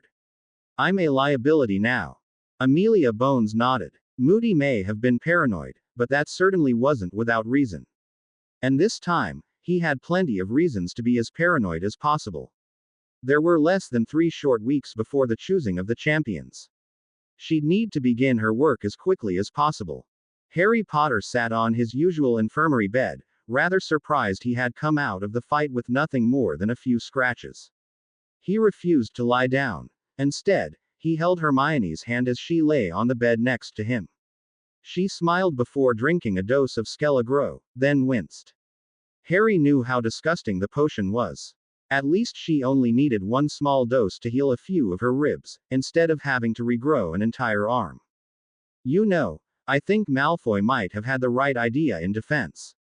Harry began. What are you talking about? A wand holster. Obviously he was too stupid to use his properly, but I got my wand caught inside my pants pocket. I needed to be faster. You saved me, Hermione. You were faster, though. You ducked out of the way of the spell before I realized what was going on. You just needed to have your wand in a better position. Which is why I'm going to Owl Ollivander's to see if he sells any wand holsters as soon as we get out of here. You saved me with that Protega, Hermione. I saw you coming to my rescue as soon as I got knocked down, you know.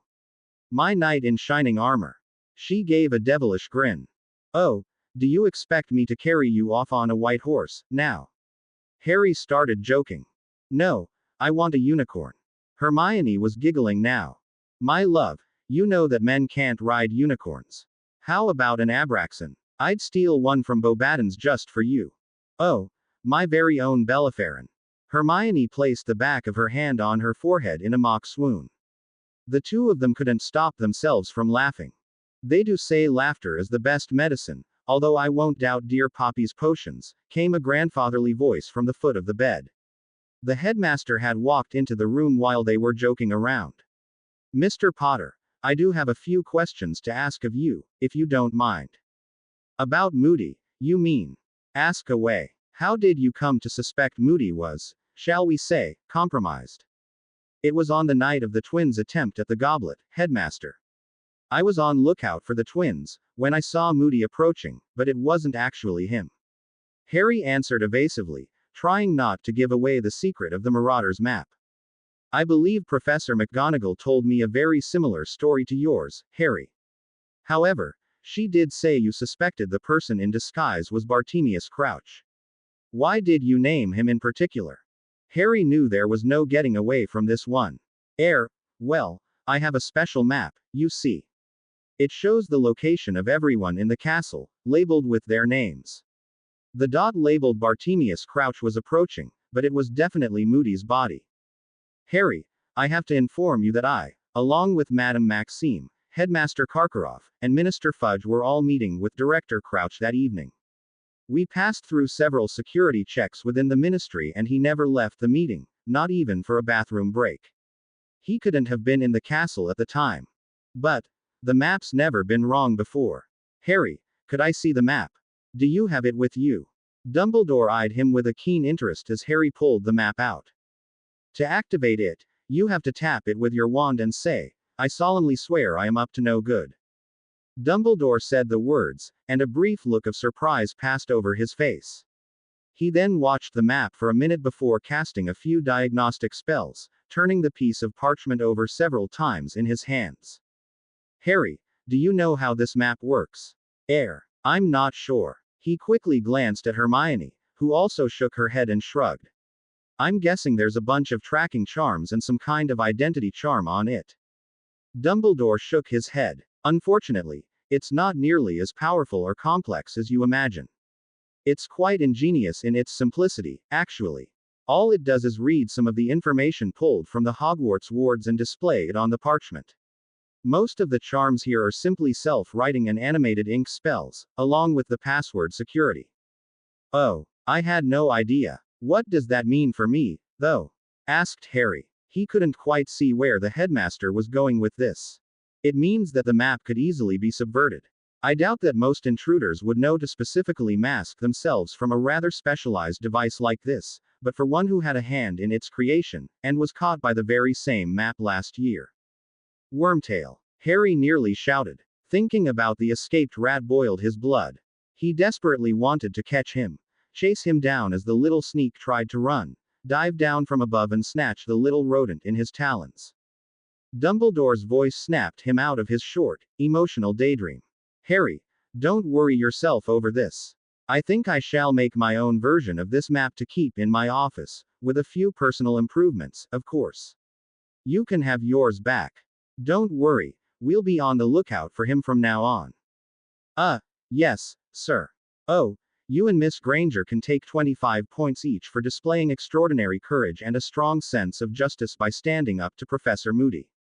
You can also take an additional 25 points each for an excellently performed shield charms and banishing charms against a veteran magical combatant.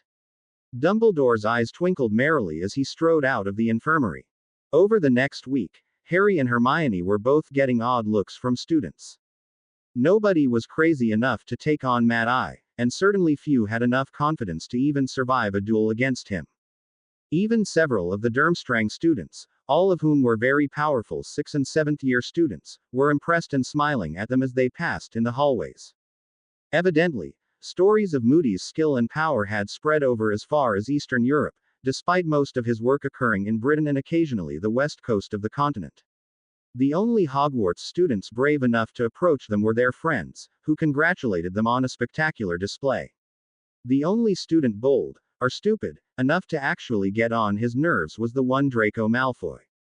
It's a shame Moody didn't hit a bit harder, he could have ridded the world of one more mud. He never managed to finish that sentence. Harry used the same powerful banishing charm on Draco, blasting him straight into Goyle, who was standing right behind him, smashing both of them into a broom closet.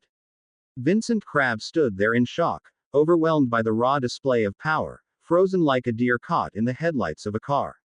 The crowd around them were silent for a while, but then many of the Gryffindors and Durmstrang students began applauding. Several others followed suit. Fred and George looked at each other and nodded. Fred ran into the broom closet where Malfoy and Goyle still lay, unconscious. George grabbed Harry's shoulder and whispered, "Don't worry, Harry, we'll take care of this." He quickly joined his brother and began transfiguring Malfoy's robes. Apparently, Victor Crumb was one of the witnesses. He walked up to Harry, offering his hand. "I am sorry I did not introduce myself properly at party. I am Victor Crumb. You are Harry Potter, yes." Harry took his hand and shook it. "It's a pleasure to meet you, Mr. Crumb. I must admit I've asked getting wrong impression of you. You are very famous, even in Bulgaria, and you are rich, much like Little B. Owned boy." Victor smirked. "But you are not like Little Boy, you fight like real man. You show real strength. Durmstrang would be happy to have student like you." Harry nodded, accepting the compliment. "Thank you, Mr. Crumb. I'm glad there are pure-blooded wizards who strive to be more than just an heir to a name. Yes, names are meaningless when faced with skill. I hear you are also very skilled with broom, best in school, yes."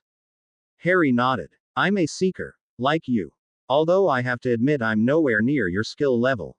I was at the World Cup, and I think just watching you play taught me a lot." Crumb laughed. "We must play sometime, then. Perhaps at end of year, after I win tournament, yes." Harry chuckled with him. "Yes, I'd love that. I'll be cheering for the Hogwarts champion, though, but good luck to you too, Mr. Crumb." As the group of Durmstrang students walked away, Harry turned around to see what the twins had been up to. Draco's robes had been turned a rather frilly pink, and the twins had sprouted hickeys all over his neck. Goyle had received similar treatment. "Come on, let's try to find Colin and his camera before any professors get here," Fred suggested, as they both scurried away. Harry managed to get away with only one weekend of detention, as nobody wanted to cross Harry after that. All the students, save the Slytherins, testified that it was Malfoy who had provoked the attack. Even some of the Durmstrang students took pleasure in mocking what they saw as the weakest house in Hogwarts. The twins were quick to accept their share of the blame, using the publicity to drum up a bit more excitement for their WWW products, and try to sell photos of the incident in question. Professor Moody returned to Hogwarts after a week away. After several serious interrogations and medical checkups, the investigators at the DMLE determined he was still the light-oriented, retired or they all knew, with no lingering effects or other deeply hidden orders from the Imperious Curse. The investigators still couldn't determine the identity of the infiltrator, and as Peter Pettigrew was still officially listed as deceased, none of them could take Dumbledore's advice to investigate that lead. Moody's suggestion that there would be a possible assassination attempt was the most likely, and they began stationing extra oars at Hogsmeade, with 2 patrolling the Hogwarts grounds itself at all times. Kingsley Shacklebolt was now directing security around the Triwizard Tournament, and was doing a fairly good job for someone who had only 2 weeks to redo everything before the champions would be chosen. Moody, taking caution to the extreme, had suggested that he not return to Hogwarts at all, but since there were no more traces of any influences on his will, and since Dumbledore couldn't find a replacement defense professor in time, he agreed to return to his teaching post. Some of the students had heard the rumors. Mad-Eye Moody was under the Imperius the whole time by some dark wizard. Some held hope that his tough style of teaching was a reflection of the one controlling him. Most of them enjoyed the 1-week break without defense classes. They waited for the return of their teacher. The first day classes would resume, hoping to see a change in personality from their professor. As Moody walked into the room, he immediately began tossing silent full-body binds at the class. Tables and chairs bounced as bodies in a seated position suddenly snapped straight as a plank and fell to the floor. Harry and Hermione, who had learned quickly from the experience at breakfast a week ago, both quickly snapped their wands up from their holsters. Unlike Malfoy, who had arrogantly purchased a professional's wand holster that simply threw the wand into the caster's hand, they bought the beginner's model, which snapped it upwards and held it at their palms. It wasn't quite as fast or as flexible to use, but it did let them grip their wands easily despite the chaos. They protected themselves with the shield charm. Good job, Mr. Potter, Miss Granger. Glad to see you two didn't let your skills waste away like the rest of the class, grunted Moody. To the rest of the class, he barked, 1 week, and that's all it takes for you to soften like sponges. What have I been teaching you? Constant vigilance. He began pacing across the room. Even with my skill and security measures, I was still captured by a dark wizard and placed under an Imperius. How do you maggots think you'll do out in the real world? This is defense against the dark arts, and none of you managed to put up any defenses, other than Mr. Potter and Miss Granger here. It looks like I'm going to have to push all of you even harder to get it into your thick skulls. Why are you still sitting there without your wands in your hands? When he shouted the last line, the half of the class that was still empty-handed scrambled for their wands while desperately trying to dodge the unending stream of stinging hexes coming from Moody. It was going to be a very, very long year. After class, Harry and Hermione stayed behind. Mr. Potter, Miss Granger. I'm glad you two managed to free me from that damned curse. You certainly seem to take my advice to heart, probably even more so than the rest of the staff here. Moody chuckled in amusement, which came out as more like a throaty rumble of a revving motor. I'd like to thank you for what you managed to for me, but I'm not quite sure what I can offer you.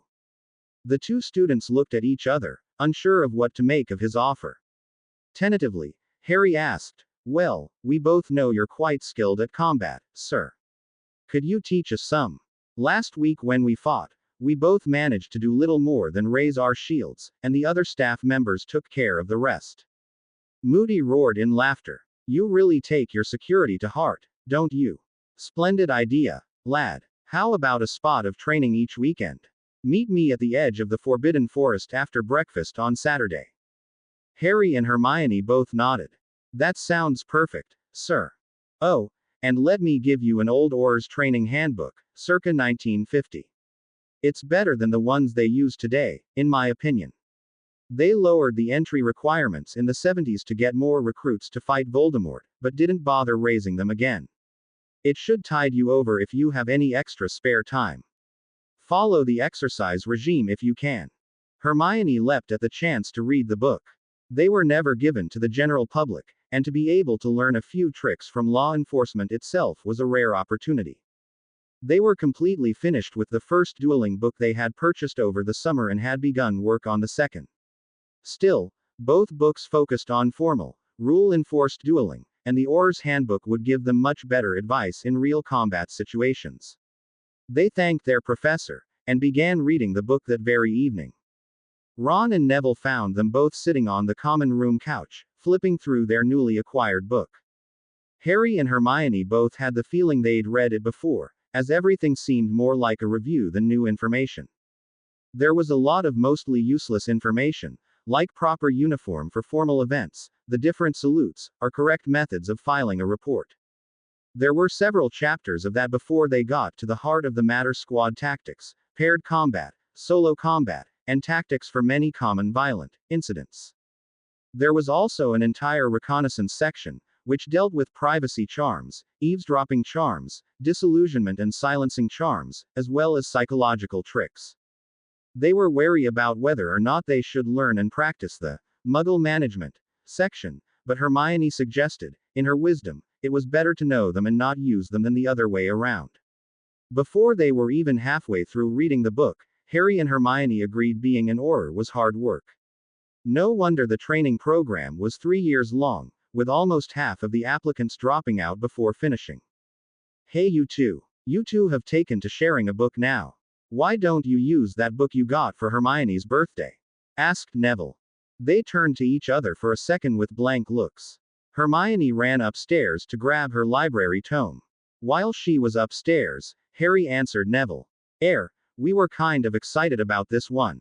We both just wanted to read it right away. What's so exciting about it? It looks like it's falling apart, said Ron. It was true, as many of the pages were tattered and the bindings were loose. At least there weren't any pages missing. It's an old version of the Auror's handbook. Moody prefers it to the modern version, actually, Harry answered. It's got lots of useful information in it. Just then, Hermione came back downstairs with her special tome, and they immediately copied the book. Hermione immediately began reading the handbook on the much nicer tome. Harry held out the old, tattered version and offered to Neville and Ron, "You guys want to take a look?" "I'd love to," Neville exclaimed, taking the handbook from Harry and sitting on a seat next to them. My parents were Aurors. I'd like to know a bit more about them." He suddenly went quiet as he stared at the book in his hands. "Maybe you could ask Moody about them. I'm sure they fought together in the last war," Harry suggested. "He's also offered to train us in magical combat on Saturday mornings." "Whoa, Moody's going to train you guys personally?" Ron had nothing but astonishment in his face. "Can I come too? What time in the morning?" Neville was a bit hesitant, but upon seeing Ron's enthusiasm, followed his lead. "I'd like to try, too," he said half-heartedly. "What time did he say, exactly?" Harry asked Hermione. Recalling the conversation, she answered, "He just said, after breakfast." "Oh, good," said Ron. "Breakfast on Saturdays goes until 11. That's perfect." Harry frowned. "I get the feeling he meant after his breakfast, Ron." Hermione got the same idea. "And I don't think Moody is the type to sleep in. Breakfast is served as early as 7 on weekends." Ron's face fell. He was completely conflicted between the idea of waking up earlier on a weekend and getting training to be a magical combatant, one of the few things that none of his brothers had mastered. Bill was excellent with runes and wards, Charlie was fantastic at both Quidditch and beast handling, Percy was A.S. K-up who managed paperwork well, the twins were excellent at potions and transfiguration. Ron had yet to find his own specialty. Other than chess, of course. He resolved to get up early on Saturday to see if Moody would train him as well. The weekend took far too long to arrive, and when the first ray of light shone through the windows of the boys' dorm, Harry and Neville bounded out of bed. Ron was still fast asleep. Neville said, "I'll get him up, Harry." Harry nodded, moving to the bathroom for a quick shower. Once he was clean and changed, he strode out the door, noticing that Neville had, somehow, managed to get Ron to flip around his bed with his feet at his pillows, but without managing to wake him up. "Aguamenti helps a lot, Neville," he advised his roommate as he left. Harry and Hermione made their way down to the Great Hall, glad to see that Moody was still eating when they arrived. They nodded to him as they sat down and began their own breakfast. No more than 5 minutes later, Moody had finished and was walking out the doors, giving them only a quick glance before he did. Harry quickly gulped down some pumpkin juice and wrapped some sausage in napkins, while Hermione grabbed a few slices of toast. As they had hoped, they ran into Neville, who was dragging Ron, as they left the Great Hall. "Here, guys. We got you a spot of breakfast," Harry said, handing Neville the sausage. "What? I get up at this ungodly hour and you don't even let me eat a PROOMMWPH, cried Ron, before Hermione shoved the toast she was holding in his mouth. "Be quiet, Ronald. You didn't get up at all, from what I heard. Neville did all the work," she scolded. "Just be glad we saved you some breakfast at all." Professor Moody could move very quickly, despite his peg leg. Harry and Hermione were only a few seconds behind him in leaving the Great Hall, but the short meeting with Neville and Ron nearly made them lose sight of the old Auror. Running past Hagrid's hut, Hermione stopped all of them. "I think we should have our wands ready." Everyone suddenly tensed up. That was certainly Moody's style. They took out their wands and continued moving towards the edge of the forest, slowly. Suddenly seeing some movement from the forest, they turned to face what they expected to be Moody, but it turned out to be a small, owned girl who wasn't paying much attention to them. They approached her carefully, and Neville was the first to recognize who she was. "That's Luna Lovegood. She's a Ravenclaw. I've seen her talking to the plants in the greenhouses when I worked there." Both Harry and Hermione were once again struck by unclear images when they heard Luna's name. She was practicing spellwork with them. She was fighting a battle in an unfamiliar place. They were back to back, defending each other. She was trustworthy, and they had to make sure she was their friend. Harry quickly walked up to her and extended his hand. I'm Harry Potter. You're Luna Lovegood, right? Luna turned to look at Harry, and then appeared to inspect the air around him before replying, Yes, you're a very interesting one. She took his hand, turning it back and forth like she was looking for something on his palm, and smiled.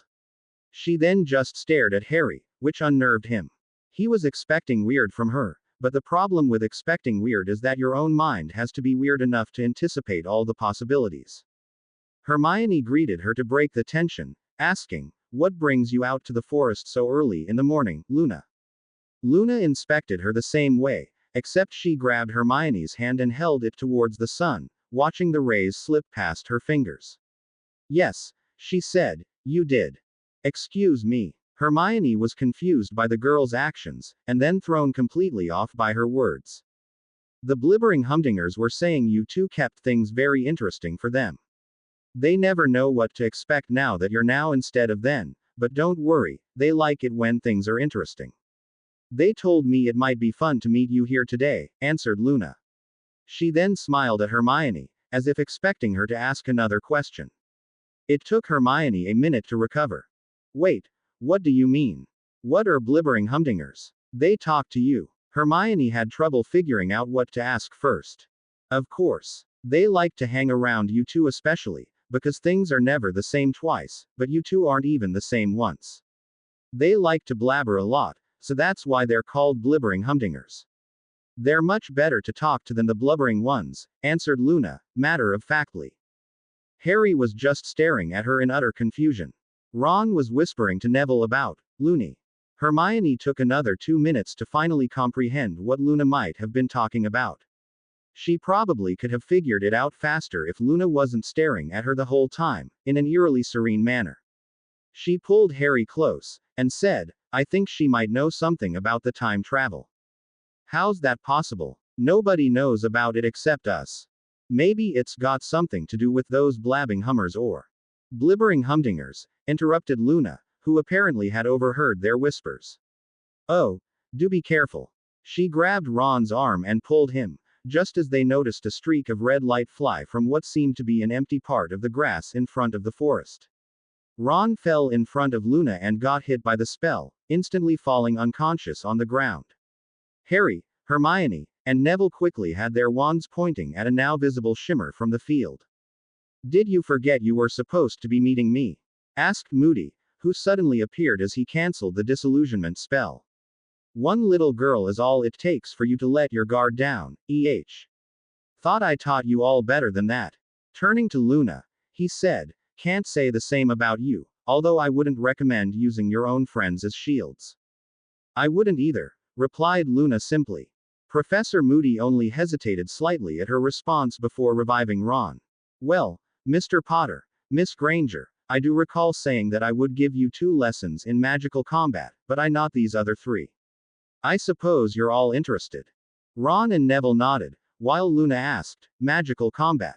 That sounds interesting. Could I join in too? Ron protested. What? But she's not our friend. She's not even a Gryffindor. What's she doing here anyways? Hermione felt an overwhelming need to protect Luna, and stepped in between them. For your information, Ronald, we're perfectly fine with making new friends, even if you aren't. Turning to Luna, she said, You're welcome to join us, Luna, if Professor Moody is willing to teach us. That I am, but don't expect me to slow down for your sakes. I'm jumping right into the advanced material, which I'm pretty sure you and Mr. Potter can handle, given what I've seen of your talents. The rest of you will have to catch up on your own time if you can't handle it. When they all agreed, Moody began the first lesson. I have to say I'm impressed with your skill in the mental arts, lad. I may have been under a weakening potion at the time, but for any 14-year-old to know legilimency can be quite an advantage in battle. I take it this means you have occlumency shields as well. Harry, Hermione, and Neville nodded, while Ron frowned. Luna just continued her serene gaze at the old professor. Right, I'm going to check every one of you for your occlumency first. Weasley, you're first. After a few seconds of staring, Ron asked, what's happening? Moody snorted in disapproval. You haven't got any shields at all, do you, boy? You couldn't even tell that I was in your mind. I even found the memory where your friends here tried to teach you occlumency, so why haven't you practiced? I, it didn't seem like much use, stammered Ron, clearly fearing his defense professor. Well, now you know, don't you? Get practicing, barked Moody, as he moved on to Luna. You didn't say you practiced occlumency either, did you? He entered her mind, expecting something similar to Ron's. What he found was, instead, memories mashed together, and he couldn't figure out whether they were real, fake, or what was one or another. He tried to concentrate on a simple memory like her first class with him, but instead received an image of a half-giant, Lockhart-faced werewolf teaching potions with a hippogriff, outside of Hogwarts with the sun shining in the middle of the night. Even though he knew exactly what the memory should have been, every time he stripped away inconsistencies the memory mutated. He then tried to tap into her memory of breakfast that morning, but received an image of her cooking bacon in a cauldron in front of a greasy bat, while a flaming horse lay underneath providing the heat. The bacon smelled like chocolate, and the heat from the flames felt like being prickled by a cactus. He pulled out in utter confusion. Well, although I have to say you don't have any shields, you might not need them, he grunted to Luna. Harry, Hermione, and Neville looked at Luna, wondering what Moody meant. You're next, he said, walking in front of Neville. Upon entering his mind, Moody found himself standing outside of a glass dome, with many plants inside, obviously representing various memories. Neville had yet to pack all his memories inside the dome, although the several trivial memories were sprouting on the ground around him. Moody inspected them, ensuring there was nothing important outside the defenses. He found random things like how Neville always put on his right shoe first each morning, as well as a few assorted memories from the last day that Neville had yet to sort.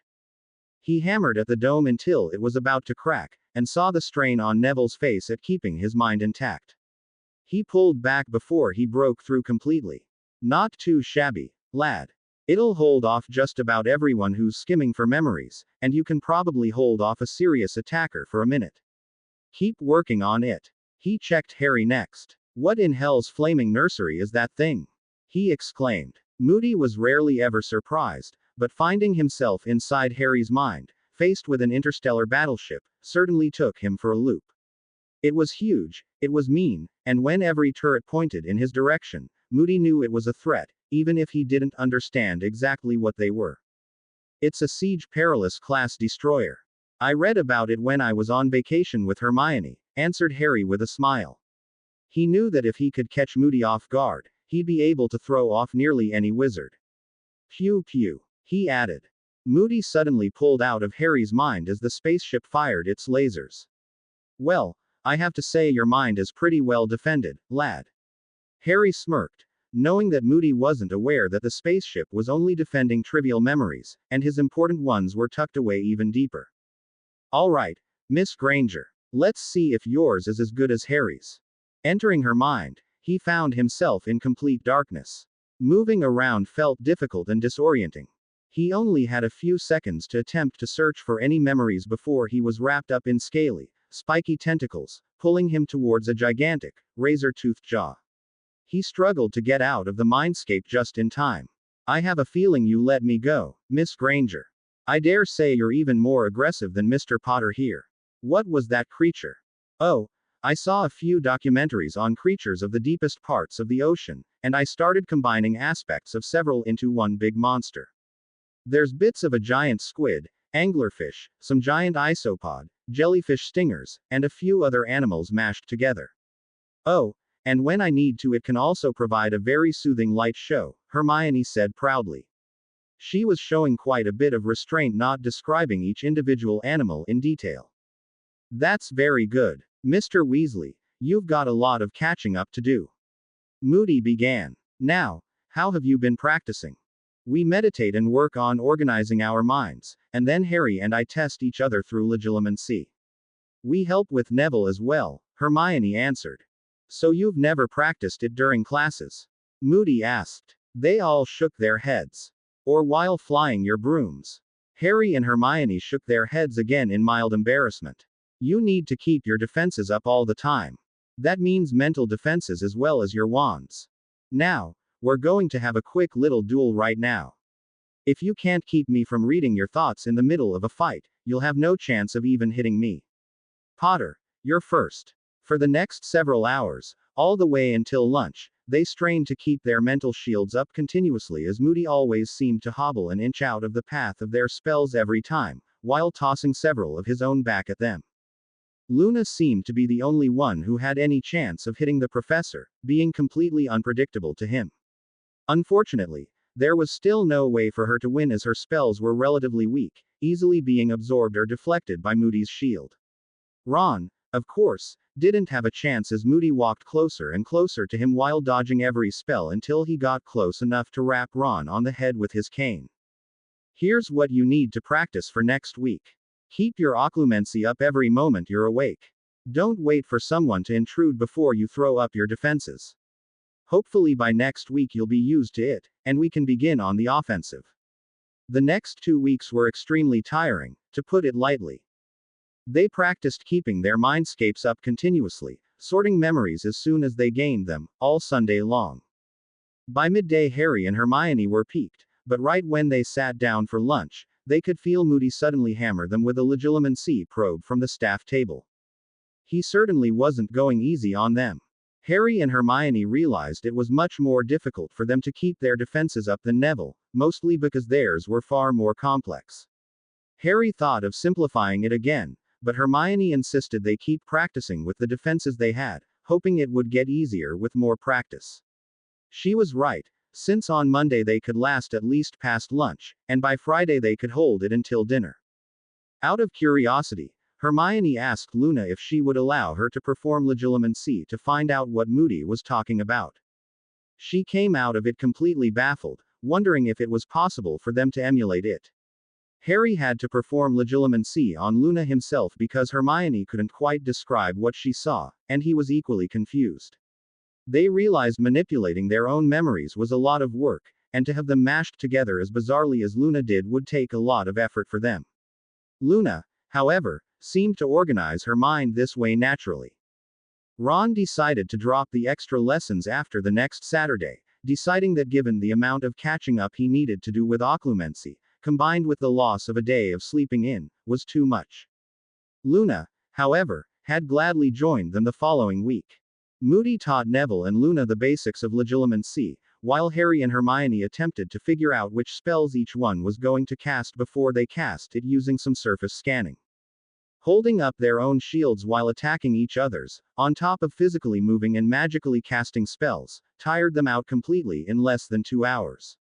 Moody was rather disappointed but managed to squeeze another half hour of dueling out of them after some rest.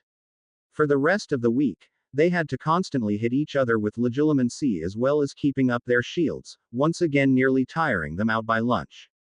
They also offered to help Neville and Luna with their legilimency skills each evening, using an empty classroom to practice since Luna couldn't enter the Gryffindor common room. The third Saturday, the last weekend before the Triwizards' choosing of champions, was the worst one yet. Moody certainly wasn't kidding when he said his training was going to be hard this time. They had to chase each other through the woods while keeping aware of their constantly changing environment while keeping track of their opponent and keeping their mental shields up.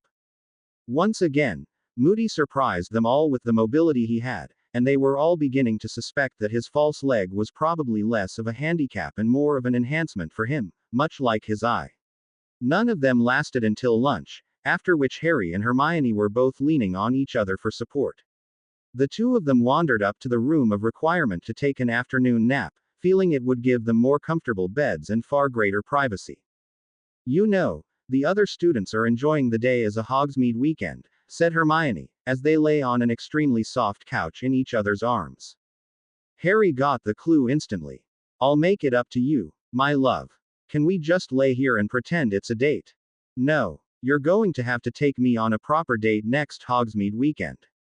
Harry summoned up a little bit of strength and hit her with a burst of legilimency to see if he could find out exactly what she wanted. She was aching all over, and she wanted to relax. Oh ho, but what if I give you a massage right here? Asked Harry. That's cheating, giggled Hermione. But I'm not going to say no. She took off her robes and sweater, leaving a tank top on. Harry gave a hopeful look, and Hermione smirked. Oh no, you're not getting any more than this. Now get to work. She laughed as she flopped face down on the couch. Harry carefully placed his hands on her shoulders, noticing the runes he had etched into her back were now giving a barely visible glow and pulsing faintly. He began kneading her shoulders and her neck gently, afraid of hurting her. Harder, Harry, I can barely feel it. Harry began pushing down with more weight, pressing his thumbs into the base of her neck while rubbing her shoulders with his palms. I was worried I would hurt you. Do you feel anything from these scars? Harry asked. He suddenly felt her tense up, and he stopped his massage. Do they? Oh, they must be disgusting to look at. I'm sorry, Harry, Hermione said, nearly getting up. We shouldn't have done this. Pushing her back down as gently as he could, Harry said, No, Hermione. I told you that you were beautiful when I was carving these runes, and you're still beautiful now. I'm just worried that, well, I might have done something wrong and they might not have healed properly. Does anything hurt? Harry could feel Hermione calm down as her breathing evened out. Thank you, Harry. You did everything right. I can't even feel the runes, and I sometimes forget they're there. She relaxed more and closed her eyes. Can you move lower? The middle of my back. Yes, just below the shoulder blades, right there. Harry continued the massage for half an hour, until he was certain Hermione was asleep. Feeling completely spent himself, he flopped down beside her, with his head resting on her back. Once again, he found himself flying. He knew right from the beginning that he had to look for Hermione this time. He flew along the coast, searching for her. Where could she be this time? Seeing a fuzzy brown speck down on the ground, he dove towards it. He'd found her, but she wasn't alone. There was a scarred, blue eyeball rolling around. It was going to hurt her. He snatched up the eyeball, flying out to the sea and dropped it. Returning to Hermione, he landed beside her. She stared at him with big, dark brown eyes, regarding him curiously. The short brown feathers on her head were slightly ruffled, giving her a very soft, bushy appearance. She chirped to him to follow, where she led him to a hole in the ground. Hopping in, she led him deeper and deeper until they found themselves in the Chamber of Secrets at school. Hermione glanced around, spotting something. She hooted to Harry, alerting him of the danger. Harry flew over and saw a snake swimming just below the surface of the water, so he dove down, snatched it out. Hermione flew up to join him as they carried the snake away. Harry woke rather peacefully. I wonder what that was, he mused. He discovered they had both shifted in their sleep, and Harry now had his arms wrapped protectively around Hermione. Yeah, me too. You were the osprey, weren't you, Harry? Hermione had woken up at the same time. Yeah, wait, how did you know what I was? Were we dreaming the same dream? I don't know, but it felt like a continuation of our animagus dream. What was I? I had no idea I was able to fly until the end. You were an owl, Hermione. A small brown one. I don't know what type, though. A burrowing owl. This whole time I was looking up burrowing animals like rats and squirrels and rabbits because the last dream I had this instinct to run underground a lot. I'm an owl. She laughed. Well, you were certainly a very cute owl, said Harry. He thought about it for a second, and laughed. And it fits you so well. The feathers and everything. And the fact that you'd rather walk than fly, until I got there. Well, I think the osprey fit you very well, too, Harry. You had jet black feathers on your head instead of the usual white, and the green eyes told me it was you for sure. And you certainly love doing those daring dives when you play Quidditch. I'm glad we finally found our forms, Hermione. I honestly think I wouldn't be an animagus without you. And I wouldn't want to be one without you. Thank you, Harry. I'm glad we'll be able to fly together, in human or animal form. Monday classes were cancelled, so the students and staff could prepare for the Halloween feast as well as the choosing of the champions. Early in the morning, dozens of extra Aurors arrived to ensure extra security around Hogwarts, and especially around the Great Hall. Even an exorcist had arrived, threatening Peeves with a permanent banishment if he didn't behave for the day. Early in the afternoon, many officials began arriving, including Ludo Bagman and Bartemius Crouch. Several reporters had already begun to interview the potential champions, as well as some of the staff members for their favorite picks.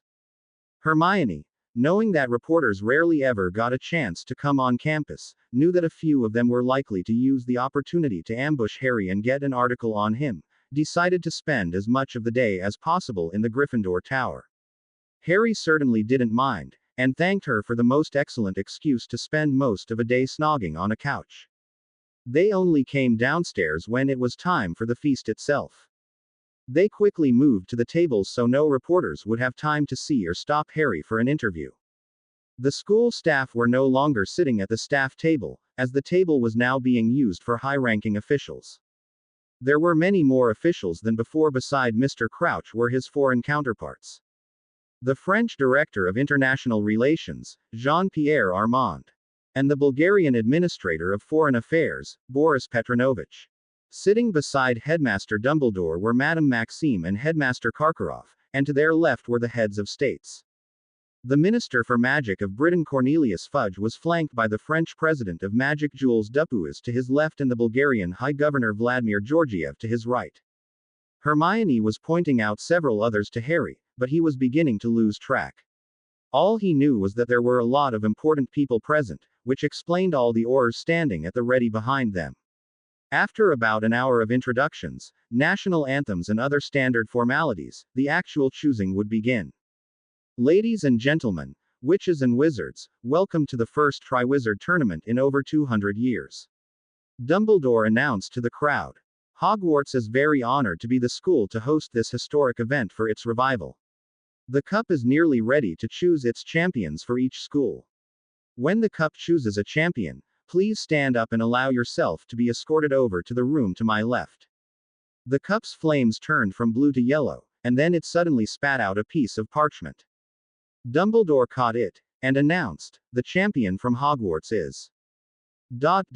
Cedric Diggory. There was tremendous applause from all the students of Hogwarts, but especially from the Hufflepuffs.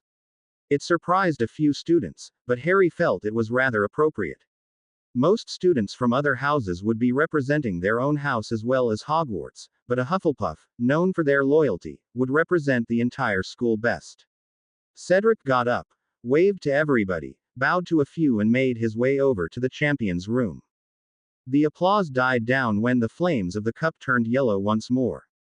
Another piece of parchment sprang into the air and into Dumbledore's hands. The champion from Durmstrang is Victor Crumb. Large rounds of applause came not only from his own school, but his many Quidditch fans in the audience. He was a very predictable choice. Crumb was not only famous for his professional Quidditch skills, but he was known to be an aggressive dueler and spellcaster as well. He stood up with a proud expression, but didn't allow any excitement to show on his face. He made his way over to the champion's room as well. Once again, the hall quieted down as the flames turned yellow. The third piece of parchment shot out. Dumbledore announced, the champion from Beauxbatons is... Fleur Delacour. The applause wasn't quite as strong, as Delacour didn't seem to be very well known outside of her school. The Beauxbatons students didn't spend much time associating with Hogwarts students over the past month, choosing to be far friendlier with the Bulgarians. It seemed that the French-English rivalries remained extremely strong in the magical world. The girl herself, although not well known, was well noticed. She was easily the most beautiful girl in the room. When she stood up, nearly every single male present was unable to take his eyes off her. She carried herself haughtily, making a point of ignoring every person who was lusting after her as she walked to the champion's room. Congratulations to Cedric Diggory, Victor Crumb, and Fleur Delacour. These three champions will now be briefed. The headmaster paused as the goblet's flame turned yellow again. It spat out one last piece of parchment. It dropped in front of Dumbledore, who was caught off guard and unsure of what to do with it. Picking it up, he read out the name. The fourth champion of the Triwizard Tournament is Harry Potter. As the entire room turned to focus on him, he whispered to Hermione, "Why am I not surprised?" The crowd murmured as all the officials at the head table looked at each other, unsure of what to do. The twins started laughing and gave him a hearty applause, but very few people followed suit. Most of the reporters were furiously scribbling notes down. You know what the odd thing about this is? Asked Hermione. What? Why have we never tried getting you out of it? What do you mean? Harry didn't quite follow what Hermione was saying. I mean, I'm fairly certain the last 3 times you went through this, you participated each time, Hermione explained. Why go through the trouble? Did we never figure out how to get you out of it, or was there actually some advantage to being in the tournament? Harry never really gave it much thought, but she was right. Why didn't he send back information on how to stop himself from getting entered? Did he have to enter? Was it already too late to stop it? Or maybe it just wasn't important enough to worry about. I'm not sure, Hermione. Let's just go with it this time and see what I can get out of it. Mr. Potter, would you please enter the champion's room? Came the announcement from the officials' table.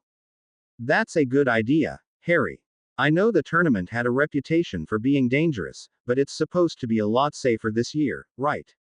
Maybe we can use it to our advantage, somehow. Neither Hermione or Harry heard the order. I'm not sure about the tournament itself, but I think the champions are allowed to skive off classes whenever they want, and skip the end of year exams. Harry grinned. Harry, that's abusing your position. Hermione scolded. Mr. Potter, please enter the champion's room now, Dumbledore repeated. Hey, I wasn't planning on just taking naps, you know. I'd work on the combat skills that Moody was teaching us, and maybe practice some spells in the room of requirement that aren't part of the school curriculum, Harry answered defensively. Oh, fine, as long as you're not wasting it. But you'd better come to runes and arithmancy with me, because you'd never catch up otherwise. Of course, my love. I'd never be able to get through those classes without you, he said, letting their foreheads touch. They both giggled. Mr. Potter, please come with me. One of the officials had walked up to Harry and tapped him on the shoulder. Harry, finally remembering what was going on, grinned sheepishly. He gave Hermione a quick chaste key. As he got up and walked over to the champion's room, ignoring all the cheers and jeers he was getting from everyone. As Harry entered the small room, the 3 other champions looked at him, unsure of what to make of his presence. Harry was quickly followed by the 3 headmasters as well as Ludo Bagman and Kingsley Shacklebolt. What is Z's little boy doing, Are we not finished with Z selection? Asked the Beelzebub's champion. That is precisely the issue, Miss Delacour. The Goblet of Fire seems to have chosen a 4th champion, answered Bagman. What? Am I not the Hogwarts champion anymore? How did Harry get picked? Asked Cedric angrily. Harry raised his hands as if surrendering. Hey, don't ask me. Weird stuff tends to happen to me, not because of me. That's the twins' territory. Karkaroff snarled at Harry. This pathetic boy tricks the goblet and then tries to pass the blame off on someone else. He's nothing but a cheat and a coward. His remark instantly set off several tempers, but Shacklebolt drew his wand and glared at everyone. Surely, this is a security matter. The Goblet of Fire was compromised, and I doubt that a 4th-year student would be able to unravel the charms on the goblet to switch it to a 4-school tournament, explained the head Auror. Is there any way to call this tournament off? I'm afraid not, answered Bagman.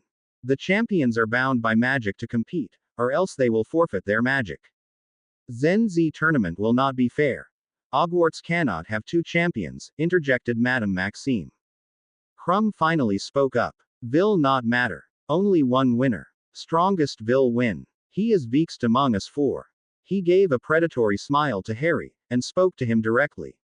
You may be strong in your year, but you are nothing against us. Maybe little girls are scared. He eyed both Fleur and Cedric when he said that. I'd like to ask a question about my entry, stated Harry loudly. All eyes turned to him. Headmaster, don't people also have to write their school along with their name when they place it in the Goblet of Fire? Yes, answered Dumbledore. I see what you're asking. And no, Hogwarts was not written on the piece of parchment with your signature. Then that solves your concern, doesn't it, Madame Maxime? I'm not competing for Hogwarts. I'm independent, Harry concluded. Everyone in the room murmured to each other. There were a few arguments between the headmasters, but they seemed to settle their differences eventually. Cedric looked at Harry questioningly, while Fleur watched with disdain, and Crumb all but ignored him. Finally, the three headmasters turned to face the champions. We have reached an agreement that we feel is fair for all the champions, said Dumbledore, smiling. We've agreed that Harry will compete as an independent contestant. However, since he is still attending Hogwarts classes, he will technically be receiving a Hogwarts education. Thus, we have agreed that, should any of the champions choose to, they may attend any Hogwarts class as well. On top of that, all champions are now given complete access to the Hogwarts library, including the restricted section.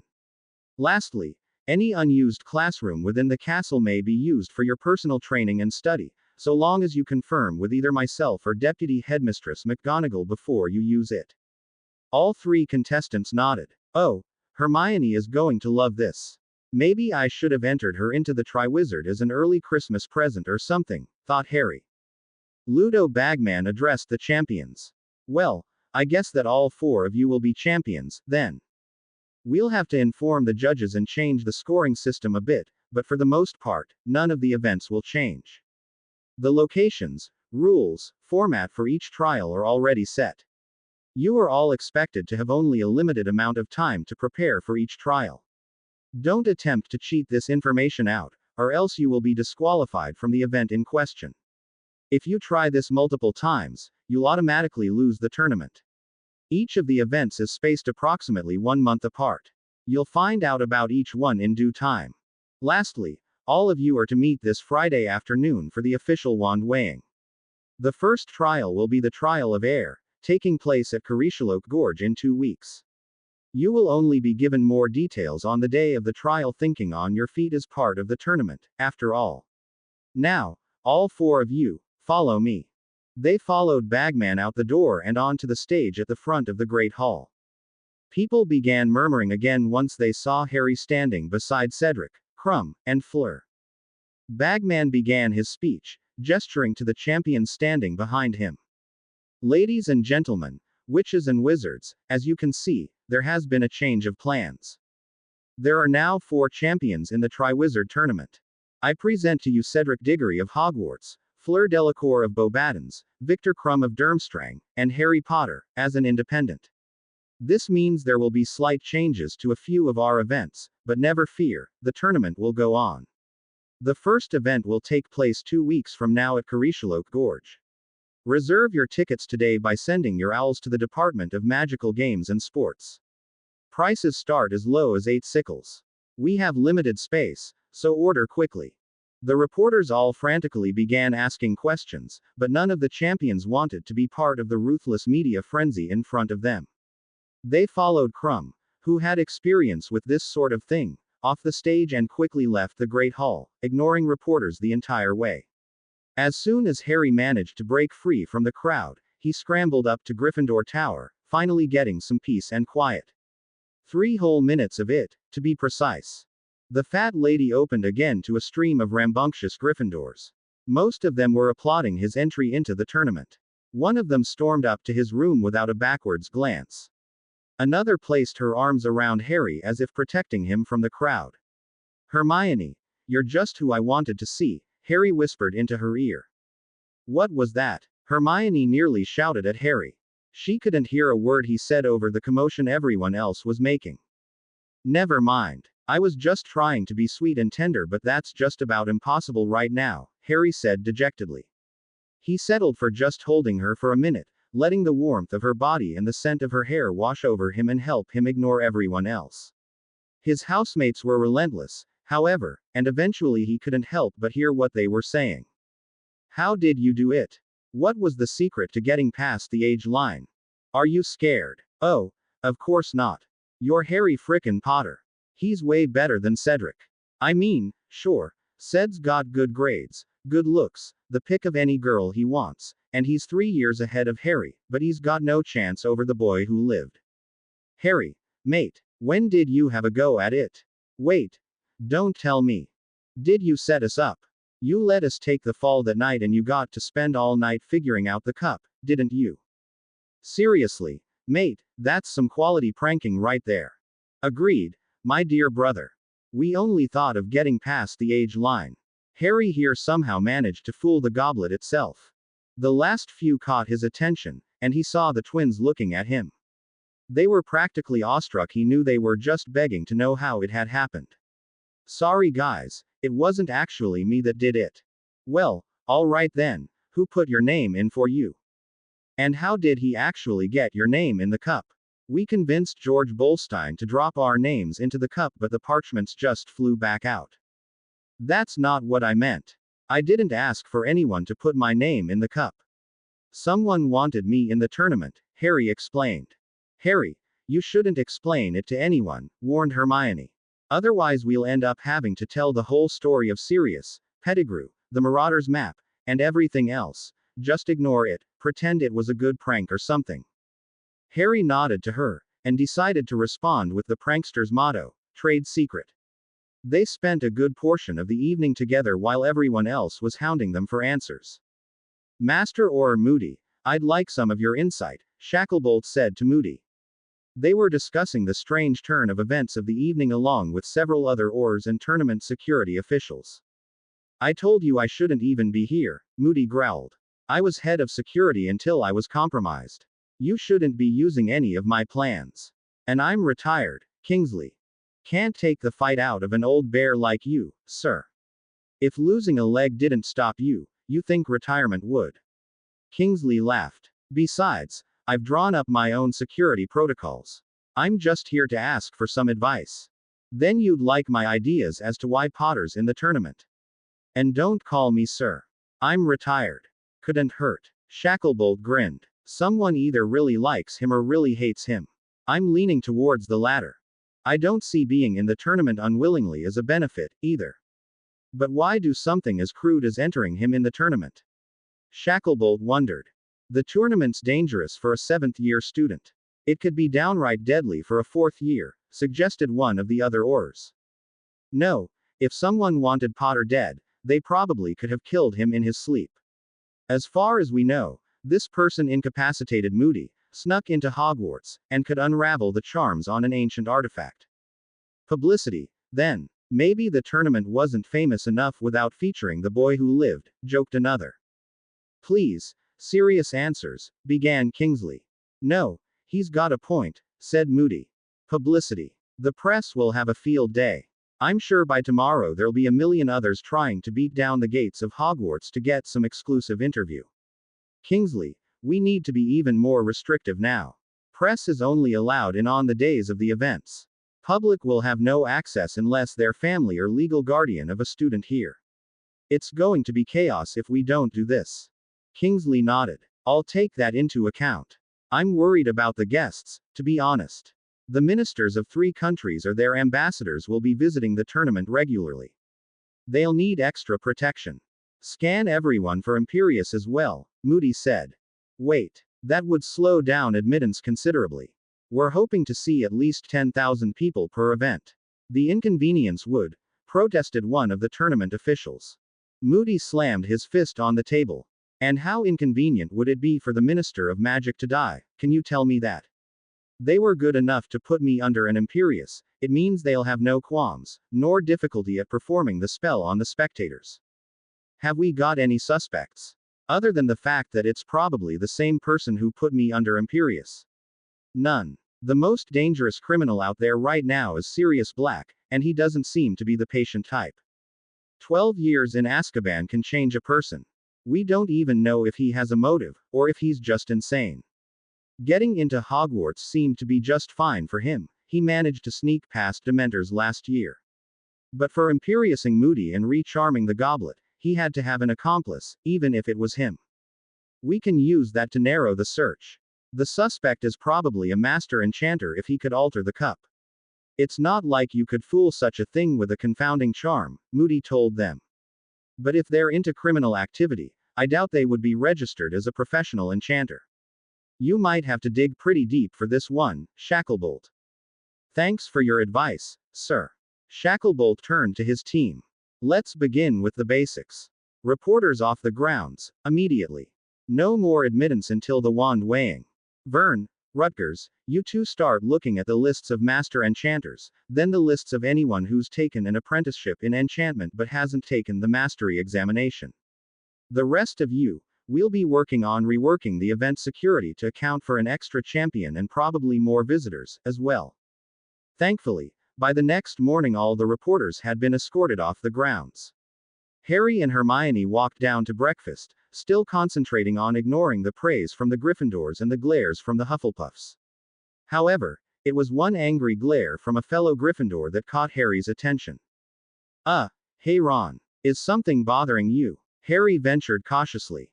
You just had to enter the tournament, didn't you? Spat Ron venomously. Unfortunately, his words weren't the only thing he spat at Harry as bits of hash browns and sausage came flying out as well. Ron, I already told everyone last night. I didn't enter it. Someone else put my name in, said Harry, trying to remain as calm as he could as he flicked bits of food off his robes. You won't even own up to it. You know how much I wanted in on those 1,000 galleons. Ron had actually stopped eating with a full plate of bacon in front of him, which was a bad sign. What? Ron, it's not like you get that money just from entering. Yeah, the money doesn't even matter to you, does it? You're already rich and famous, but you don't even think about handing some my way. What? Exclaimed Harry. The last comment left him completely flabbergasted. Yeah, you don't even want to be seen with me, do you? You'd rather turn down box seats to the World Cup than be seen hanging out with a Weasley, huh? That's ridiculous. I was with. Yeah, Hermione, we all know that by now. I should have guessed when you'd rather sit there doing nothing than play some chess, but. We were practicing occlumency. We explained it to you, but you didn't want to try it. Shouted Harry. And after Moody decided to take you guys on, you don't even bother to hang around anymore. Shows how much you care if you'd make some excuse to talk to Looney than help me with my homework. Ron was venting without regard for what Harry was trying to say to him. Harry, still trying to placate his friend, was interrupted by Hermione. Silencio. The silencing spell instantly shut Ron up, and Hermione stared daggers into his eyes. Now you listen here, you stupid little git, you were the one who decided not to practice occlumency with us and you were the one who decided not to train with Moody.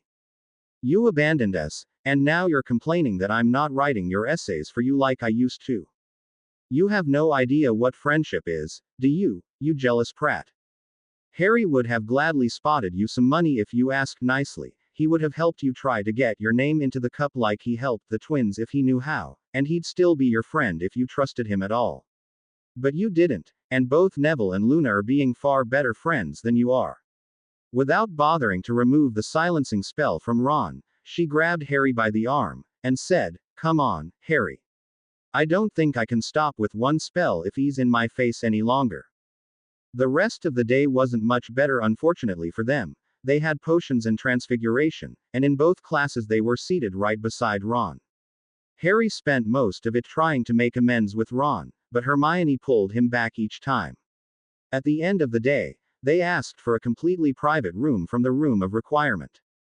We can't spend our lives fixing his mistakes for him, Harry, she said with a determined look. Let him figure it out himself for once. Hermione, maybe he can have a second chance. Harry hated seeing her so distressed and angry. I am giving him a second chance, Harry. If he comes and apologizes himself, then I'd be willing to forgive him. If he doesn't, though, I'm not holding his hand and guiding him. I'm not going to. I mean, I can't. I need to confess something, said Hermione, looking down at her shoes. You haven't done anything wrong, have you? I just need you to listen to my perspective. On what? Ron. All right. They both sat down, while Harry watched Hermione expectantly. You remember how we first became friends? Hermione asked quietly. How could I forget? We fought off the troll when you were in the bathroom. Harry grinned. But you remember why I was there in the first place. You were crying. Because Ron insulted you. I've always had my doubts about him, Harry. He's a lot nicer when you're around, but do you have any idea what he says behind your back? Behind my back. He would never. He used to brag about being friends with you, the one and only Harry Potter. He's held on to you because he wants to be rich and famous, too. I guess after 3 years of our adventures, he's starting to realize that being your friend isn't a free ticket to fame and fortune. He does that. I just don't see him using me like. Harry had never seen this side of Ron. Well, not until recently at least. He's used me, Harry. You have no idea what it's like. Do you know what it's like to have him practically demand that I help him with his homework, no matter how busy I am? He acted like it was his right to have me fix up his horrid essays, and then he has the audacity to complain when I tell him to get his work done before the last minute. Harry stayed silent. He knew that Ron went to Hermione for homework help far more often than he did, and Ron was certainly a procrastinator. He had never known how hard it was on Hermione. He was confused by what Hermione was explaining to him. He didn't want to lose Ron because the little redhead on the train was the first friend he'd made, but he was starting to realize that perhaps he was just clinging on to Ron out of some kind of sentimental value. Why would he blow up now? Harry asked, shaking his head. He's certainly gained a lot of fame from what we've done together. Harry, he's never really been known outside these walls as anything more than Harry Potter's friend. Nobody knew about the Philosopher's Stone in first year except us and a few staff members sworn to secrecy.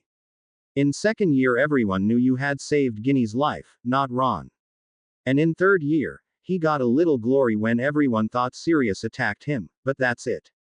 And at the end of the year how he was telling the story to everyone who was in earshot, but that just made him better known among the students at best. But how's this any different?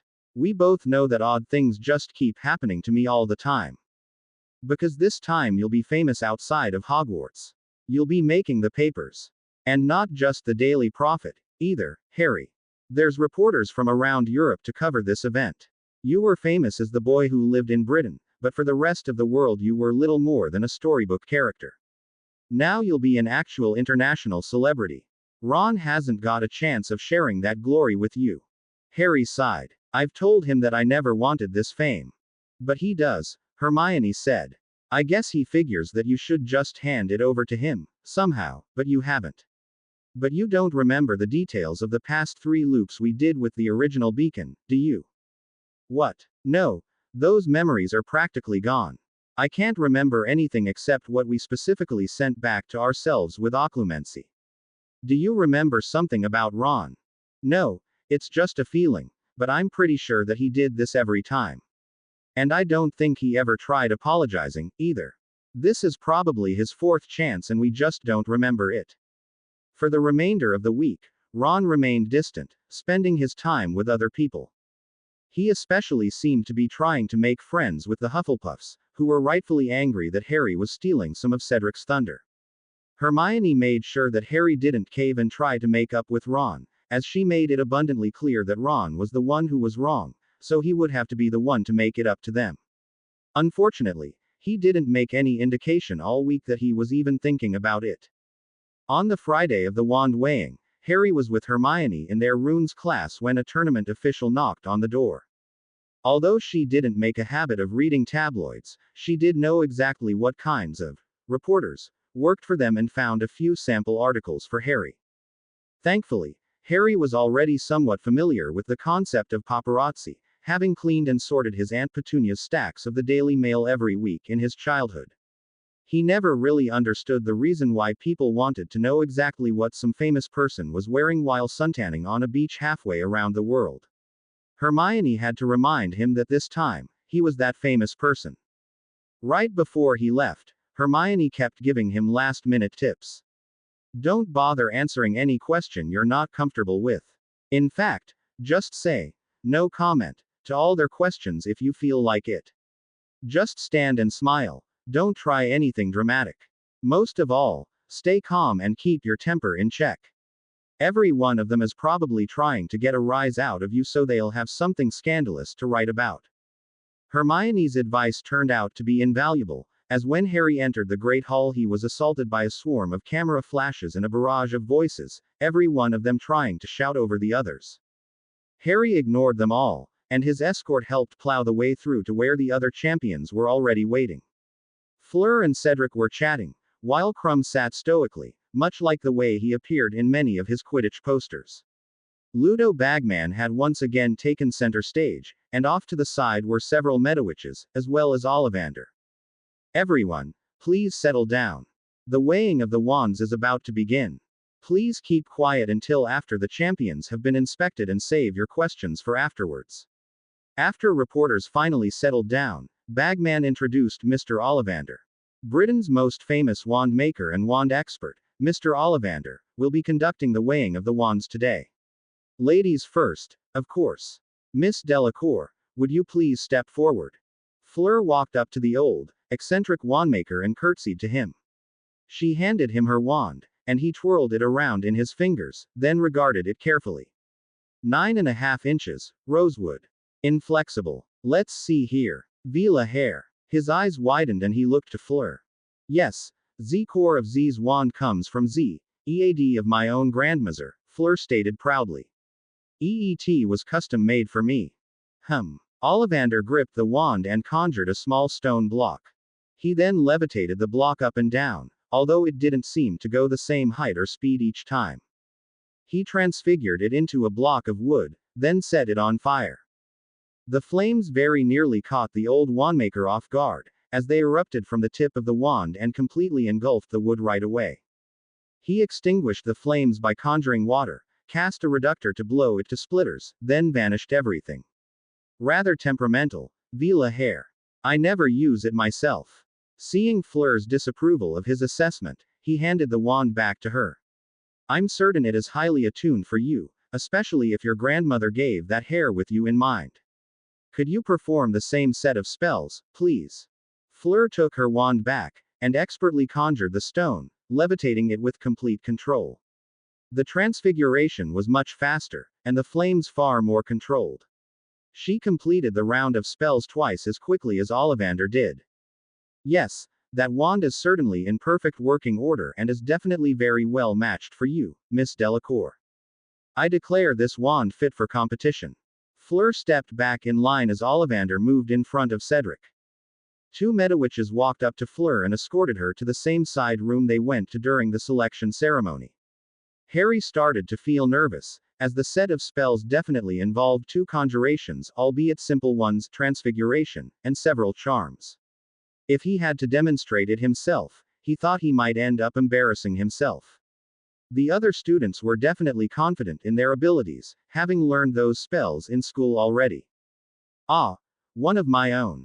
12.25 inches, ash. A pleasant springiness to it, if I may say so myself. Unicorn hair. Got it off one of the feistiest unicorns I've ever encountered. I see you've taken care of it. Cedric grinned. Polished it last night, sir. Harry quickly glanced down at his own wand. From sticking it into a troll's nose to dropping it in a pool of basilisk saliva, his wand looked far older than the 3 years he'd owned it. In fact, it seemed especially battle-worn given his last several weekends running around the Forbidden Forest being chased by, or chasing, Moody.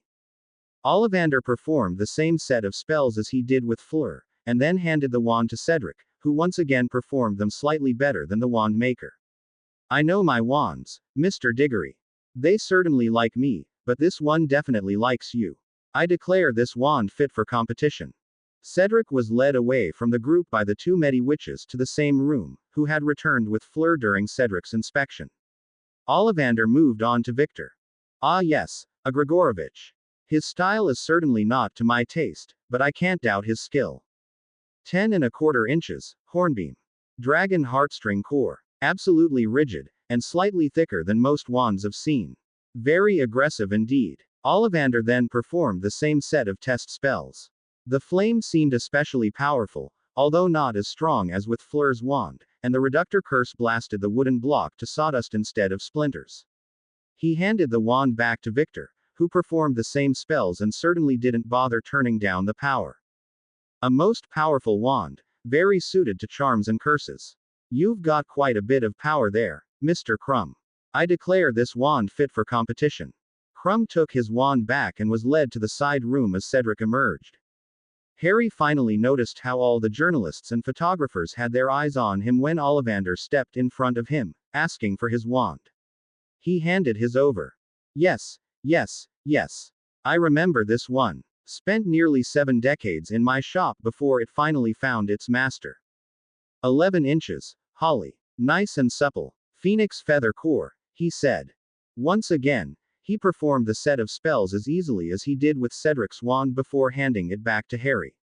Harry hesitated for a moment.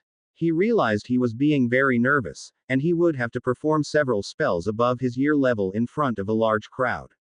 Sure, he'd performed the Patronus charm last year, which was pretty special, but he got a lot of training for that. This time it was 6th and 7th year spells he'd need to perform flawlessly, or else the press would have a field day. He was nearly hyperventilating when he remembered Hermione's advice. Stay calm, he thought to himself. Good advice, Hermione. When he thought of her, he suddenly remembered when they activated the very first beacon. He had performed complex conjuration without even thinking. He had learned all this before. In fact, he'd probably done this particular set of spells, in front of this crowd, several times before. Hopefully he could rely on his instincts for this. Taking a deep breath, he tried not to think too hard and conjured a brick, levitated it several times, turned it to wood, set it on fire, doused it with water, blew it up, then vanished the mess. His arm was practically moving by itself the whole time, without pausing. It seemed that he had performed all the spells expertly, and faster than everyone else as well. Ollivander was smiling gleefully while Fleur and Cedric looked at him in surprise. That wand is serving you very well, Mr. Potter, although I would ask that you take better care of it. I declare this wand fit for competition. Harry was led by the two Medowitches to the side room as Victor rejoined the other school champions. Please lie down on the cot, Mr. Potter. We're just here to perform a quick medical and magical checkup. He lay down on his back, realizing what this could mean. They had better not ask me to take my shirt off or look at my back, he worried. Seeing his distress, one of the witches smiled sweetly and said, Don't worry, Mr. Potter, everything we find here will be held in the strictest privacy. We just need to know you're in good health before you compete. They cast several diagnostic charms over his body. They paused at his legs. I'm several old breaks, never quite healed properly. Here, take this potion. They handed Harry a potion he'd never seen before. He drank it, and suddenly he was glowing all over his body. Both Medowitches stopped and stared, dropping their parchment and quills. Is this right? This can't possibly be, one of them whispered. I can't believe it. You did give him the correct dosage, right? Of course I did. Male, 159 centimeters, 51 kilograms. She glared at her coworker. Harry was somewhat confused. What's going on? Harry, this potion reveals old wounds that may not have healed properly. It seems to be showing that, well, nearly every bone in your body has had at least some hairline fracture or something that went untreated. Harry was extremely reluctant to admit it, but with the glow coming off his body, he had to admit it. I was treated pretty badly at home when I was little, please don't tell anyone. Mr. Potter, it seems you have recovered from these, but I do recommend undergoing a regimen of regrowth potions at a better time, which should reverse the trauma and bring you to your natural height and weight. Your growth has definitely been stunted. Unfortunately, with the tournament in the way, I don't think you'll have time for it. They also found that his glasses were horribly matched for his eyes, and stunned to realize that they didn't even offer any special enchantments. Harry was perplexed, but when he asked, they told him that wizards cure eyesight problems easily with a potion. Nearly every wizard who wears glasses does so because they were enchanted to give them better vision somehow, be it night vision, telescopic vision, or something else. Unfortunately, they weren't expecting any champion to have such a severe problem, and they didn't have the potion with them. Thankfully, the examination ended without having to take his shirt off, and neither witch saw the runes on his back. They reluctantly checked off his medical form, saying that although he'd suffered a lot of abuses in the past, he wasn't unhealthy at the given moment and would be given clearance to compete in the tournament. Harry made a mental note to ask Hermione about the eyesight potion and regimen of regrowth potions.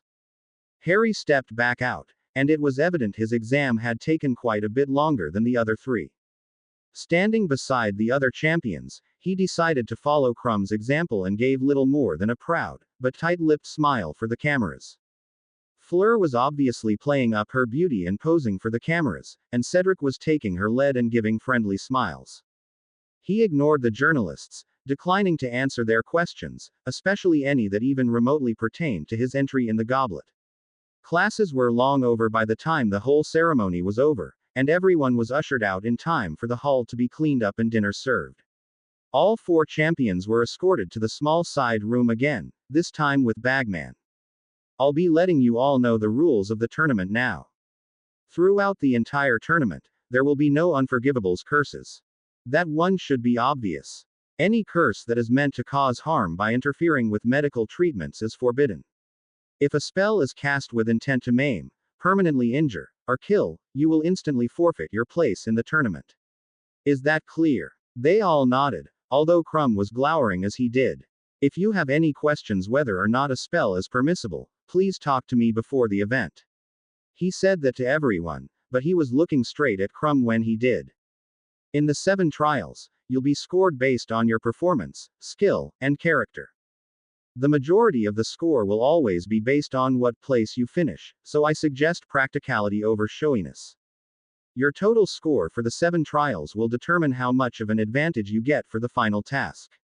Now, I'll explain the first trial, the trial of air. You'll have 2 weeks to prepare, and the event will take place on Saturday, the 19th. As you know, the event takes place in Karishaloke Gorge.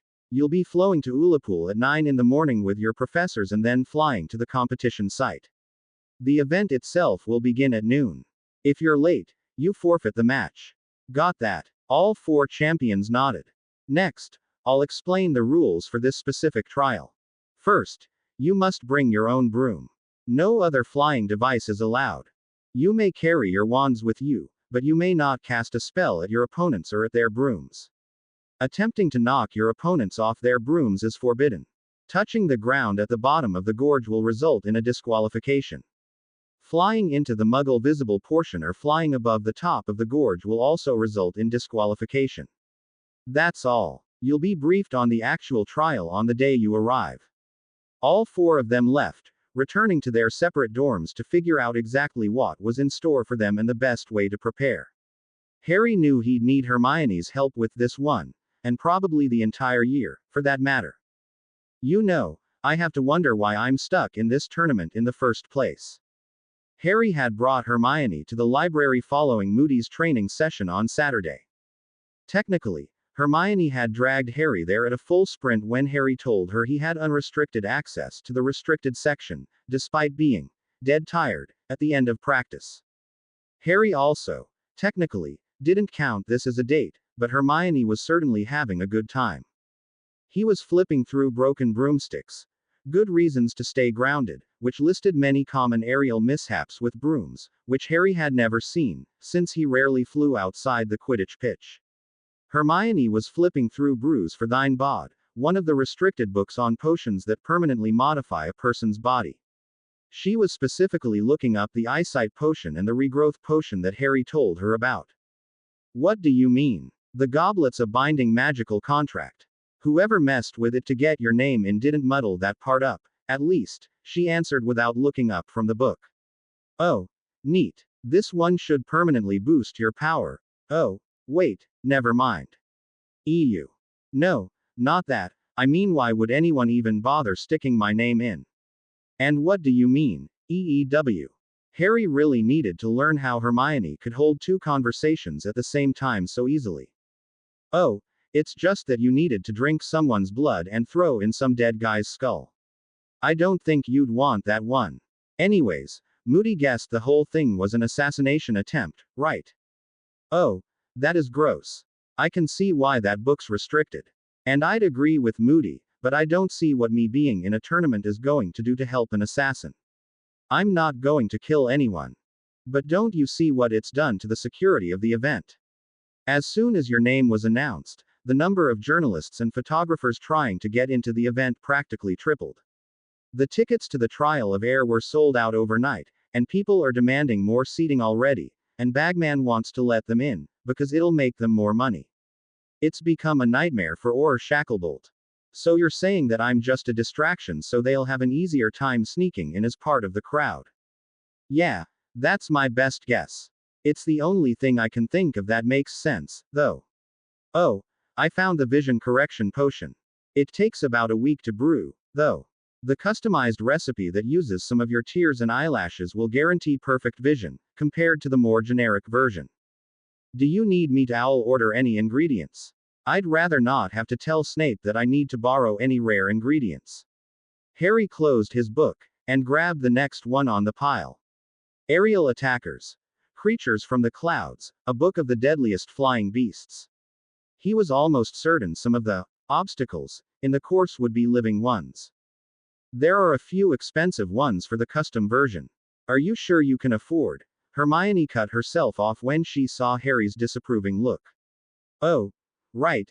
Silly me. I doubt it would cost more than 30 galleons, but do you trust me to brew this potion for you, Harry? Hermione, I'd trust you with my life. In fact, I think I've already done that more than once. Harry leaned over and whispered, "You've never failed me, my love. Don't you dare to ever doubt yourself." Glancing around to make sure Madame Pants wasn't anywhere in sight, she said, "Harry, you're as sweet as ever." She gave him a long, sensual key. For that. The library is not the place for you young couples to fool around, champion or no champion. They flew apart as the librarian caught them. Satisfied that she had successfully killed the emotion in their impromptu make-out session, Madame Pants left. How does that woman do that? Thought Hermione angrily. She interrupted a perfectly good time I was having with Harry. I can't believe she'd.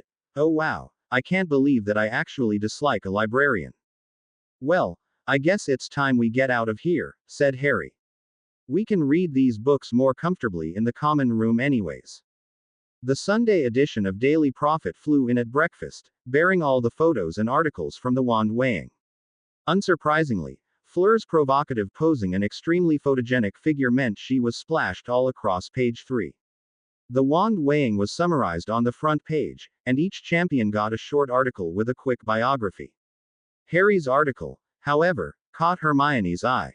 Harry Potter. Star Attention Seeker. By Rita Skeeter. With the weighing of the wand ceremony on Friday, the champions were officially sworn into the Triwizard Tournament. Still, many of us are left wondering why there are 4 contestants instead of 3. Harry Potter was chosen as an additional champion after champions for the 3 schools had already been selected. Yeah, I saw him when his name came out of the goblet. He didn't even look surprised. He knew it was going to happen, said Ernie Macmillan, one of Mr. Potter's classmates in Hufflepuff. It was well known among school gossip that Harry Potter, along with 2 others, made and attempted to place their names in the cup. Our not so noble Harry, it seems, abandoned his fellow rascals when the going got tough. The 2 of them were caught at the cup while Harry slipped away. Surprisingly, very little investigation has been performed or punishment exacted on the young Gryffindor. Harry Potter, it seems, has a penchant for breaking school rules. That boy is as arrogant as his father. He has no respect for the rules or the staff members. He gets away with whatever he wants thanks to his fame. He regularly gets into fights with students in my house, and it is always up to me to see that he receives punishment, as others are often unwilling to be strict with our local celebrity, the potions professor, Severus Snape, explained. But getting himself into the tournament isn't even half the story, folks. You would think that some people would be glad to see 2 Hogwarts champions, unfair as though it may seem. However, Harry Potter decided to declare himself an independent, which means that, should he win, his own school would not get the recognition for his achievement. He would keep everything to himself. Yeah, he's already famous, but that's not enough. I mean, he got a lot of attention at school for being the best seeker ever, and the youngest one too, but Quidditch was cancelled this year, you know. I guess he figured if he wasn't able to show off this year, so he entered himself in the tourney, explained Harry's close confidant, Ronald Weasley.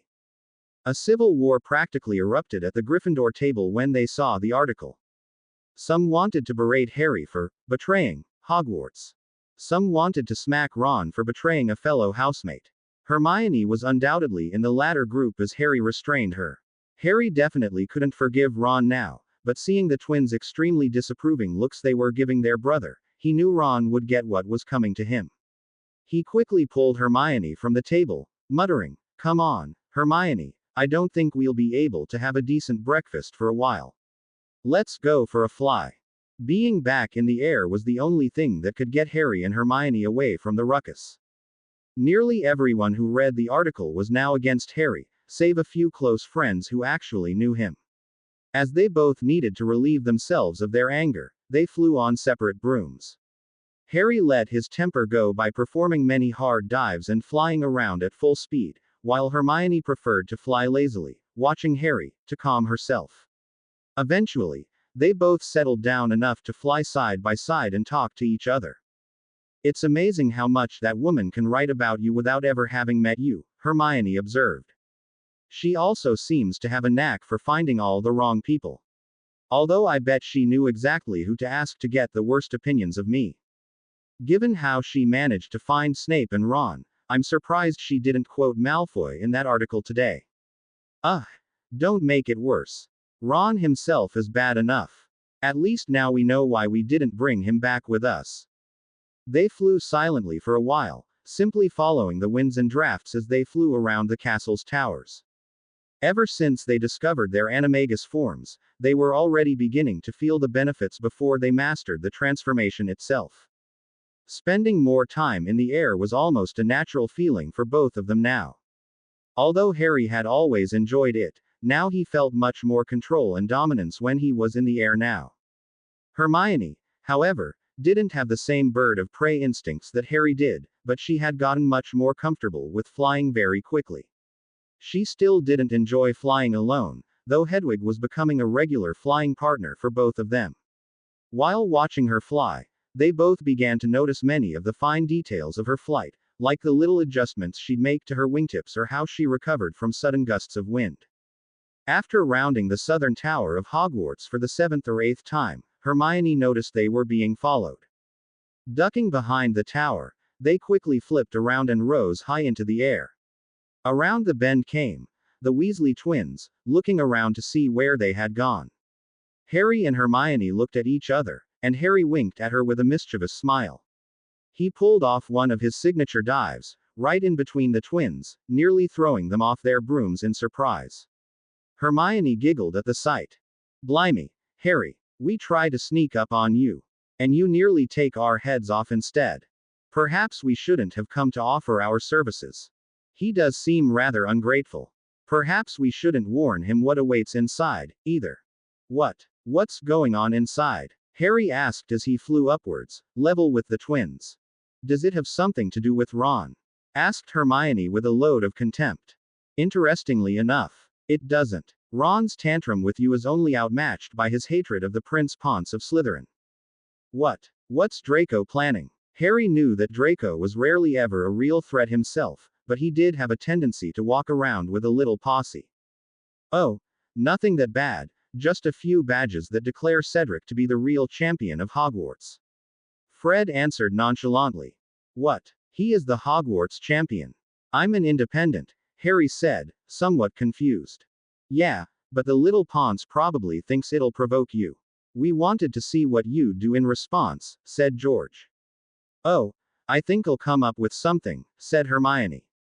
"You'll have plenty of time for that while we deal with Harry here," said both of the twins simultaneously as they grinned and looked at Harry. What's this for? I haven't done anything to you two," Harry said nervously, ready to bolt at any second. "While technically true, there is the fact that about a month ago you helped us with the goblet. And we haven't repaid you for it." "Oh, thanks guys, you don't have to," said Harry. "And technically, there is also the fact that about a month ago, you left us at the goblet without sufficient warning. And we haven't repaid you for it." You don't have to." Harry knew the twins had something up their sleeves. "So, we realized we had a way to both thank you and punish you at the same time. We're offering our services as the Gryffindor Quidditch beaters to help train you for the Triwizard. Surely, you need to learn how to dodge better on the broom, since the task won't be about seeking a snitch. So, we'll be smacking a pair of bludgers at you for the next hour or so while you practice dodging." Both of them suddenly brandished their beater bats. Harry wasn't sure from where they'd pulled them out. Guys, I really think, Harry whipped around and bolted away. With two quick accios from the twins, a pair of training bludgers came flying from the ground and quickly intercepted Harry. Hermione was about to object but realized that Harry was soon having fun as the twins kept knocking both the bludgers towards him while he pushed his firebolt to its limits while dodged, dipped, ducked, and dodged some more. Half an hour later, all three of their movements were getting more sluggish as they tired themselves out. Fred and George halted the bludgers and dropped back down to the ground. Thanks, guys. That was fun. Maybe we should do it some more. It's actually pretty good training, said Harry. Next time we'll bring Lee with us, because it seems like you can handle two pretty easily. The twins waved goodbye to Harry as they carried the bludgers back to the Quidditch shed. Hermione joined him as they walked back towards the castle. They found a group of Slytherins waiting for them at the entrance, with Malfoy leading the pack. Each one of them was wearing a badge with glowing letters. Support Cedric Diggory, the real Hogwarts champion. Malfoy smirked, walking up to Harry. How do you like them, Potter? And look at this. He tapped the badge, changing the message. Potter's a glory hound. The group of Slytherins laughed. At the back, they were handing the badges out to everyone passing by. Would you like one, Potter? Malfoy sneered, as he dangled another badge in Harry's face. Hermione silently thanked the twins for the warning, as this was almost exactly what she expected. Typical Malfoy behavior. Barely suppressing her smile, she nudged Harry. Right on cue, Harry grabbed the badge out of Malfoy's hand, saying, "Thanks, Malfoy. I never thought I'd see the day when Slytherins would willingly take a back seat to a Hufflepuff." He passed the badge on to Hermione, who began inspecting the spellwork on it immediately. Malfoy and the rest of the Slytherins suddenly quieted down, shocked by Harry's admission. Shut up, Potter. Give that back. He made a grab at the badge that Hermione was holding. Harry quickly stepped in between them, bringing himself face to face with his schoolyard rival.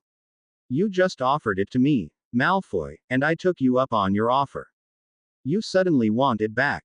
It's good to know that the Malfoy name is as worthless as ever, but I think I like these. I'll have another one, in fact. He quickly summoned another badge out of the hands of one of the Slytherins who were passing them out. Don't you talk about my family, Potter. Your line is sullied with muggles and half-bloods, while mine's completely pure. Your name is worthless compared to mine. He made a grab at the badge that Harry was holding, but Harry quickly sidestepped. Dodging Draco was nothing compared to dodging bludgers, or Moody. Good enough for the Goblet of Fire, at least. Weren't you the one who was telling everyone you'd be putting your name in?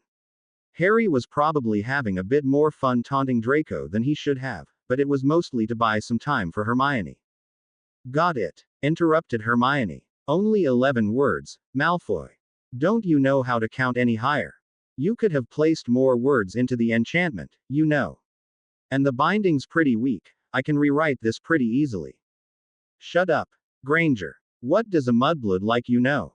Harry was tempted to blast him into the nearest broom closet again, but he wanted to see Hermione put Draco in his place, and Draco needed to be conscious for that. Hermione rolled her eyes. A lot more than you, obviously. Proponito proprio. The spell immediately changed the message on the badge Malfoy was wearing. Support Cedric Diggory, the Hogwarts champion. It then flashed to the other message. I went to the Triwizard tournament and all I got was this stupid badge.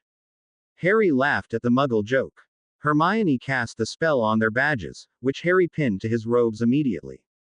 Hermione did the same, and immediately began casting the spell on all the other Slytherins' badges, finishing with the box of badges behind them. All of them looked down, and immediately began fiddling with their badges. Malfoy kept trying spell after spell without effect.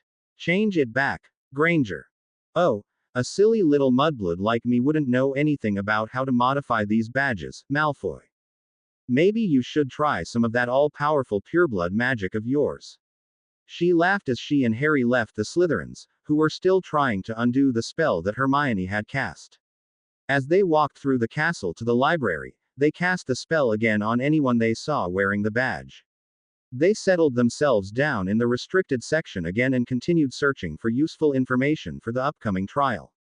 Harry Owl ordered the ingredients for the eyesight restoration potion first thing Monday morning. They had about a week and a half to go before the trial, and the potion would take a week to brew. As they walked down to breakfast, they continued to modify every one of Malfoy's badges they came across. Malfoy's face was livid. Apparently, they hadn't even made the badges themselves. Malfoy had spent a good chunk of his allowance money to buy them, custom ordered from a party shop. Of course, each badge wasn't very valuable, but he had ordered nearly 1,000 in the hopes of getting nearly everyone in the school to wear them.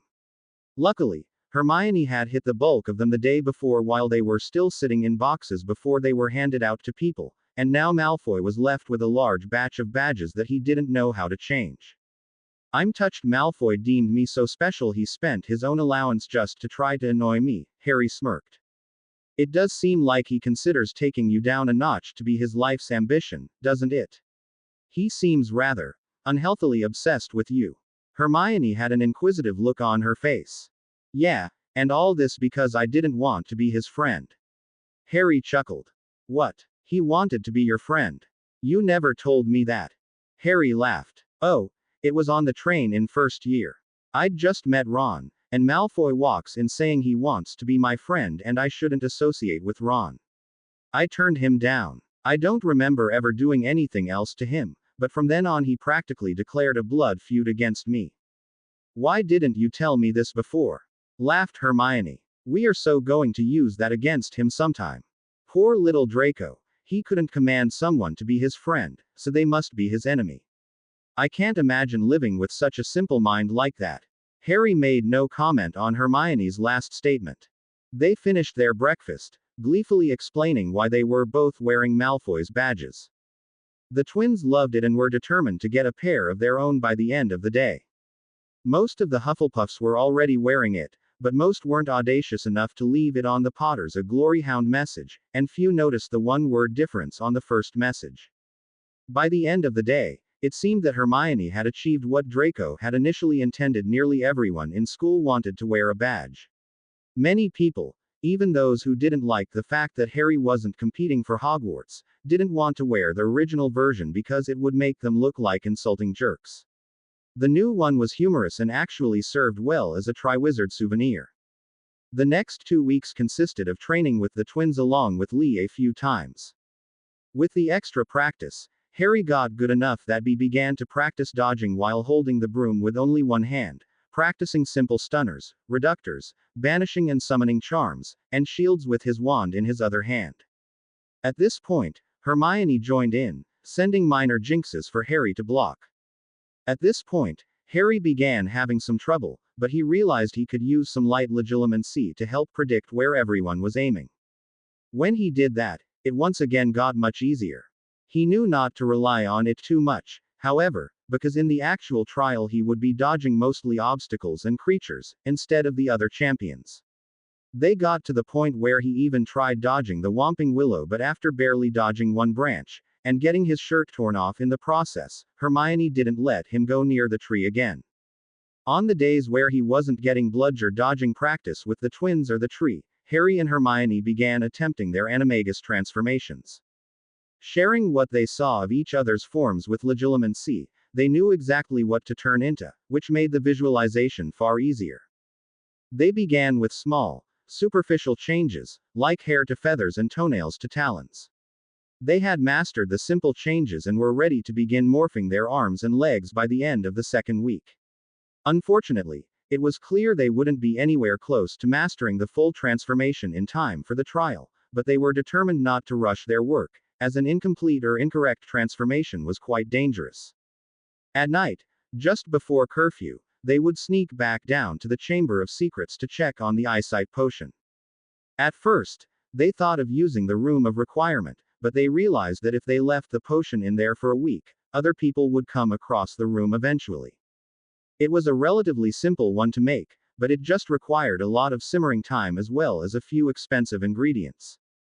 Dobby supplied a few raw onions to get some tears out of Harry, tailoring the potion specifically to his eyes. 3 days before the trial of air, Harry was laying on his back in the Chamber of Secrets. Are you ready, Harry? Hermione was obviously more nervous than he was.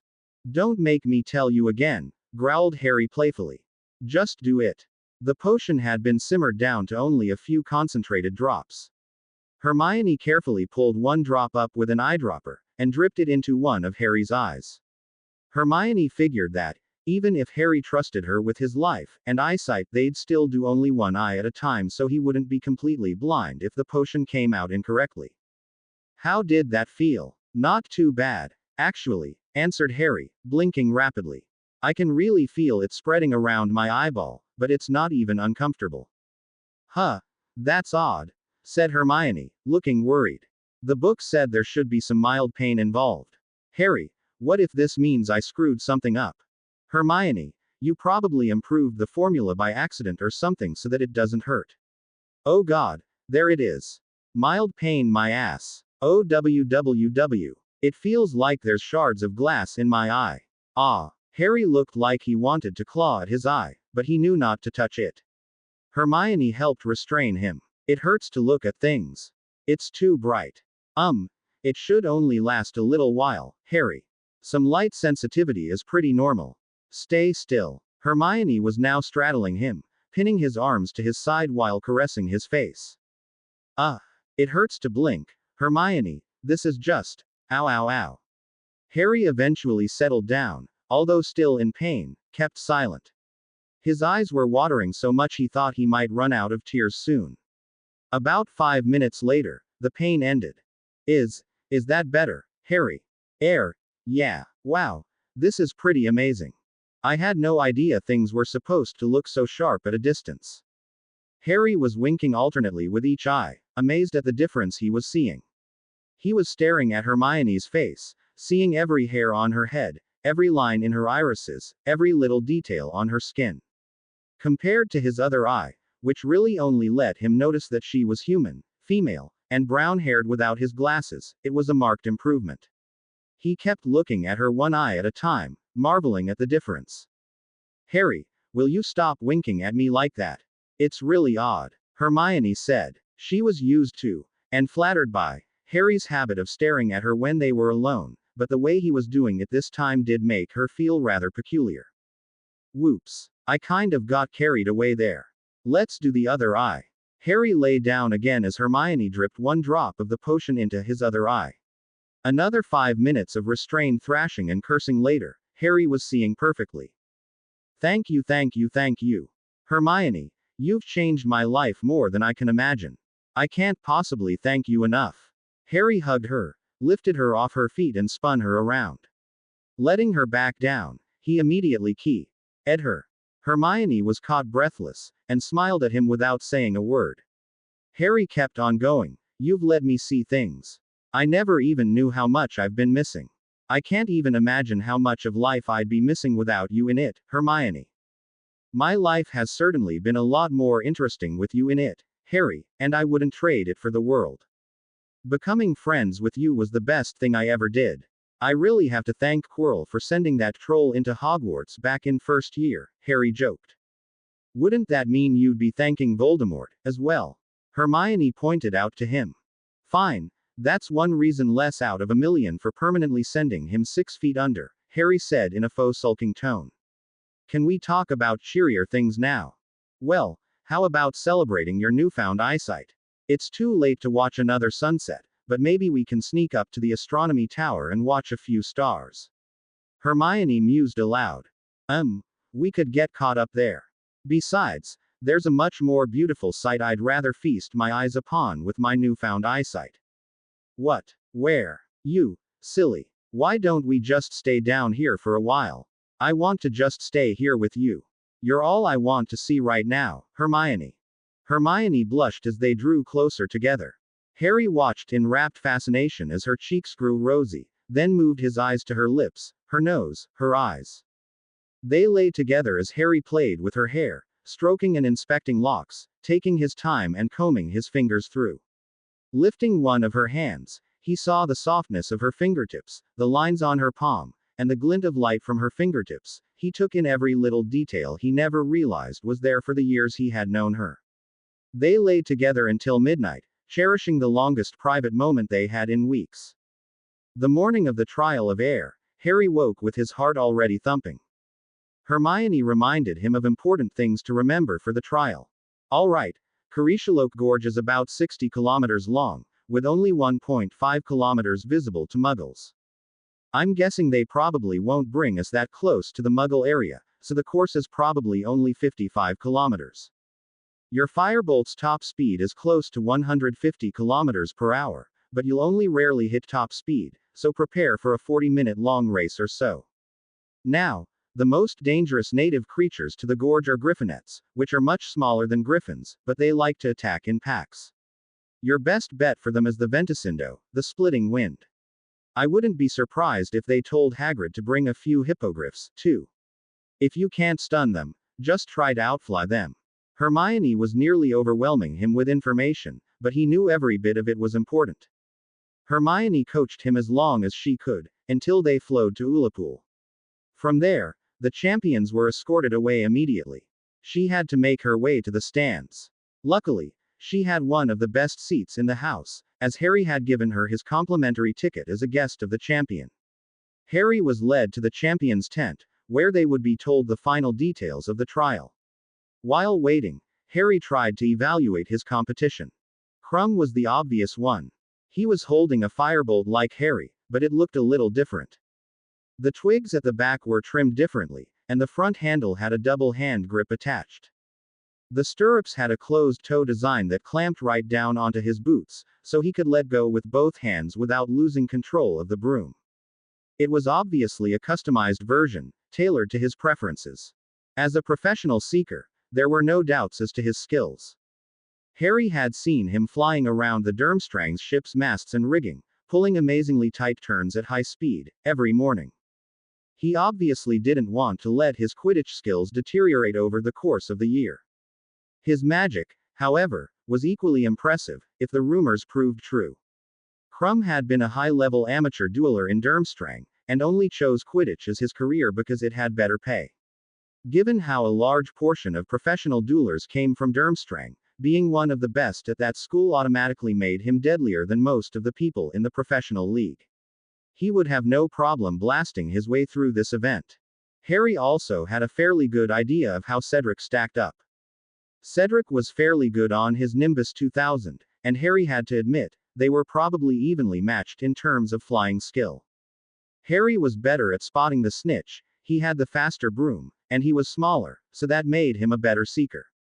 With his improved eyesight, there would be no contest. That particular skill, however, didn't quite apply in a race. Harry would still be faster than Cedric, and be able to outmaneuver him thanks to his firebolt, but Cedric generally made the right decisions and knew where to fly and when to dodge. He was also top of his year at school, so his skill in charms, transfiguration, and defense were all top-notch. He had no strength in particular, but was quite creative when mixing up different spell combinations. Fleur was the unknown quantity in this event. Harry noticed the broom she was holding wasn't one he saw on a regular basis at Cloudrunner Hurricane. Cloudrunner was a division of the Nimbus Broom Company that specialized in racing brooms. While not nearly as agile as Quidditch brooms, they could nearly double the top speed of the firebolt on a long, straight stretch. Quidditch players would never use them, of course, because they'd never reach those speeds inside of a Quidditch pitch. Fleur was either taking a gamble that speed would win over agility, or she was simply more comfortable with this broom, which meant she had experience in broom racing. Either way, she was most definitely looking at flight over fight to win. Harry was rather nervous, and once again reverted to his occlumency to help soothe himself. He systematically went over every spell Hermione had taught him over the past 2 weeks, as well as the creatures she mentioned. He noticed the other champions staring at him. Krum was looking at him with a bit of amusement, probably because they shared a broom. Cedric had a kind, big brotherly smile on his face. He didn't wish Harry any harm, but he obviously didn't consider him a threat. To be honest, Cedric knew Harry was a fairly average student, 3 years below him, although he probably hadn't heard about Harry's training with Moody or his rapid learning rates since the beginning of summer. Fleur was still watching him with disdain, as if he was more of an obstacle than an opponent. Ludo Bagman walked into the tent. All right, champions, the race will begin in 1 hour. I'll tell you what you're about to face now. The champions sat down while Bagman remained standing in front of them. Your task is to retrieve a golden egg from a zoo nest at the other end of the gorge. The gorge is 57 kilometers in length. You will bring the egg back to the starting point, which makes the entire course a 114 kilometers long race. We have to go to the end and back.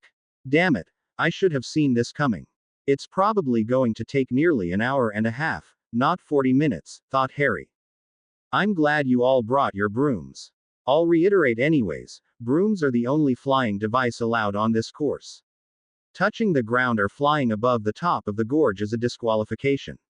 You will be scored by the judges based primarily on your time, but you will also receive bonuses or penalties depending on your spellwork, any fouls against your fellow champions, and any injuries you sustain. Any questions? That's pretty clear. Get the egg, get back, thought Harry. Get yourselves ready. We'll be calling you out of the tent at 1:45. Bagman left the tent, and the four champions settled down. They all prepared themselves for the upcoming race. Harry settled on drinking some juice and meditating some more, making sure he had all the best spells at the top of his mind. Outside, there were anthems playing and people making speeches, all of which bored him. Finally, they all heard the announcement. Quote. Please welcome our champion from Hogwarts School of Witchcraft and Wizardry, Cedric Diggory. A huge round of applause came as Cedric stepped out of the tent. From Durmstrang Institute, Victor Crumb. Another round of cheering. From Bobadden's Academy of Magic, Fleur Delacour. Lots of cheers, as well as a few wolf whistles were heard from the crowd. And from Hogwarts, but competing as an independent, Harry Potter. Harry stepped out of the tent to see an extremely large amphitheater encircling the starting line, filled to the brim with people cheering and clapping. It wasn't nearly as strong as the applause for the other three champions, however, as it appeared many of the people had read Skeeter's article. He could even make out a few people booing him, but they were lost to the general noise of the crowd. He made his way to the starting line next to the champions. Champions, are you ready? They all nodded, and mounted their brooms. Take your marks. Harry leaned into his broom and tensed up, ready to blast away at the signal. The others did the same. Go, go. Bagman's wand emitted a bright green flare and a loud bang. Before the sound could even echo, all four champions were rocketing away. Harry and Victor took the immediate lead, thanks to the fast acceleration of their firebolts. Cedric followed far behind, while Fleur tailed just behind him. In a few short seconds, they had already flown past the last of the stands, and only had tracking orbs along the course to watch them now. Crumb was pulling away from Harry gradually. Despite his larger frame, it seemed his customized firebolt let him move slightly faster. Fleur had shot past Cedric and was now right behind Harry. Oddly enough, Fleur hadn't passed them. He knew she could have easily maintained her speed and taken the lead, but she held back. Her reason for doing so became clear immediately. The first major obstacle was a tangle of vines across the canyon. They were all moving. Harry was sure they would snare him if he tried to blast his way through. Crumb was heading straight to the center of the net, while Harry dove down to the bottom to avoid it completely. Incendio. Crumb let off a powerful flame hex that cut straight through the center of the mass of vines. As soon as the flames abated, the vines quickly began to regrow. Fleur took the opportunity to catch up to Crumb and squeeze in behind him without wasting her strength, while Harry dropped behind from taking the longer route. So that's what she's planning, thought Harry. Let Crumb do all the work first, huh? He tried to keep up with the two of them, but they were pulling further ahead. He heard another incendio shouted behind him. Apparently Cedric had chosen to fly straight through as well, and wasn't far behind. Pouring on the speed, Harry pushed his broom to the limit to outrun Cedric, and tried not to let Fleur or Crumb out of sight. A few minutes later, he had run into the next obstacle. Thick, heavy trunks of trees were splayed across the gorge for quite a distance. Even the Bulgarian powerhouse would have trouble blasting his way through all of them. The only choice was to squeeze through the tangled maze. He saw Crumb already halfway through, while Fleur lagged behind considerably. Her broom was made for wide, banking, high-speed turns, not rapid and jerky movements. She was using a combination of reductors and maneuvering to try to maintain her speed and fly as straight as possible. Harry caught up to her quickly and began nimbly swerving past the thick logs. Cedric followed, and both managed to leapfrog ahead of the French witch.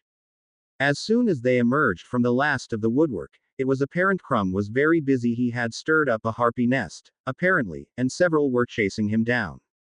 They were shrieking and warning the other nests further ahead. He was rapidly firing stunning spells, forcing many of the harpies to dive out of his path, but many came at him from above, below, and beside him. While casting, he was slamming them left and right with his body. Harry and Cedric both knew they would have just as much trouble trying to take them alone as well, and decided to help Crumb. Harry sent a wind splitter to throw some of the harpies off balance, while Cedric cast a reductor at the side of the cliff. The blast of pebbles scared off a few of the creatures, and all three kept together, flying as a group to get through the mass of vicious avians. Harry suddenly felt something approach. Looking around, he felt a sudden gust of wind and saw a slight shimmer as something moved past him. Fleur had decided to disillusion herself and fly past all three at top speed while the harpies were distracted. She's a sneaky one, Harry thought with some annoyance. She's more of a Slytherin than any of the Slytherins in Hogwarts. Harry was the first to break away from the group as they were nearing the last of the nests. Confident in his dodging skills and thankful for his small size, he took on the last few approaching harpies by himself, evading all their attacks and leaving Crumb and Cedric behind. Fleur had raced so far ahead he couldn't see her anymore. He couldn't let her take a bigger lead. Thankfully, the next leg of the canyon had a fair bit of twists and turns, so Fleur would be having trouble maintaining her top speed. Another 5 minutes later or so, Crumb had once again caught up to Harry and was about to pass him again, with Cedric lagging far behind. Up ahead, gorge became a much narrower ravine. There was barely any room to move left or right. Dodging up and down were the only options. Crumb, seeing what lay ahead, quickly moved above Harry just before they entered the next section. Thankfully, it was a relatively straight ravine, and Harry could see the end of it in the distance. Unfortunately, it was also home to echoscreamer bats, and several carnivorous spiders were known to make webs in the area. The bats loved cramped spaces with solid, echoing walls. They could scream magically enhanced voices that perfectly resonated with their environment to instantly deafen and daze anyone who trespassed into their territory. It seemed that Fleur had gotten past them without difficulty, but given the number of broken spiderwebs, she had to deal with the spiders herself. Crumb flew as fast as he could, careful not to scrape the walls. Harry did the same. However, about 3/4 of the way through, Crumb suddenly rose to the top of the ravine and cast a silent reducto above Harry's head. A shower of rocks pelted Harry as he desperately wiggled left and right, casting his shield charm to prevent the rocks from hitting him. His banging against the sides of the ravine bruised his shoulders and knees badly, while Crumb shot ahead without so much as a scratch. Harry could hear a few shrieks of the bats as they awoke. He began to hear the din of the bats get louder and louder as they synchronized their voices. The pain in his ears quickly grew to the point where he was beginning to feel disoriented and off balance. What I wouldn't give for one of Professor Sprout's pink earmuffs right about now, thought Harry. Only 50 meters to go. Ignoring the pain and keeping his eyes on the exit, he flew on, bouncing back and forth across the walls, feeling dizzy. He regained his bearings as he put some distance between himself and the bats. It seemed that, in the meantime, Cedric had once again caught up to him. Why didn't the bats affect him at all? Harry noticed him canceling a spell on himself, probably some muffling or deafening spell. Crumb was far ahead and Fleur was out of sight, so both of the Hogwarts students had a lot of catching up to do. They only about 3/4 of the way there already, by Harry's estimate. Coming around a wide bend, he saw Crumb struggling against something invisible. Harry couldn't see what it was, but as he approached, he was struck by a strong gust of wind. He struggled to fly against it, and a few meters further he was hit by another gust going in a completely different direction. He was being tossed around by the wind itself. He thought back to another simple spell that Hermione had taught him only days ago. Now, if you ever need to see or visualize the wind for something, a good smoke spell should do the trick, Hermione had said. Fumofluma. Harry cried out, holding his wand ahead of him. Smoke streamed out as he maintained the spell. The smoke was quickly dissipated by the strong winds, but Harry could easily tell where the wind changed direction. Keeping his wand pointed in front, he charged forward, spraying a continuous stream of smoke ahead of him. Flying through 2 kilometers of the insane winds, he finally saw that the smoke he was spewing was no longer being blown away. Picking up speed, he realized he was on the final stretch of fairly wide, open course with no more obstacles. In the distance, he could see a massive bird with its wings outstretched. It had to be the zoo. Harry had nearly caught up to Crumb after the wind-buffeted stretch, and he could see Fleur in the distance. She was holding back, wary of trying to take on the zoo on her own. A little less than 5 minutes later, they had caught up, and the massive bird was in front of them.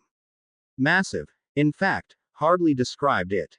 Its wingspan was nearly as wide as the entire gorge itself. Obviously, it wasn't native to Scotland. It was a Persian beast, revered in ancient times as a god. A single flap of its wings was enough to blow all of them back. The bird wasn't letting any of them near the nest. Fleur, it seemed, had already given up trying to sneak past it with a simple disillusionment. It could read air currents so well, it could practically feel the champion's breaths. Instead, she was slowly approaching the zoo on her broom, backwards. Why was she doing that? Thought Harry. As he continued to approach, he saw Fleur cast a few spells, when the zoo tried to peck at Fleur. She bolted forward to a safe distance, and then repeated. Of course. Racing broom. Forwards is the only direction she can move quickly with that thing. When Crumb arrived, he went for the direct approach. He flew straight into spell casting range and launched a bone-breaking curse at the massive creature. Amazingly, it dodged the spell and recovered immediately, hovering in front of its nest without even flapping its wings. Thankfully, although the bird was quite large and magically powerful, it wasn't exactly magic resistant. Direct attacks would take more power to have effect simply because it was a larger creature, but its skin and feathers didn't deflect magic like dragon scale or basilisk hide. Harry and Fleur felt the same way, and as Cedric finally caught up, all 4 of them decided to attack simultaneously. The massive creature would have difficulty dodging 4 spells at once. Fleur decided to blind it first with a light flash. Unfortunately, it could still tell where they all were, but it did make it easier to hit with more spells. Harry kept with stunners, not wanting to kill the creature, while Cedric attempted to slow it down with impediment jinxes. Crumb kept tossing bone breakers, reductors, and slicing hexes, but the zoo seemed to know which spells were the deadliest and dodged them. Fleur continued trying to distract it, conjuring some simple pigeons and banishing loose rocks at the massive bird, but it swept them all away, along with the champions, with another massive gust of wind. It wasn't until Crumb finally managed to hit one wing with a bone-breaking hex that the zoo could no longer generate its gusts, but it could still hover menacingly in front of its nest. It also seemed less nimble now, with one of its wings folded awkwardly, and it only took another few tries before Crumb connected another bonebreaker with the other wing. Seizing the opportunity, Crumb flew around it, and Harry knew this was the best time for him as well.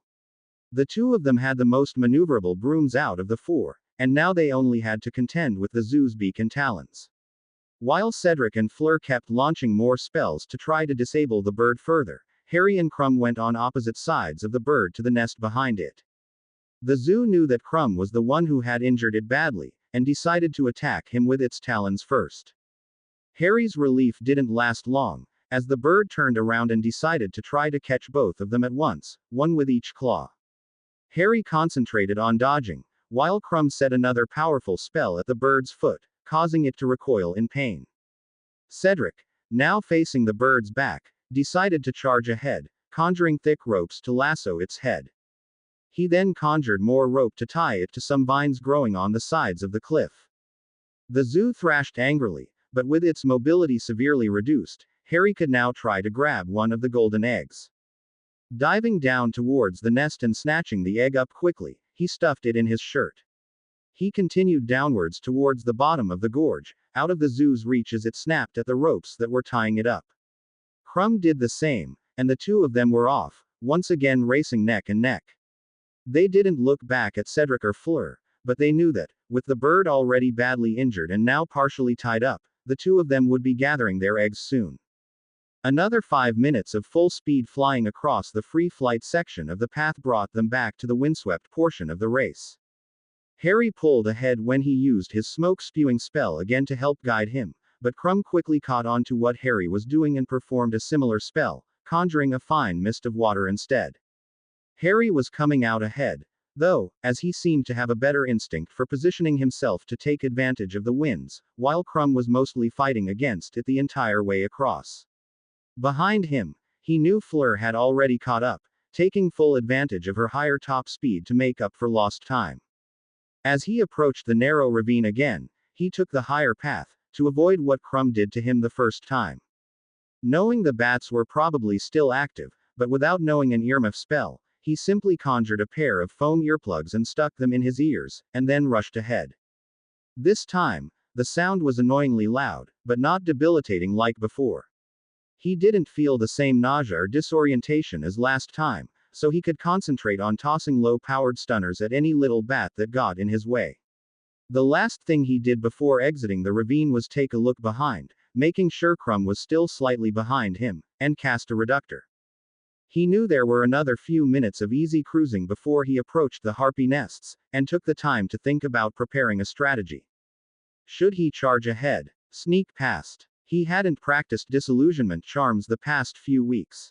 Mental note: disillusionment is very useful, thought Harry.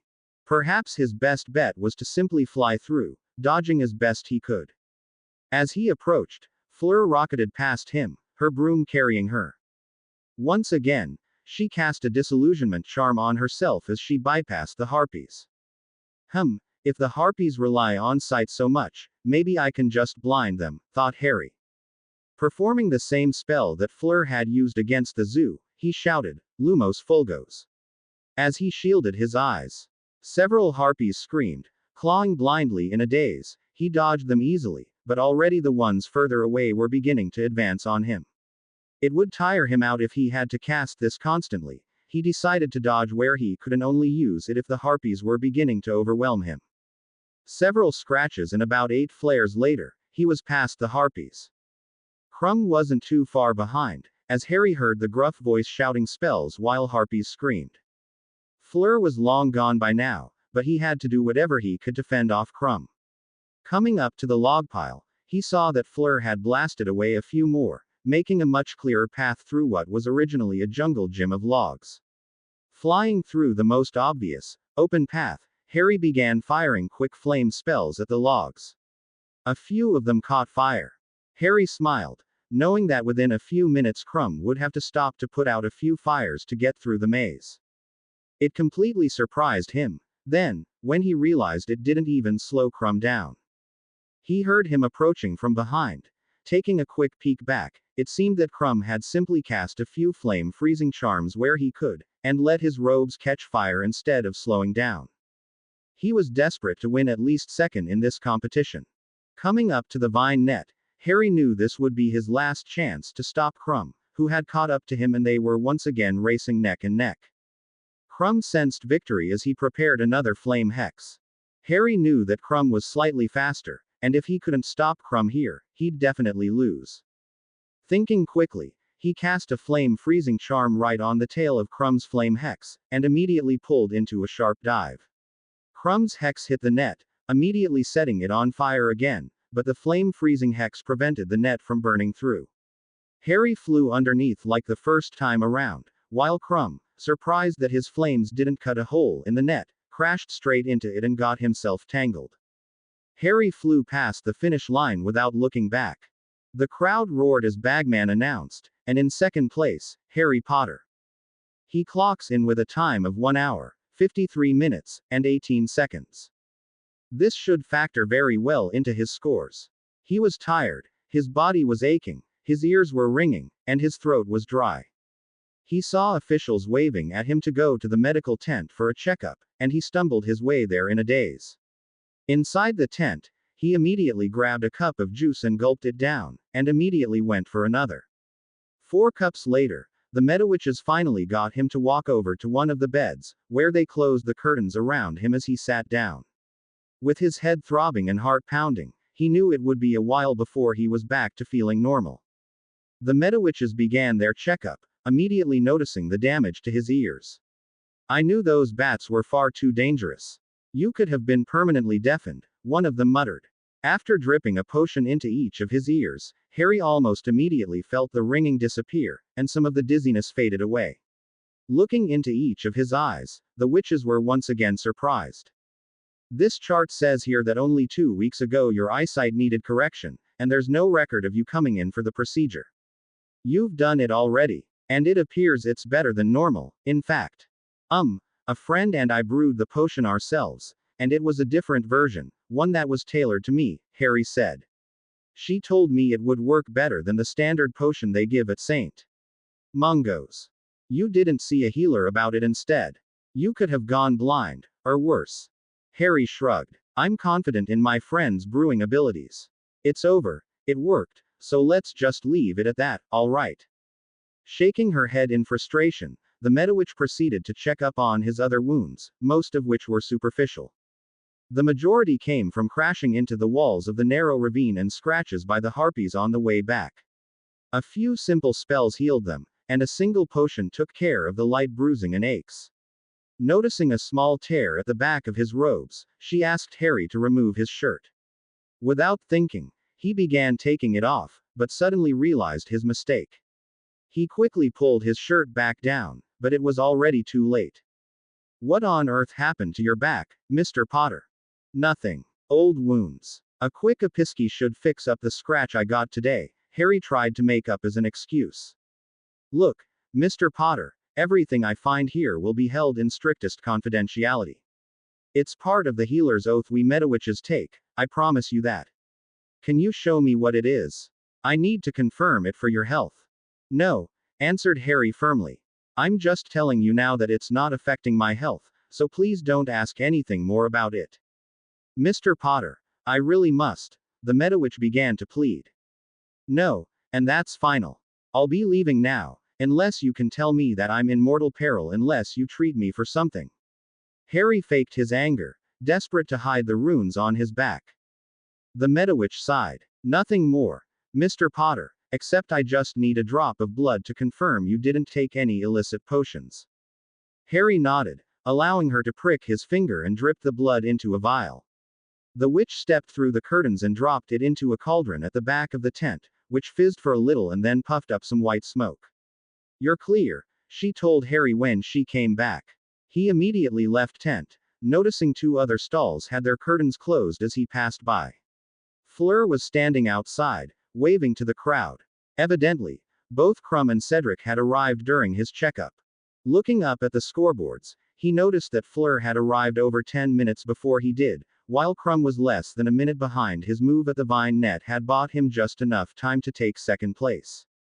Cedric was about 20 minutes behind Crumb. Having the slower broom as well as being the last to grab the egg really cost him. The final scores had yet to be announced, as the judges were waiting for all the champions to finish their medical checkups and doping tests first. Beside the scoreboard, several images were projected by large orbs. They were replays of the events as recorded by the tracking orbs to keep the crowds entertained. One was dedicated to the fight with the zoo, while 2 others flashed between the various obstacles. Fleur noticed Harry had left the tent and turned to him. "It seems I was mistaken about you," she said. "You are not quite as inexperienced as I first thought, are you?" "And I thought you were just another pretty face," said Harry. "To be frank, I thought Crumb would be my greatest threat in this event." "Ah, you do not know how many men the Yanks out of me," she said. "You cannot imagine how condescendent they can be when they assume I prefer to sit in a chair all day instead of feeling the wind in my hair." Her accent was slipping heavily as her temper flared behind her. "Oh, I think I can guess," Harry smirked. "I am the boy who lived, after all.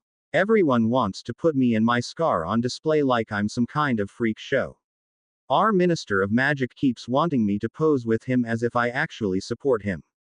Of course, whenever anything goes wrong, they're just as quick to blame me as well," he growled, thinking of his second year.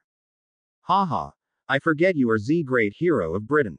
They expect you to be a hero again, and blame you when you are not. For me, They always the Ank I am only good for one thing. When I was the only woman in the tournament, they thought I would win with just my beauty and my Vila charm. Ha! You wouldn't have any effect on me anyways, laughed Harry. Oh really? Would you like to test yourself against my allure? I have yet to meet a man who could stop themselves from groveling in front of me if I wanted to, Fleur informed him, her lips curled into a doubtful smirk. Try me. Harry looked straight into her bright, blue eyes. He saw them shimmer slightly and her hair fluttered when her face suddenly seemed to take on a surreal, dreamlike beauty. Everything around him seemed to fade out of existence as he was drawn to her perfectly smooth skin, lusciously red and moist lips. This must be the allure, thought Harry, as he poured a bit more strength into his occlumency. Inside his mind, he could feel as if there were flower petals flying in the wind, floating through the clouds. He shot them down with his spaceship, and the Fleur in front of him went back to looking like the beautiful, but realistically pretty, Fleur. You're going to have to do better than that, Fleur. The witch was surprised, but playfully pouted as she turned up the strength of her allure. In the distance, it seemed like many of the male officials were having a hard time staying in their seats. Harry was one again shooting down blooming roses inside his mind, not letting any bit of the allure affect him. Completely ready for it this time, Fleur didn't even begin looking dreamy and Harry could look away from her easily to enjoy seeing everyone else's reactions. He heard a scuffle coming from the medical tent. Apparently Crumb and Cedric were both finished their checkups and were now scrambling over each other to get to Fleur. I think it's about time you turned it off, Fleur, he said, laughing and pointing at the two older champions. Fleur immediately turned down the allure, looking at Harry with a very curious expression. Crumb recovered first, stopping himself immediately and holding Cedric back until Fleur ended her allure completely. I have worked with cheerleaders at practice with Bulgarian team, but they never turned on full allure this close to me, growled Crumb. He was obviously more angry at himself for succumbing to Fleur than at her for using it. Cedric just kept silent in embarrassment.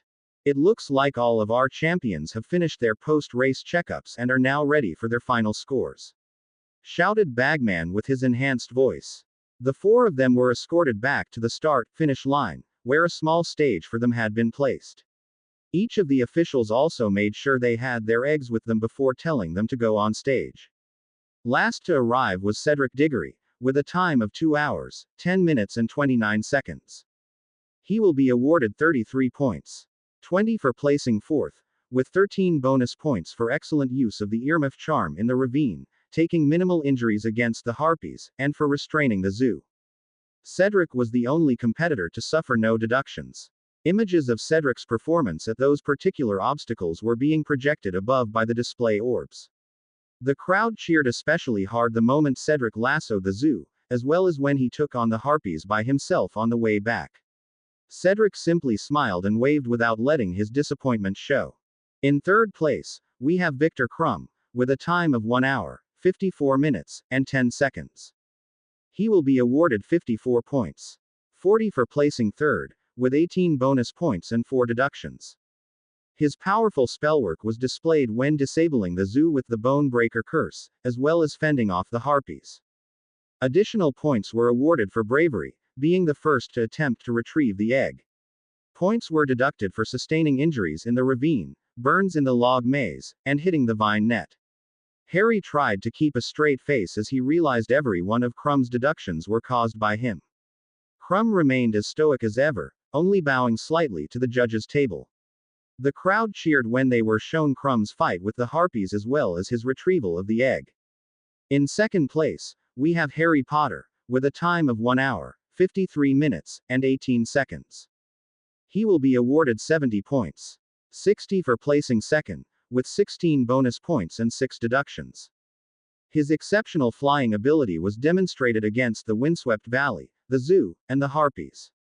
Additional bonus points were awarded for being the first to successfully retrieve the egg and great use of simple spells.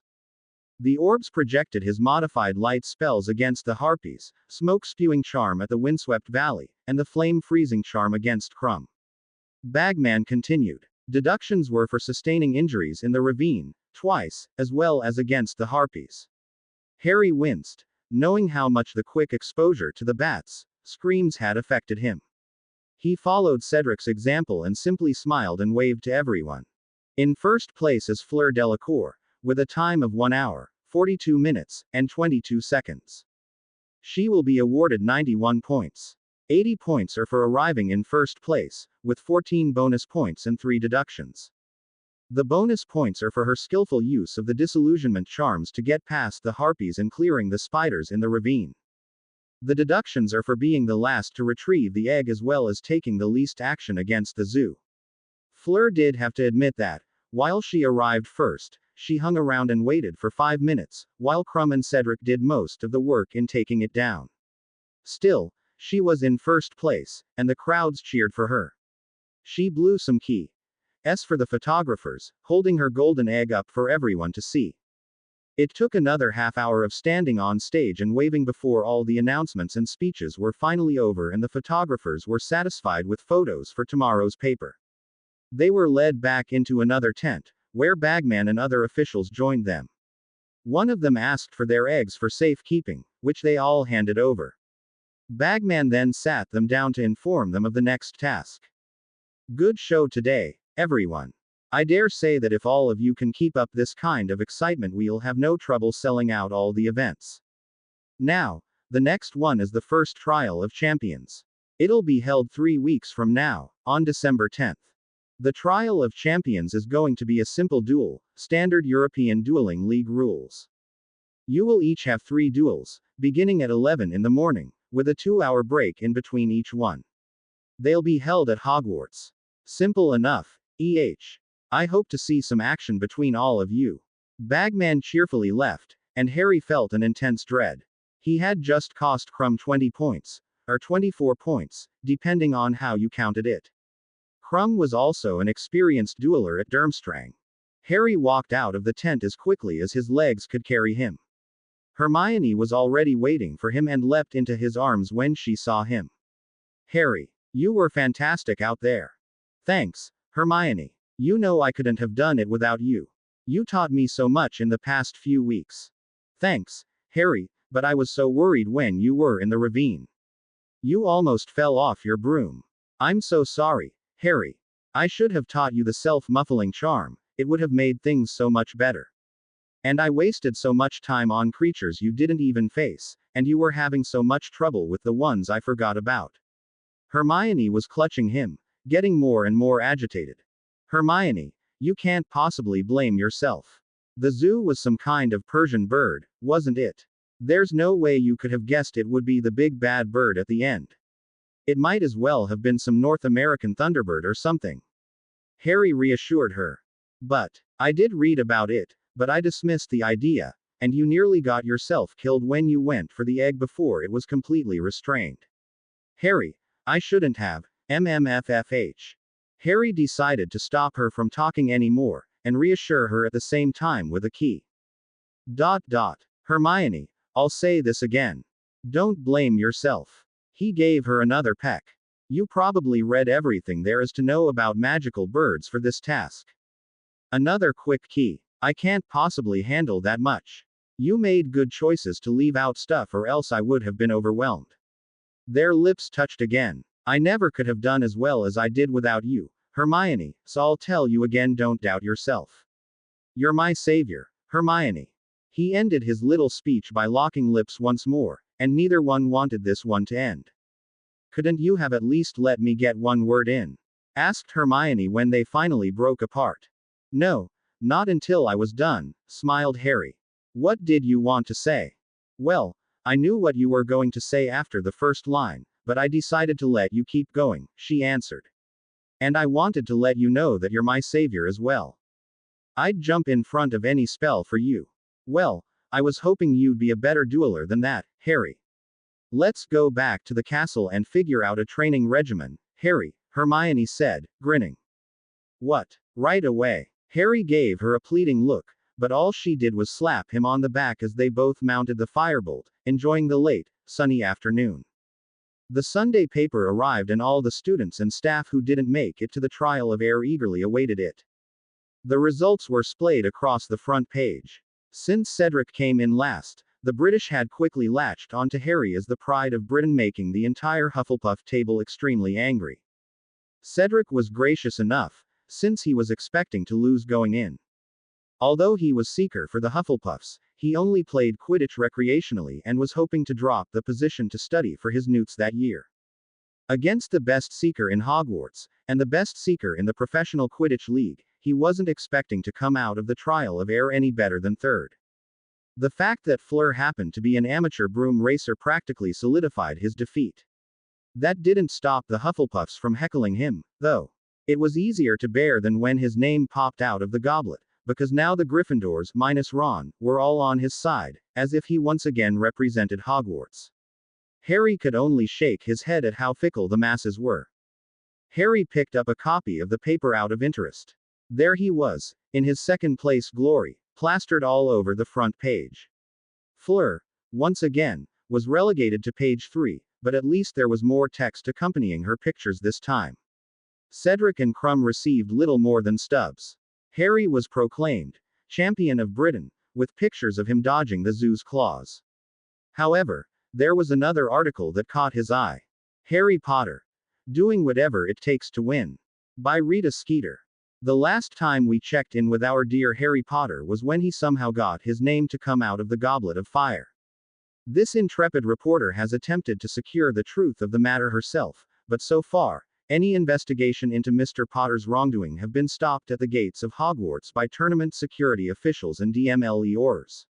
Their only response: this is an issue we are dealing with internally. Now, you might ask, what chance does a fourth year have against the top seventh years from 3 different schools, one of which is already a professional Quidditch star? If you're thinking the way I do, then the answer is obvious: none at all. He still manages to snag second place, using the third fastest broom in the competition. Praise him all you like, but bravery doesn't make you fly faster. The crowd favorite going in, Victor Krum, had this to say: I was caught off guard by how he used his spells against me. That's right, folks. In this event, spells cast at another champion are disallowed. That's no concern for the young, non-affiliated champion, however. Many people in high places seem to have taken a liking to the young boy. When Harry Potter was being checked for illicit potion use, the Medowitch was shocked to find Potter was carrying something that he shouldn't have. Did she present this evidence to the officials? No, she let him go, saying he was completely clear of any prohibited potions and asked no more questions. Even more curious was this statement from Fleur Delacour, the first place winner from the trial of air. He practically looked bored while the officials were scrambling over themselves. I have never met anyone so untouchable. Clearly, with the judges in his pocket, the boy who lived is turning this entire tournament. Harry threw down the paper in disgust without finishing the article. Hermione raised her eyebrow as she quickly read through it. Well, that woman certainly has some talent. And what talent would that be? I'd like to drown her in a barrel of ink, growled Harry. Now, you'll just get in trouble for that, Harry. Unless you ask me for help, of course, Hermione said sweetly. Anyways, I'm just talking about her talent for completely misquoting everyone and twisting facts just enough to not really be lies, but say everything wrong. Harry picked up the paper and slowly read through it again. Huh, I guess you're right. She didn't say anything that wasn't an outright lie, just bad opinion. So, Harry, what was Fleur talking about in that quote, then? Hermione asked with some annoyance. What? Oh, I'm guessing she was talking about how she tried her Vila allure on me. It didn't work. Harry grinned and put his arm around Hermione, as if to reassure her. Hermione gasped. Harry, don't tell me she wanted you to be her boyfriend. Or maybe just a boy toy. Oh, it wasn't anything like that. We were talking about how people just have these expectations of us, given how I'm the boy who lived and she's a Vila. Somehow it ended with me daring her to use the allure on me. She turned it up full blast, but I handled it pretty easily. Harry, why on earth did you want her to use her allure on you? Were you flirting with her?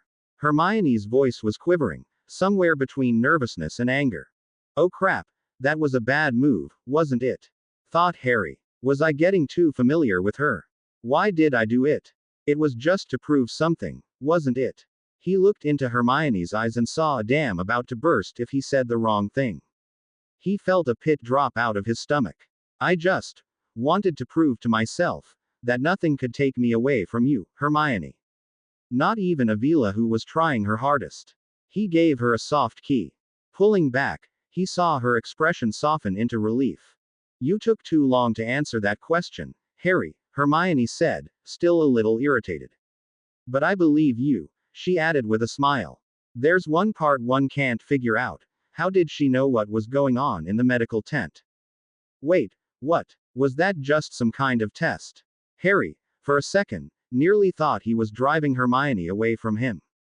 Hermione grinned mischievously. Don't worry, dear, you'll be getting an O from me if you keep doing what you always do. Now focus, Harry. Do you remember what happened during your checkup? Harry remembered the incident, nearly exposing the runes to the Medowitch. My shirt got ripped during the race. The Medowitch noticed it and almost made me take it off, but I refused. Maybe she told her about it. Not if she wanted to keep her job, answered Hermione. I don't think a journalist could convince her to give up her career just for a quote in the paper. What do you mean by that? Oh, I guess you don't know about the privacy oath. It's not just something they say, Harry. It's one of the oaths that all Medowitches and healers take upon graduation before they can start work. Apart from the Hippocratic Oath, there's also an oath of confidentiality.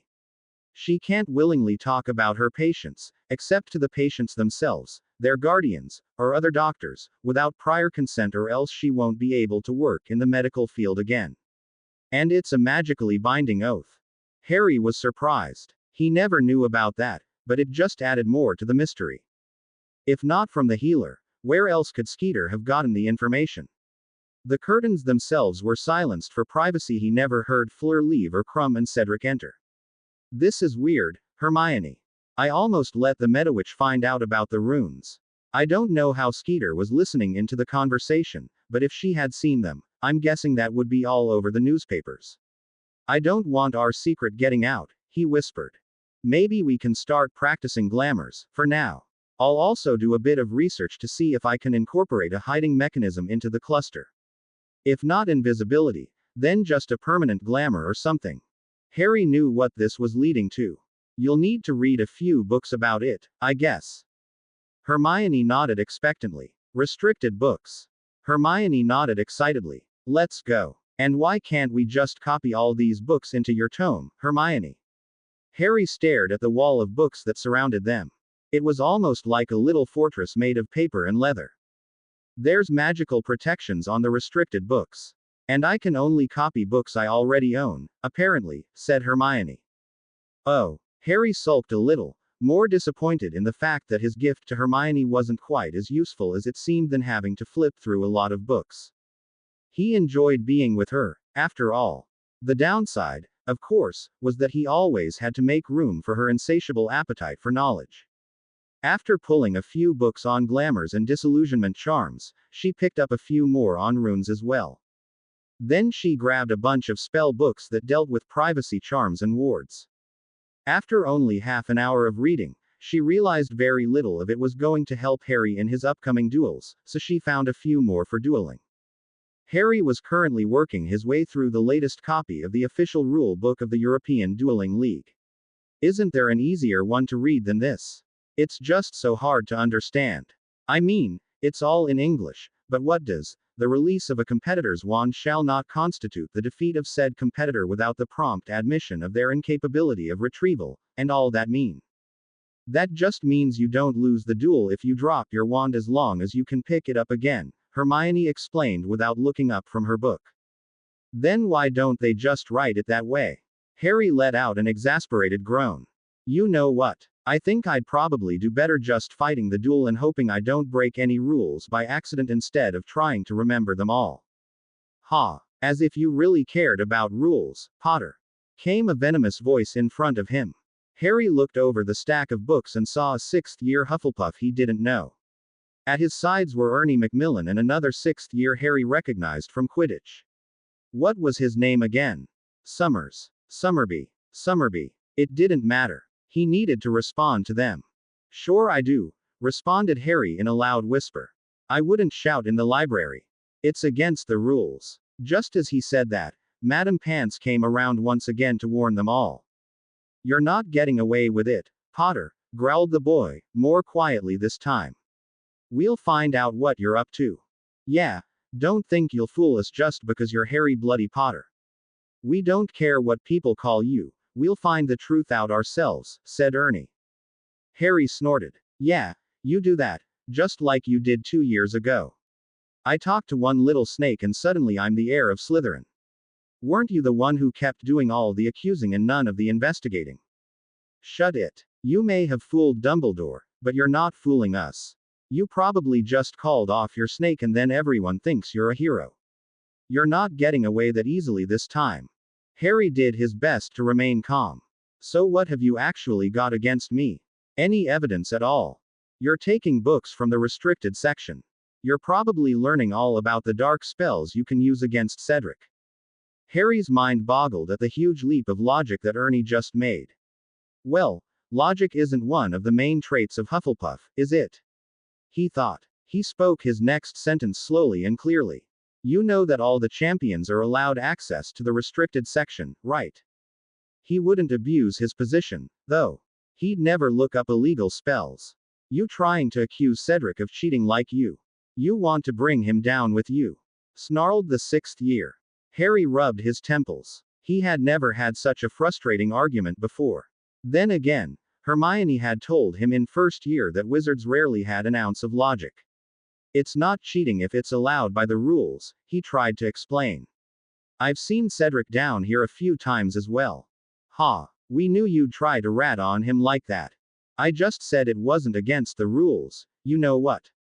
This is pointless. Turning to Hermione, he asked her, want to study somewhere more private? This is just a waste of time. They both grabbed a few of the more important books and headed to the front desk to sign them out. The trio of Hufflepuffs followed them.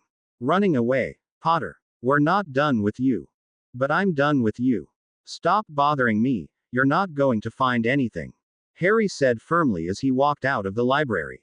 There were more Hufflepuffs waiting outside the library.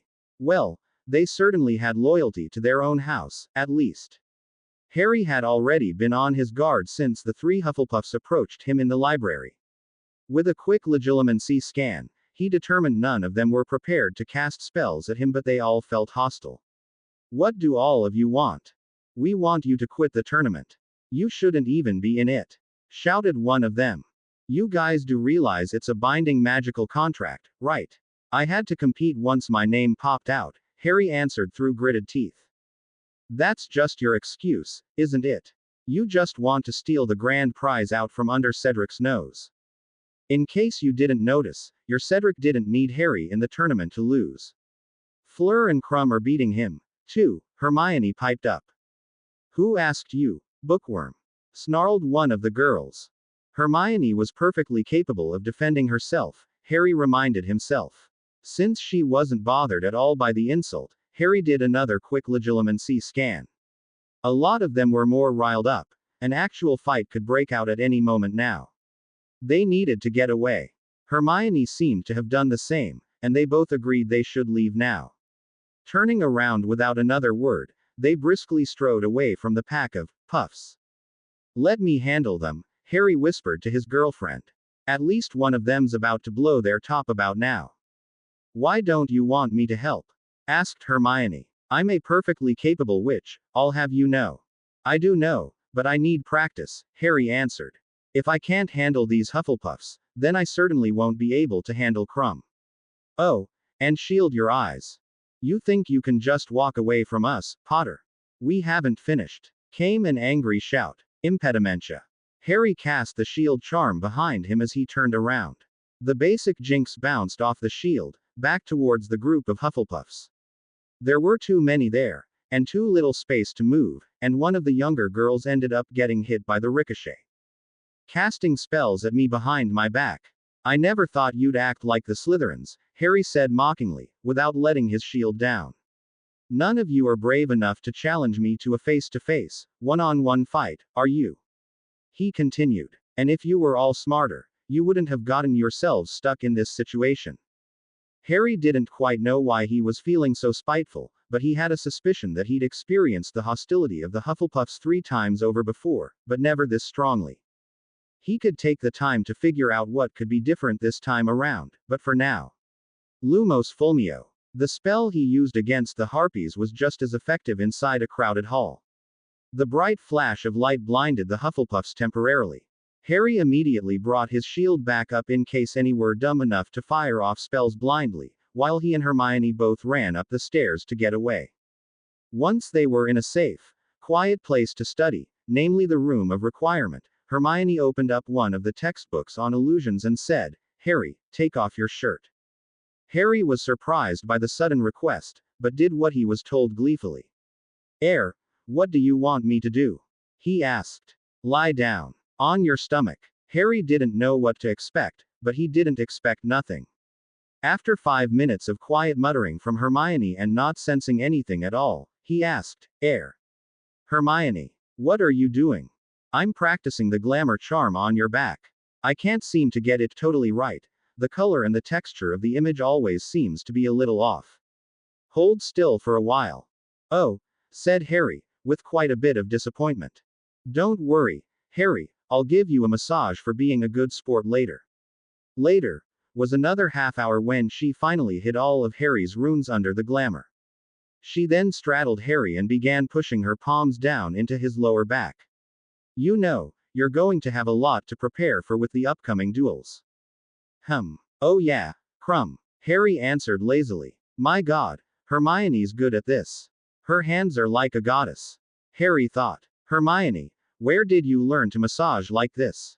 "Read about some techniques," she answered while she raked his back with her fingertips. "What did you expect?" "Should have guessed," he muttered in response. "Now, about the upcoming duels. I think you might have to watch out for Cedric more than Crumb," said Hermione. What makes you say that, Hermione?" "I've heard about Crumb's duels. He's a powerhouse, for sure. He throws difficult, damaging spells repeatedly, with quite a bit of force behind each one. He likes to attack head on, and few opponents can even withstand his attacks before their shields break. But with the training we've been getting with Moody, I think you'll have a better time of dodging his spells than the others. Don't bother shielding, he'll probably just overwhelm you." Harry was reminded of the fight with the zoo. Crumb had immediately gone for bone breakers to injure the bird instead of trying distractions or easier hexes and jinxes to wear it down like Cedric or Fleur. "But what makes you think Cedric is dangerous, instead of Fleur?" "She did take first place, you know. Fleur won because she gambled and made the right bet. Unless she knew about the course beforehand, she was hoping that there would be more long stretches of straight flying than obstacles.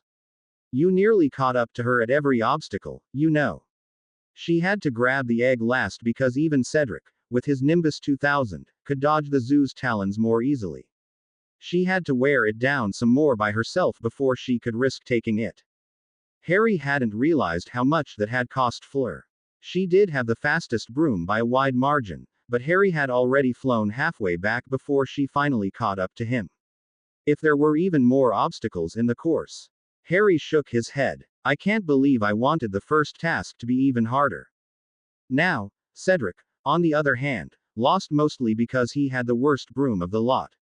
Maybe not a firebolt, but even a Nimbus 2001 would have made him much more competitive. "Did you remember his scores?" He did end with the lowest score, didn't he?" "It was 30-something, Harry answered. He didn't want to think so much while enjoying Hermione's wonderfully soothing hands. 33, Harry. That's not the point. He had 0 deductions. The only one out of you 3 that managed that. Do you know what that means? He didn't make any mistakes. More than that, Harry. It means he knew how to deal with every one of the obstacles without getting hurt. Crumb's pretty predictable. He hits hard, fast, and head on. Cedric probably knows dozens of spells to deal with every situation he's faced with. You'll probably have to use Legilimency in a duel against him or you'll never be able to predict what he'll do. What about Fleur? I can't figure her out. She's a sneaky one, for sure. She doesn't seem to waste any effort that she doesn't have to. She barely cast any spells at all during the entire race, and it was usually just a few basic ones, except for the disillusionment. I have no idea what her strengths or combat style are, but I'd guess she has a natural affinity for fire, thanks to being Vila, but I doubt she'd let herself be that predictable. Thanks, Hermione. You've given me a lot to think about. Harry settled down and relaxed until Hermione had finished the massage. With an hour to go until dinner, Hermione managed to teach Harry the basics of the glamour so he could reapply it himself, and they still had time left over for Harry to give her a massage in return. Harry and Hermione walked to dinner with their wands ready to be released from their holsters. Thankfully, the Gryffindors seemed to be on their guard as well, and the entire Hufflepuff table glared at them as they sat down. They were surprised, then, when Cedric himself got up and walked over. Ignoring the heckling from the Gryffindors, he asked Harry directly, "Can we talk? Alone? You're not going to call your pack of badgers on me. I'd rather have Hermione at my side," he answered, flicking his wand into his hand under the table. "That's that I wanted to talk to you about," he said. "And I guess Hermione should come too. I heard she was there when it happened." Harry and Hermione got up from their seats and followed Cedric. While they were far enough away from both the Hufflepuff and Gryffindor table, Cedric said, "I'm sorry about what my house did to you two this afternoon. I didn't tell them to do it. I just hope you believe me." "And why should I?" Harry's eyes narrowed. "Look, I trusted you when you said you didn't put your name in the cup. I'm just asking you to trust me now," he said. Harry relented. "All right, I'll give you the benefit of the doubt. But why'd they do it, anyways? Will you tell them to stop?" "I'll try, Harry, but you know I don't control my house. Heck, not even Professor Sprout can really control everyone.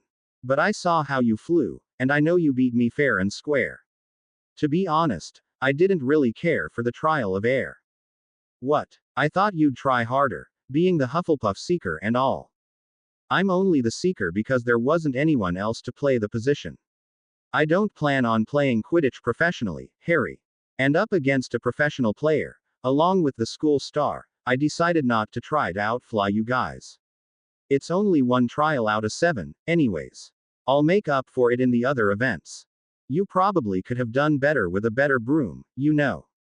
You didn't have to get a firebolt, but something better than the Nimbus, at least. It was the house broom, Harry. It wasn't even mine. I'm not going to spend a fortune just for one event, you know. Couldn't Professor Sprout have ordered you a newer one, like the Comet 250 or Nimbus 2001? Cedric shook his head. Professors can't help us other than with our regular coursework, remember? Buying a broom for the house team when there's no Quidditch this year would be pretty obvious. All right then. Why don't your housemates understand that, though? Surely you've told them. I have, Harry. But while Hufflepuffs are known for their loyalty, a few take it a bit too far and practically turn it into blind devotion. They started rooting for me a few weeks ago, and they won't stop even if I told them to. I'm sure you've been called reckless, instead of brave, more than once, right?" Harry nodded in understanding. "Yeah, and Slytherins keep flaunting their pure blood, but it looks to me more like inbreeding." Hermione added quietly, "And some people let their curiosity turn into obsession." "Oh, you'll forever be curious, Hermione," Harry said. "Thanks, Cedric. I'll try to make sure none of the Gryffindors do anything reckless to you, if you'll try to get a hold of your puffs." "Agreed. Good luck with the duels, Harry." They returned to their tables to enjoy their dinners. The next 3 weeks, hopefully, would be a little calmer. Calmer, perhaps, but certainly not easier. Hermione convinced Neville and Luna to help Harry with his dueling skills, part of which was attempting to dodge stinging hexes being cast at him. He found he could handle one-on-one pretty easily, while two-on-one tired him out in less than 3 minutes. He lasted only 30 seconds with a 3-on-1. When his muscles were completely aching, Hermione gave him a pepper-up potion and began working on his spellcasting. At first, he blasted spells out at full power, just so he had a better understanding of his own endurance levels.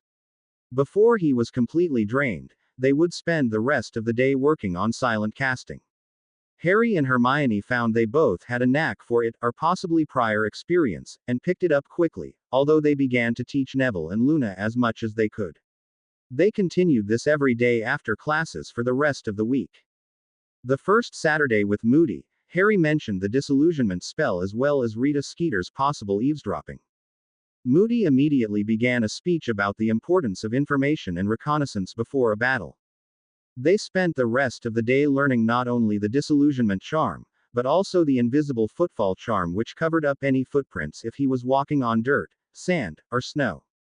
Although it couldn't stop ripples forming if he stepped in a puddle, it was certainly useful in a lot of situations. Along with the silencing charm, it made sneaking around much more effective. Moody was also surprised that Hermione had learned how to cast glamours in a day, but she admitted that she hadn't mastered complex glamours, such as one that you would place over a person's face. He also went over several types of privacy wards, including silencing, notice me not, muggle repelling and wizard repelling types. Having no time to actually learn all of them, Hermione said she would read as much as she could about them, as a few of them were in the Auror's handbook that Moody had given them. They spent the rest of the morning trying to sneak up on Moody, who didn't even need his magical eye to spot them through their shoddy disillusionment. The second week, they all began adding the disillusionment to their arsenal in dueling practice. Hermione, Neville, and Luna would hide in various places around the room of requirement, under disillusionment spells. Since Neville and Luna were already getting the hang of silent spellcasting with the most basic, first-year spells, they would silently cast simple jinxes at Harry, who now had to be far more aware of his surroundings. In exchange, Harry practiced his own disillusionment, attempting to take out all three of them while hiding as best he could. By the end of the week, he could cast a good disillusionment if he stood still while casting it, but it would fade quickly if he moved. Unfortunately, that was of little use for a duel, and he didn't want to wreck his invisibility cloak for such a small advantage. He wouldn't be able to make use of it for the upcoming Trial of Champions, but he knew it would be useful in the future, so all of them continued to practice it. Moody was pleased with his progress by the second Saturday, and each one of them got some practice running into the forest and attempting to hide while the others searched. They were expected to try to take down the other three training partners by hitting them from behind, if they were hidden well enough. The others, of course, were practicing spotting them and staying on their toes. Hermione and Luna both managed to get everyone Hermione because of her proficiency with spellwork, and Luna because of her creativity. She seemed to enjoy climbing trees, apparently. Harry managed to stun Hermione and Neville, but failed to look up. Neville only managed to stun Hermione before Harry leapt to her defense, and stunned Neville in exchange. Moody was watching everyone the whole time, and thanked Luna for reminding everyone that danger didn't always come from ground level. The final days before the duel, the four of them started practicing formal duels. Each evening, Harry would fight a duel between Hermione, Luna, and Neville in succession, since he would have to face three powerful opponents in one day. Hermione made sure he followed the rules properly, the proper greetings, the proper way to concede defeat and accept victory, and so on. They also practiced as much as they could from the second dueling book they bought in the summer, trying to tie a few basic strings of spells together. To present Harry with more of a challenge, Hermione managed to get a pair of the pink, fuzzy earmuffs from Professor Sprout so Harry wouldn't be able to hear what they were casting. Harry, on the other hand, had to cast all his spells silently.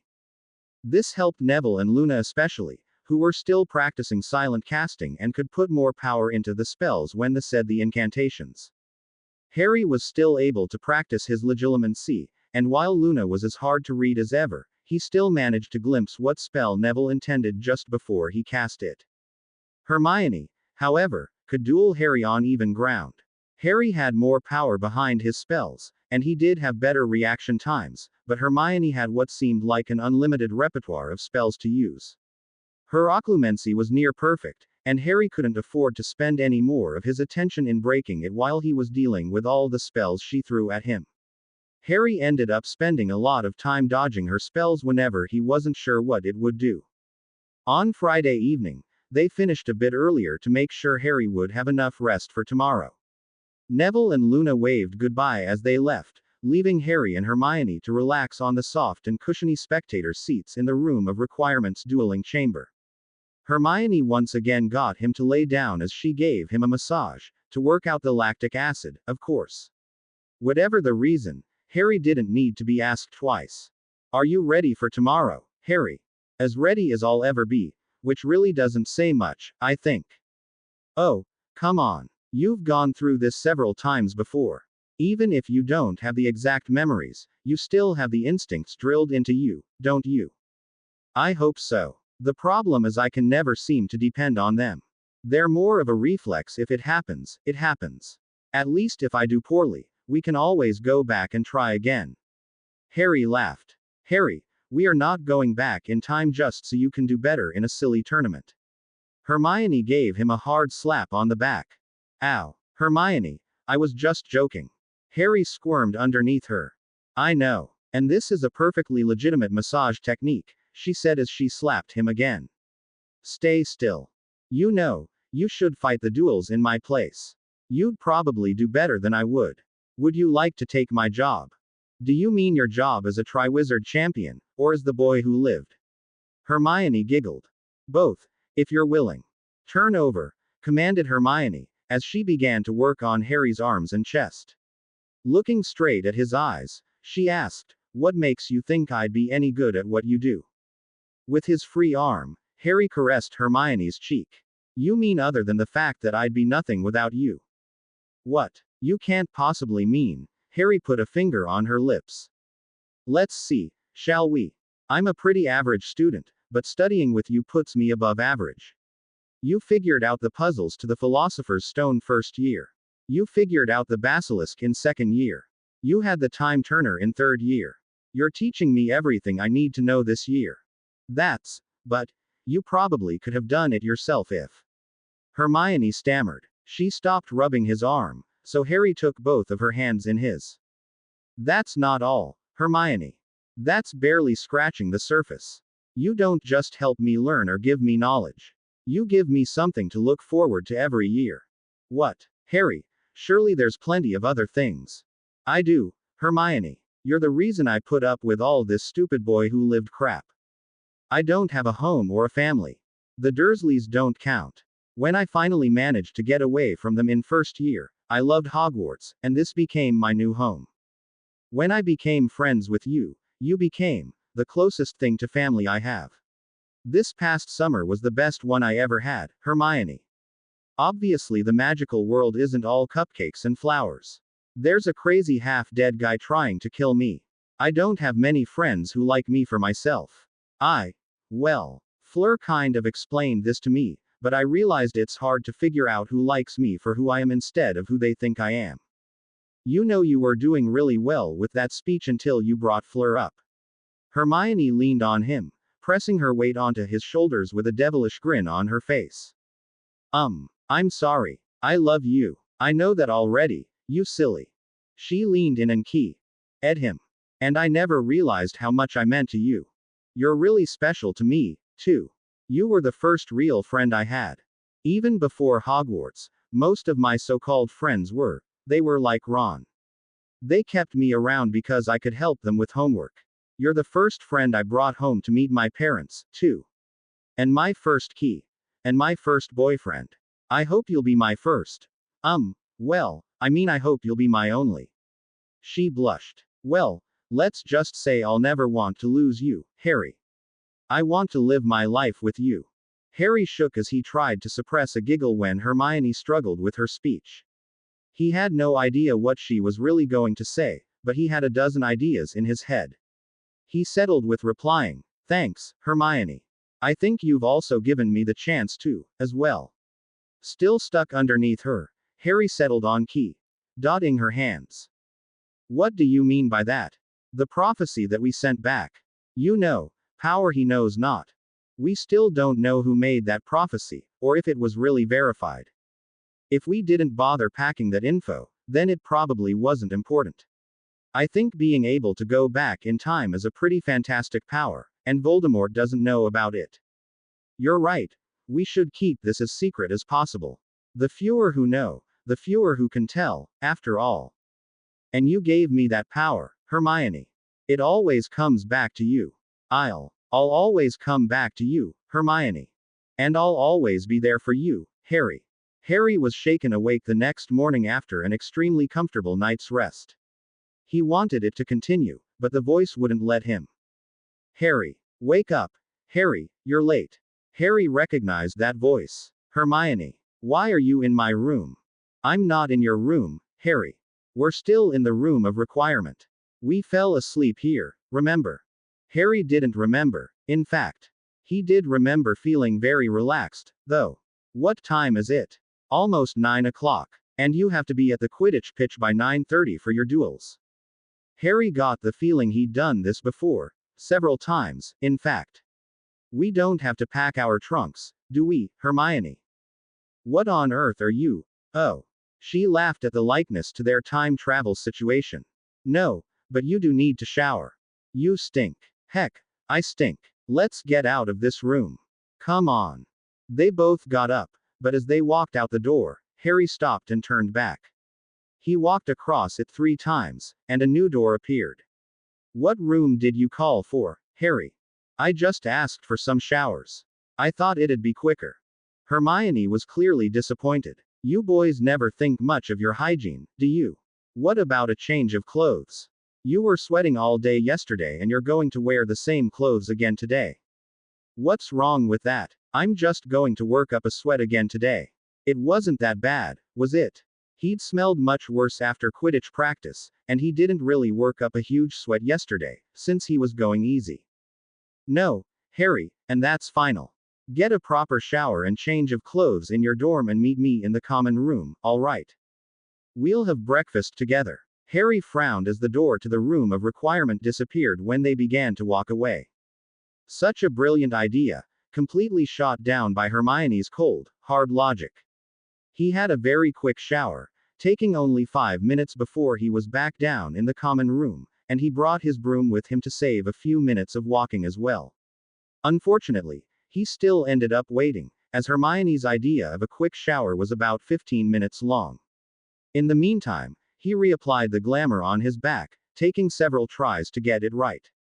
Hermione was still complaining that she didn't have time to properly dry her hair as she came down the stairs. Harry was caught off guard seeing Hermione without her bushy hair. She was still combing through all of it, and even though it was a little tangled and messy, it was tamed, laying flat against her head and neck. That one little change turned his pretty girlfriend into a drop-dead say. Why one? He didn't have time to gawk, however, as she pulled him out of his stupor and through the portrait hole. What's the broom for, Harry? I thought it would give us a few extra minutes to eat breakfast.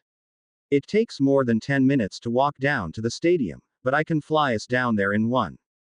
Yes. That means we can still have a decent breakfast. Hermione cheered. Down in the Great Hall, Hermione insisted he eat nothing greasy, shoving plenty of fruits, yogurt, hard-boiled eggs, and oatmeal at him. Harry stared longingly at the dishes of bacon and sausage links in front of him. Is this what you call a decent breakfast? I was hoping for something more meaty. Harry frowned. You need to eat something healthy and easy to digest. All that oil will just give you a stomachache once you start jumping around in your first duel. I should have started you on this diet weeks ago. Here, have another egg. You'll need the protein. Harry was finishing off another apple as they flew towards the Quidditch pitch. The stadium's colors had been changed. Instead of representing the houses of Hogwarts, it was decorated with the crests and colors of Hogwarts, Beauxbatons and Durmstrang. Harry realized how rarely he actually saw the full Hogwarts crest, as he was so used to competing against the other houses.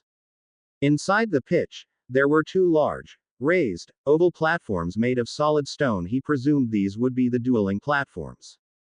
Each one was about 20 meters long, but less than 10 wide at the middle. Additional seating had been added on to the field, and the closest spectators would be sitting about 10 meters from the dueling platforms. The judges' table lay in between the 2 platforms, and a small walkway connected all of them to several tents at the end of the pitch. Harry landed by one of the tents, and was instantly waved inside, while Hermione was escorted away to one of the box seats up above. For now, the stadium lay empty, but Harry knew it would be packed when the doors were opened. Inside, he once again found the other champions waiting for him with Ludo Bagman. I'm glad everyone's finally here, Bagman said. You've all familiarized yourselves with the EDL rules, correct? Then let's cut to the chase. There will only be one duel per matchup, no seconds, no rematches. Your score is based on your total number of wins, and any draws will result in less points for both champions. Do you all understand? When they all nodded, Bagman pulled out a small, circular device with 4 pieces of string sticking out. He spun it around, and said, "Everyone grab 1 piece of string. This will determine the initial starting order." When all 4 of them held one of the strings, the device cracked open, revealing how each one was connected. Harry was matched with Fleur, and Cedric with Crumb. A piece of parchment Bagman was holding flared up for a second and writing appeared. So, obviously, the first 2 matches will be Mr. Potter against Miss Delacour, and Mr. Diggory against Mr. Crumb. The second round will be Mr. Potter against Mr. Diggory and Miss Delacour against Mr. Crumb. The final round will be Miss Delacour against Mr. Diggory and Mr. Potter against Mr. Crumb. Harry looked over at Fleur, who glanced back at him but betrayed no emotion.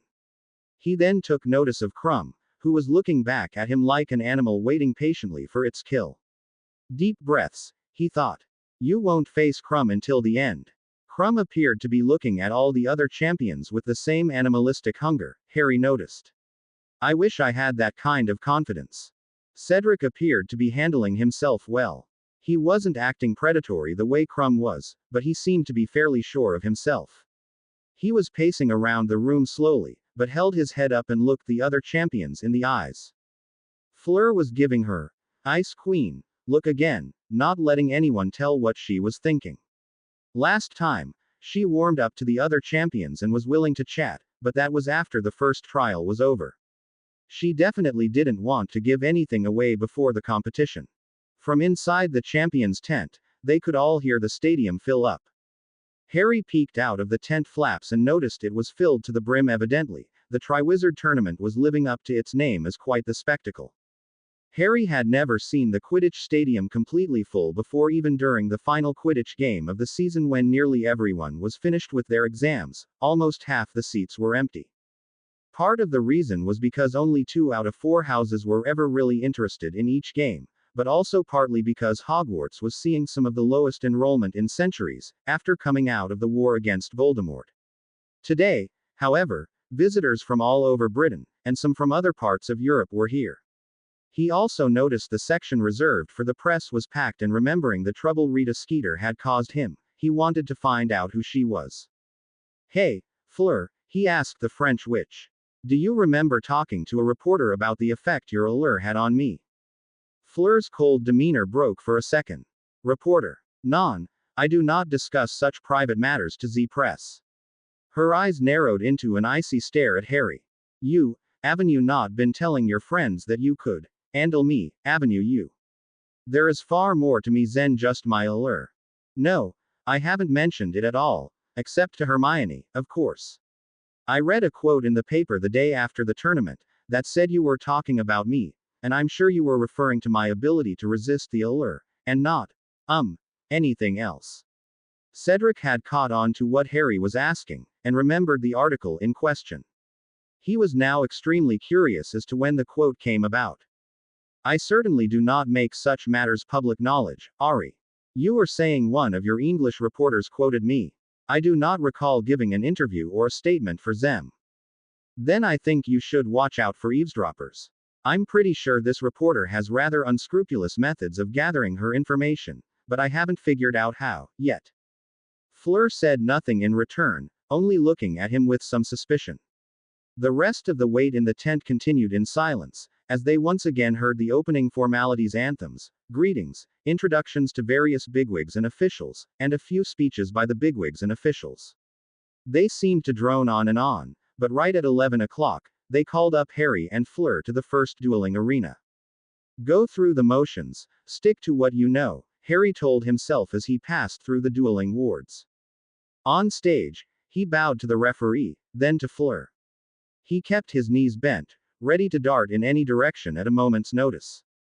Drawing his wand from his holster, he held it in front of him, pointed at Fleur. Fleur, on the other hand, held a completely different stance. Standing straight up with her feet together and one hand behind her back, she extended her wand hand towards Harry with the palm up, almost as if she were asking him for a dance. Duelers, are you ready?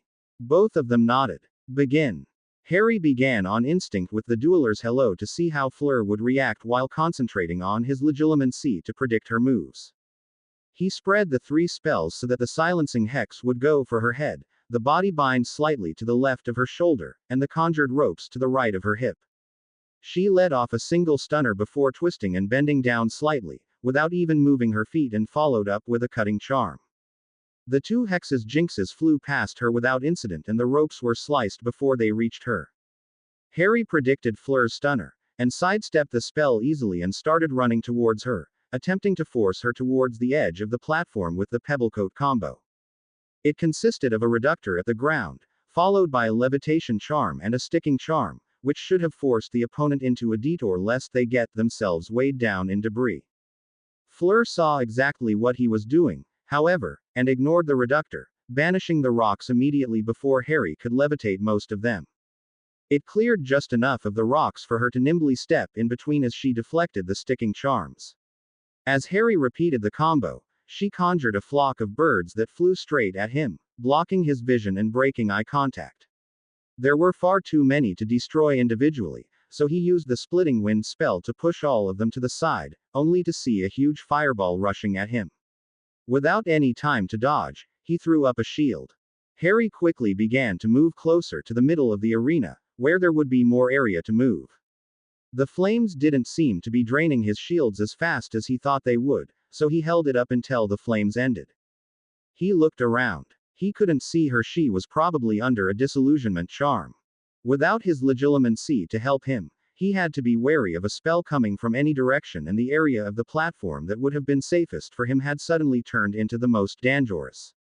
Eyes darting back and forth quickly, he threw a wide arc tripping spell in one direction. Seeing nothing fall down, he began to move to that side only to see a series of red and yellow bolts from the corner of his eye. Ducking and rolling to dodge them, he threw another wide tripping spell and saw a shimmer as Fleur jumped over it. There she is. As the adrenaline really kicked in, Harry began to fight wildly.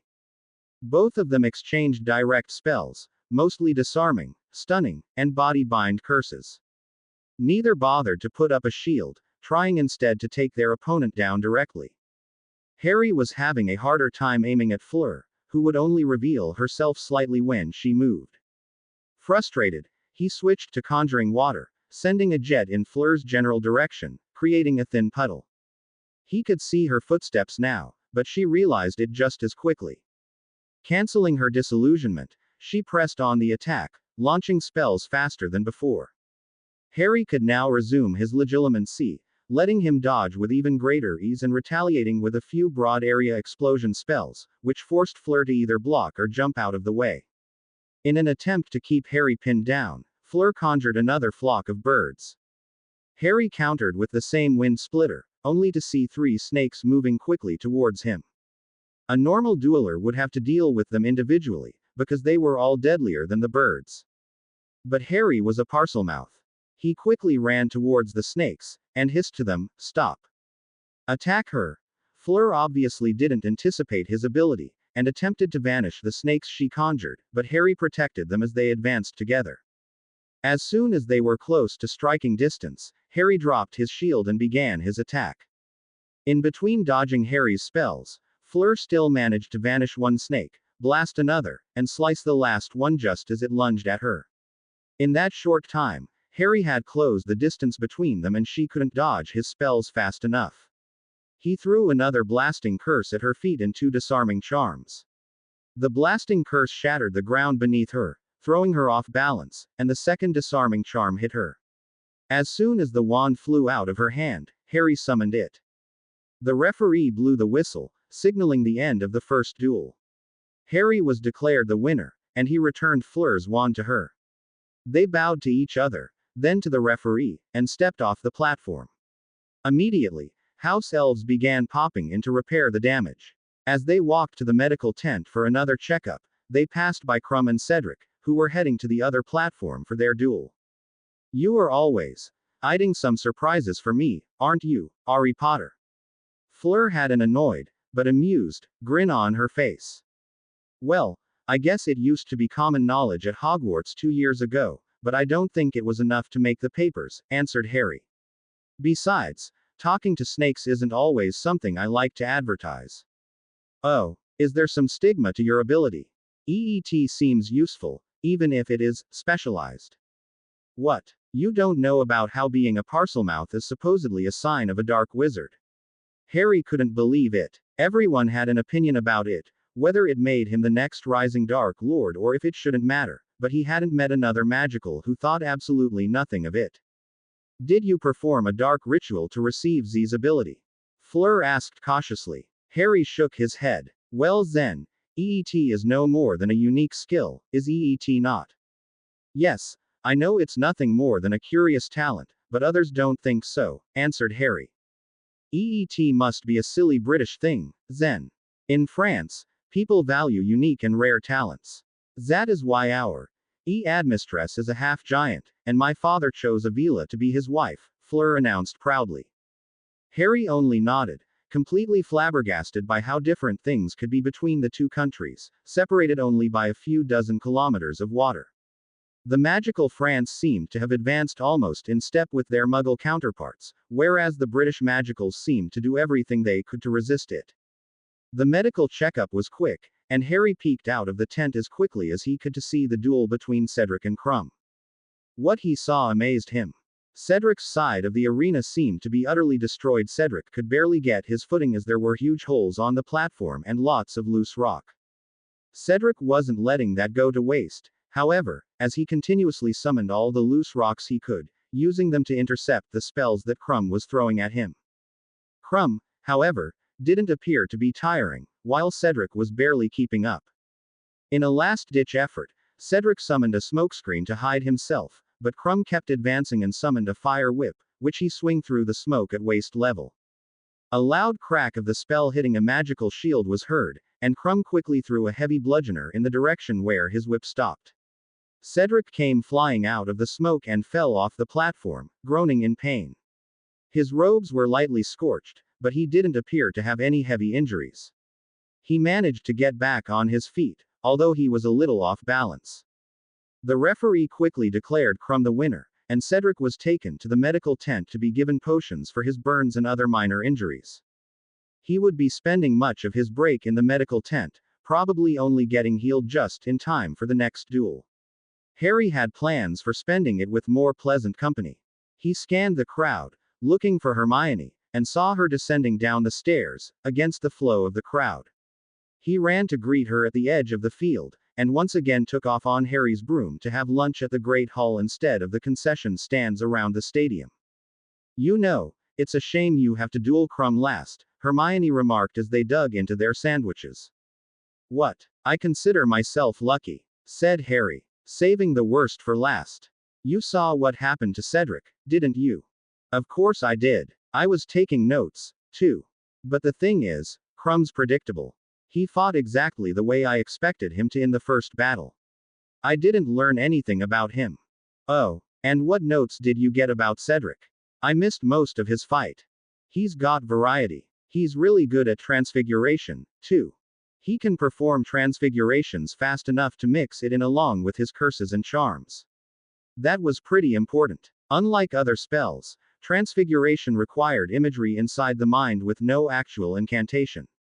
It would be hard to get a clear image of what Cedric was intent on transfiguring with just a basic legilimency scan.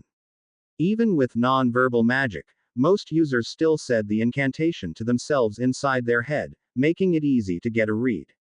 So I should watch out for his transfigurations. What kinds of things does he usually make?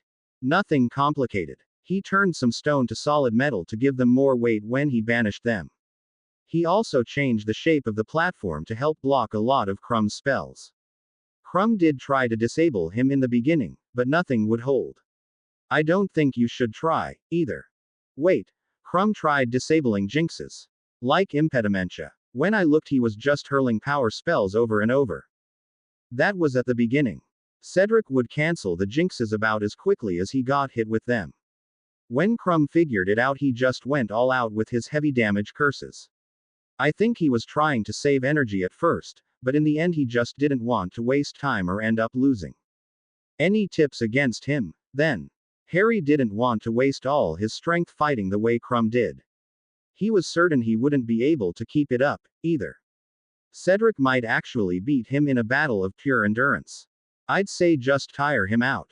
Use your legilimency to dodge his attacks as much as possible. If he tries to rest, then go on the offensive, but don't let him stop moving. Crumb must have tired him out quite a bit in the first duel already. That's all I can say. He's a well-rounded wizard. I was afraid of that. What did you think of my duel? What should I work on? Quite frankly, Harry, you got lucky, Hermione said flatly. You wasted a lot of energy with the shield charm against that illusion. What? Illusion? Yes, the huge flames. You didn't notice there wasn't any heat. You held your shield up for a full minute against nothing, really. It must have tired you out.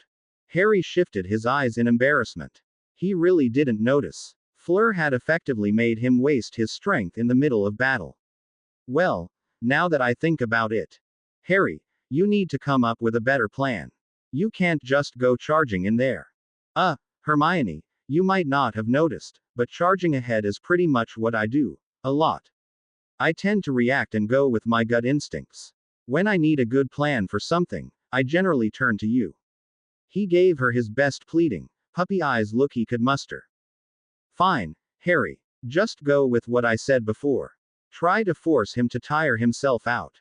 If you can, banish loose rocks away from him or else he'll use them against you. Don't use the Pebblecoat combo against him, because he'll probably make use of the debris better than you can. Use your legilimency, and don't let him break eye contact the way Fleur did. Don't waste time or energy with minor jinxes and hexes, just use a few, well-placed power curses to take him down. Thanks, Hermione. You're a lifesaver. Harry chewed happily as he finished his lunch. Don't thank me yet, you actually have to win the duel. Cedric appeared to be up and about, just fine after the short break. A few salves and a dose of pepper-up potion was all he needed. They were all waiting once again in the champion's tent, waiting to be called out. Cedric was resting in a chair, while Fleur and Crumb were eyeing each other.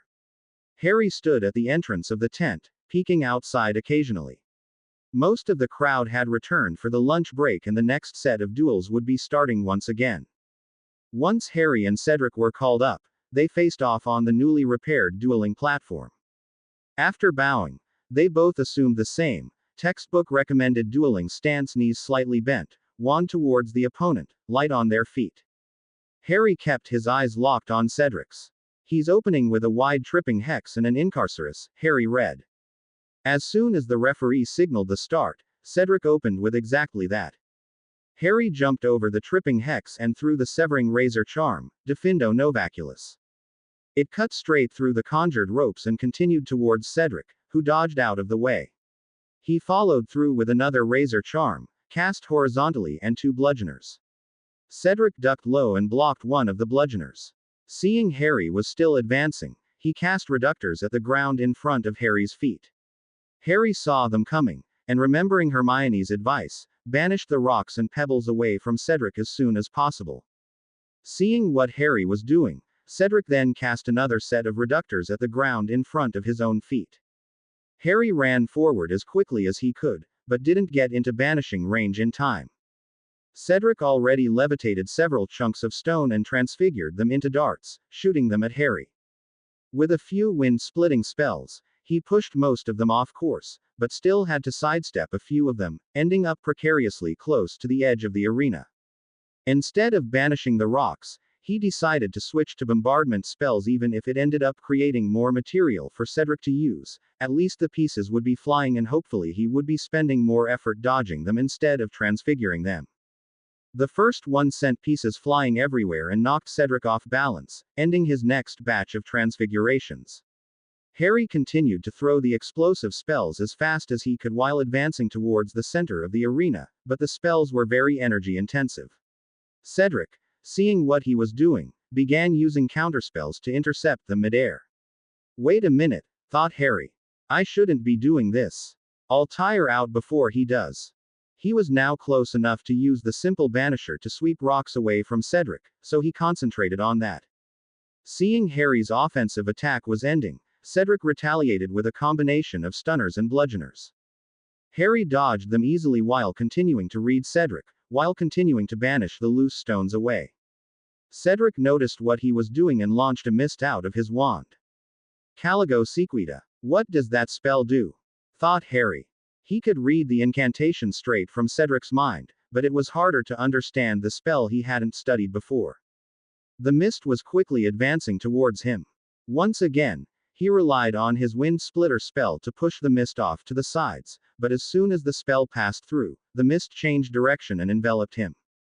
He was now completely enveloped in fog, and lost his legilimency advantage. He cast another wind splitter and saw a glimpse of Cedric, but only long enough to tell he was transfiguring something.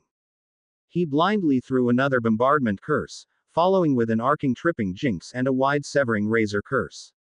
He heard the sound of one of the spells impact a shield as he threw another wind splitter.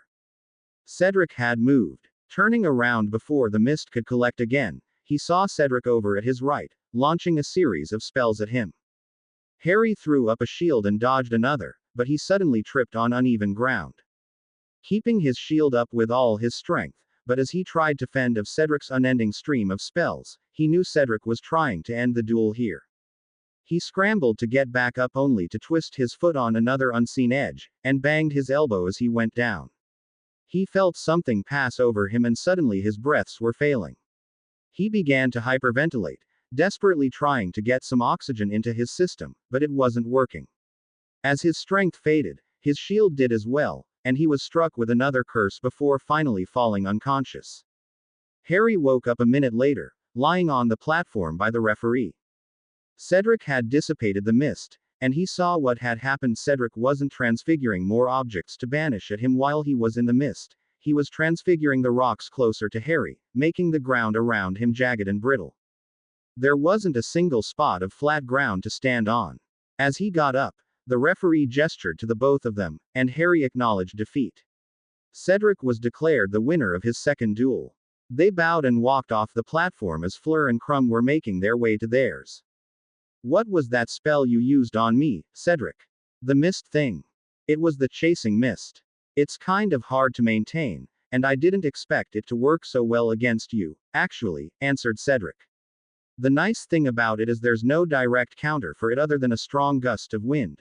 Not many people use it because blinding spells are easier, but they're also easier to counter. Yeah, my wind-splitting spell seemed to do something, but it kept reforming. Harry said disappointedly. Venticindo. That spell's only good against things that are flying towards you, not surrounding you, Cedric explained matter-of-factly. And what would be a good spell to use against it? Asked Harry. Oh, that would be sharing my secrets, wouldn't it? We're still competitors, you know. Cedric laughed as he gave Harry a friendly slap on the back. You put up a really good fight, to be honest. Where did you get the idea to keep banishing all the material off the stage? Hermione watched your first duel. She said you had a knack for transfiguration. Could you tell me what the spell was that made it hard to breathe at the end? Well, Cedric thought about it for a moment. I'll tell you what it is, but not how to cast it. It's the reverse bubble head charm. The normal bubble head filters out poisons and other things you don't want to breathe, letting oxygen in. I just cast a reversed version on you. But how did it get past my shield? I kind of created the bubble above your head and lowered it down on top of you, actually. I had no idea how long you would have been able to hold up that shield. You've got surprising endurance for a kid who's 3 years younger than me. They continued to chat about their duel until they stepped into the medical tent. Harry quickly pointed out his scrapes to the Medowitch, hoping to get out of the tent as quickly as possible to see the match between Fleur and Crumb. He knew the duel had started by the time he was receiving his first helping of Speedy Sports salve, designed to quickly heal up professional athletes' minor scrapes. He couldn't hear anything inside the tent, but he was fairly sure of what was happening. Crumb was going to end it quickly with heavy spells, knowing Fleur had already lost to Harry. A scant 5 minutes later, he was out of the tent. To his amazement, Fleur was holding her own against Crumb. She was exceptionally graceful, and she had a very good eye. Any spell she didn't need to dodge, she didn't move for, and for those that needed moving, she just barely got out of the way. It was almost like a dance for her, while Crumb was moving like a soldier. He advanced, threw spells, held ground and defended his territory on the arena, and advanced some more. Once he thought he had Fleur pinned to one end of the platform, threw a strong bludgeoner to knock her off like he did with Cedric. Fleur, however, wasn't nearly as tired as Cedric had been, and deflected the spell. She then put up a most unusual counterattack. Harry felt the allure hit him, even from the side of the Quidditch pitch. He could tell many of the males in the front rows of the stadium, and all the male judges, were under its effects. Cedric managed to control himself this time, being further away, and Harry blocked it out easily. Crumb, however, being mere steps away from Fleur, suddenly stopped what he was doing. He seemed to be prepared for this possibility, though, and he recovered. The short delay was all Fleur needed. Casting an enormous fireball, which Harry guessed was another illusion, she disillusioned herself while Crumb was distracted. He held his shield up, prepared for any more spells to come from the narrow end of the arena, and realized quickly he was pointing his shield at nothing. He turned just in time to block a spell from the invisible Fleur, but that revealed her position. He retaliated with a set of conjured glass spears, which Fleur dodged or blocked. Those that missed shattered on the ground, leaving sharp glass all around Fleur. Dropping her disillusionment again, she banished as much of the glass as she could back at Crumb, and followed up by covering herself with smoke. 3 Fleur emerged from the smoke, side by side and moving in parallel. Crumb conjured a metal whip and swung wide, aiming to sweep through all 3 of them. It was blocked before it touched a single one of them. He switched to a stronger version of the water conjuring spell, Aguamenti Gagatsi. The water shot out of his wand like a fire hose, and he swept the jet back and forth at the 3 of them. They all attempted to dodge, but the water passed straight through the one in the center. He continued the spell, hammering the shields of the 2 remaining Fleur, but they suddenly bolted towards him. Having a harder time trying to hit both of them as they got closer, he took a chance and launched a strong reductor towards the one on the left, shattering the ground under her feet. She was completely unaffected by the blasted rocks, so Crumb quickly threw a shield up against the one on his right. Fleur appeared to be in the middle of casting a spell when a flash of light came from a mere 2 meters from Crumb's left, stunning him before he noticed. The final Fleur disappeared as the real Fleur reappeared from under another disillusionment. To say Crumb was disappointed was a severe understatement. He seemed to be furious at Fleur, only barely restraining himself to get through the end of duel formalities and off the platform. At least he won't be completely focused on me now, thought Harry. Or maybe that'll just make him even angrier when he duels me. Harry, don't stress out about it, Hermione advised him. She handed him another glass of pumpkin juice. They chose not to leave the stadium this time, just resting on an unused corner of the Quidditch pitch and having a light snack during the second intermission. Easy for you to say. You don't have a crazy Bulgarian who's about to kill you. He's not trying to kill you. He might still be a bit upset. Just watch out for his stronger spells. Just watch out. Did you see him break the wing bones of a 60-foot bird last month? I am so dead in 1 hour. Hermione, I'm leaving all my worldly possessions to you after this. Don't joke about this, Harry. Hermione scowled at him. I'm only half joking. Well, even if I don't die, I'd like to write a proper will and name you as the primary beneficiary. And even on the infinitesimally small chance that you might accidentally suffer a life-threatening injury that the nearby Medawitches can't stabilize or portkey you to Saint Mungo's in time, you'll just go back to our little secret, she said, wary of eavesdroppers. They had cast a few privacy wards to keep any reporters from trying to interview them during their break, but you could never be too sure. And if you do, I'll meet you there, she finished in a whisper.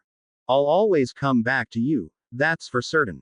Harry smiled as they sat together under their private, secluded, warmed patch of grass in the middle of the stadium.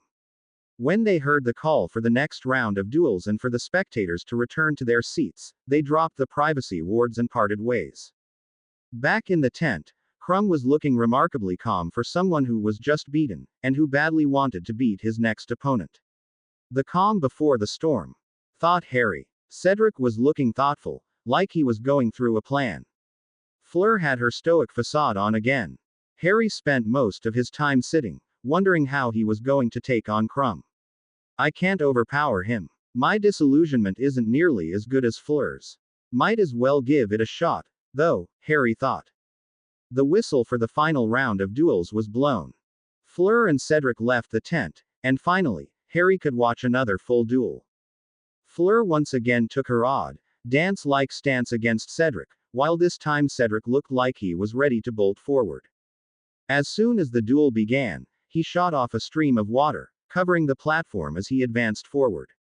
Fleur, on the other hand, threw some slicing curses at the platform, creating channels for the water to drain. She let most of the spells fly roughly in Cedric's direction, forcing him to dodge a few of them. Fleur still hadn't moved from her spot near the narrow end of the platform, and Cedric was close to the center, surrounded by the water he had conjured. Fleur quickly threw a freezing charm at the water, and a few spells aimed low. Cedric jumped to avoid the spells, but in midair, the water froze. As he landed, he nearly slipped, allowing Fleur enough time to throw some additional water of her own, making it even more slippery for Cedric. As he fell, he began to cast dozens of low-powered jinxes, even throwing in some stinging and tickling charms in there. Fleur couldn't dodge the flurry of spells, and had to block most of them. Cedric continued to cast as he was getting back up and was nearly on his feet again when Fleur advanced. Dropping her shield to cast a strong fireball, she let herself get hit with 2 stinging hexes and a jelly legs jinx, which she immediately dispelled. The fireball melted a clear path for her straight towards Cedric, who dove out of the way and rolled to the side. Fleur used this chance to try to end it with a stunner, but Cedric managed to fire off a freezing charm this time, causing Fleur to slip. Her stunner went wide and Cedric bought himself enough time to get to his feet. Just as he was about to disarm her, Fleur let her allure loose again. Cedric, having seen her use it against Crumb, cast a bubble head charm on himself, which seemed to lessen the effects enough for him to keep his mind. Fleur conjured a flock of birds as she disillusioned herself, but before she could move away, Cedric managed to get a sticking charm on her shoe, causing her to stumble on her next step, twisting her ankle. Cedric finished with an incarcerus, binding her with ropes before he disarmed her. So, Cedric decided to take out her main strength right from the beginning. Can I do that against Crumb? Wondered Harry. Crumb's strength is high S strength. And his knowledge. Maybe I can try to get a confounding charm in. He felt that was his best bet. He and Crumb walked to the dueling platform in silence. As he passed by Cedric, he received a pitying look from the Hogwarts champion. They both stepped onto the dueling platform. He heard the crowd roar for the final duel as the referee stepped up and greeted the 2 duelers. They bowed in return, then to each other. I can do this. Just blind him, delay him, confound him. Don't get hit, Harry reminded himself. As they stared each other down from across the arena, Harry attempted as best he could to read Crumb with legilimency. He immediately found himself against a basic barrier. Nuts. It figures he'd have at least basic occlumency. Crumb gave an angry snarl just before the referee's hand dropped. Both of the duelers exploded into action. Crumb began right away with a bone breaker followed by reductors. Harry didn't want to try blocking them, just in case they packed enough power to shatter his shield. After dodging out of the way of the initial flurry of spells, he went on the offensive. Running purely on instinct, he cast the dueler's hello again. He realized his mistake as the second spell left his wand. That combination was the most common combination in dueling at the amateur leagues. Crumb, having fought many duels in his years at Durmstrang, could tell exactly what Harry was casting from the wand movements alone. He let the silencing charm hit him, being perfectly comfortable with non-verbal casting. He took that extra second to charge up a powerful spell as he sidestepped the body bind curse, and let loose a powerful fire whip at the same time Harry finished casting Incarcerus. The powerful flames of Crumb's whip sliced straight through the conjured ropes and continued straight towards Harry. Harry just managed to dodge out of the way, but Crumb simply flicked his wand and the whip snapped back, forcing Harry to jump again. Unfortunately, he couldn't jump high enough this time and the flames brushed across his ankle, causing him to stumble as he landed. With another flick, Crumb's whip lashed down hard, straight at Harry, forcing him to put up a shield to block. That one hit nearly broke through Harry's shield, straining him as he fended off the concentrated cord of flames. As Crumb pulled back for another strike, he dropped his shields as quickly as he could, throwing what was normally called a distraction combo at Crumb. Similar to what Cedric did to Fleur when he was down, it consisted of easy to cast spells that used minimal wand movement to force the opponent to back down with quantity, instead of quality, of spells. Harry tried to force Crumb to stop his attack, while throwing a confounding charm into the mix. Unfortunately, Crumb had seen this combination used against him many times in the past as well, and had an counter combination for just the occasion. The March of the Golem was simple to cast but a magic-intensive combination that consisted of only 2 spells. Protega Progresso was a variation of the standard shield, which sent the shield flying forward, buying a split second for the caster to drop the shield and cast the next spell. Malleosis, the Bone Bludgeoner, which required less wand movement than the standard bludgeoning hex but much more power. Alternating between the two continuously would have drained most wizards quickly, and if Harry could move to the side, it would mostly render the variant of the shield charm moot. Unfortunately, with him on the ground and Crumb being far above average in power, his simple chain of spells bounced off Crumb's shield and he had to throw up his own shield to block the Bone Bludgeoner. He then returned to the string of simple hexes while Crumb threw up another shield. By the third Bone Bludgeoner, Harry's shield broke and he was knocked off the platform. Well, that was a disappointment, he thought as he hit the grass. So how did I score? Harry asked Hermione. He was still recovering from burns and a few broken bones. Even though he was hit with the same spells Cedric was, his injuries were somewhat more extensive, partly due to his smaller size and lighter weight. Stuck in the medical tent for another 2 hours, they finished the event without him on stage. Well, it was 25 points per win, explained Hermione. But you didn't get much of a bonus because they said your spells and power were lacking. Your final score was only 32, out of a possible 50. What? Hey, I'm smaller than them. And I have to say I did a pretty good job of predicting their spells and dodging them. Unfortunately, they couldn't exactly tell you were using legilimency, and I don't think you should let them know. Apparently they were looking for more magic out of you, instead of the muggle-ish ways of keeping yourself safe. It's a perfectly valid way to win a fight. Well, it's just a few stupid points anyways, grumbled Harry. How did the others do? Cedric scored the highest, 50 points for 2 wins, and 20 out of 25 bonus points for his magic. That puts him 1 point ahead of you. Harry nodded. At least that poor performance didn't put him completely out of the running just yet. Fleur got a total of 41 points, and Crumb got 69. He only got 1 less than Cedric because of he didn't have much variety in his spellwork, but his strength impressed the judges. That put Harry and Cedric almost tied for last, with Crumb a good distance ahead and Fleur was still in a commanding lead. It would really depend on the next trial. So did Bagman explain what was coming up next? Asked Hermione, eager to delve into more research. Yes, there's actually 2 events coming up for me. What? 2 trials? How's that possible? I thought there was only supposed to be 1 per month. Unless the one in February is going to be notoriously difficult or something and they wanted to give you even more time to prepare. No. The next trial is the trial of water. I'll get on that in a bit. There's just another event before that. You'll hear about it in class on Monday, I think, Harry answered nervously. He didn't want to tell Hermione that there would be a fancy ball in 3 weeks, and the fact that he would have to open up with the leading dance with her, and he didn't know how to dance. He wasn't sure if Hermione knew how to dance, for that matter. What? Why don't you want to tell me? Asked Hermione. Hermione, have you ever been on stage? I mean, in the spotlight in front of a crowd. Harry tried to ask without giving anything away. What? Are you getting stage fright after you fought 3 duels in the middle of a stadium? Hermione giggled. Harry, you can be so weird sometimes. 3 hours ago you got it in your head that Crumb was trying to kill you, but you go face him anyways. Now, when there's nothing to fear, you're worried. That's not why I'm asking. I just want to know. Fine. The last time I was on stage was when I was little. My parents put me in ballet. Oh, so you've danced before. Harry hoped the innocuous segue wouldn't give it away. Hardly. Hermione pouted. I pretty much just stood on stage. My parents took me out of ballet class once they realized how much I hated it.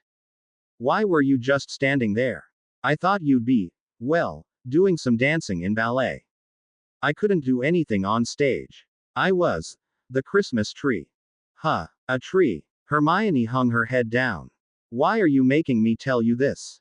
It's so embarrassing. It was a Christmas story we were doing in ballet.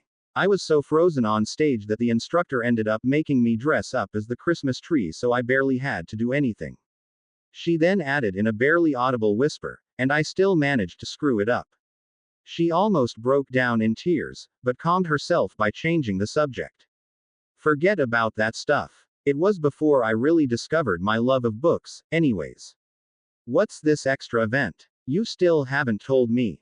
Harry saw how agonizing the memory was for Hermione. Evidently she didn't like to dance, and especially not on stage. Things were different this time, obviously.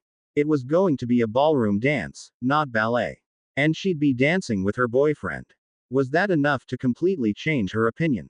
Well, to be sure, he would have to make things extra special for her. Tomorrow was Sunday, another Hogsmeade weekend, and Monday would be the New Year's ball announcement to the rest of the students. Actually, you'll find out about it on Monday. Professor McGonagall should be announcing it to everyone in a house meeting. Why won't you just tell me now? Hermione was getting annoyed. Secret. Harry knew that if he told her now, he'd end up asking her to be his date immediately. It wasn't that he didn't want to go with her, but he wanted to do it in a better position, preferably not while lying on a cot inside a tent with his breath reeking of medical potions like Skelligro. Also, I kind of have to go into Hogsmeade to run some errands by myself tomorrow. Harry said. I should be able to order a few flowers, at least, he thought.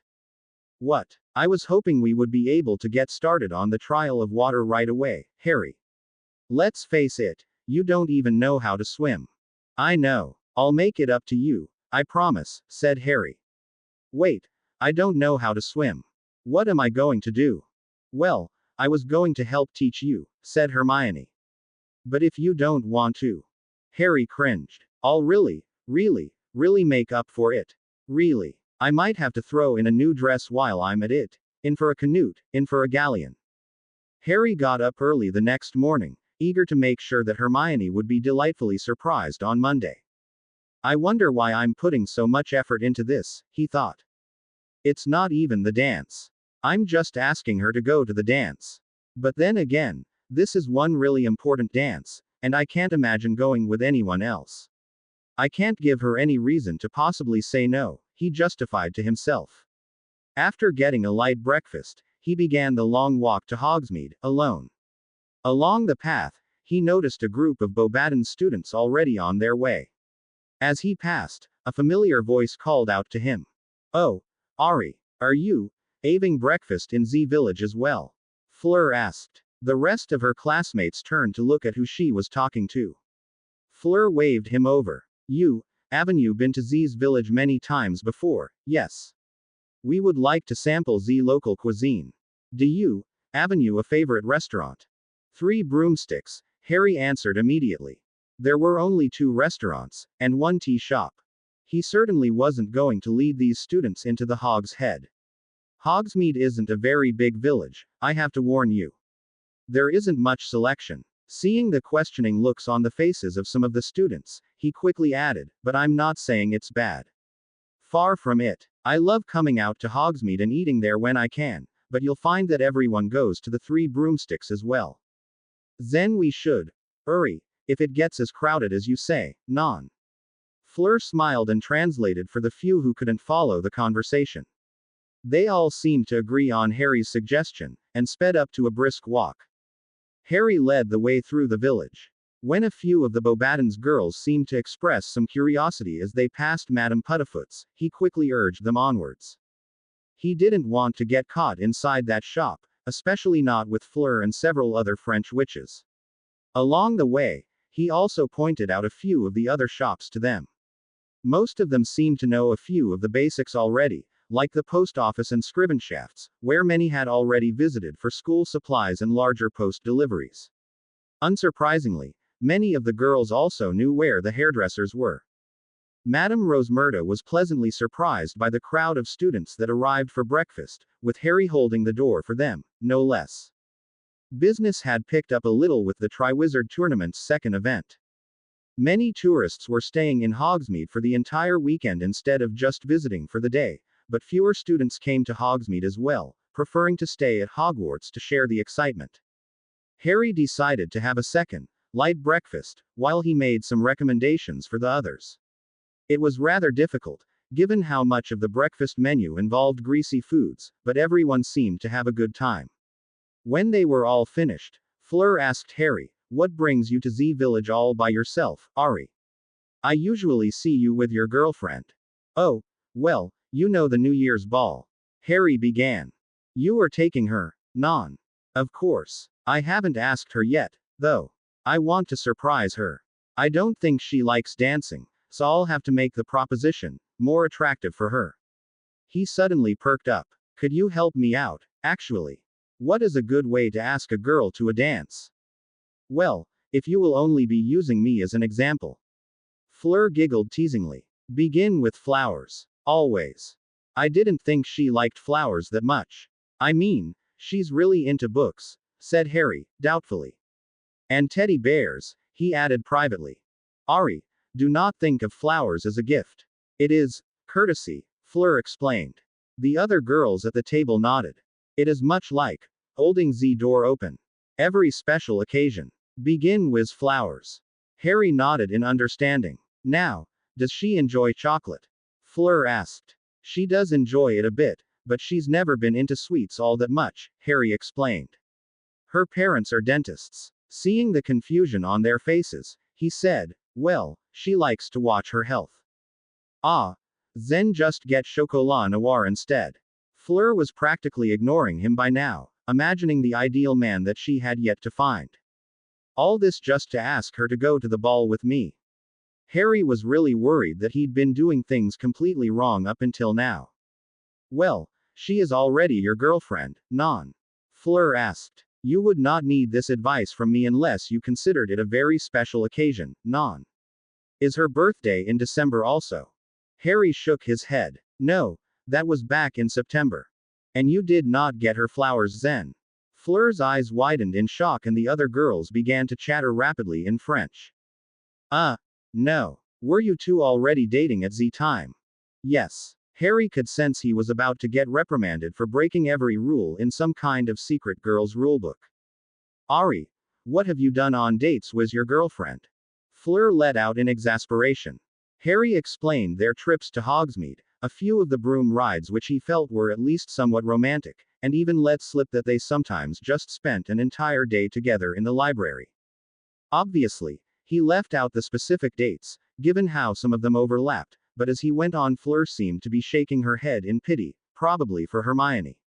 When he finished, she asked, "And Z's, Hermione, she has no intention of seeking out someone else?" "What? No. She'd never. We love each other dearly." "Well, I must say that English girls are far more patient than we would be. I really need to make it up to her, don't I? Can you help?" Harry pleaded, almost convinced that Hermione would dump him by tomorrow if he didn't buy her a field of flowers and an entire chocolate factory. Fleur and the other Bobaton's girls felt that helping Harry with his relationship would be a good way to see the town, so they had him take them around town while they advised him what he needed to buy. 4 hours later, with a few trips to Honeydukes, Gladrags, Sunblooms, and various other shops, Harry was walking back to Hogwarts with his arms full. Clearly, the Bobaton's girls had an entertaining day with him. He did thank them for their help by buying a few extra sweets at Honeydukes. "Thank you for the entertaining day, Ari. I hope things go well for you and your girlfriend." Thanks, Fleur. If you don't mind me asking, do you know who you're going to the ball with? Non. Zir is nobody for certain for me, Fleur sighed. But I do. Avenue my eye on Cedric. He is very impressive. Really. But not Crumb. Definitely not. Fleur laughed. Victor is a warrior. Too simple. He bites down on his target and does not let go. Cedric knows subtlety, etiquette, and humor. Harry nodded. Crumb did seem to get all his joy from competition. In fact, the only time he saw him smile, outside of the tournament, was when he was laughing at Draco's incompetence. He didn't seem like the type to settle down for a quiet life with a girl, especially one that managed to beat him in a duel. He had far too much pride for that. Aren't there any guys from Bobadens that interest you? Oh, I am tired of them fawning over me for the past 6 years. I am thinking a fresh start with new faces may help. As they made their way into the castle, Harry was intent on finding Hermione immediately. Where would she be? His first thought was the library, but it turned out to be completely empty except for Madame Pants. He then went up to the room of requirement to see if she was there, but the wall didn't have a door on it. He finally made his way to Gryffindor Tower, but she wasn't in the common room, at least. Going up to his bed to drop the gifts off, he pulled the Marauder's map out of his trunk and activated it. He carefully scanned the map for 10 minutes looking for Hermione's name, but couldn't see it. Hey, Harry, you've got a new admirer or something. Harry looked up to see that Neville had just walked in. What? Oh, no, these are for Hermione. Have you seen her? Not for a few hours. Last I saw her, she was still in the library. Looking things up for you in the trial of water.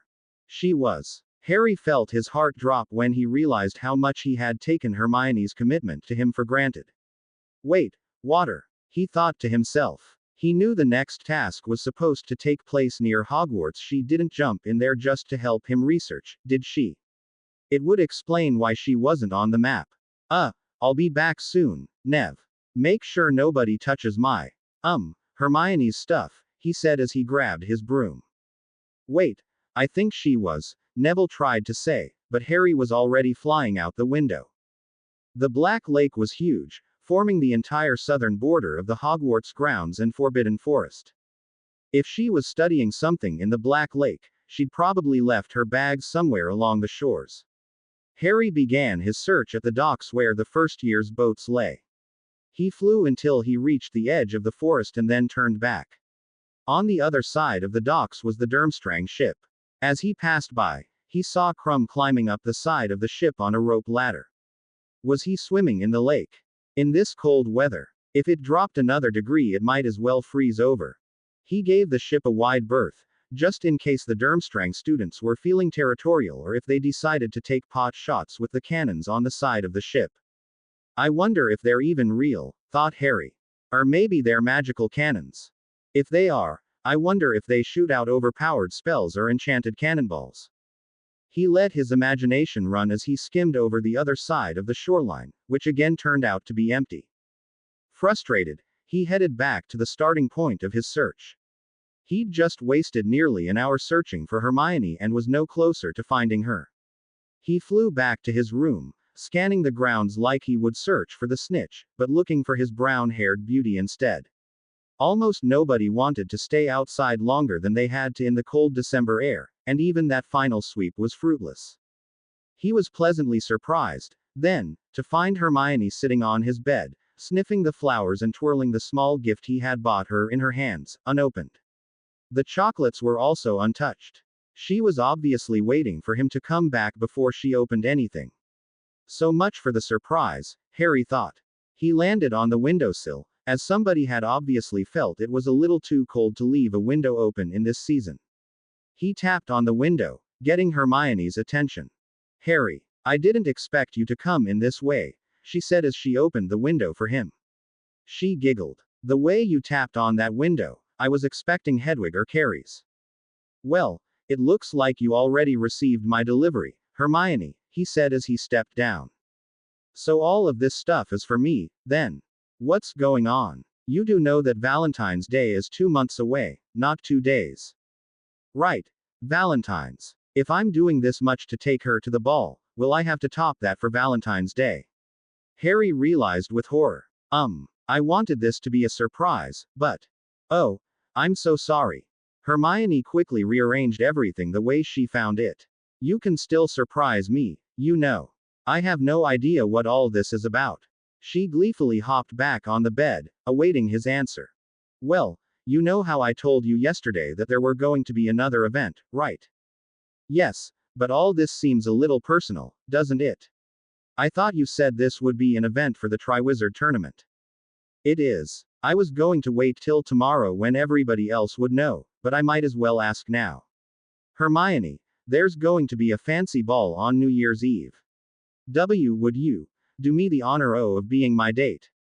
Harry, you did all this just to ask me out on a date. What's gotten into you? Of course I'd love to go to the ball with you. Why are you so nervous about it? Wait, I haven't explained all of it yet. We'll be the opening act. The 4 champions will be the first on the dance floor, and everyone will be watching us. Hermione barely hesitated at all when she answered, That doesn't matter, I'll be up there with you. I mean, I don't know how to dance, but it should still be a lot of fun. Wait, you don't know how to dance? You told me you were in ballet when you were younger. Harry, there's a world of difference between ballet and the waltz, Hermione told him. And I already told you, I hated it. The only time I was on stage, I played a tree. But you don't mind being in the spotlight dancing with me. Harry was a little relieved, but confused. Of course not. All the other girls in the ballet class made fun of me, but this time, I'll be dancing with you. She gave him a wide smile. But, I don't know how to dance, either. I might end up making you look like a fool. Not before you make yourself look like a fool, and at least then we'll share the experience, Hermione laughed. Is this why you bought all this? Just because you were afraid I would say no. Harry, were you trying to bribe me? She gave him a disapproving look. I'm sorry. I mean, no. That's not the only reason. Well, when Fleur explained it, it made sense. What is it with that girl? Hermione put on her annoyed face again. If I didn't know better, I'd think she was trying to snatch you away from me. She's actually interested in Cedric. She told me in Hogsmeade. Anyways, when she heard about what a horrible boyfriend I've been, she and her friends suggested that I make it up to you with this date. How did she get that idea? You're far from horrible, Harry, she reassured him. Well, maybe not horrible, but unsatisfactory. At least, to her standards. So I followed her advice, and I wanted to make this date absolutely perfect for you, Hermione. You have to admit that we haven't done much together other than study and train together, and a Hogsmeade weekend or two. You didn't have to do all this for me. She laughed as she hugged him. Although, I wouldn't mind more of it, so what's the gift? Open it. Harry handed the box to her. Hermione carefully took off the wrapping, making sure she wouldn't tear any of it. Lifting the lid off the small box revealed a pair of silver earrings with a hefty sapphire that dangled from a thin chain. I was hoping you'd wear these for the ball. These look fabulous, Harry. She held one delicately in her hands, still afraid to put it on. You didn't have to do this for me. Maybe not, but I wanted to. I know how much you were teased about your looks before. They might not be so brash about it anymore now that everyone knows you're dating the boy who lived. What they say doesn't matter to me, Harry, as long as you still love me. I know, but this time, I want you on stage with me, and I want to let everyone see how beautiful you are to me. Everything they've been saying behind your back, Hermione, I want to prove them wrong. Harry was going right into his loving, protective mode as he embraced Hermione. She let him hold her, keeping quiet as he got to play the knight in shining armor for her. A thought struck her that she couldn't keep to herself. You know, we'd still end up looking like fools if neither of us can dance. Do you know anyone who can teach us? And in less than 3 weeks. This is going to be horrible. Don't sweat it, Harry. You've learned harder things in less time. We can always stick to something basic. We can probably ask Professor McGonagall. Let's do that tomorrow, Harry said as he waved his hand lazily. They lay together on the bed, munching on Honeydukay's finest dark chocolate bar, until the door swung open. Neville came walking in. Seeing both of them, he sighed in relief. There you are, Harry. Hermione walked into the tower almost as soon as you left, and I had no idea when you would be back. I thought it would be best if she just waited for you here. Thanks, Nev. I think it did turn out to be the best. Harry smiled at him. Want some chocolate? Thanks, Neville said as he took a piece. I'm just glad you two found each other. Where did you go, Harry? Oh, when you mentioned that Hermione was doing research or something for the trial of water, I thought she might have gone down to the Black Lake. I flew around there, but didn't see her. Turning to Hermione, he asked, where did you go, anyways? Room of requirement. You didn't think I'd be crazy enough to jump in the lake when it's this cold out, did you? Seeing Harry dart his eyes away, she laughed. You did. Oh, Harry, there's far better ways to learn how to swim, you know. Wait, you were in the room. But why didn't I see a door? And what kind of room did you make? A swimming pool, obviously. Heated water, at the perfect temperature, of course. I, kept the door hidden and locked because I was kind of afraid that someone would find me, actually. Why? Hermione glanced nervously at Neville. I was wearing a bikini. Harry's eyes bulged out as he imagined Hermione wearing the skimpy swimwear. Neville just looked confused. What's a bikini? It's a muggle thing. I didn't want anyone walking in on me because, well, you know how old-fashioned wizarding society is. Harry was still silent, his imagination running wild. Hermione punched him in the arm. Harry, if you stop daydreaming for a second, I'll actually bring you there with me. You need to get started on swimming lessons. Harry's mouth hung agape until he finally managed to say, but I don't have a swimsuit. Hermione leaned in and whispered, neither did I. I wasn't expecting to go swimming at school, you know, so I just transfigured my beep and knickers. Harry's lips curved into a dumb smile as his eyes glazed over. How? When? He managed to ask. Well, swimming takes quite a bit of effort to learn, so I think we'll have to practice every day for the next month. Harry let out a little gurgle of happiness as he stared at the ceiling. Neville looked curiously at him. You know, if he has to swim for the next trial, why doesn't he try some gillyweed? Hermione was surprised that Neville had mentioned something she'd never heard of before, not in this lifetime, at least. What does gillyweed do? Oh, it kind of turns you into a merperson temporarily. Well, you don't get the fish tail, but you do grow gills and fins on your feet, and you'll be much more comfortable with the water temperature and stuff. It's only found in the Middle East, though, so it might be hard to get, Neville explained. Thanks, Neville, that might be just what he needs. Although, I would still like to give him swimming lessons, just in case the effects of the gillyweed don't last long enough. That was more of an excuse, however, as she fully intended to taunt and tantalize Harry with her newfound power. I'll see if I can order some with the same company that I used for the eyesight potion, Harry said as he finally recovered. Welcome back, Harry, Neville chuckled. Seriously, what made you drool like that? Does it have something to do with that bikini thing Hermione mentioned? Hermione gave him a wicked smile, and said, you know what, Neville? Meet us in the room of requirement after class, just like we did with Harry's dueling training. Bring Luna, of course. The next morning, when Harry woke up, he already couldn't wait for classes to finish. Down in the Great Hall, he noticed something odd. People weren't looking at him with as much hostility as before. Some of the Ravenclaws, who had been mostly cold and indifferent. The Hufflepuffs were the biggest change, by far. For the past few weeks before the duels, they were still unfriendly, but restrained, thanks to Cedric. This morning a few of them seemed apologetic. As he made his way to the Gryffindor table, he overheard a few conversations. Best defense professor in 5 years, and friendlier than Moody. Says that Dumbledore would let him become one. He's fought 2 wars. What a load of bollocks. He saved that girl, didn't he? He sat down, wondering what was going on. Fred walked up to him, saying, don't worry, Harry. We've always known that Skeeter was a bit daft.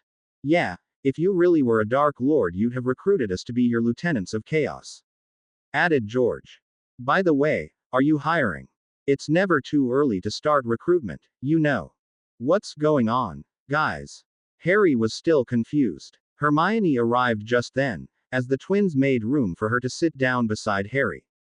Ah, the Dark Lady has arrived. Hermione shook her head in amusement as she sat.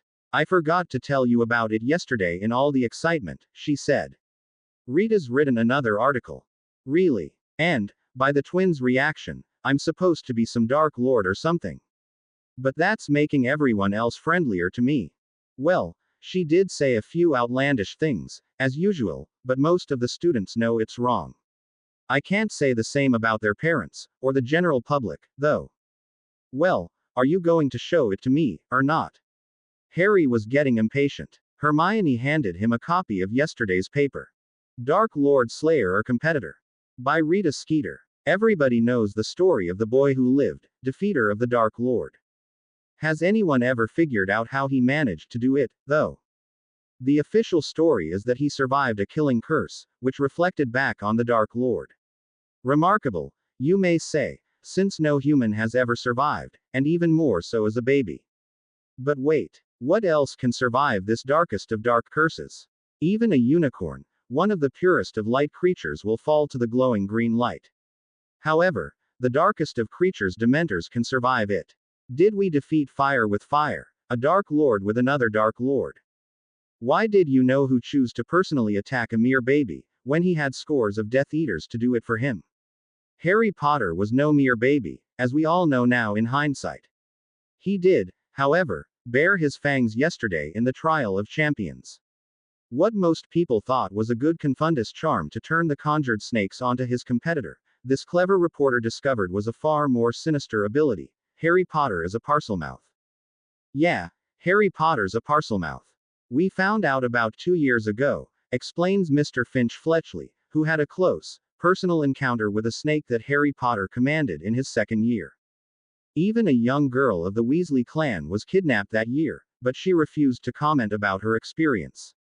When the name Harry Potter was mentioned, she ran away in fear. Why was she so afraid to answer a few questions? It could very well be that she has nowhere else to turn to. The highest authority in Hogwarts is, of course, Albus Dumbledore, but can we trust him to reign in Harry Potter? Dumbledore's daft, I tell you. He hired a werewolf last year to teach us. I was so afraid I would be bitten every time I sat in that class, Miss Parkinson had to say about her experience. Mr. Lupin, as some of you may remember, was sacked at the end of last year after his dark nature was publicly revealed. I was almost killed by this evil creature in our magical creatures class, and Dumbledore just lets it fly away. My father tried to make sure justice was done, but the old goat kept getting in his way at every turn, the young Mr. Malfoy told us. He's rarely on our side. He certainly likes Potter, though. As the Triwizard Tournament continues, Dumbledore appears to continue giving Mr. Potter free reign in the school, ignoring his blatant wrongdoing or even disqualifying him from the tournament. Without any proper discipline, we could very well be looking at another dark wizard within the decade. You have got to be kidding me, Harry said in dismay. Nope, that was written in the Sunday Prophet for everyone to see, Hermione told him. Don't worry, Harry, almost everyone else sees it's just trying to be sensational, Neville reassured him. Nobody here really believes it. I mean, Lupin was the best defense teacher we had. Better than Lockhart, for sure. Oh, if you thought Lockhart was bad, you should have seen Professor Dimplewit. At least Lockhart knew which end of his wand the spells came out of, even if he couldn't actually cast any, Alicia commented from across the table. And everyone's already heard the story of how Malfoy got scratched by a hippogriff and went crying to his daddy, snapped Ginny, angrily. I can't believe she'd still put me in the article when I tried to ignore her. Still, I think we need to keep an eye out for this woman. She gets inside with the press pass, doesn't she? We'll have to watch out for her in the next event, Harry said with his teeth clenched. I swear, I'm going to drown her in ink if I ever meet her. To be continued. I hope you enjoyed this story. Also remember to subscribe and like this video. See you in the next video.